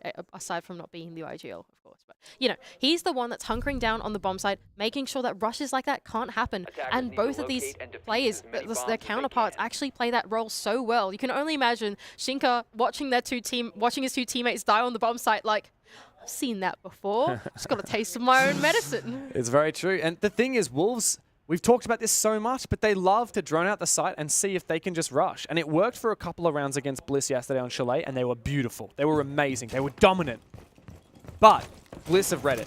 And now Bliss are like, okay, we're always ready for a rush on site. And if we see you drone the same thing 3 times, we know what's going to happen next. You're going to stick your noggin down that window and I'm going to shoot it. It's very good. Very nice read and adaptation from Team Bliss, knowing that Wolves are always going to put the site in as a consideration, as an option throughout the entire round. It doesn't matter what point in the round it's going to be. Someone's going to be thinking about the bomb site. Anyway, we're going to go over to the top floor instead for Team Bliss, having won out the basement. And it does look like they are leaning into that mirror setup, very similar to what Wolves are bringing, facing in towards that connector breach that has been electroclawed. Wedables, though, seems like he's going to play the trick game onto connector rather than onto IT, which is what Bibu was doing when he was on KD. Interesting. So they're happy to leave IT, which is usually like the step 1 for a lot of teams. You can see Wolves are second-guessing this. They're thinking, okay, is there a Kaid there who's going to try and juggle this? Maybe Bliss can waste a bit of time by shooting drones as they try and move in. And Wolves will have to make a decision here. Oh, this Thatcher and Maverick ban, the double whammy, it doesn't make things easy. All of these players here outside the breach to try and open up this wall. I don't think they know that there's no one here. Maybe they do. Maybe they don't. It's a rush. They're going to go for a rush. And they go in. The Lions scan to cover, but it may be a signal as well. Mowgli's made his way up the top of Garage. Oda finds the first kill. Mowgli almost taken out. Fisher Guy very careful here. And Sage in a good position, but he is also bunkered down into a corner. And this attempted rush from Wolves seems to have stalled out completely. Yeah, it's really been stunted, especially by stuff like the one-way Azami and the mirrors that are then facing in towards the IT breach. There's no way they can make an entry any further than that, and Oda sending in the C4 down from below is the one pick that they were able to get. So instead, they're thinking, let's go down below and see if we can hunt Oda. Now, I think Oda's gone, as far as I can understand. He's like, I got my one. See you later, sucker. And he's all the way back inside connector. He's long gone. He's been gone for years. Oda, oh no, yeah, I knew him a few years ago. He hung out in this area. He found a kill on a Bibu and then he pieced out. Anyway, here they go. Now they're thinking about connector as their next option, right? They're thinking, okay, this is a bit scary to push on into, so they just want to leave P4 here. Oh, I might have called that wrong. P4 has the diffuser. What are they still doing here? What is the plan? It just seems like certain death to move into this meat grind, unless if Mowgli goes massive. P4 as well. Both of them have great guns for this. 1.5 times sights. Fisher Guy, like you said, he's the master of the bomb site. In goes a nade. P4 takes a bit of damage.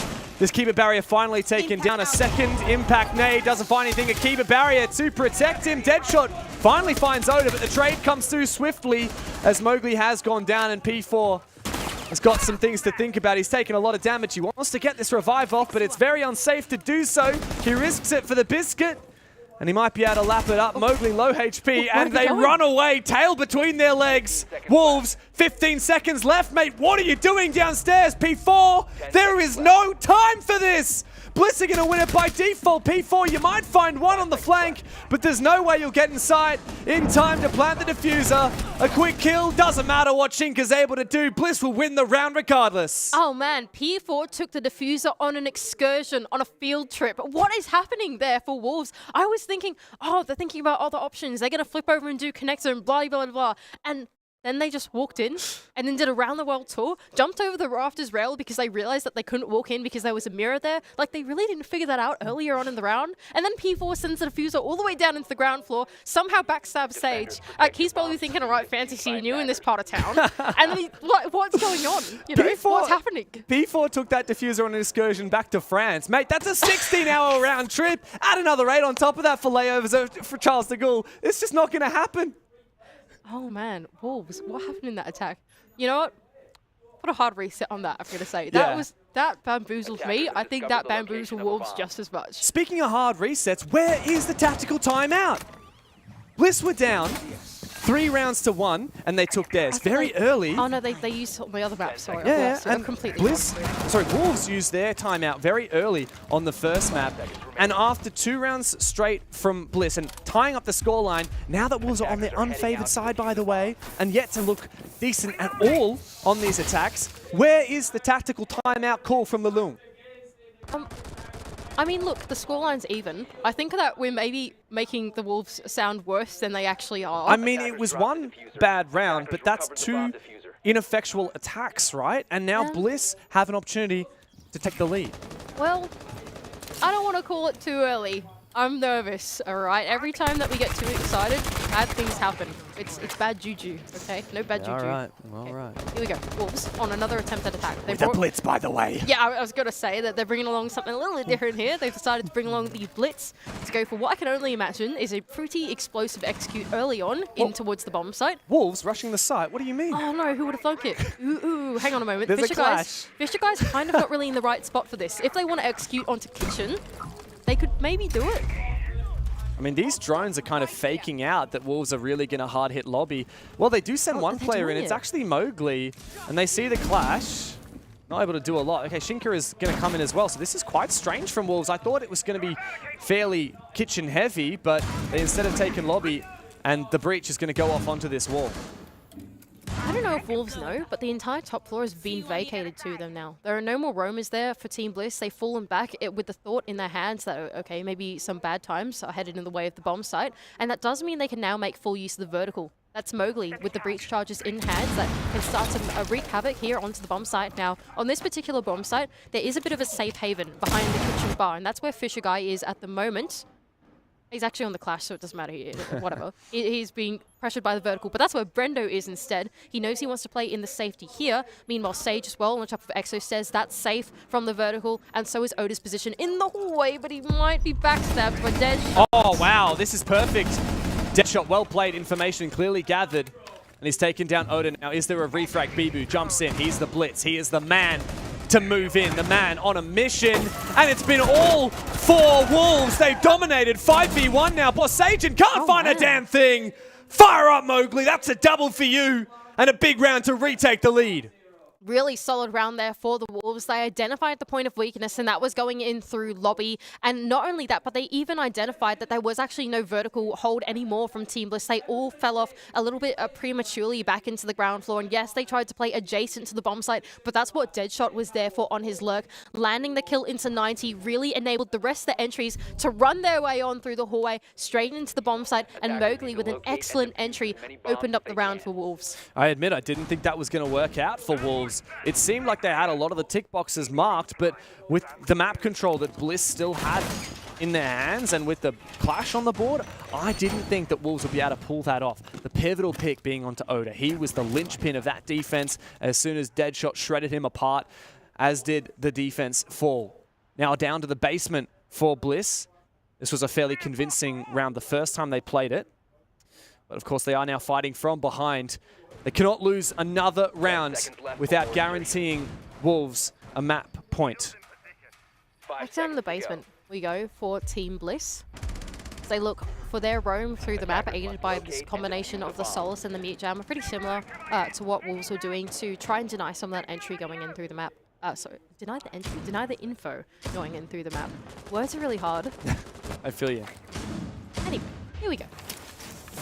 Animus being opened up for Shinka early on. Not a lot of resistance on the side of Team Bliss going in onto the bomb site itself.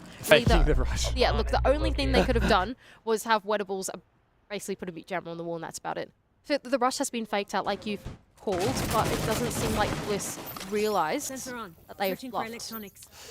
I think Bliss still have a pretty decent read. Like, oh, look at this from Oda. Oh, Sorry, they do realize that they've bluffed. Yeah, I think you're right. Words are hard. Words are hard indeed. Oh, Oda's so tempted to go for a run out on this player. And the temptation is real.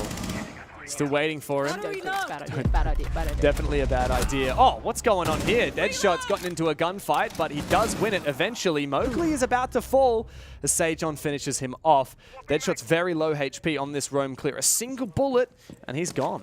Brendo is kind of on his own on the other side here. Like, yes, he could fall off through EXO if he wants to play for safety, but he wants to get his teammate across as well. Oh no, Oda is in a much worse spot than Brendo's in, I'll tell you what. Oh, he's getting away with his life. Oh, and Brendo can get the down. Oh, but not out. Not as exciting. That's fine. Doesn't need to be out yet. Deadshot was low HP. Here comes BB. Oh no, Oda. You may not know it, but you are in the perfect position to win this round for Bliss. There's a numbers advantage. He doesn't have his phone calling. Do they have any clue where he is? Oh, they would have heard that drop. Now he's trapped. He has to take a player or two with him to the grave. He spots one, takes down the fight. He's being pinched from 2 angles and he falls. But not without dealing damage first. Deadshot still 1 bullet away from death. But the same can be said for Sage. Wolves might have done enough here. Man advantage and so many points of pressure. Shinka is still sitting out of that assembly breach, and he's going to take some shots onto Fisher Guy. Taken very low now. Has to expend one of his smoke babes to keep him at bay. But look at this double push in through EXO from Wolves. Fisher's got to go big here. Shotgun in hand. But there are some long-range engagements coming his way. P4 not going to overpeak that. Fisher Guy could time this perfectly, though, with the flank. I don't think Wolves will give him the chance. P4 starts forcing down that diffuser. Sage knows exactly what's up. He has to win this fight onto the player on the breach. Fisho's found one. A winnable retake now as P4 is a moment away from gas. And Fisho makes his way back again. P4 is taken so low. Same can be said for Shinka. Every player in the server, low HP. Shinka falls away. He leaves his teammate to die for the chance. For the chance to win it. Shinka versus Fisho Guy.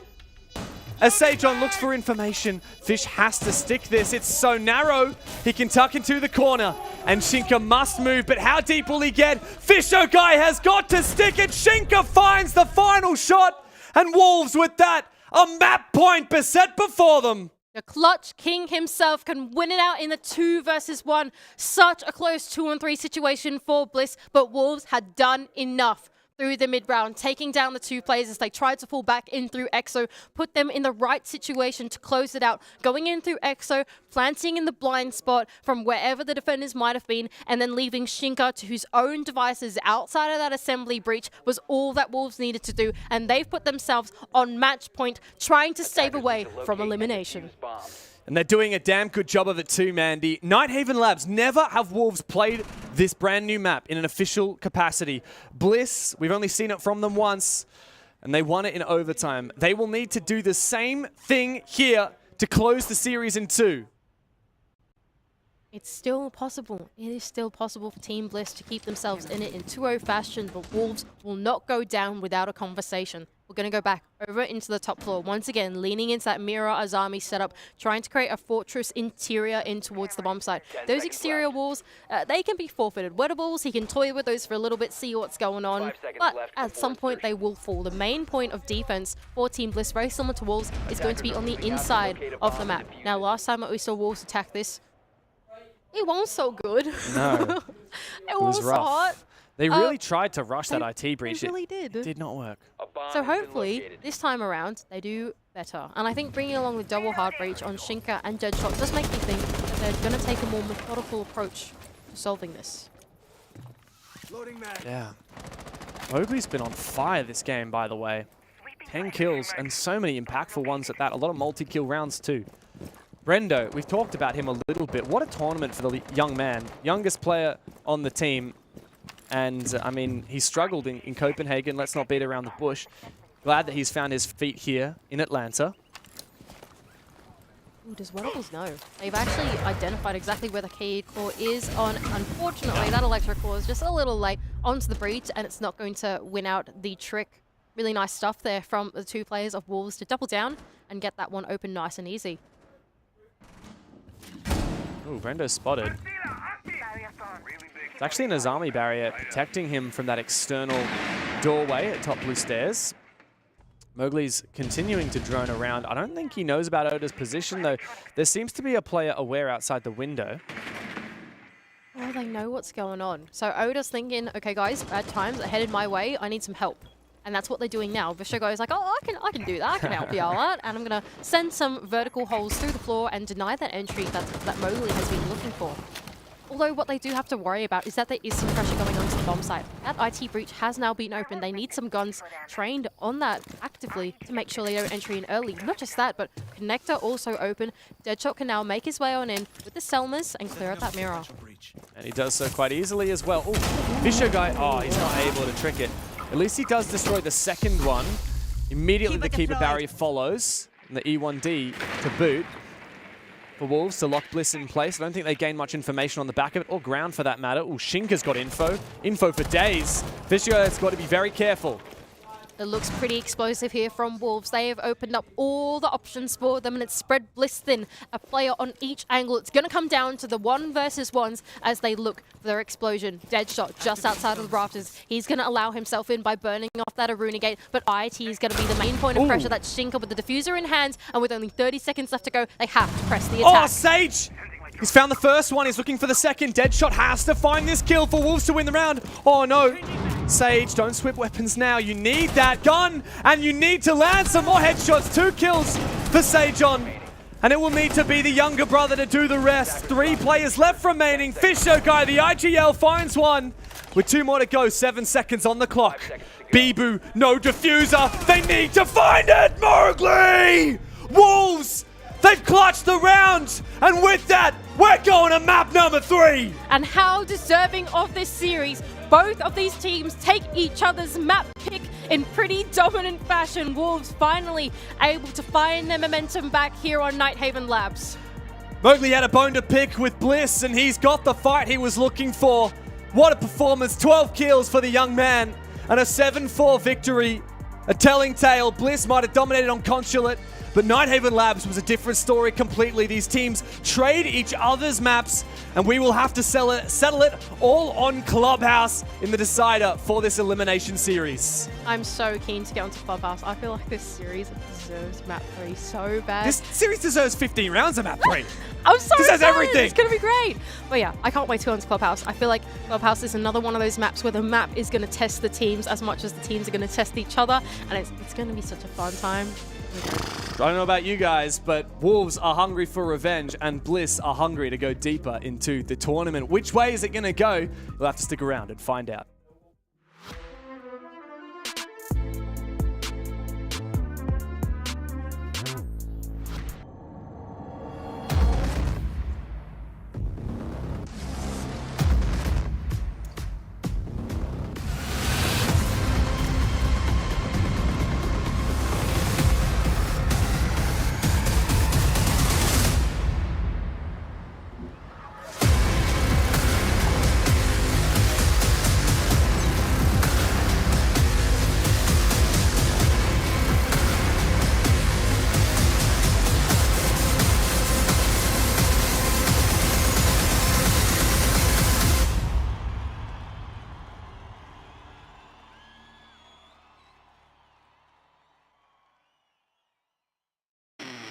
This is my first international event, and it's my first time being outside of Australia, purely because of Siege.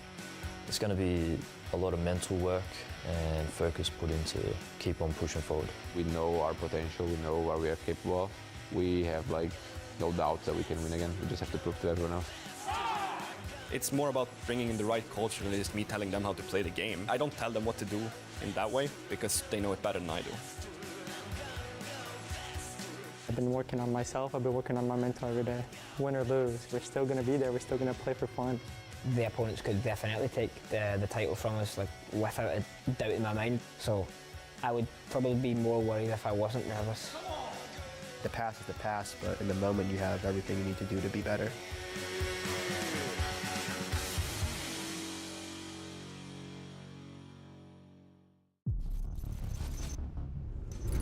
Hey, I'm Dominique Clément, game designer on Rainbow Six Siege. If you want to get ready to confront the next addition to the Siege roster, here are a few advice. Maverick's Flaming Gadget might be that one tool you can always rely on when it's time to melt through the enemy's defense. Training your sharpshooter skills, and more specifically, with gadgets like Zophia's Lifeline, will come in very handy when it comes to countering the effect of her fresh new face. Finally, it wouldn't be Siege if explosions didn't have an impact on your game. And this season is the perfect moment to review your frag throwing skills, because a well-placed bang might just be what you need to clear you and your team a path to victory. That's all for now, but make sure you tune in to the full reveal to get all the information on what's coming next season. See you there.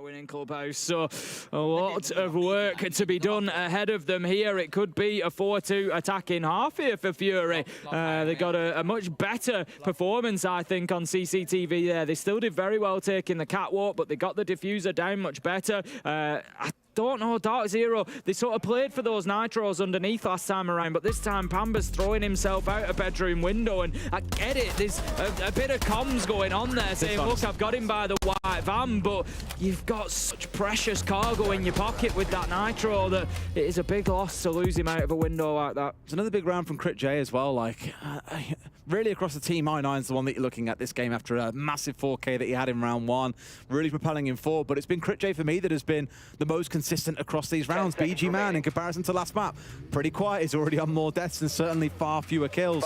But that's quite typical, where you'll see players just kind of vary up and down map to map. We all do it ourselves when we're playing rank, for example. It happens. But Crit J, again, is that young gunner. I think a lot of eyes are on him. There's a lot of expectation. He's delivering on this map at the very least and has pulled Fury back ahead here, 3-2. Going to be down to basement then for the final defense from Dark Zero. I think they are pretty much locked and loaded down in the site again, so giving the map over to Fury. There's been 2 rounds so far. Fury have won one, Dark Zero won the other, so it is a 50-50, no real advantage to either side. Fury certainly weren't as good in the last attacking round as they were in their first. They were able to really collapse on site with some great precision strikes to find a couple of kills and give themselves the room that they needed, but it did still come down to a 1v1 at the end between Lycolis and Rice. So Dark Zero certainly need to be careful here, because there is definitely a world where Fury are able to take an advantage into the second half. Once we stretch. Going live. Got ourselves a clear through the map and are working now on getting, I imagine, very, very soon all the verticals opened up. Hatches being cracked open inside a kitchen at the same time, just making sure they're getting everything done and prepped before really having about half the round here to work with. Key change this time round. Obviously, BG Man being on the Thatcher means no more electrified hatches. Not that Dark Zero have a Kaid. They're going for the Bandit on Rice instead. Yep, this time it is Pamazoo playing in behind that generator. Gavin is going to be a little bit deeper as he was in the first round. So again, a little bit of a switch in personnel and just where everybody's playing.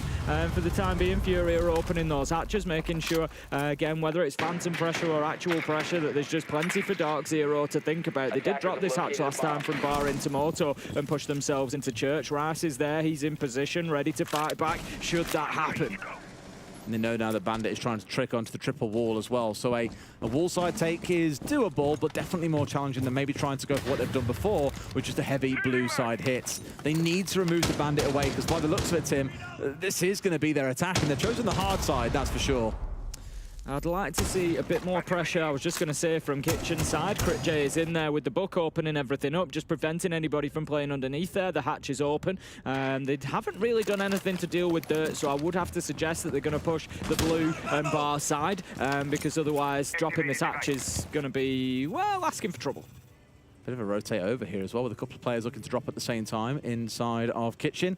You can be a little bit isolated, really, if that's all you're going for. But by the looks of it, there's also a player coming down blue. So it's a 3-point push coming in here. Hard focus immediately onto the Church wall, mind you. Trying to force their way through the Bandit. They might just get away with it. Gaveni's gone down, but Dark's also been taken out. Kills come in, then it's going to be a bit of a bloodbath. BG Man finds Rice, 20 seconds left to go. There is one down. I9 finds a real long-range effort. BG Man onto Gaveni. This is all going Fury's way. 15 seconds left to go. Like always, needs to think about getting the plant down. How about that from Canadian? Uses the shotgun to create his angle and create the kill, but like always, is in there getting the plant down. BG Man says, don't you worry about it. I'm going to find the kill.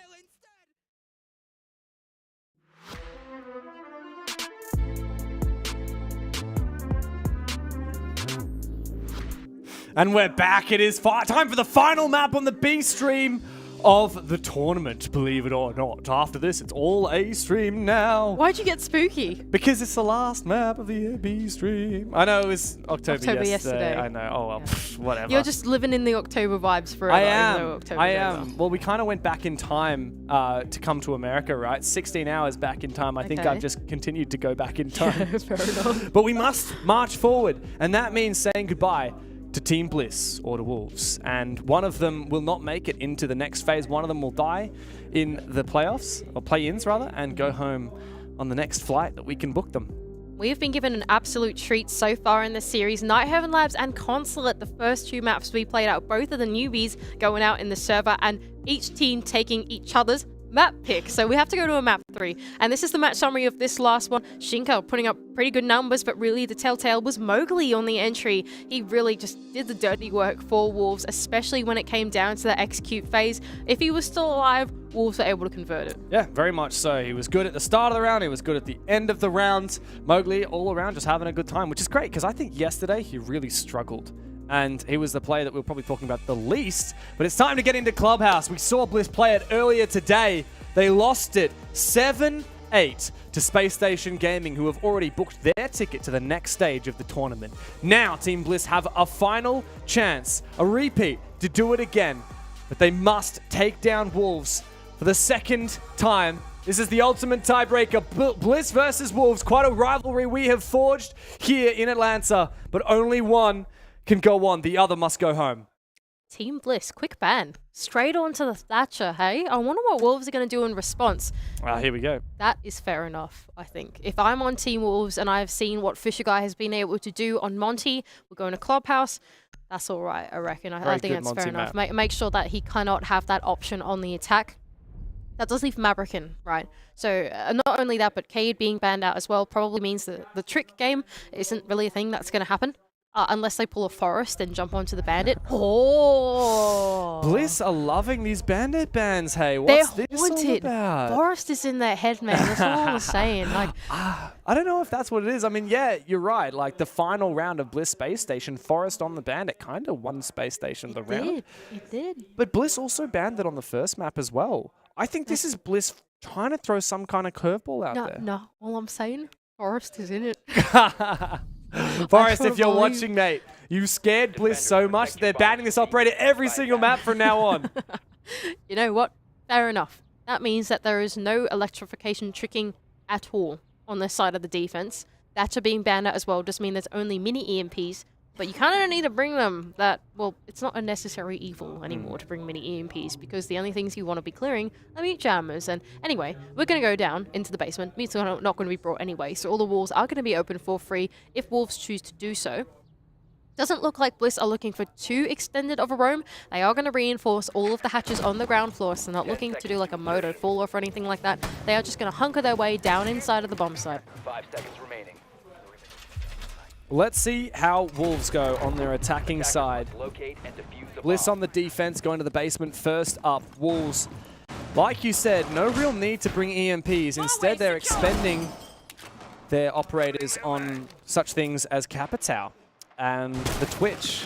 Really exciting ideas. Wow, look at the speed, the pace from Mowgli. Ooh, he's getting his way straight on in. Wolves know that Bliss have forfeited the entire map to them, and Mowgli has just snuck past the main stairs camera. He's going to completely catch Oda off guard. He has absolutely no idea. He's just walked in through the top floor. None of the players on Team Bliss were on cams early, and they got punished for it. Mowgli continuing his form here in this third map, and definitely final map. Oda's gone down. Very talkative player he is, so he's got cameras to watch and ideas to contribute, but the rest of the team will have to deliver. Wolves now, what is the idea? Moving on forward, opening up these hatches. Should be fairly easy thanks to that Hibana, thanks to the can openers from P4. Speaking of, here it comes. Wolves have got a lot going for them at the moment in the attack. They've got a lot of options, right? They have all the hard breach they could possibly need, so they can open up any wall that they'd like to get open. Not only that, but they have some nice execute-based utility in the hands of P4 as well, and a set of flashbangs on Bibu as well. So it's really going to be on these two players, P4 and Bibu, to go ahead and actually have this planning phase of the execute work out for them. All they need to do is put the entries of Mowgli and Deadshot in the right spot to cover them for whatever plan that they want to do, and they have a whole minute and 25 seconds left to think about it.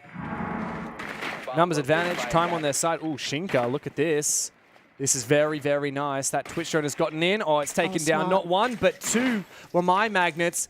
This leaves Brendo incredibly exposed. Finally, that Twitch drone is taken down, but it has been worth its weight in gold. Love that from Shinka. He's really going to enable his team to make this blue execute work as the flashbangs start to sail in. Deadshot's going to put a nade to follow, but it doesn't quite connect onto the player. Weatherbull is taking a little bit of damage, but not out just yet. Yeah, but he has lost his shield, and now he will get aggressive. He relocates around to the green box. And Shinka sends his drone in once again, his final Twitch drone, looking for more information, looking for the players, looking for the dread mines, looking for any kind of utility. Oh my god, that is so many. He really wants to clear out these dread mines, like you're saying, but when they're inactivated like that, he can't clear them out. And that's why Sage only now has activated that second one, but here comes the execute. Only 25 seconds left, but Deadshot's going to make his way in. Mowgli does find his second though. Oh, another one for Mowgli. He's unstoppable. Or so you would think. Brendo takes him down. Sage, and you could win the round for your team! Oh my god, Sage! This man does it again! Every damn time you look, and he is there waiting to steal the round. Doesn't matter, he's got dread mines to win it. Bibu will stick this diffuser. The two brothers must counter. And indeed, Brendo steps up to the table. Fist bump for Big Bro and Little Bro here.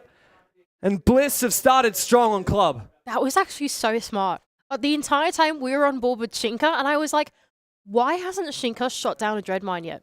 The entire time I was like, yes, the mines have been sunk down. That's really cool. And that enabled them to do some good stuff in blue. That was excellent. I thought that was so good from Wolves. But why has none of the dread mines gone down? And the reason why is because they're inactive, right? Sage, through the mid-round, decided to take them all away and only have one of them activated. And that made them safe from the mid-round clear that was happening from Wolves as Shinka tried to make his way in. And then only as execute was happening, he reactivated them all again, and then they couldn't be cleared. That was so smart.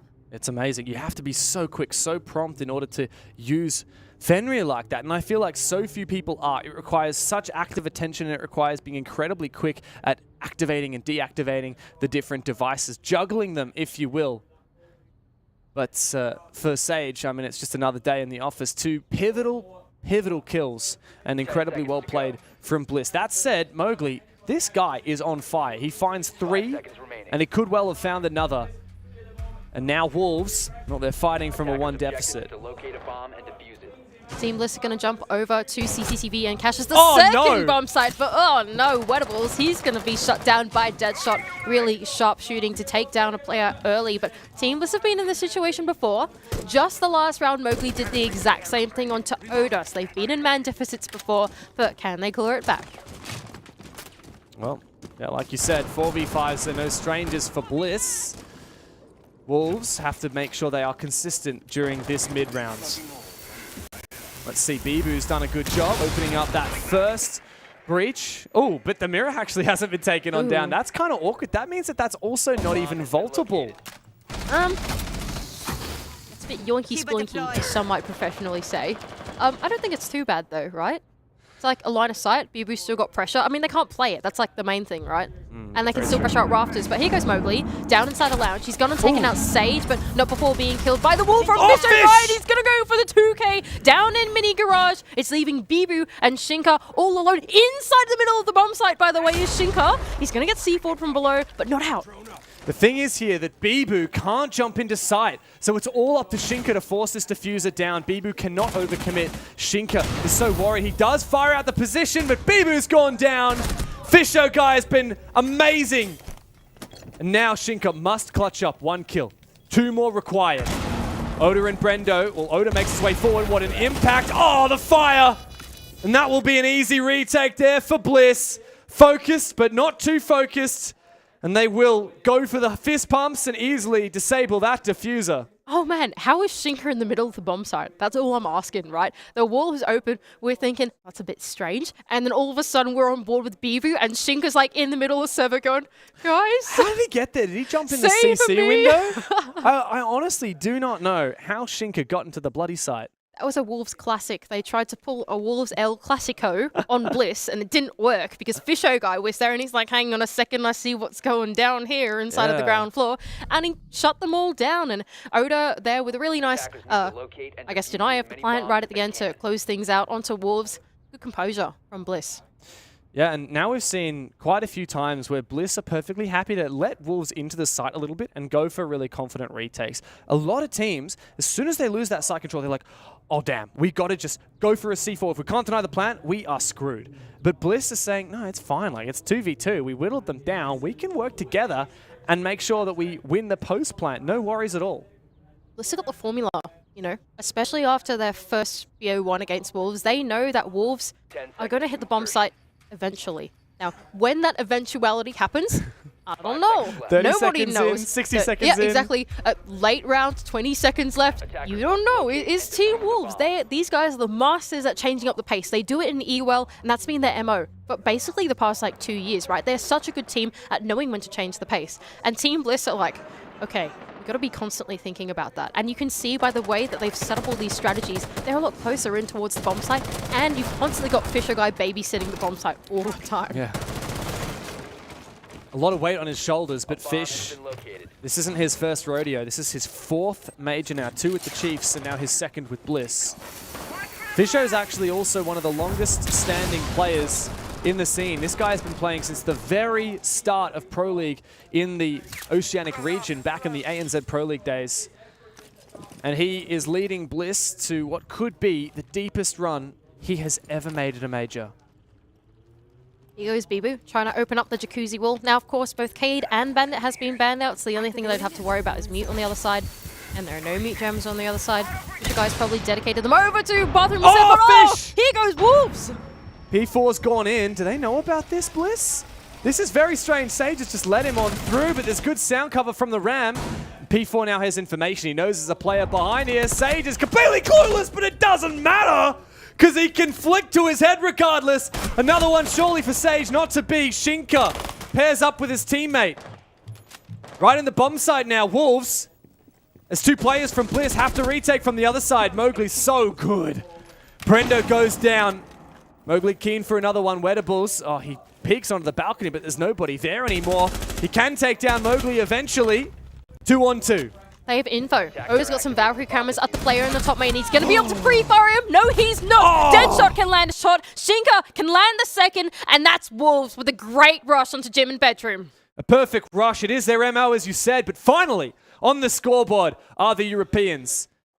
Bliss had a decent read on that, and it looked like they were to weather the storm. Fisher Guy found the opener with that C4, but Wolves ever so persistent. Piece by piece, they will continue to march on forward, and they care not if you are ready for a rush. They commit to it anyway, and they will do what is needed. Yeah, so solid from Wolves, continually. Yeah, especially from Mowgli, right? He really cut down that defense in half. Not only did he pay attention to the security window, the server window, peek out into the balcony, but he then hopped in, helped out with the entry, made sure that things were going all right on the bomb site, realizing that was all vacant, and you know, it was done from there. Wolves did a great job. The first round of attack for them on this map. Check mark. Good job. All done. Now, Bliss earlier today against Space Station, both halves were 3-3. 10 seconds left. Very even in regulation, and then Bliss lost on the final round when they were attacking. I think that tells you pretty much all you need to know. This is a damn even map. And you can't say, oh, well, Wolves can be okay fighting from behind because, you know, they're on their attack. No, you've got to be good on attack and defense on Clubhouse because both of these teams are. Especially with the way that the bans have gone out as well. Such an odd game of Clubhouse, not having that trick mini game happen at all through the entire map. It does mean that like walls are getting opened. They are open in a weird way, right? And then after that, you've got to pay attention to stuff like going in through the execute. You don't have Monty. It's like, it's such a strange matchup of Clubhouse. Anyway, whoa, Mogi's in real early down inside a lounge. He must have had some info, and he's going to catch Sage on his fall off down through red stairs. There is still a player inside of Garage. I can only imagine that's Brendo, the younger brother, on the other side, trying to collect the refrag. Yeah, Mowgli's so good today. He woke up and he chose violence. He's rapid. He is indeed. Brendo's still at the bottom of the stairs here. Don't know when he's going to make his move. There is a camera here.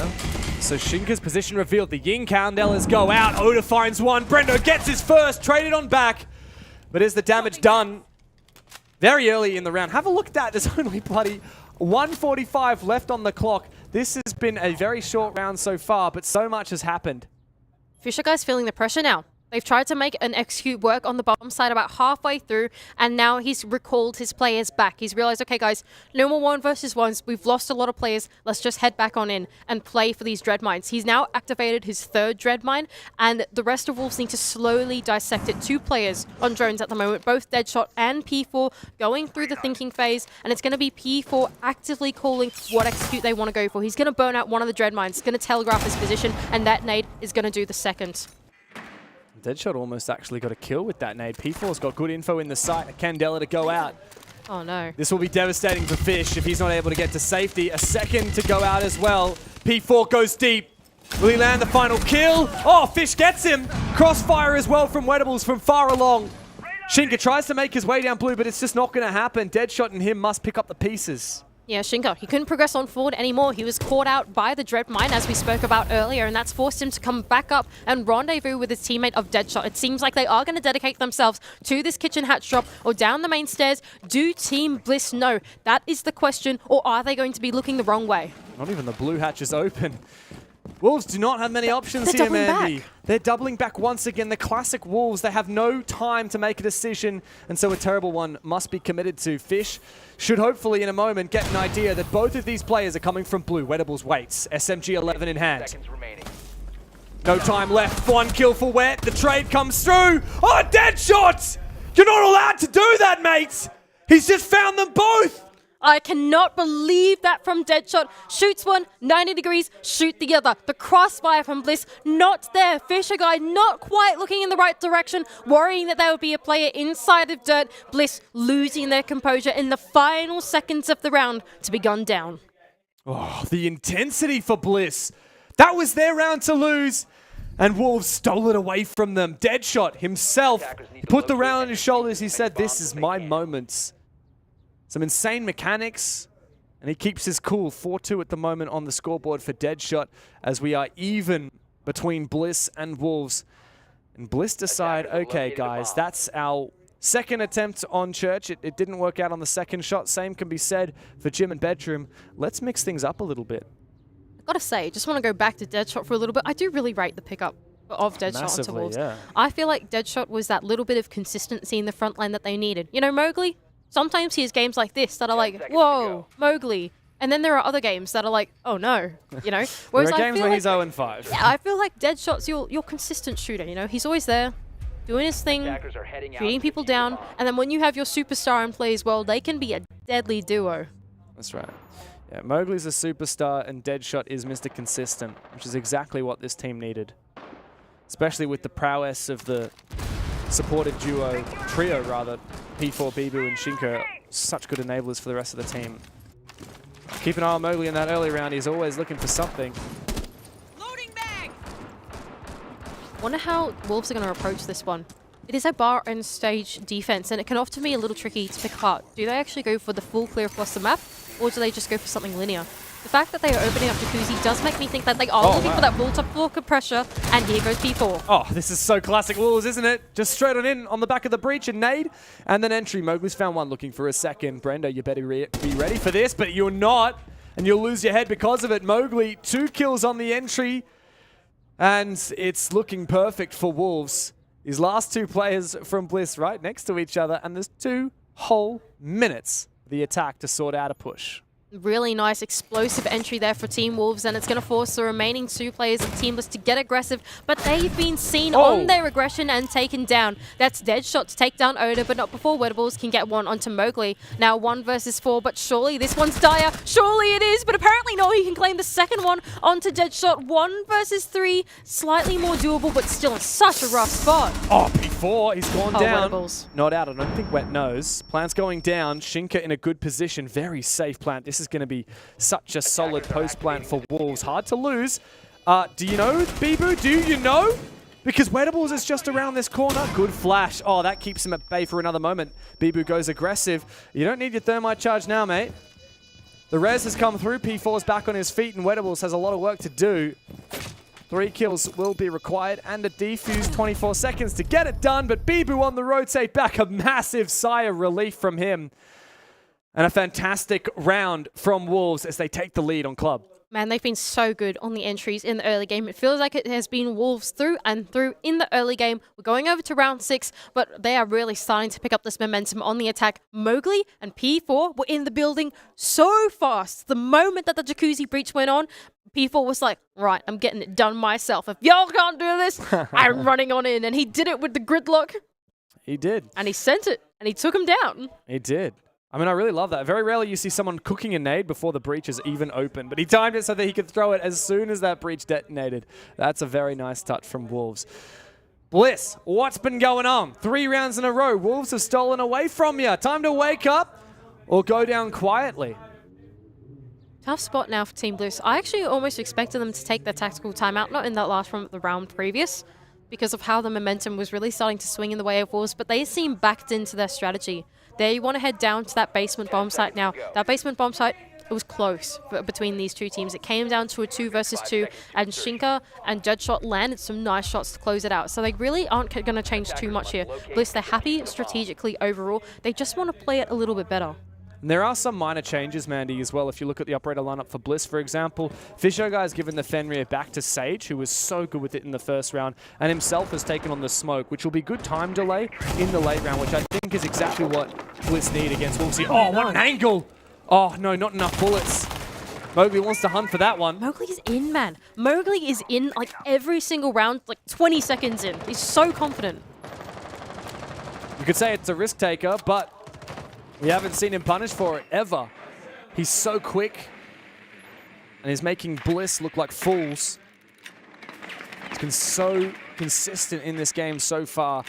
But now he's taken a step back. He said, look, I'm going to compromise a little bit on my firepower here, get off the Ash and go to the Dokkaebi. We need it for the team, as that Fenrir device is spotted. He's not going to be able to take it down, as it is deactivated for now, but he will march his way down the main stairs. This is a lot of time for Wolves. 2 minutes on the clock, and they've already got the majority of the hatches open. The last one to do is kitchen. That's Bibu's job, and he's going to get that done pretty easily. There's not a whole lot of resistance on the other side, unless Brando can get the trick or whatever, but I can only imagine Brando's probably off in blue doing something or another. I don't know. Anyway, so Wolves, they've got a lot of time here in this mid-round to make things work. Everything's open. They have the vertical all to their hands. They just need to put some conviction into whatever execute they're trying to do, and take a little bit of time to dissect the remaining things inside of the bomb site. That's where Shinka is going to be so important at the moment on the Twitch. How many of these Fenrir devices can he deactivate? That is the question. Well, at the moment, Sajon has only got 2 activated. The one at the bottom main stairs is not. Shinka's Twitch drone's been able to be taken down by Bliss without it finding anything. He sends the second out now. Well, the danger here is that because all the hatches are open and the pressure is on, Sage can't really deactivate these things anymore. And he doesn't have any more activations as far as I can see as well, right? So both of these are going to be left up because Team Bliss know that at any time, Wolves will strike. But it seems like they're dialing the pace back. They're still having a think before they commit to anything. This will be a 5v5. In goes the final Twitch drone. What's Shinka going to do with it? He's looking for, what, Valkyrie camera's utility on site? I don't know what he's going to see. Mowgli goes to push down blue. Some strange smoke grenades likely used to burn those my discs. Brendo's fallen back. He knows he's no longer protected. Wedables has a good position. P4 has the kit. Down main stairs. Oh, this is so smart. They've Azami barricaded off the Ash rush wall. He can't run through. He cannot sprint in. Someone needs to look at him. Oh no, he's gone for it anyway. He's going for the plants. What is this from Wolves? Have Bliss heard it? They certainly have. Sajon can deny Mowgli. Meanwhile, Wedables denies the plant. 15 seconds for Wolves to desperately fight from a man disadvantage.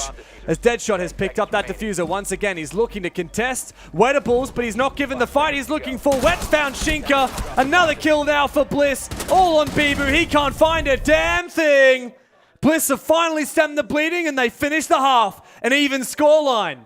Oh man, what a solid defense that was from Team Bliss. Even down to the little details of Oda blocking off the immediately rush onto the Ash wall, forcing P4 to make his way around. It just gave Bliss enough of a launch window to actually claim that kill, right? Just the small things that Bliss need to do to retain their composure against Wolves is what they need. Because at any time, The wolf pack could come running at you at any moment, and you don't know. But if you've got stuff like your passive intel, like your barbed wire, like your dread mines, that Shinka didn't really seem to find once again through that mid-round, that is what is going to be the medicine that Bliss need. The Wolves really are a pack, aren't they? They have such a beautiful play style all together, all committed to the single cause of enabling their teammates to force themselves a round win, whether that means prying it out of their opponent's cold dead hands. But Bliss are keeping pace here. Here we go. Wolves now on their defending half. The side has swapped, and like we've been saying, this game is the tale of two halves. It has been so even between these two teams, and a scoreline tells that story as well. 3-3 half for Bliss on their defense, and they're going to have to find the same success that Wolves did on the attack, or better, to push it over the line.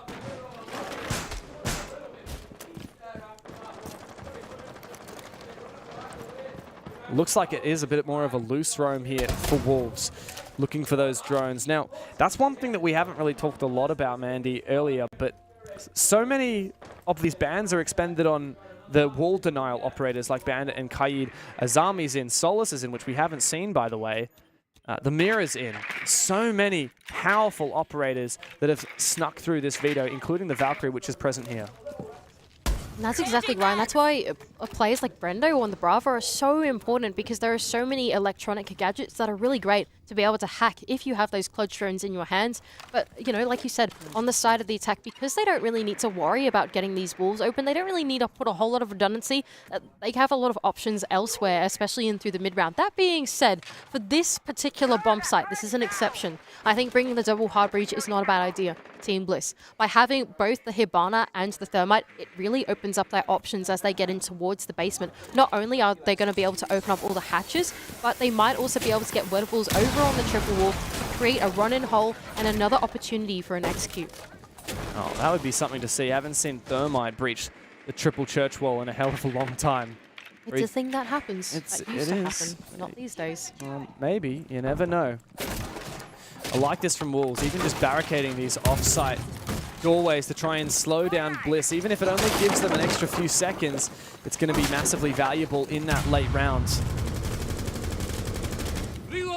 Mid-round work now for Team Bliss. Vertical pressure, and what's Brendo doing on the clutch drones? That's a big question here, because whatever he's going to be able to hack is also going to enable Bliss in for the execute. He's going to call then the point of least resistance that Bliss can then capitalize on. Here comes the bottom main stairs pressure. All three walls on the triple wall actually closing, so the pressure inside of short has actually been forfeited to Team Bliss, but Wettables instead is going to dedicate that exothermic charge all the way over in dirt. Bliss, what is the plan here? I can only imagine it's going to be a kitchen hatch drop from here on out.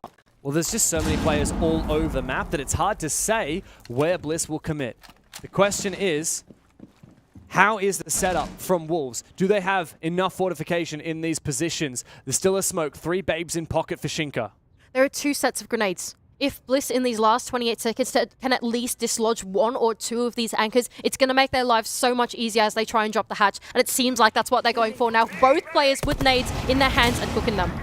15 seconds to go. So he's looking for something here on dirt. The nade does not sink a kill. And Fisho Guy drops into the meat grinder. That player boosted up on the AKs. It's Mowgli once again. Traded on back. Sage might have this. It's a 3v3, but Deadshot springs up again. Oh, the C4! Oh, man. Oh, Shinka denies the plant regardless, but what a shot from Wettables to shoot off that C4.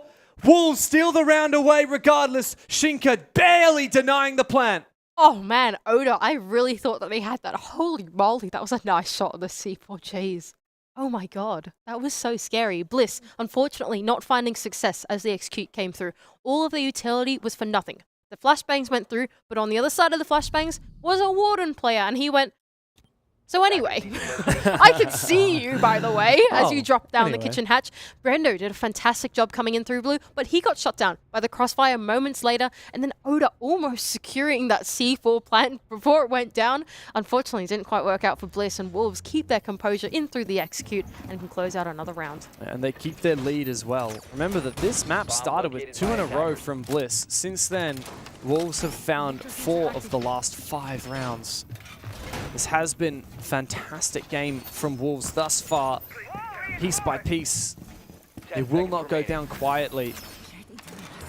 Deadshot now on the Solus, something we haven't seen a lot of thus far. A very powerful operator, especially against Bliss. Bliss love banning out the Solus, but to our surprise, getting rid of the Bandit in both of the maps here that we've seen in the last two, they are leaving that Solus up, and with Deadshot's current form, I'd be terrified going up against him. That's a good point. I can't believe we haven't spoken about that yet, because Team Bliss basically only banned Solus, like on every map. I think this is the first time we've seen them deviate away from it in like most of stage 2. Alas, here we go. Gym and bedroom attack Team Bliss. Wettables is going to get that Kennel's Breach open nice and easy. No resistance on the other side, as we've been speaking of, and it's gone. That's alright. Indeed. Very easy to get a breach on. But clearing power positions is a whole nother ball game. This is gym and bedroom, the bomb site. And this is the jacuzzi wall that spelled doom for Bliss the last time they attacked this bomb site against Space Station. Failing to breach that wall was why they lost it. Oh no, Mowgli, what are you doing? Where are you going, mate? He was caught out in weights and quickly taken on down on a rotation. That is a big play to take down. Oh wow, Shinka's nearly lost his life as well. Oh, I reckon they're sending in something in through logistics hatch. Yeah, Sage has burned both of his nades, and that sent Shinka down to about a slither of HP. So they are trying really hard to dislodge these players external from the map, and that's what Wettables has been able to do on the first one into Mowgli, but they want to find a little bit more success before they dedicate themselves to an execute. Now, if they want to go for a sweep... Oh, wait, what's going on there? I think Deadshot's just tried to go out for a run out on Brendo and has been taken down in the process, but Brendo's kind of stuck in his position, right? They can't really go for the sweep from here on out because P4 is here waiting to meet their resistance. Meanwhile, Oda, on the other hand, with his set of grenades, is going to try and do even more damage. There's no need for a sweep from Bliss. All that's required is focusing up on the bomb site, identifying when are we going to be able to move in and look to try and threaten a plant. Meanwhile, the rest of Wolves are likely in position to try and deny, to try and hold on. Bibu finds one, can't get the second as he is traded on back. Shinka's such low HP, but meanwhile, P4's taking out Brendo. Oh, the timing, P4! You cannot get unluckier than that. Two low HP Wolves to try and stave off Bliss, but Shinka has found one despite the low health. Fish needs to get into position, the sound cover, as he forces this plant down. Oda has to support his teammate, Fish Show Guy. 1 second left on the plant. Oda spots the player, but is it going to be enough? Right around the corner, here comes Shinka, not aiming high enough. You got to get this shot, Oda, you got to land it. That's P4. But Shinka still remains. Fisho dispatches with him, and with that, an even scoreline once again. Well planned execute there from Team Bliss. Brendo, he had his job, and that was make sure no one can be on the Sui window, and that's about it, really. But the rest of Team Bliss then went, okay, these players on the bomb site are pretty dislodged at that point. They had all of the gridlock track stingers out inside of short. They can't rotate in through there. They know that Shinka's super low, somewhere or another inside of Vault. So that's two areas that they've zoned out from there on out. All they needed to do was make that brute force work in through bathroom, in through gym, that type of thing. And that's exactly what they did. That's exactly where they had the numbers redundancy. They sent their way on in through. The frags were down in their way because they had done so much damage earlier on through the mid round, and they converted it. But they're taking their tactical timeout. And I have the call from the producer as well that this tac timeout was actually called halfway through that round. Again, second time we've had that from Bliss. Why? I don't know. I mean, you tell me. Why is it that Bliss are choosing to take their tactical timeout before the round is done? Min Goran, of course, the coach, he's the one calling these tacs. And he decided when it was, 5v3? To take a tactical timeout right here. Win or lose for Team Bliss, he's going to take that tactical pause. Attackers need to locate and defuse as many bombs as they can. Very interesting. Ooh, sorry, that was a bit gross. You didn't hear that on the mic, hopefully. No, anyway. certainly not. They're going to reattempt over in Gym and Bed Troop. Gosh, sorry. I've been a bit TMI, I feel like, recently. It's your job to explain.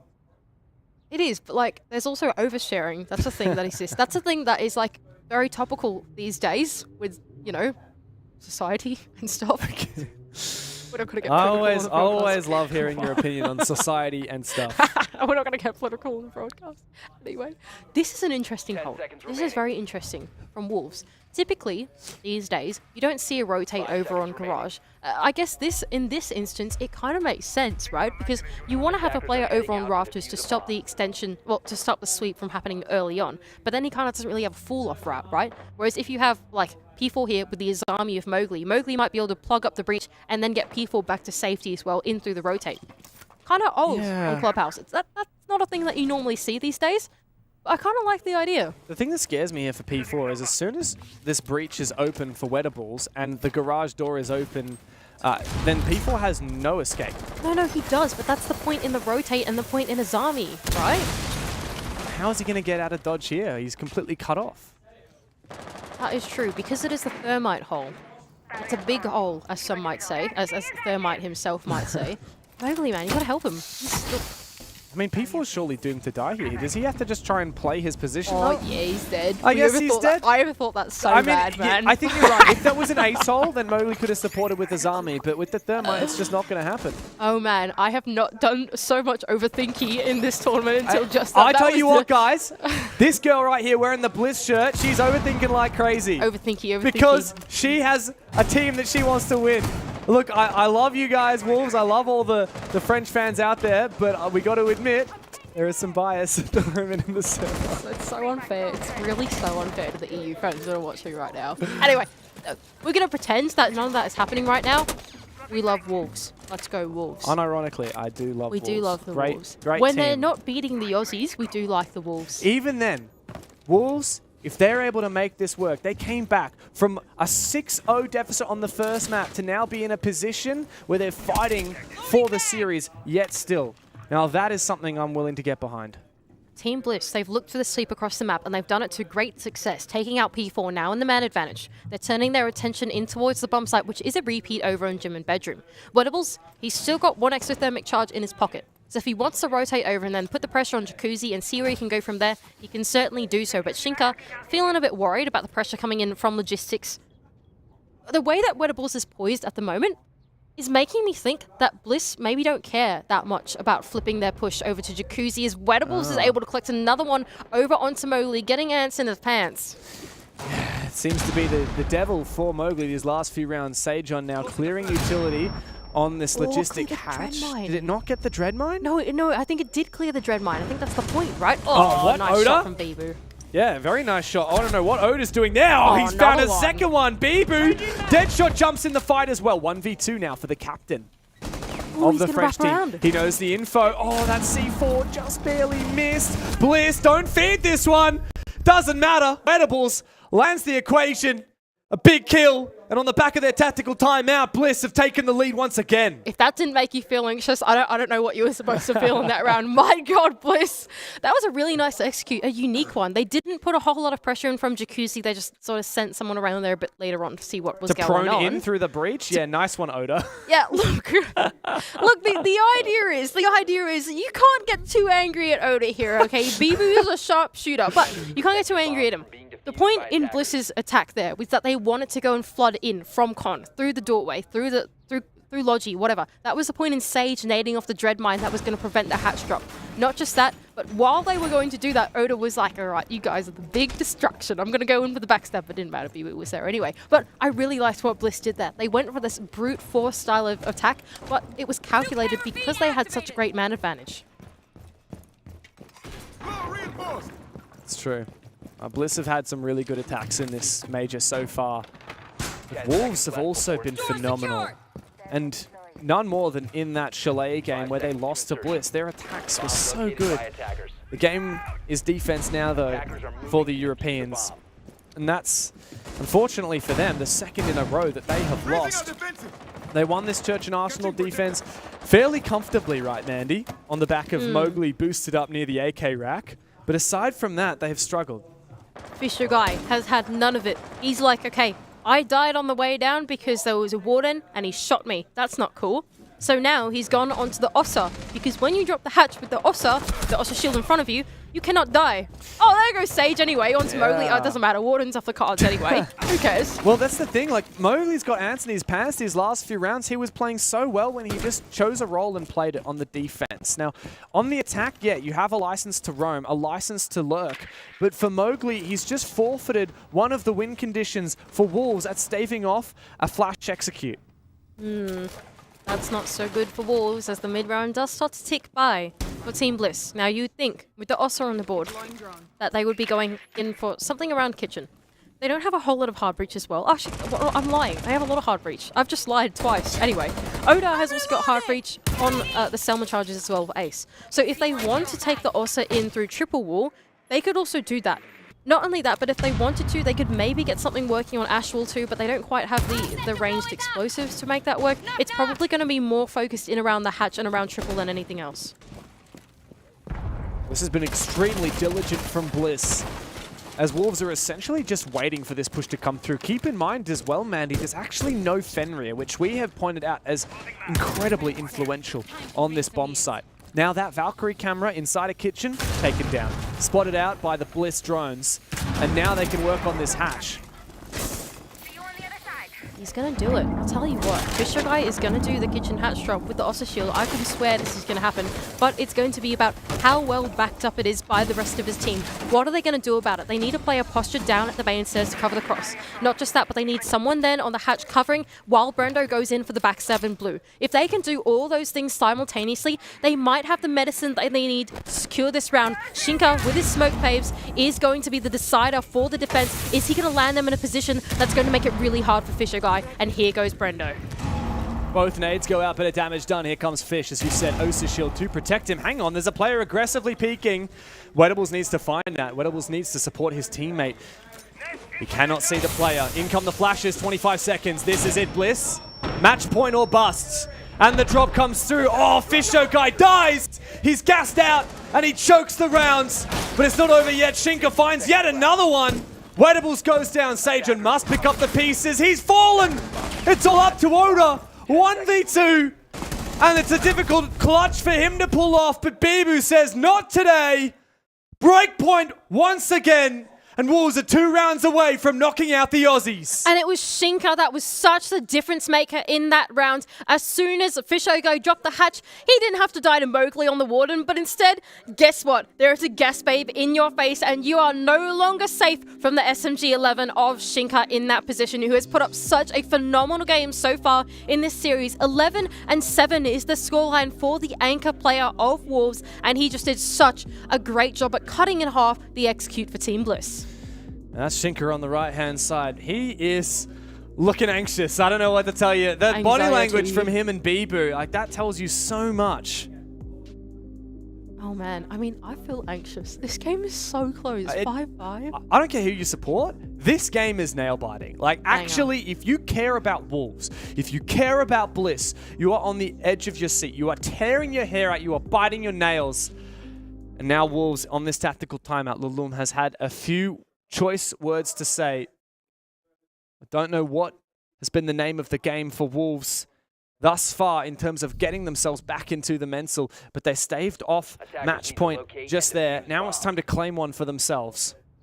Just saying that the B in Stream B stands for bussin'. We said this yesterday, and absolutely is. Anyway, we're going to go over to Cash and CCTV for Wolves at their next attempt at a defense. And like you said, if they do win this one out, they are going to put themselves on match points, qualification points, most importantly. Whoever wins this one does send themselves in through to the playoffs, in through to stage 2. Phase 2. Sorry. Stage 2 happened. I mean, it's all the same. Let's be real. Now let's see if Mowgli can figure out how to tame this beast within him. Because a lot of these defenses have been a little bit much, a little bit over-aggressive, and he's on Fenrir, which is really an operator you want alive into the late round so that you can adjust the locations of the gadgets. He looks to be playing very aggressively on this Fenrir, in fact. Will he really survive until the late round to activate them? Maybe so. We'll have to wait and see how he plays. He's actually not looking for the roam himself. So, like you pointed out, you want the Fenrir not to really be playing on top of the Fenrir gadgets, but to manage them so his teammates can use them, right? That's the idea. That's why Mowgli's fallen back off in towards the bomb site, and he's left whatever one of his teammates, I think 2 of the teammates, over on the other side of the map to go and have some fun with the Shadow Realm, right? Anyway, here goes Wedables on his approach in to the CCTV breach, and that's opened up pretty easily for himself. Meanwhile, Fisher Guy, the other set of hard breach, I think he's actually opened up the rafters wall with that. Oh, wow. That's cool. This is a really good idea, right? Because by opening up the second rafters wall, he can then dislodge the player inside of rafters too. But yes, like you've been pointing out, it is being shot by the player at top red. I think that's Mowgli himself, if I'm not wrong. Yeah, there we go. So they're really protecting this rafters hole. It's not easy to shoot those charges as well. You have to get into a really specific angle for the defense. Credit to them, though. Wolves have denied that avenue from Fish. Oh, player spotted in the lounge. That's Mowgli, of course. Like we said, he cannot help himself. He's been droned once again. But I don't think anyone from Bliss is in a position to take him down. As I say that, Waitables jumps in. Nowhere to go. And Oda is looking to support. Oda has to make good on this commitment. Mowgli's taken out. Sage gets the killing blow. And that's a good start for Bliss. Well-identified weakness going in on the ground floor is Mowgli, and there was no one there to support him at all, and now they're going to turn their attention in towards Garage. They've seen the resistance over on Con, they've seen the Fenrir gadgets and whatever's going on down there, and they're like, we have none of that business, and instead they want to have a go at this Rafters. Now, the danger in trying Rafters here is that there's an Azami setup, and I think there's not only one, but two players inside of the Rafters. So really, Bliss, they could be playing into the hands of the defense here if they're not careful about it, but that's the point in having Sage on the Capital to then go and dislodge these players inside of Rafters and feed the kills to his teammates. The Wamai isn't playing Rafters, which means there might not be enough magnets to stave off the utility from Sagen. Remember, we have a Capital on the board. This would be the perfect tool to displace P4. Tough spot now for Bliss. What are they going to do? There's only 40 seconds left to go. They could try and brute force their way in through the breach, or they could be methodical about Rafters. Brendo's going to send in a bit of utility, and Fisher Guy has the bomb. That's making me think they are going to go for it. Oh, Oda goes in. He finds a nade at the top of red stairs. P4 still survives. Both of the players remaining for Wolves sit at top Rafters, and Oda can lock them out. The diffuser for Brendo. It must go down onto the site. Where's the cover? Bibu finds one. Wettables is taken out, but Oda to find the final one. Match point and series points for the Aussies. They are just one round away now. One more attack for Team Bliss to send themselves into Phase 2. What an excellent attack that was for Team Bliss. They read through the late round. All right. We kind of messed up here on our call because Rafters is kind of hard to take. We don't want to step our way into Garage because they would not be safe doing that. And Fisher Guy was like, Brendo, you feeling good about the breach right now? Because I'm feeling good about the breach right now. And they sent it. They made it double trouble on their entry in. And Oda really went in for that backstab to seal that execute for Team Bliss. Match point or overtime. Certainly know what the French want to see. I'll tell you what, there's a couple of people that work for Ubisoft that are big fans of this French team. I know they're impartial, yeah, but they would love to see this team win. As for the Aussie communities, I think I know what Raise they want to see. koalas. Raise your koalas. Raise your fucking koalas, guys. If you're Australian in the chat right now, yeah, y'all are real ones. We love you guys. We're going to go back to CCTV and Cash. A brave choice here for Wolves in their potentially final defense. Final disqualification points. They're going to repeat the same bomb site that they just lost, feeling confident that they have the formula this time around. Early pressure onto bottom garage comes out from Sage with the tin can openers. Loadables as well with their exothermic charges should pretty easily be able to open up this CCTV wall. So far, deja vu. Nothing's changed all too much. Wettables is waiting. Remember, no Bandit, no Hayid. So there's no reason to be too cautious around these exothermic breaches. A reattempt on CCTV seems like a dangerous affair. Oh, look at that, the adaptation. Oh, but the impact. Oh, it's genius. The smoke to Do it cover. again, people. The impact to try and cover once again. Well, there are 3 Selma charges and only 2 impacts. Surely that means the wall is open, and yes, it is. Wow. That's P4 in a really tough spot now.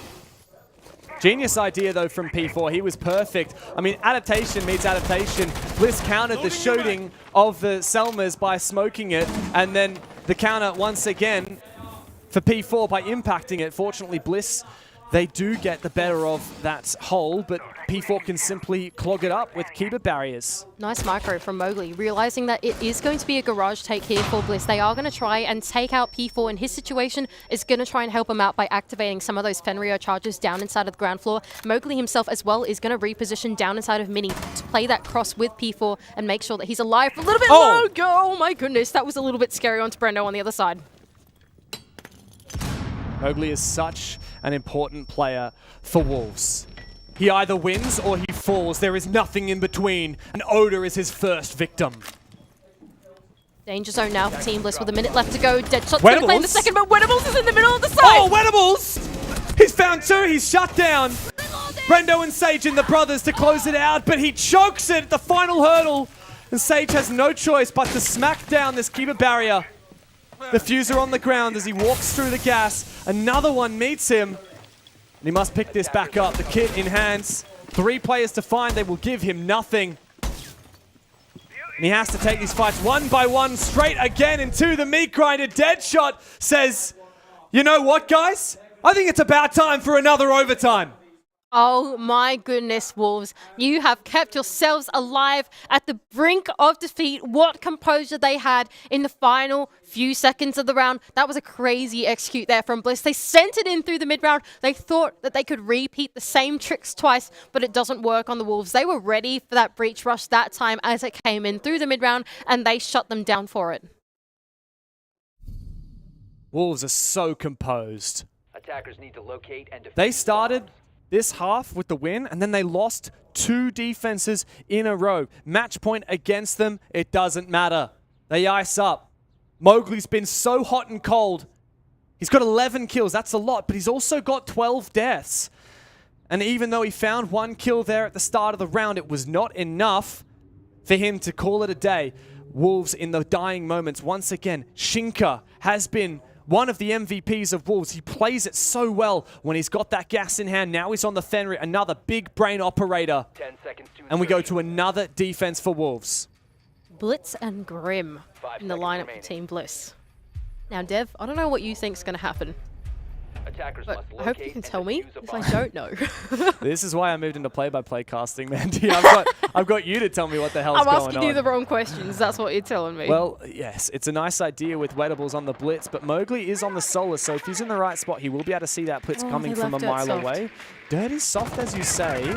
This is so tempting now for Bliss. Let him in. Let him in. Oh, he's going to let himself in. He's got a breach charge. That's exciting. Might drone himself forward. It's not an easy position to play as a blitz. Oh, this drone's not spotted. That's such a power drone. Oh, no, he's seen it. Shinka's seen it. I'll tell you what. Oh, no, he hasn't. No clue. Wedables is having a big, long think about this, and he's just come to his team. Guys, skip the roam clear. Go to blue right now. And I can only imagine that's what 2 players are posturing up for at the moment for Team Bliss. Wedables is going to creep his way on through. Oh, they know. But his push is suddenly made aware to Wolves as that Fenrir gadget has gone off. He might have been too preemptive on it. He may have. There's also a Vulcan canister on the doorway that P4 can easily detonate as soon as he sees that the blitz is at bay. Wedables, he's got so much info, but what to do with it? That's the begging question. This is a tough spot for Bliss. They've got a lot of decision-making to do here. Do they commit to the opportunity that Wedables has? Or is the opportunity that Wedables has not good enough? That's what Fisher Guy on the IGL needs to decide. We can see him on his drone work right now, trying to confirm Wedables' decision, and it seems like they're going to double down on it. They want to hit the bomb site, and they are posturing for it right now. Sage creeping forward. Wedables is here too. But the Vulcan canister on the door will surely make it impossible. And so they must wait 20 seconds before they make any action. Oda's made his way in through Oil Pit. You're right, this is indeed a massive commitment. There are still roamers at large. Wolves will have to flank. And the roamers will need to have an impact as well. The anchors themselves will need to keep Bliss at bay for long enough. They're setting up Brendo here. They know that Brendo is going to be the difference maker either through blue or to keep the flankers at bay. Fisher Guy with the diffuser is on and above the hatch and he really wants to get in, but here goes the flood from Brendo. Oh, he's Mowgli. caught in the shadow realm, but Sage can open things up. A good trade, but Shink is good. Sage for a double.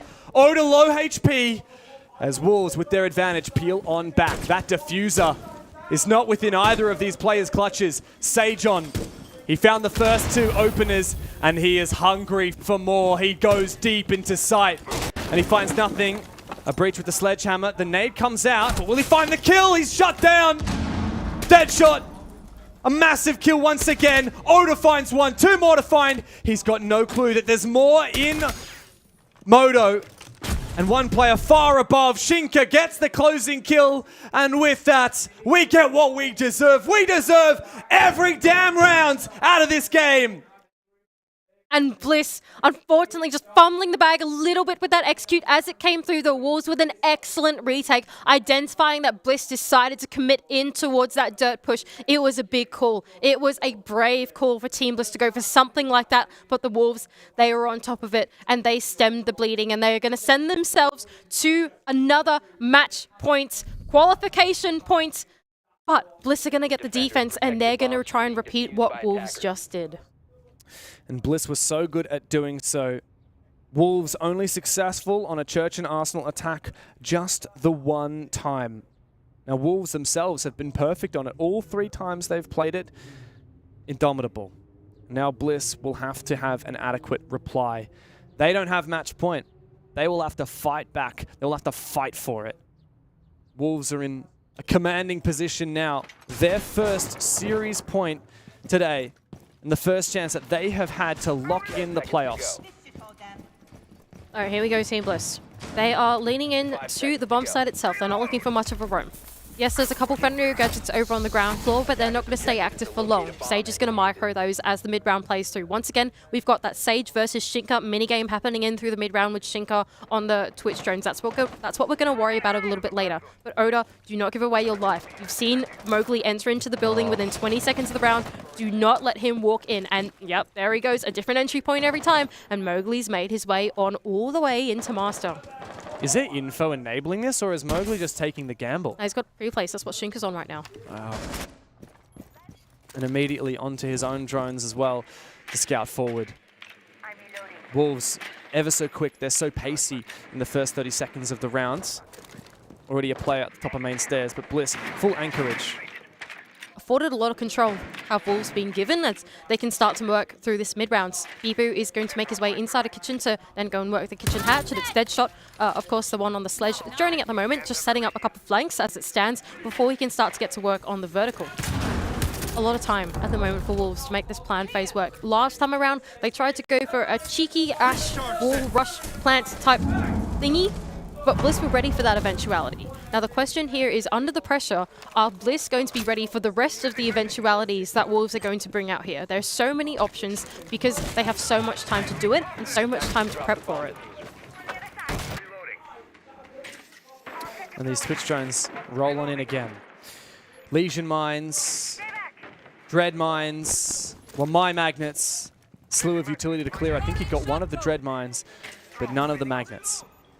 That's good. That's one activation down. And that means that the position inside of blue, the entry to come in from blue is going to be made much easier. Oh, you get a second one? No. I think that was the one Dread Mine. Maybe he did get a wall mine, a Dread Mine. Unless there were 2 of them in here.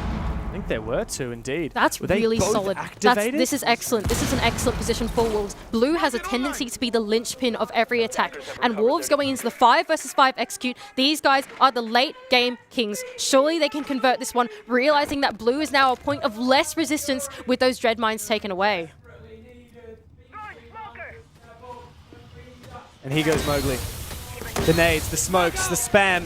It's exactly what Wolves are looking for to enable their star player. Snaking on through oil. Mowgli ever so patient, 30 seconds now. And here he goes, Mowgli with the entry, but can he find one? Yes, he can. No, he can't. Oda mine first, and Brendo to double down with the second. Wolves, they've fallen flat on their faces, but Bibu's giving them a lifeline. Mowgli desperately looking for something. He gets it.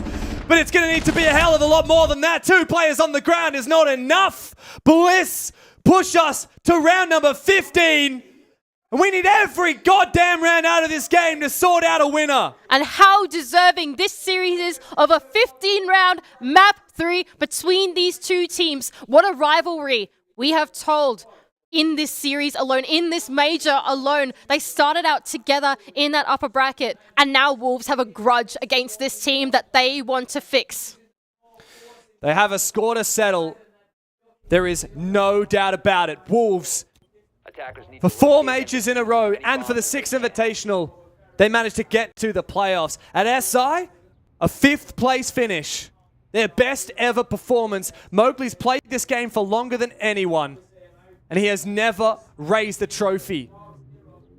Will that change now? Well, Wolves are going to have to get out of the bloody play-ins first, and there's a bunch of Aussie larrikins standing in their way. Oh man, we're going to go over to Gym and Bedroom as well. Where's Gym and Bedroom? I'm so nervous. I'm so scared.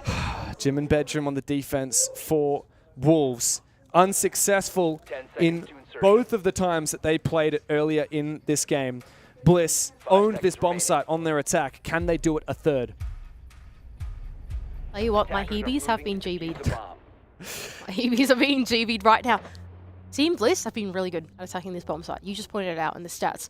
And for the final round, but the final round of this series, Wolves are going to take us to Gym and Bedroom. I'm scared. I feel fear. As do all of these players in the server, but push that to the back of your mind. You cannot let the fear win. Here goes Wettables to open up the CCTV wall routine so far, Team Bliss. Fisher Guy on the other side does have the other set of hard breach in the form of the Selmas, and he's going to work the jacuzzi wall on his own. Very nice. So 2 points of pressure immediately put out for Team Bliss. The real question here is which one of these pressure is going to be real pressure and which one is phantom pressure, right, for Team Bliss. That's what Wolves have got to worry about here. Which breach do they have to look at now? Meanwhile, the rest of the Team Bliss players are 2 sets of nades. So they want to be using this balcony control that they now have with the breach open to see if they can unlock the bomb site by claiming the lives of some of these anchors. Bliss study this bomb site piece by piece. Where is our in? Is it to sweep? Is it to press gently until we sense a weakness? There's a science to this attack. There really is. It feels like we're watching like a dissection happen right now. But where is the first incision going to be for Team Bliss? And it seems like the map sweep is where it's going to come from. The wall now open for Brendo inside of Con is going to allow his way in towards Con. But behind the Con wall is the rest of the resistance of Team Wolves. So much information for Mowgli. He's playing so passively on the bomb site. So unlike him. But he's keen for a kill. He's keen for something. It's so unlike Mowgli. It's not in his nature to sit on site and play a position. He needs freedom to move. This is where the explosives need to come into play for Team Bliss. They need to start sending these nades into the bomb site, and they need to start to get Brendo's explosive charges in on these Azami barricades. Nice info for Oda. That's going to open up some of the bombs. Oh, but there's one down below, and that is the opening pick of the final round going down to Bibu. But there are 2 players at the moment in the ground floor. Bliss could hit it, but not if Deadshot will shut them down. Sagen, he takes down that C4. Brendo's found the opener, and his big brother moves on in. He almost finds 1 kill, but Deadshot finds his head. Fisher Guy and Brendo now, with the weight of a region on their shoulders in a 2 versus 4. They're really starting to feel the gravity of the bomb site pulling them now with only 25 seconds left to go. And here goes Brendo into the Shadow Realm. Shut down. Shinka on the other side. And it's up to Brendo now to do what nobody else can do. Wolves let out a howl. It would not be a major without these guys down into the playoffs. Dreams crushed for Australia as the French march on forward within this major. They fought long, they fought hard. It took 3 maps and 15 rounds in the last one to do it. But the Wolves show us their composure right at the end to win the one pivotal Gym and Bedroom defense that they needed. The only one off the map to push it over the line for Team Wolves.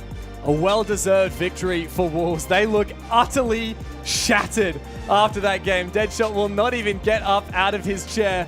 Wolves have not been tested like that for quite some time. They've made it out of the play-ins, but not without the most tumultuous of challenges.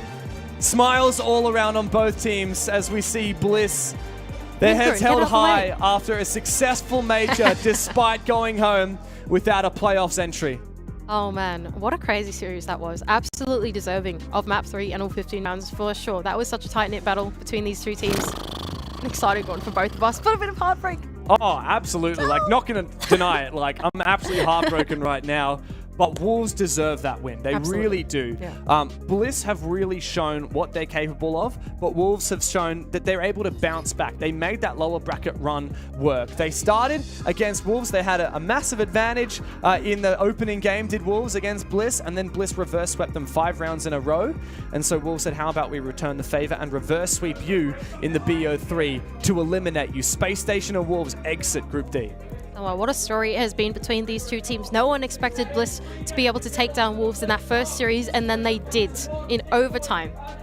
And then now in this final grudge match, Wolves will get their revenge. Oh man, you couldn't ask for anything better. And it very much could have gone the other direction as well, even coming down to that gym and bedroom. Final round, Wolves had not yet won a defense of that bomb site in this map. Bliss had won their attacks on it both times they played it, and yet in that mid-round kill after kill, Wolves did not give up. And Deadshot, honestly, he might not be the top fragger, but damn, he is the top fragger, never mind. Hey. I was going to say, Deadshot had an absolutely unbelievable performance. Oh man, this guy, well, look, we said in the middle of the match that we rate Deadshot as the pickup. I feel like we just got proven right. This guy is so consistent on his shots. He knows how to shoot people straight, and he did that in that final series. He was just in the right place at the right time, doing the right thing. And in that final round, he got the 2 impact kills as they tried to execute it onto the bomb site to close it out for Wolves. And on the flip side of that, Wedables, 16 kills on his major debut for a guy that previously had only ever played in like mid-tier OS teams, never played officials against international teams before, not even played an official in APAC, by the way. He never played in APAC South. He's never played against Japanese, Korean, Thai teams before. This was his first foray on the international stage. He played Wolves and Space Station, and he can be incredibly proud with his performance, as can the whole of Bliss. But this is a moment for Wolves. A 2-1 victory as they survive the group of death. I don't know if it was the group of death, but it certainly felt like it for a moment. It was Group D after all. Wow, Wolves are going to be very happy that they've made that work. And now they look to the future. They bailed out early in the previous major. They were unable to make it to the main stage. That is their goal this time around. Yeah, absolutely. These guys, they really want to break in past that top 8. Consistently in 2022, we were seeing them on the stage in these quarterfinals, but they couldn't be champions. And now with taking Rise out, putting P4 on the IGL, bringing in some more gun power on Deadshot, they have forged their new identity, and hopefully this one is a winning one. Very much. Well, we had Goliath win in this David and Goliath matchup, but there is another one going on the A stream right now. Dark Zero from North America versus Fury from Thailand. And I've heard that we're gone to map 3, and it is a banger. So let's check it out.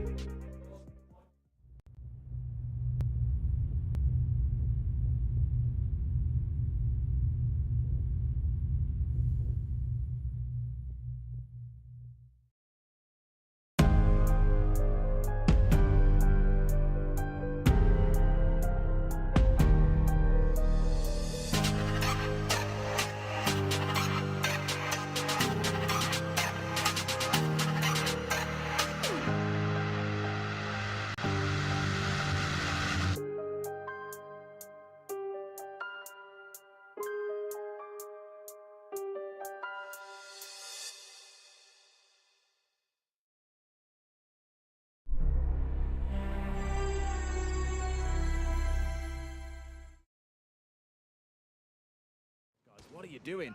So we are seeing that evolution of the team across these 2 days as well. Drones are going to be going in ahead. Fury just trying to gather as much intel as they can, of course. Canadian, though, will know that is happening. Will be able to pick up potentially from where those drones are sort of kicking off if he sees them going down. Nice. Indeed.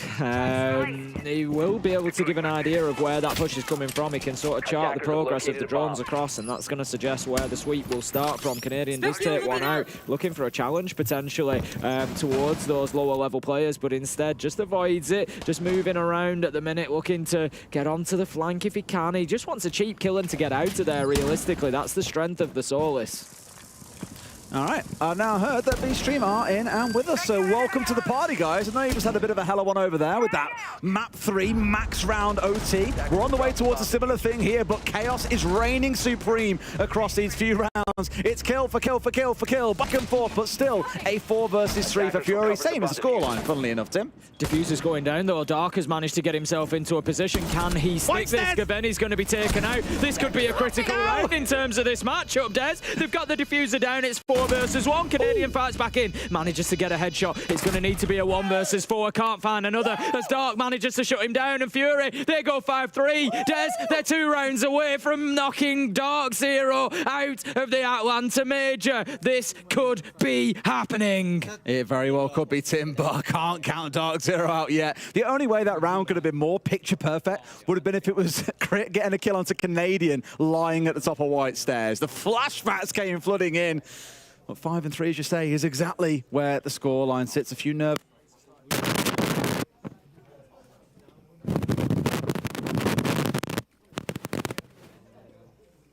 Just going to be having a little bit of a... I don't know if it's a timeout or if we're heading back into game, but we've got some replays for you. We can just see those final kills coming in. Crit J going to be taking a couple down from the top of White Stairs. It was fantastic play from Fury, really, just seeing that opportunity and getting aggressive right into the middle of the site, able to get the Diffuser down. Just had everything really on that attack. It's going to force Dark Zero to head back towards the same site. They're not going to go for their third choice. Instead, they are going to double down, go for Dorms once again, but this is such a critical round for Dark Zero. They were unable to get it done, but I don't think Fury will get away with winning it in the same way. They got aggressive in through double window, got themselves inside a site, and were able to fight it. I don't think that's going to be able to happen again. Dark Zero, I would expect to be on top of that. I was just going to pick up on Canadian out in T3. You need to be aware of him. Could be a nuisance maker for them. The window is going to be opened, and I like how they've done that with I9 ready to strike. Sees his man, but cannot find the kill. A good opportunity for Fury there, but no damage done as I9 was dropping away. But another warning shot for Dark Zero, as they just know they need to be careful of every single angle here. Marcolis gets himself up onto the roof. He knows that Canadian's out there. Canadian's knocked that window out inside of T2 and just needs to be a little bit cautious, because if he shows his face in there, I'm sure that Lycolis is going to take him down, as he's just taken down the black eye camera, and that should be all the signal that Canadian needs, really, to tell him that pressure is coming towards that T2. I'm back! Apparently the hype of the game can also blow up microphones, Tim. Who knew? What we learned today. There'll be another couple that'll go by the end of this one, I'd imagine. It could very well do if the rounds keep on going the way that they have been so far. All right then, onwards in March, only half the round concluded. I hope your ears are all okay, by the way, guys. I do apologise. But onwards in March then. Mine did get a little bit of a beating. Yeah, they get that every day you stood next to me, Tim. Onwards we go, in comes Crit, trying to make a play happen, but can't find his man. 2 kills answered out by Dark Zero. BG Man gets one back. We're seeing a lot of shorty kills this competition, it feels, by the way, Tim. An immediate trade coming back through. Honestly, Oregon, I've never seen one as crazy as this, because across so many rounds now, we've just seen trade for trade for trade for trade, seemingly out of nowhere. Lots of explosions, lots of fire because of the amount of Goy that we've seen. The two teams really just throwing haymakers at one another. They are. Lycolis has got himself established inside of Attic. BG Man takes a tickle of damage. I'm not sure what that was from, but I don't think it was a bullet. He does take a little bit more as well. BG Man just looking to push forward. It was a Guman that had caught him initially. It has been removed now. Lycolis actually out of the window. He's going to change up his angle of attack. 45 seconds left to go, so there's no problem with that. But Dark Zero playing this, I think patience has been the word for Dark Zero, and they are trying to play it patiently again. A couple of drones still left available for BG Man. Imagine more here set up on the flank, but just catching out one would be absolutely magic for them. A great nade towards the back, not going to find their man. Now we really get to see if this shotgun can do some work. A great shot coming in from Lycolis. Look towards your left, my friend. He's so close, but it's right in the corner. Not found. His man, Lycolis, finally gets the finish off. He could plant here if he wanted to, just inside of the rotate. But they've got to be so careful. The last two from Dark Zero are dug in, and there's only 15 seconds to play, Tim. And JR and Rice are both super low health, though. BG Man is going to go for the plant. He has the cover. Moving across. Beautiful Nitro, but it's taken out of the sky. Lycolis shoots it down. down and saves his man. Diffuser is activated, and all of a sudden, Dark Zero are on the back foot. Impact nade goes out. There's not much that he can do. NJR low health doesn't want to take this gunfight. BG Man has every advantage. He's waiting for the push to come through, but no, that is super play from NJR to get that done. Dark Zero are going to be able to take the round. They've rescued it from the jaws of defeat there, Des. They were facing map and series point, but no, they snatch it back. It's 5-4. Discussing exactly what went wrong there. I think Lycolis caught them off guard entirely, and we did see for a second, I think it was the castle that was just completely blindsided, super shorty at the hand, just didn't really know what was going on the window. Lycolis almost the hero of the moment, shooting that C4 out, but they're not able to convert it into a kill, unfortunately, once it hit the deck. As I've said, these rounds have just been so ludicrously chaotic back and forth. It's Lycolis here, look, collecting himself an absolute freebie. I imagine that was the miscom that Dark Zero were discussing amongst themselves after the round, but a perfect 2v1 being taken onto BG Man to close things out. Beautiful. I just called it at the end there. Rice had also got the down onto Lycolis elsewhere, I believe. And it just created that situation where he was able to push from the trophy side. And NJR, you know, I called him as playing it perfectly there, and it was his patience that was perfect. He didn't push that too early. He was low health. One bullet from BG Man would have done it, and he really couldn't get too aggressive on that. He had to trust his teammate. He had to wait for Rice to be able to back him up, and Dark Zero have played that beautifully to keep themselves fighting here. So they may well have lost one of the primary sites, but then they've gone and locked it down, and all that means is that they don't necessarily need to play one of those third choices. We'll see as it goes on. If they win here in Laundry, then it will be the third choice site, and that could be Fury's opportunity. Ooh, all right. Still nice and tight at 5-4. Still every chance it goes 5-5, and we get guaranteed to see at least all 12, Tim. Fury still with the chance, though, to get a 2-round lead and put themselves onto match, series, and phase 2 point at this point, and you can call it. And for them, SI point, let's not forget. If they go on to win this, they make it to SI. That is the big victory point that no doubt they are looking for, because that chance to play in February is really what all teams play for all year round. Of course it is. That is the big one. You know, it's very much, I'm sure, a split loyalty. Everybody wants to win the major as well. Everybody wants to put themselves in that exclusive club that not many have been able to achieve over the years of Siege Esports. And Fury, they're going to want to keep on fighting here for that reason as well. But for the time being, they've got 2 more attacks that they need to win. Dark Zero, they're holding on for 3 defensive rounds. The thing is now, if Dark Zero want to win it in regulation time, they need to win Laundry, they need to win a third choice site, and then they need to win Dorms again. It's not going to be easy. It's just a small task, Tim. No big deal. Anyone can do it at this point. It feels like maybe they can, especially with the Pamba party that we've been enjoying. Admittedly, a little bit quieter so far in the second half than what we saw previously. Gaveni himself has definitely awoken into the game, but it could be Troy with that plot armor that drags his team through. Currently, alongside Crit, the only other player in the server, sat on double-digit kills. Yeah, I just look at it and I think there's going to be an opportunity for Fury, surely, to push this to overtime at some point. You've got to feel, with that third choice site having to come into play, it is not going to be easy for Dark Zero. They're just continuing the drone in. I think they're going to go straight into Freezer here. They're definitely stacking up for the drop. One does go. Crit J moves in, looks to get aggressive, knows there's one on door, just can't quite find him with the pre-fire, loses the utility to the ADS as well, but full white flash on Gaveni. It's all a little bit of a mess on the Freezer door, but Crit J manages to get a beautiful headshot to get things started. Toxic Babe will force him back. Still gets the hold on though, got the juice that can come out from I9 here as well, just to top him up that tiny little bit. You've got BG trying to work his way now back up around to work on the top side, expecting a flank to come through. I think the team have kind of started and execute and then backed out of it a little bit here. Dark gets one. Pamba coming in behind. I9's got no idea. Will he ever win a 1v1 against Pamba? It's got to be now. And he does just that. 5v2. Fury can move up to 6-4 here, Tim. It's Gaveni all by himself. Finds one, but the trade is there. Fury 1 round away from dismantling Dark Zero. And they will get 2 2 chances to secure this. It's 6-4, and they know just how much this means to them. The question now is, can Fury do it? Can they get themselves over the line, Des? One more round. That must be what is in their mind right now, but they are going to have to beat Dark Zero defenses on the choice of site, essentially. They can go back down to Laundry. They can try that primary site again. Maybe Dark Zero feel it's time to roll the dice and go to a third choice. Who knows? But right now, the one thing that I do know is they've taken that tactical timeout. Again, it must be so heart-wrenching for them. I've mentioned it a few times, but thinking about the last time you were back on US soil, they won the whole thing back in Charlotte. Now we're back here, they might not even make it to the top 16.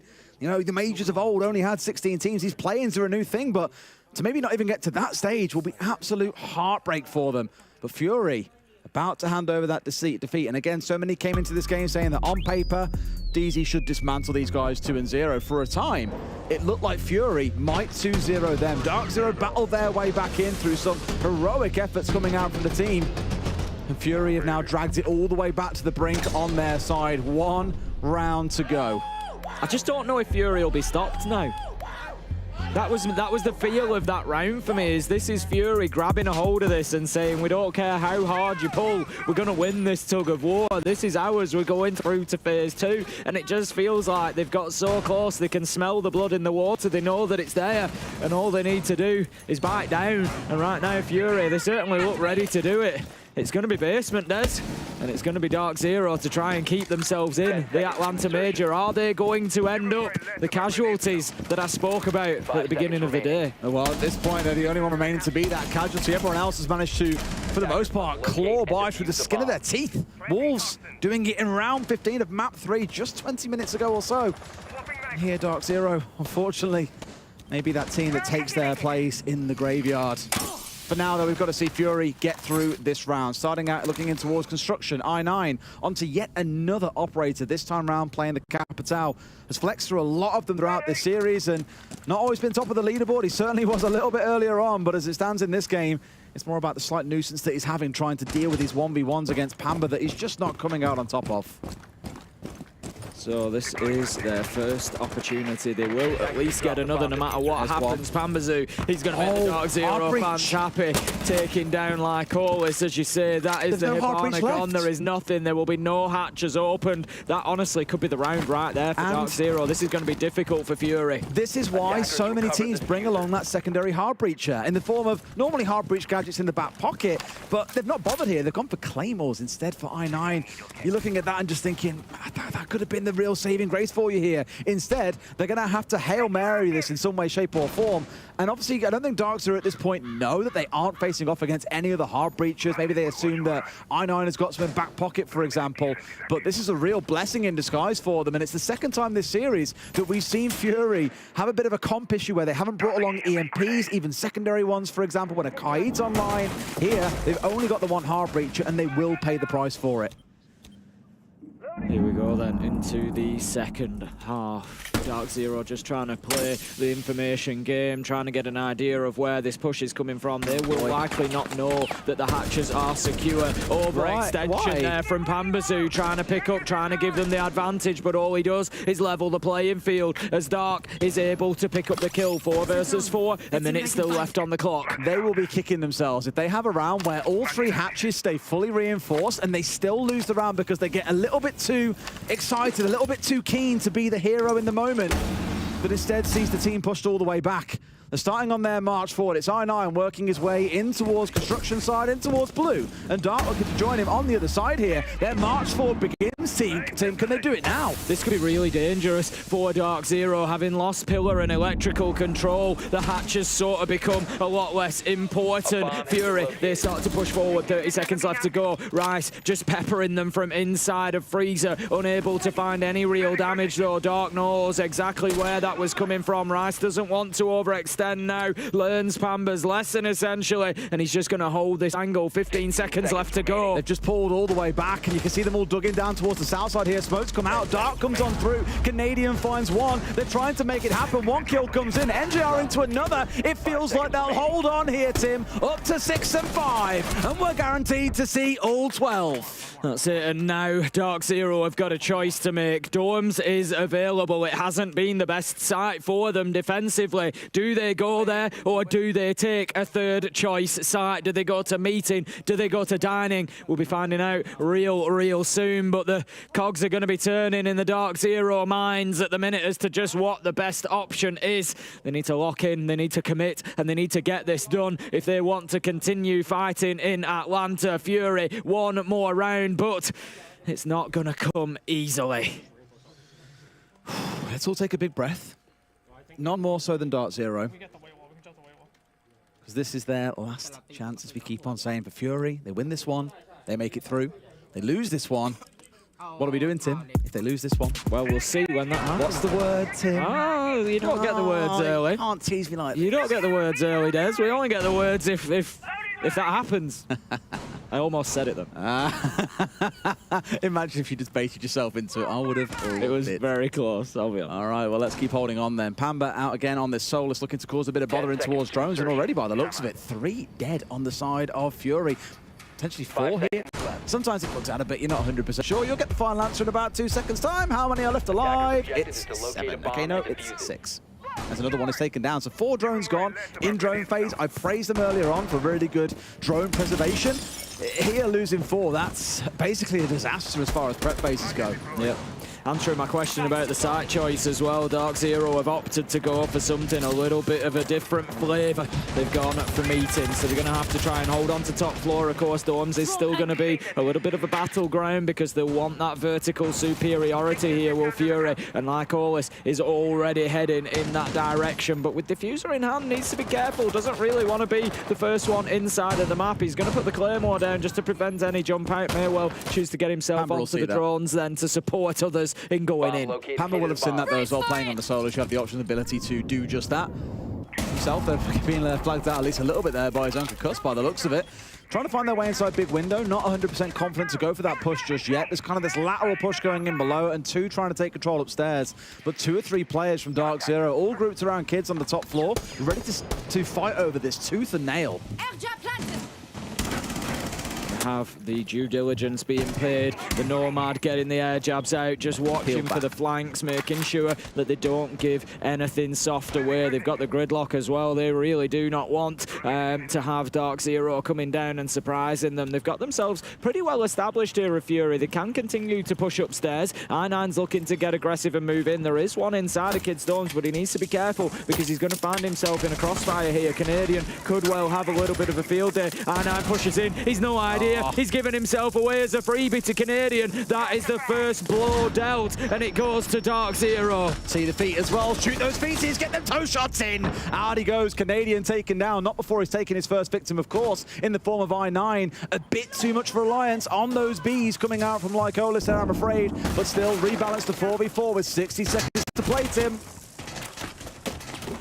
Fury, they need to be finding some more kills. That much is for sure. Time is ticking by. They don't want any extras here, Des. They don't want any add-ons. They want to get it done here and now. 45 seconds left to go. Pamba's got himself down into the basement on the Solus, just looking for any information, but there's none to be found. Critchay knows if he comes around this corner, he's going to lose his life. No. It's a freebie. That's advantage Fury, Des. But no, it gets leveled up. Dark Zero snap back quicker than an expensive tape measure like Collis. He's trying to get this down. He's going to stick it, Des. And that is advantage Fury again. 2 left to go as well. It's both Dark and BG, and they've got the vertical. Dark Zero, they need to retake this. The answer is sending 2 upstairs to make sure you at least guarantee the trade. But right now, no one seems to be anywhere nearby. There's a Soul Man coming down from Attic. Gaveni has got to be the hero. Just trying to move through. NJR relocating. They've got to find kills. No. Dark, he finds 1 of 3. Dark just trying to hold on from above. 8 seconds left to go. Rice is on the diffuser. He's had to come off it, but they've got what they needed, and they've got the time. Des, we're going to overtime. Thank you so much, Dark Zero. 3 more rounds to go. Potentially a minimum of 2, max of 3. It's just what these guys need. Just what this game needs as well. Well, when you, I, and Medics team up, there only tends to be one outcome, and that is third round overtime. The only question now is really heard an overtime. pained sigh down our earphones from Medics. The only question now for Freshers bingo card at least is, do we get all 15? Do we get all 15? It's been 4-2 in both halves in favour of the defenders. This has been a very defender-sided Oregon so far. But there's been upsets along the way. Primary sites have still been won. It's been very much a roller coaster ride. What a finish to regulation time from Dark Zero there. Fury was so close. They kept getting that toe in front, that diffuser down, that step closer to phase 2, but Dark Zero doggedly behind them at every turn, ready with the answer, ready with the next kill, ready to disable the diffuser, take us in to round 13. Dark was so close to being the hero for Fury there as well. He really was. To take the Tide team through, he was that close. It's unfortunate as well because I think it was BG Man who was coming around for the final firefight. He got killed by the MP5K spray. It wasn't even targeted. He just spun on a dime and just sprayed in towards Dining and managed to find him. But enough time on the clock and 3 or 4 seconds extra. My God, was it close. Fury on the attacking side here, marching on their way through. We'll see if they can pull this off. Really a continuation of what we've just had for the last 6 rounds. A big start in towards trophy side here, and they want to catch up with these Romans. How on earth has he won that one? Canadian out belly with his gun showing, but Crit's there for the trade. That almost hero of last round. Dark is taken out, but Canadian is balanced out on the Solus, and he's top fragging, Tim. He's at 13 kills. I was just looking across the number of kills, and they're so even across the teams. Yeah. There's been so many players stepping up here. This is by no means a one-man show on either side. This is exactly what you want to see out of a game of Siege. It's tantalizing, Des. Everybody is contributing. Everybody is pulling their team towards that position that they want. Yeah. But Pamba gets himself a freebie onto Crit, who just walks that bit too far, gives himself away. Gavene, he's still upstairs. He's still going to prove a nuisance. Fury, they're looking to move downstairs. They're looking to go direct to site, but you can't do this. You've got to make sure that you've got those flanks covered off. You've got to go fast if you're going to go all here. I don't know if they know about Lycolis being this close. There's also I9 coming in tow. Really, that only leaves BG. They're in silence, at least for now. He's coming down the other side towards Laundry Stairs. So it's very heavily a south side push. Now Dark Zero, no, that firebolt really not going to help I9. It's only going to slow your push forwards. And where is Gavene? That is the big question. Oh, he's actually come back down rear stage stairs. There was potentially an opportunity, but no, he's not been able to get onto the flank. So the lines are drawn one way or another. One of these two teams is going to come out with a win, but it's going to be from these positions. There's the cut down from Rice. Manages to find Lycolis. 4 versus 2 now. Dark Zero managed to take themselves a lead. They are 4 versus 2. They're in the ascendancy on the defense. Just all they've got to do is hold in these numbers as well. 4v2. This is 100% doable. I know BG's been having a great game, but I9, as I've mentioned a few times, not hitting those big shots when it's needed in this game and really blocking Lycolis out there from making a march on forward. The fire, it's not ideal in that kind of situation. They've at least seen 3 of them. They know now where the last one is as well. On the rotate, they know where every single player is. This is a real challenge because DZ can just plant their feet and let you come pushing into them. That's it, they really don't need to overextend here, don't need to take a peek. There's 18 seconds left to go. They can wait for you to move into their line of sight. That's exactly what Rice does. Shuts down BG Man. It's all up to I9, 1 versus 4. 10 seconds, highly unlikely. He's looking for anything he can get, but it's going to be Pamba to close it out. 2 else, and that is going to be Dark Zero taking the first of the overtime rounds. They just need one more, Des, but Fury move on to the defense. They have a slight advantage in round 14, but can they cling on? Can they keep themselves going all the way to the final round? Freedom sounds intensify, Tim. DZ aren't going home if this carries on at this pace, and that's exactly why Fury are taking in this tack time out. A quick 40-second pause, a breather, time for discussion. You can hear the coach weighing in as well. They've got to make this work. Now, that was the defense of the downstairs. It is a little bit of a fortress, as mentioned earlier on in this map. I imagine we'll see Fury go for the same, unless they've got something crazy to bring out, which then begs that question of what happens when we go into round 15 with Dark Zero on the defense, not able to play in the basement. To be fair, they defended Laundry 3 times, did Fury, in the first half. They won it twice, 66% win rate. They didn't win meetings, so I don't think they're going to go to their third choice site, but they didn't lose dorms. They won that twice. So honestly, it wouldn't surprise me too much to see Fury go up to that top floor. You know, they've got the 100% win rate inside of this game. There is a possibility there that they think, you know, the shadow of that lost round on Laundry might loom over them and just push them up to the top floor instead. We'll see as we load in, but no, they are going to go downstairs. They're confident that whatever Dark Zero did to win that one Laundry attack, that they're not going to be able to do it again. Very dug in comp as well. I know back on Clubhouse we saw these roaming setups coming out from Fury when they were defending the basement. Here on Oregon, it is locked down, hunker down, get the siren sound in, be ready for the assault coming in from Dark Zero. But the thing is, when Dark Zero are given a lot of time, as we've seen time and time again, when they get 5 or even 4 players ready for the execute, they are so good at executing as a cohesive unit. I think here, if Fury dig in a bit too close, they're just going to leave this open for Dark Zero to walk in and take round 14 and take that spot going into phase 2 and ultimately deny Fury that spot at SI. Fury, they could be 3 minutes away, Des, from heartbreak or from renewed hope of having that final round, that final opportunity. And we're about to find out. NJR opens up the main door to get things underway. They've got the Thatcher, they've got everything they need, the double hard breach to get the hatches open. Dark Zero shouldn't really come across too many stumbling blocks on getting themselves towards site at least. We've got we've got everybody on site for Fury. Crit J was just off on Freezer stairs, but I9, we saw this from him before. Tried to get himself hidden away in tier 3. Leaves it until sort of late into the round almost, really. Not the prep phase. And I tell you what, he hasn't done it yet. It sounds so terrible. Dark Zero might just miss this. He is your 0 and 6 Jaeger in ranked. He's like, guys, I can still do this on the road, don't worry. I can still get the kills, it's fine. But there's a bit of you that just thinks, you know what? He might just. Gaveni's gone for him.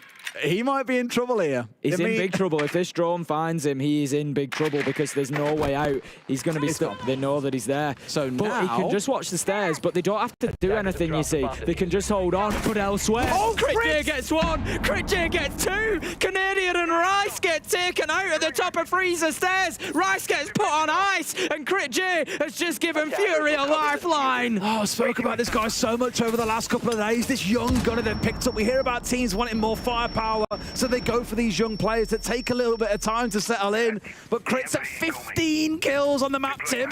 When it counts most, he is stepping up. They're on the march on forward. Pamba has found 1. Lycolis falls. The assault begins. Do they know the cross is there? BJ Man finds his man. Still 2 left for Dark Zero. It's not over just yet. NJR getting rid of I9, who again, I'm sorry, my man, but you are that guy from ranked. 2 left standing, and Dark Zero have taken a 2v4 down to a 2 versus 2.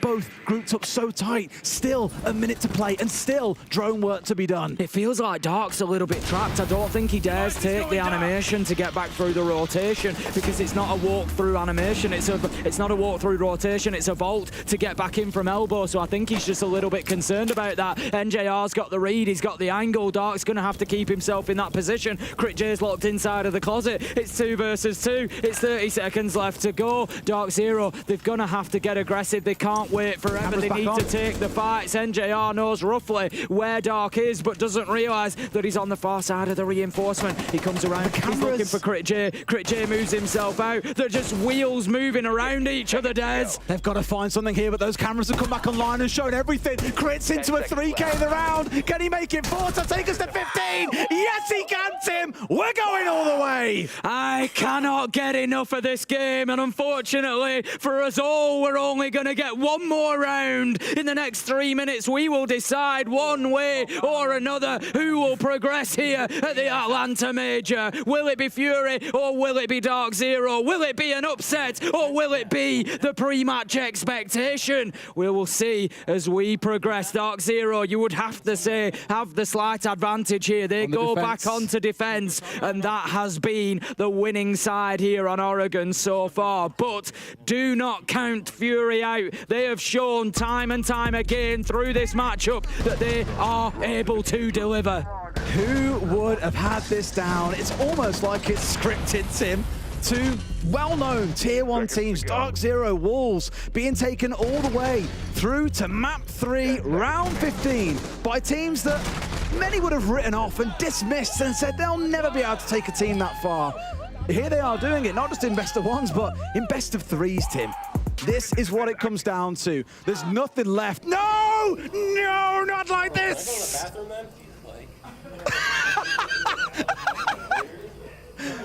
Oh, and then he's just like, can I go to the bathroom? Don't worry, don't worry. The game has stopped as well. Yes. You are going to miss nothing. Oh, Troy wants to get this over and done with, man. Guy's got to piss. Well, if the tension wasn't already high enough. Now you know there's a full bladder on the line as well. Well, exactly that. So we move on. We take a little bit of time to reflect here whilst we get this lobby restarted and get everybody in. You know, let's remind everybody at home of the stakes here. You may have joined us from the B stream. You might have watched that Wolves Bliss game earlier. The stakes here, of course, are exactly the same. Anybody who loses, whichever team loses, goes home. They leave the Atlanta major, but there's a bit more on the line for Fury as well. If they get the win here and get themselves through to Phase 2, they also get themselves through to the Six Invitational. So there is a lot for them to play for. And they are going to give it everything, I'm certain, but they're going to have to do what both of these teams have struggled to do so far, and that is to win an attack. It was a 4-2 defensive half to start with for Fury. It was a responsive 4-2 defensive half for Dark Zero, and then both defensive rounds have been won in overtime. So you've got to say that the chips are stacked in Dark Zero's favour at the minute. I think the players look pretty composed, at least most of them. Like Olus, maybe a bit less so. But just knowing that you're sat at this precipice, this final round, and you can't talk to your teammates, you've just got to sit there with your own thoughts. Must be very lonely at this point in some ways. All you can do is just shoot nervous glances around. Even Troy, you know, look at him. Even he's so locked in, he knows what this means. And that contemplation, you hope it doesn't knock any confidence or the adrenaline doesn't start to wear off, for example, that they can keep it up. But this is going to be a round 15 of all round 15s, Tim. And this is only Phase 1, Des. I know. This is only Phase 1. We've got Phase 2. We've got Phase a couple 3. of days rest because my throat's ready to be like, yo, stop. We've no games tomorrow, so we can have a little bit of a rest of the old voice tomorrow. Don't worry, but don't you worry at home. We're not going to save a single thing for our voices. We're going to give you absolutely everything, just like these two teams are going to. It looks like I'm guessing from player responses that we're going to be getting in fairly soon. I think, not 100% sure. It looks like, I think it looks like we're going to be loading back in anytime soon. They're making sure that the energy is up. They need to come in here strong, come in here confident, knowing that they can get this done. I just don't know I wanted to do it more. It feels weird to have a major, especially again in the US, without Dark Zero present. But we love an underdog story. Absolutely love it. I mean, NA fans less so. I would completely say, you know, I don't want to lose Dark Zero. I don't want, you know, Canadians, all right, it's not just about Canadian, but he's given us so many laughs so far. You know, I don't want to lose those moments either. But then, yeah, on the flip side, what a story for Fury to continue on here. As you say, you know, we were in the coach with them last night. They were, you know, such a nice set of guys. They were so hyped up at their win. You know, that it's difficult to not want them to win either. You know, it's like, is there any way for both of these teams to win? And the unfortunate answer is, no, there's not. We're in competition here, and one of them is going to go. They are. I'm always feeling like you. I don't want anyone to go home, Tim. They're all winners here. That's, you know, sometimes I fall into that trap. Softening my ice-cold heart. Yeah. That's why I was the angel yesterday to your devil. I've still got some red makeup in my ears, it turned out earlier, as the makeup artist pointed out to me. And I was like, look, I'm not being funny, but I'm not exactly getting a shower head and just like shoving it down my ear to try and clear it out. That's not how this works. That's how you hurt yourself and potentially deafen yourself. Oh dear. Right. We will be back in as soon as we can. But it does look like everybody's sort of shaping up towards their computers. We can only guess as much as you can for this bit. But everybody's hands are on keyboards and mice, and I think it looks like we're going to be heading back in any second now. So just to remind everybody, this is round 15 of map 3, best of 3. It is down to this. Everything that has come before is borderline irrelevant at this point. It's been enjoyable. There's been ups, there's been downs, there's been twists, there's been turns, but there might just be one more twist left in this story for one of these teams yet, and it's going to be decided in this final round. Everything comes down to this, and it will be for all the marbles. It will be for that spot in Phase 2. It was way back when at the Sweden Major that you and I were casting a semi-final, and it went through. I can't handle a finish like that. It was map 3. It was round 15. It was Damwon versus FaZe, and it was Souls versus Rin. And Souls won that 1v1. What map was that on, Des? That was on Oregon, mate. And it catapulted them through to win the whole thing. Now, I'm not saying whoever wins a 1v1 in this round. It's a little bit earlier in the tournament. It's not a semi-final, but it's just fitting that once again it comes down to such a big moment for two teams. Going home, going through to the next phase. An unexpected team competing so well. Again, Damwon got further than most teams from APAC will ever dream of getting to be honest. Fury have got that chance. The clock ticks down. We have 3 minutes to see who makes it through and who goes home tomorrow. Gosh, I remember my voice after that match. I remember my voice during that match. It certainly wasn't pretty towards the end of it, much like it's heading in that direction now. I9 and almost the rest of Fury, it looks like, heading straight up towards Master Balcony. They're going to be attacking on to Meeting, I believe it was. It is indeed Dark Zero taking the third choice site that they won rather than Dorms. So it's going to be a top floor clearance coming in. We've got the Gemini clone leading Crit J in. Crit J on the Ash, had a great game so far, has really been winning some big important battles, so they're sending him in on the entry and they're wanting him to give them a kickstart. Again, the young gunner, if there's any time to shine, it's really going to be now. Dark Zero happy they've wasted a bit of time here, 60 seconds in, they're still pushing their way through the top floor. A lot of them feel they can just back away at least a little bit here, down to the ground floor. Even got Canadian skirting his way through basement. A couple of players from, Dark Zero making use of it down here. Pamba's down there with him. A pretty safe spot that you trust no one's going to suddenly come charging at you from, but I wouldn't write that kind of craziness away from Fury. I quite like that. I quite like the use of the Echo impact nade from underneath. Pamba just finding the man on the drone, doesn't do any damage, but it at least just gives them a warning. Dark will know that Dark Zero are watching. I always feel nervous when I see an Echo on side and around like this as well. You've just seen so many potentials completely destroyed by this. I look back again to the Berlin Major Final, looking at when it was Rogue. They won that last round with the help of a Yokai drone. It just always seems to be there in these big deciding moments.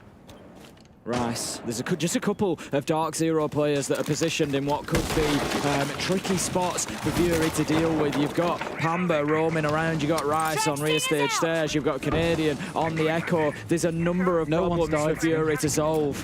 We're down to the last 60 and no one's died yet. There's barely been a gunfight, no points of damage taken anywhere.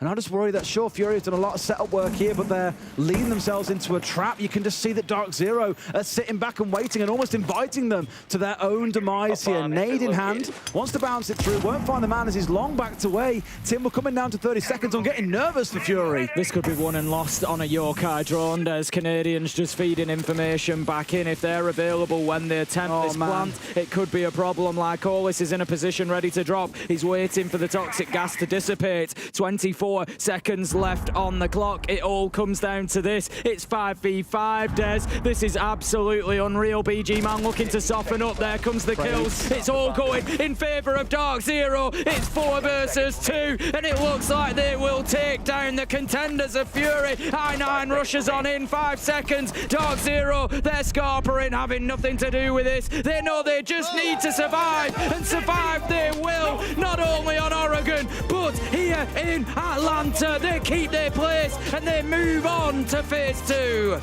It's heartbreak for Fury, but for Dark Zero, a huge sigh of relief. Both of these last two series being taken the full distance, being stretched and challenged, but this kind of thing is what will give this team a lot to focus on over the next couple of days to come into the next phase absolutely swinging. And I still love that there's some smiles on the faces of the Fury players because they know that was probably one of the best series they'll play in their lives. They can hold their heads high. They've absolutely played their part. What a fantastic performance out of Fury.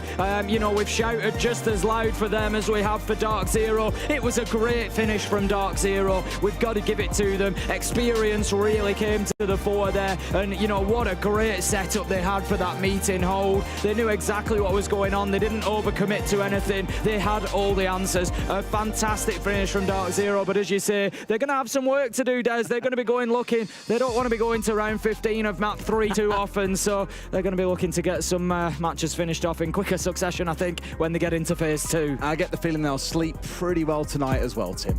I think after the adrenaline... they probably will, yes. I think I will, to be fair.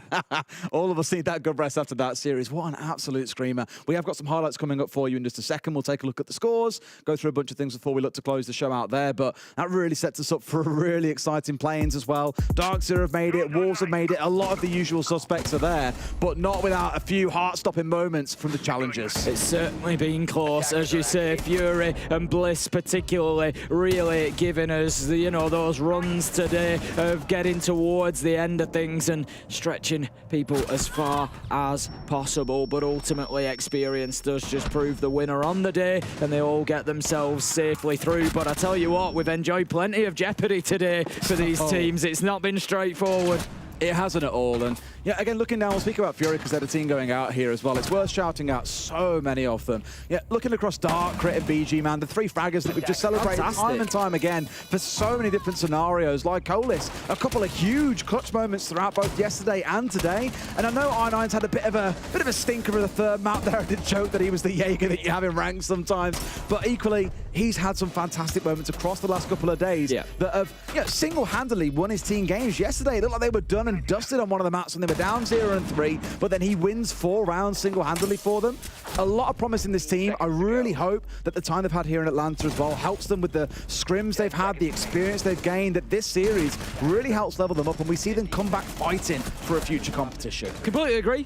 Fury have absolutely played their part. They've given us some fantastic moments, but like I say, Dark Zero just coming out the victors today. Again, you know, pure entertainment, start to finish. It always is with this team. I can't say that I'm not glad to see them move on to phase 2. You know, they're always great to have around tournaments, and I've got the feeling that there's some bigger performances to come from them as well. It wouldn't be a real tournament without Canadian as well, let's be honest. We all need the smack talk, and I'm sure plenty more will come out once we get into Swiss as well, as we enter the absolute chaos that is best of ones, best of 3 elimination games, you name it. I think for the Fury boys, a little bit of disappointment, but equally not too much. They know they've just played a phenomenal game of Siege. And here's how things ended. I shouted him out a couple of times. For me, Crit, what an appearance he's had this competition so far. 4 entry kills coming out as well. 17 kills on the day. On the other side, really the balance across the whole team. Looking up and down, 13 is the highest, 8 is the lowest. A real team performance today from DZ. Yeah, I think that's been one of the big takeaways for me from Dark Zero, overwatching them a couple of times, and I picked up on it during the cast a couple of times that they had real big moments. I'm thinking of Rice and NJR when they dealt with that 2v2 with Diffuser down, just the way that they dealt with that as a team, as a pair. It's just showing that Dark Zero have got a lot of cohesion there, and that's something that teams are going to have to look at and try to break down, and it's not going to be easy. Well, play-ins has been full of surprises, full of highs, full of lows, you name it. Let's take a look at exactly what happened through all of these, starting off with Group A, so you can see how this bracket played out.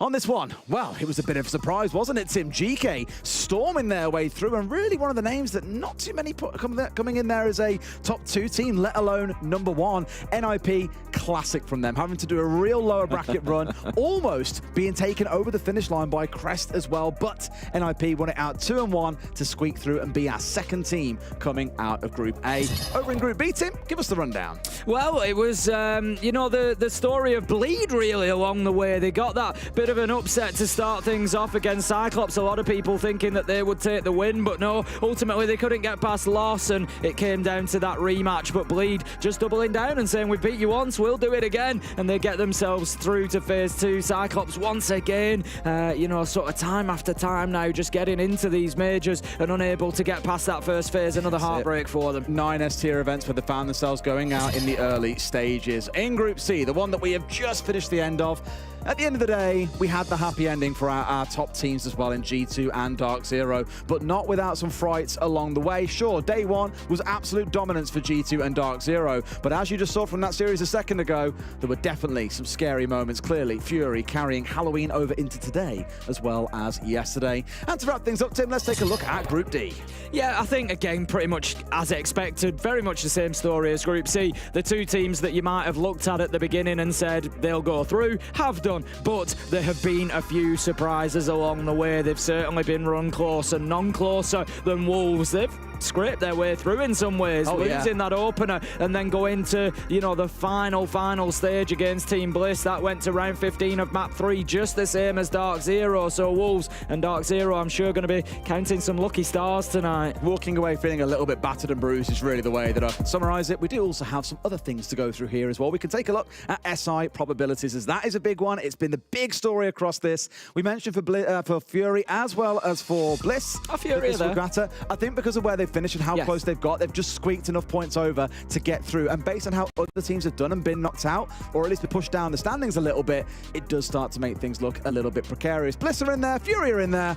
We will see both of them at SI. And truthfully, Tim, I am really excited to see both of those teams play again, given how well they have played today. They will cause upsets in that competition. You know, looking at who's left there, we've got Bleed, we've got BDS, we've got Loss, all there with that percentage chance to still make it and still in the tournament. The further they can go, the better it will be. I'm just throwing this out. I could be wrong. Please don't quote me. I think Loss need a final position. They need to get past impressive. the semis. Yeah, they need to do really, really well. But all those three teams still in, still fighting, and there's still more to be gained for them. So they are definitely teams to watch. Lost for a team after my own heart. I'd love to see them absolutely breeze through with Maya, but you just never know. And this is what you guys have been waiting for. This is what's coming up once we step into phase 2 in just a couple of days' time. You can see your matchups down the left-hand side. Tim, any on there that you look at and just think, that is one to watch? Am I allowed to say all 8 of them? You are allowed to say that, Tim, but then I want you to give me your top 3. Okay, looking through, BDS SSG is going to be my first that I pick out there. I'm going to follow that up with a big Sonics versus Wolves. That looks like it could be an absolute cracker. And then you've got to look down to the bottom of the list, haven't you? It's FaZe, it's Dark Zero. That is going to be huge. And I've missed out some absolute bangers along the way, I'm certain, as well. GK for me. I think that GK I'm looking game forward against I always W7M. look forward to seeing those teams as well that are maybe a little bit unexpected, but, you know, come along, show us what you can do. That's what we want to see. Absolute chaos, and I cannot wait for that phase 2 because it is going to be so exciting. However, let's take a look at the order of games as well so you guys can see what is coming up, so you can tune in to catch your favourite team. Tim, onto the box. Shall I come and join you again? I fell off the box. Come and join you for Yes, doing that. let's talk about this then. So, starting things off with a little bit of a nice showdown there between D+ and Lost. We've got Scars That'll be a G2 great start. rifling all the way down. Basically, the order that you just saw on that graphic a second ago is the order of games that we've got coming into Friday. I'm really looking forward to seeing Scars again. A team that did really well in Copenhagen, got a lot of support behind them. Very, very interested to see them play again. And also another one that stood out to me. NIP. I was just going to say Virtus Pro NIP is another one that really stood out to me there. So what a day we're going to have. It's an absolute treat. It does tend to happen when you get arguably the 16 best teams in the world together at that given time. You're going to see fireworks fly, and every matchup is going to be so exciting. Yeah. Any thoughts, though, Tim? That's playing done and dusted. What a thrilling 2 days it's been. I love the chaos, and there's plenty more to come in the Swiss. That's the best bit for me. I absolutely love these opening 2 phases. You know, props to all the teams. We've had some real entertainment delivered. We've had jeopardy, we've had excitement, we've had upsets. You know, we've had expectations met, we've had some missed, and it's just been an absolute pleasure and a treat to cast it all, really, and there's plenty more to come. A lot to look forward to in phase 2. Lots to look forward to at SI, given some of the teams that have now qualified for there, and I can't wait to see how it goes. The teams need a rest, we need a rest. The production crew and the wonderful guys behind the scene all deserve a rest as well. We'll be back on Friday. Get ready for phase 2. Get yourself warmed up. It's going to be an absolute screamer. But for now, good night and see you guys soon.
Esports.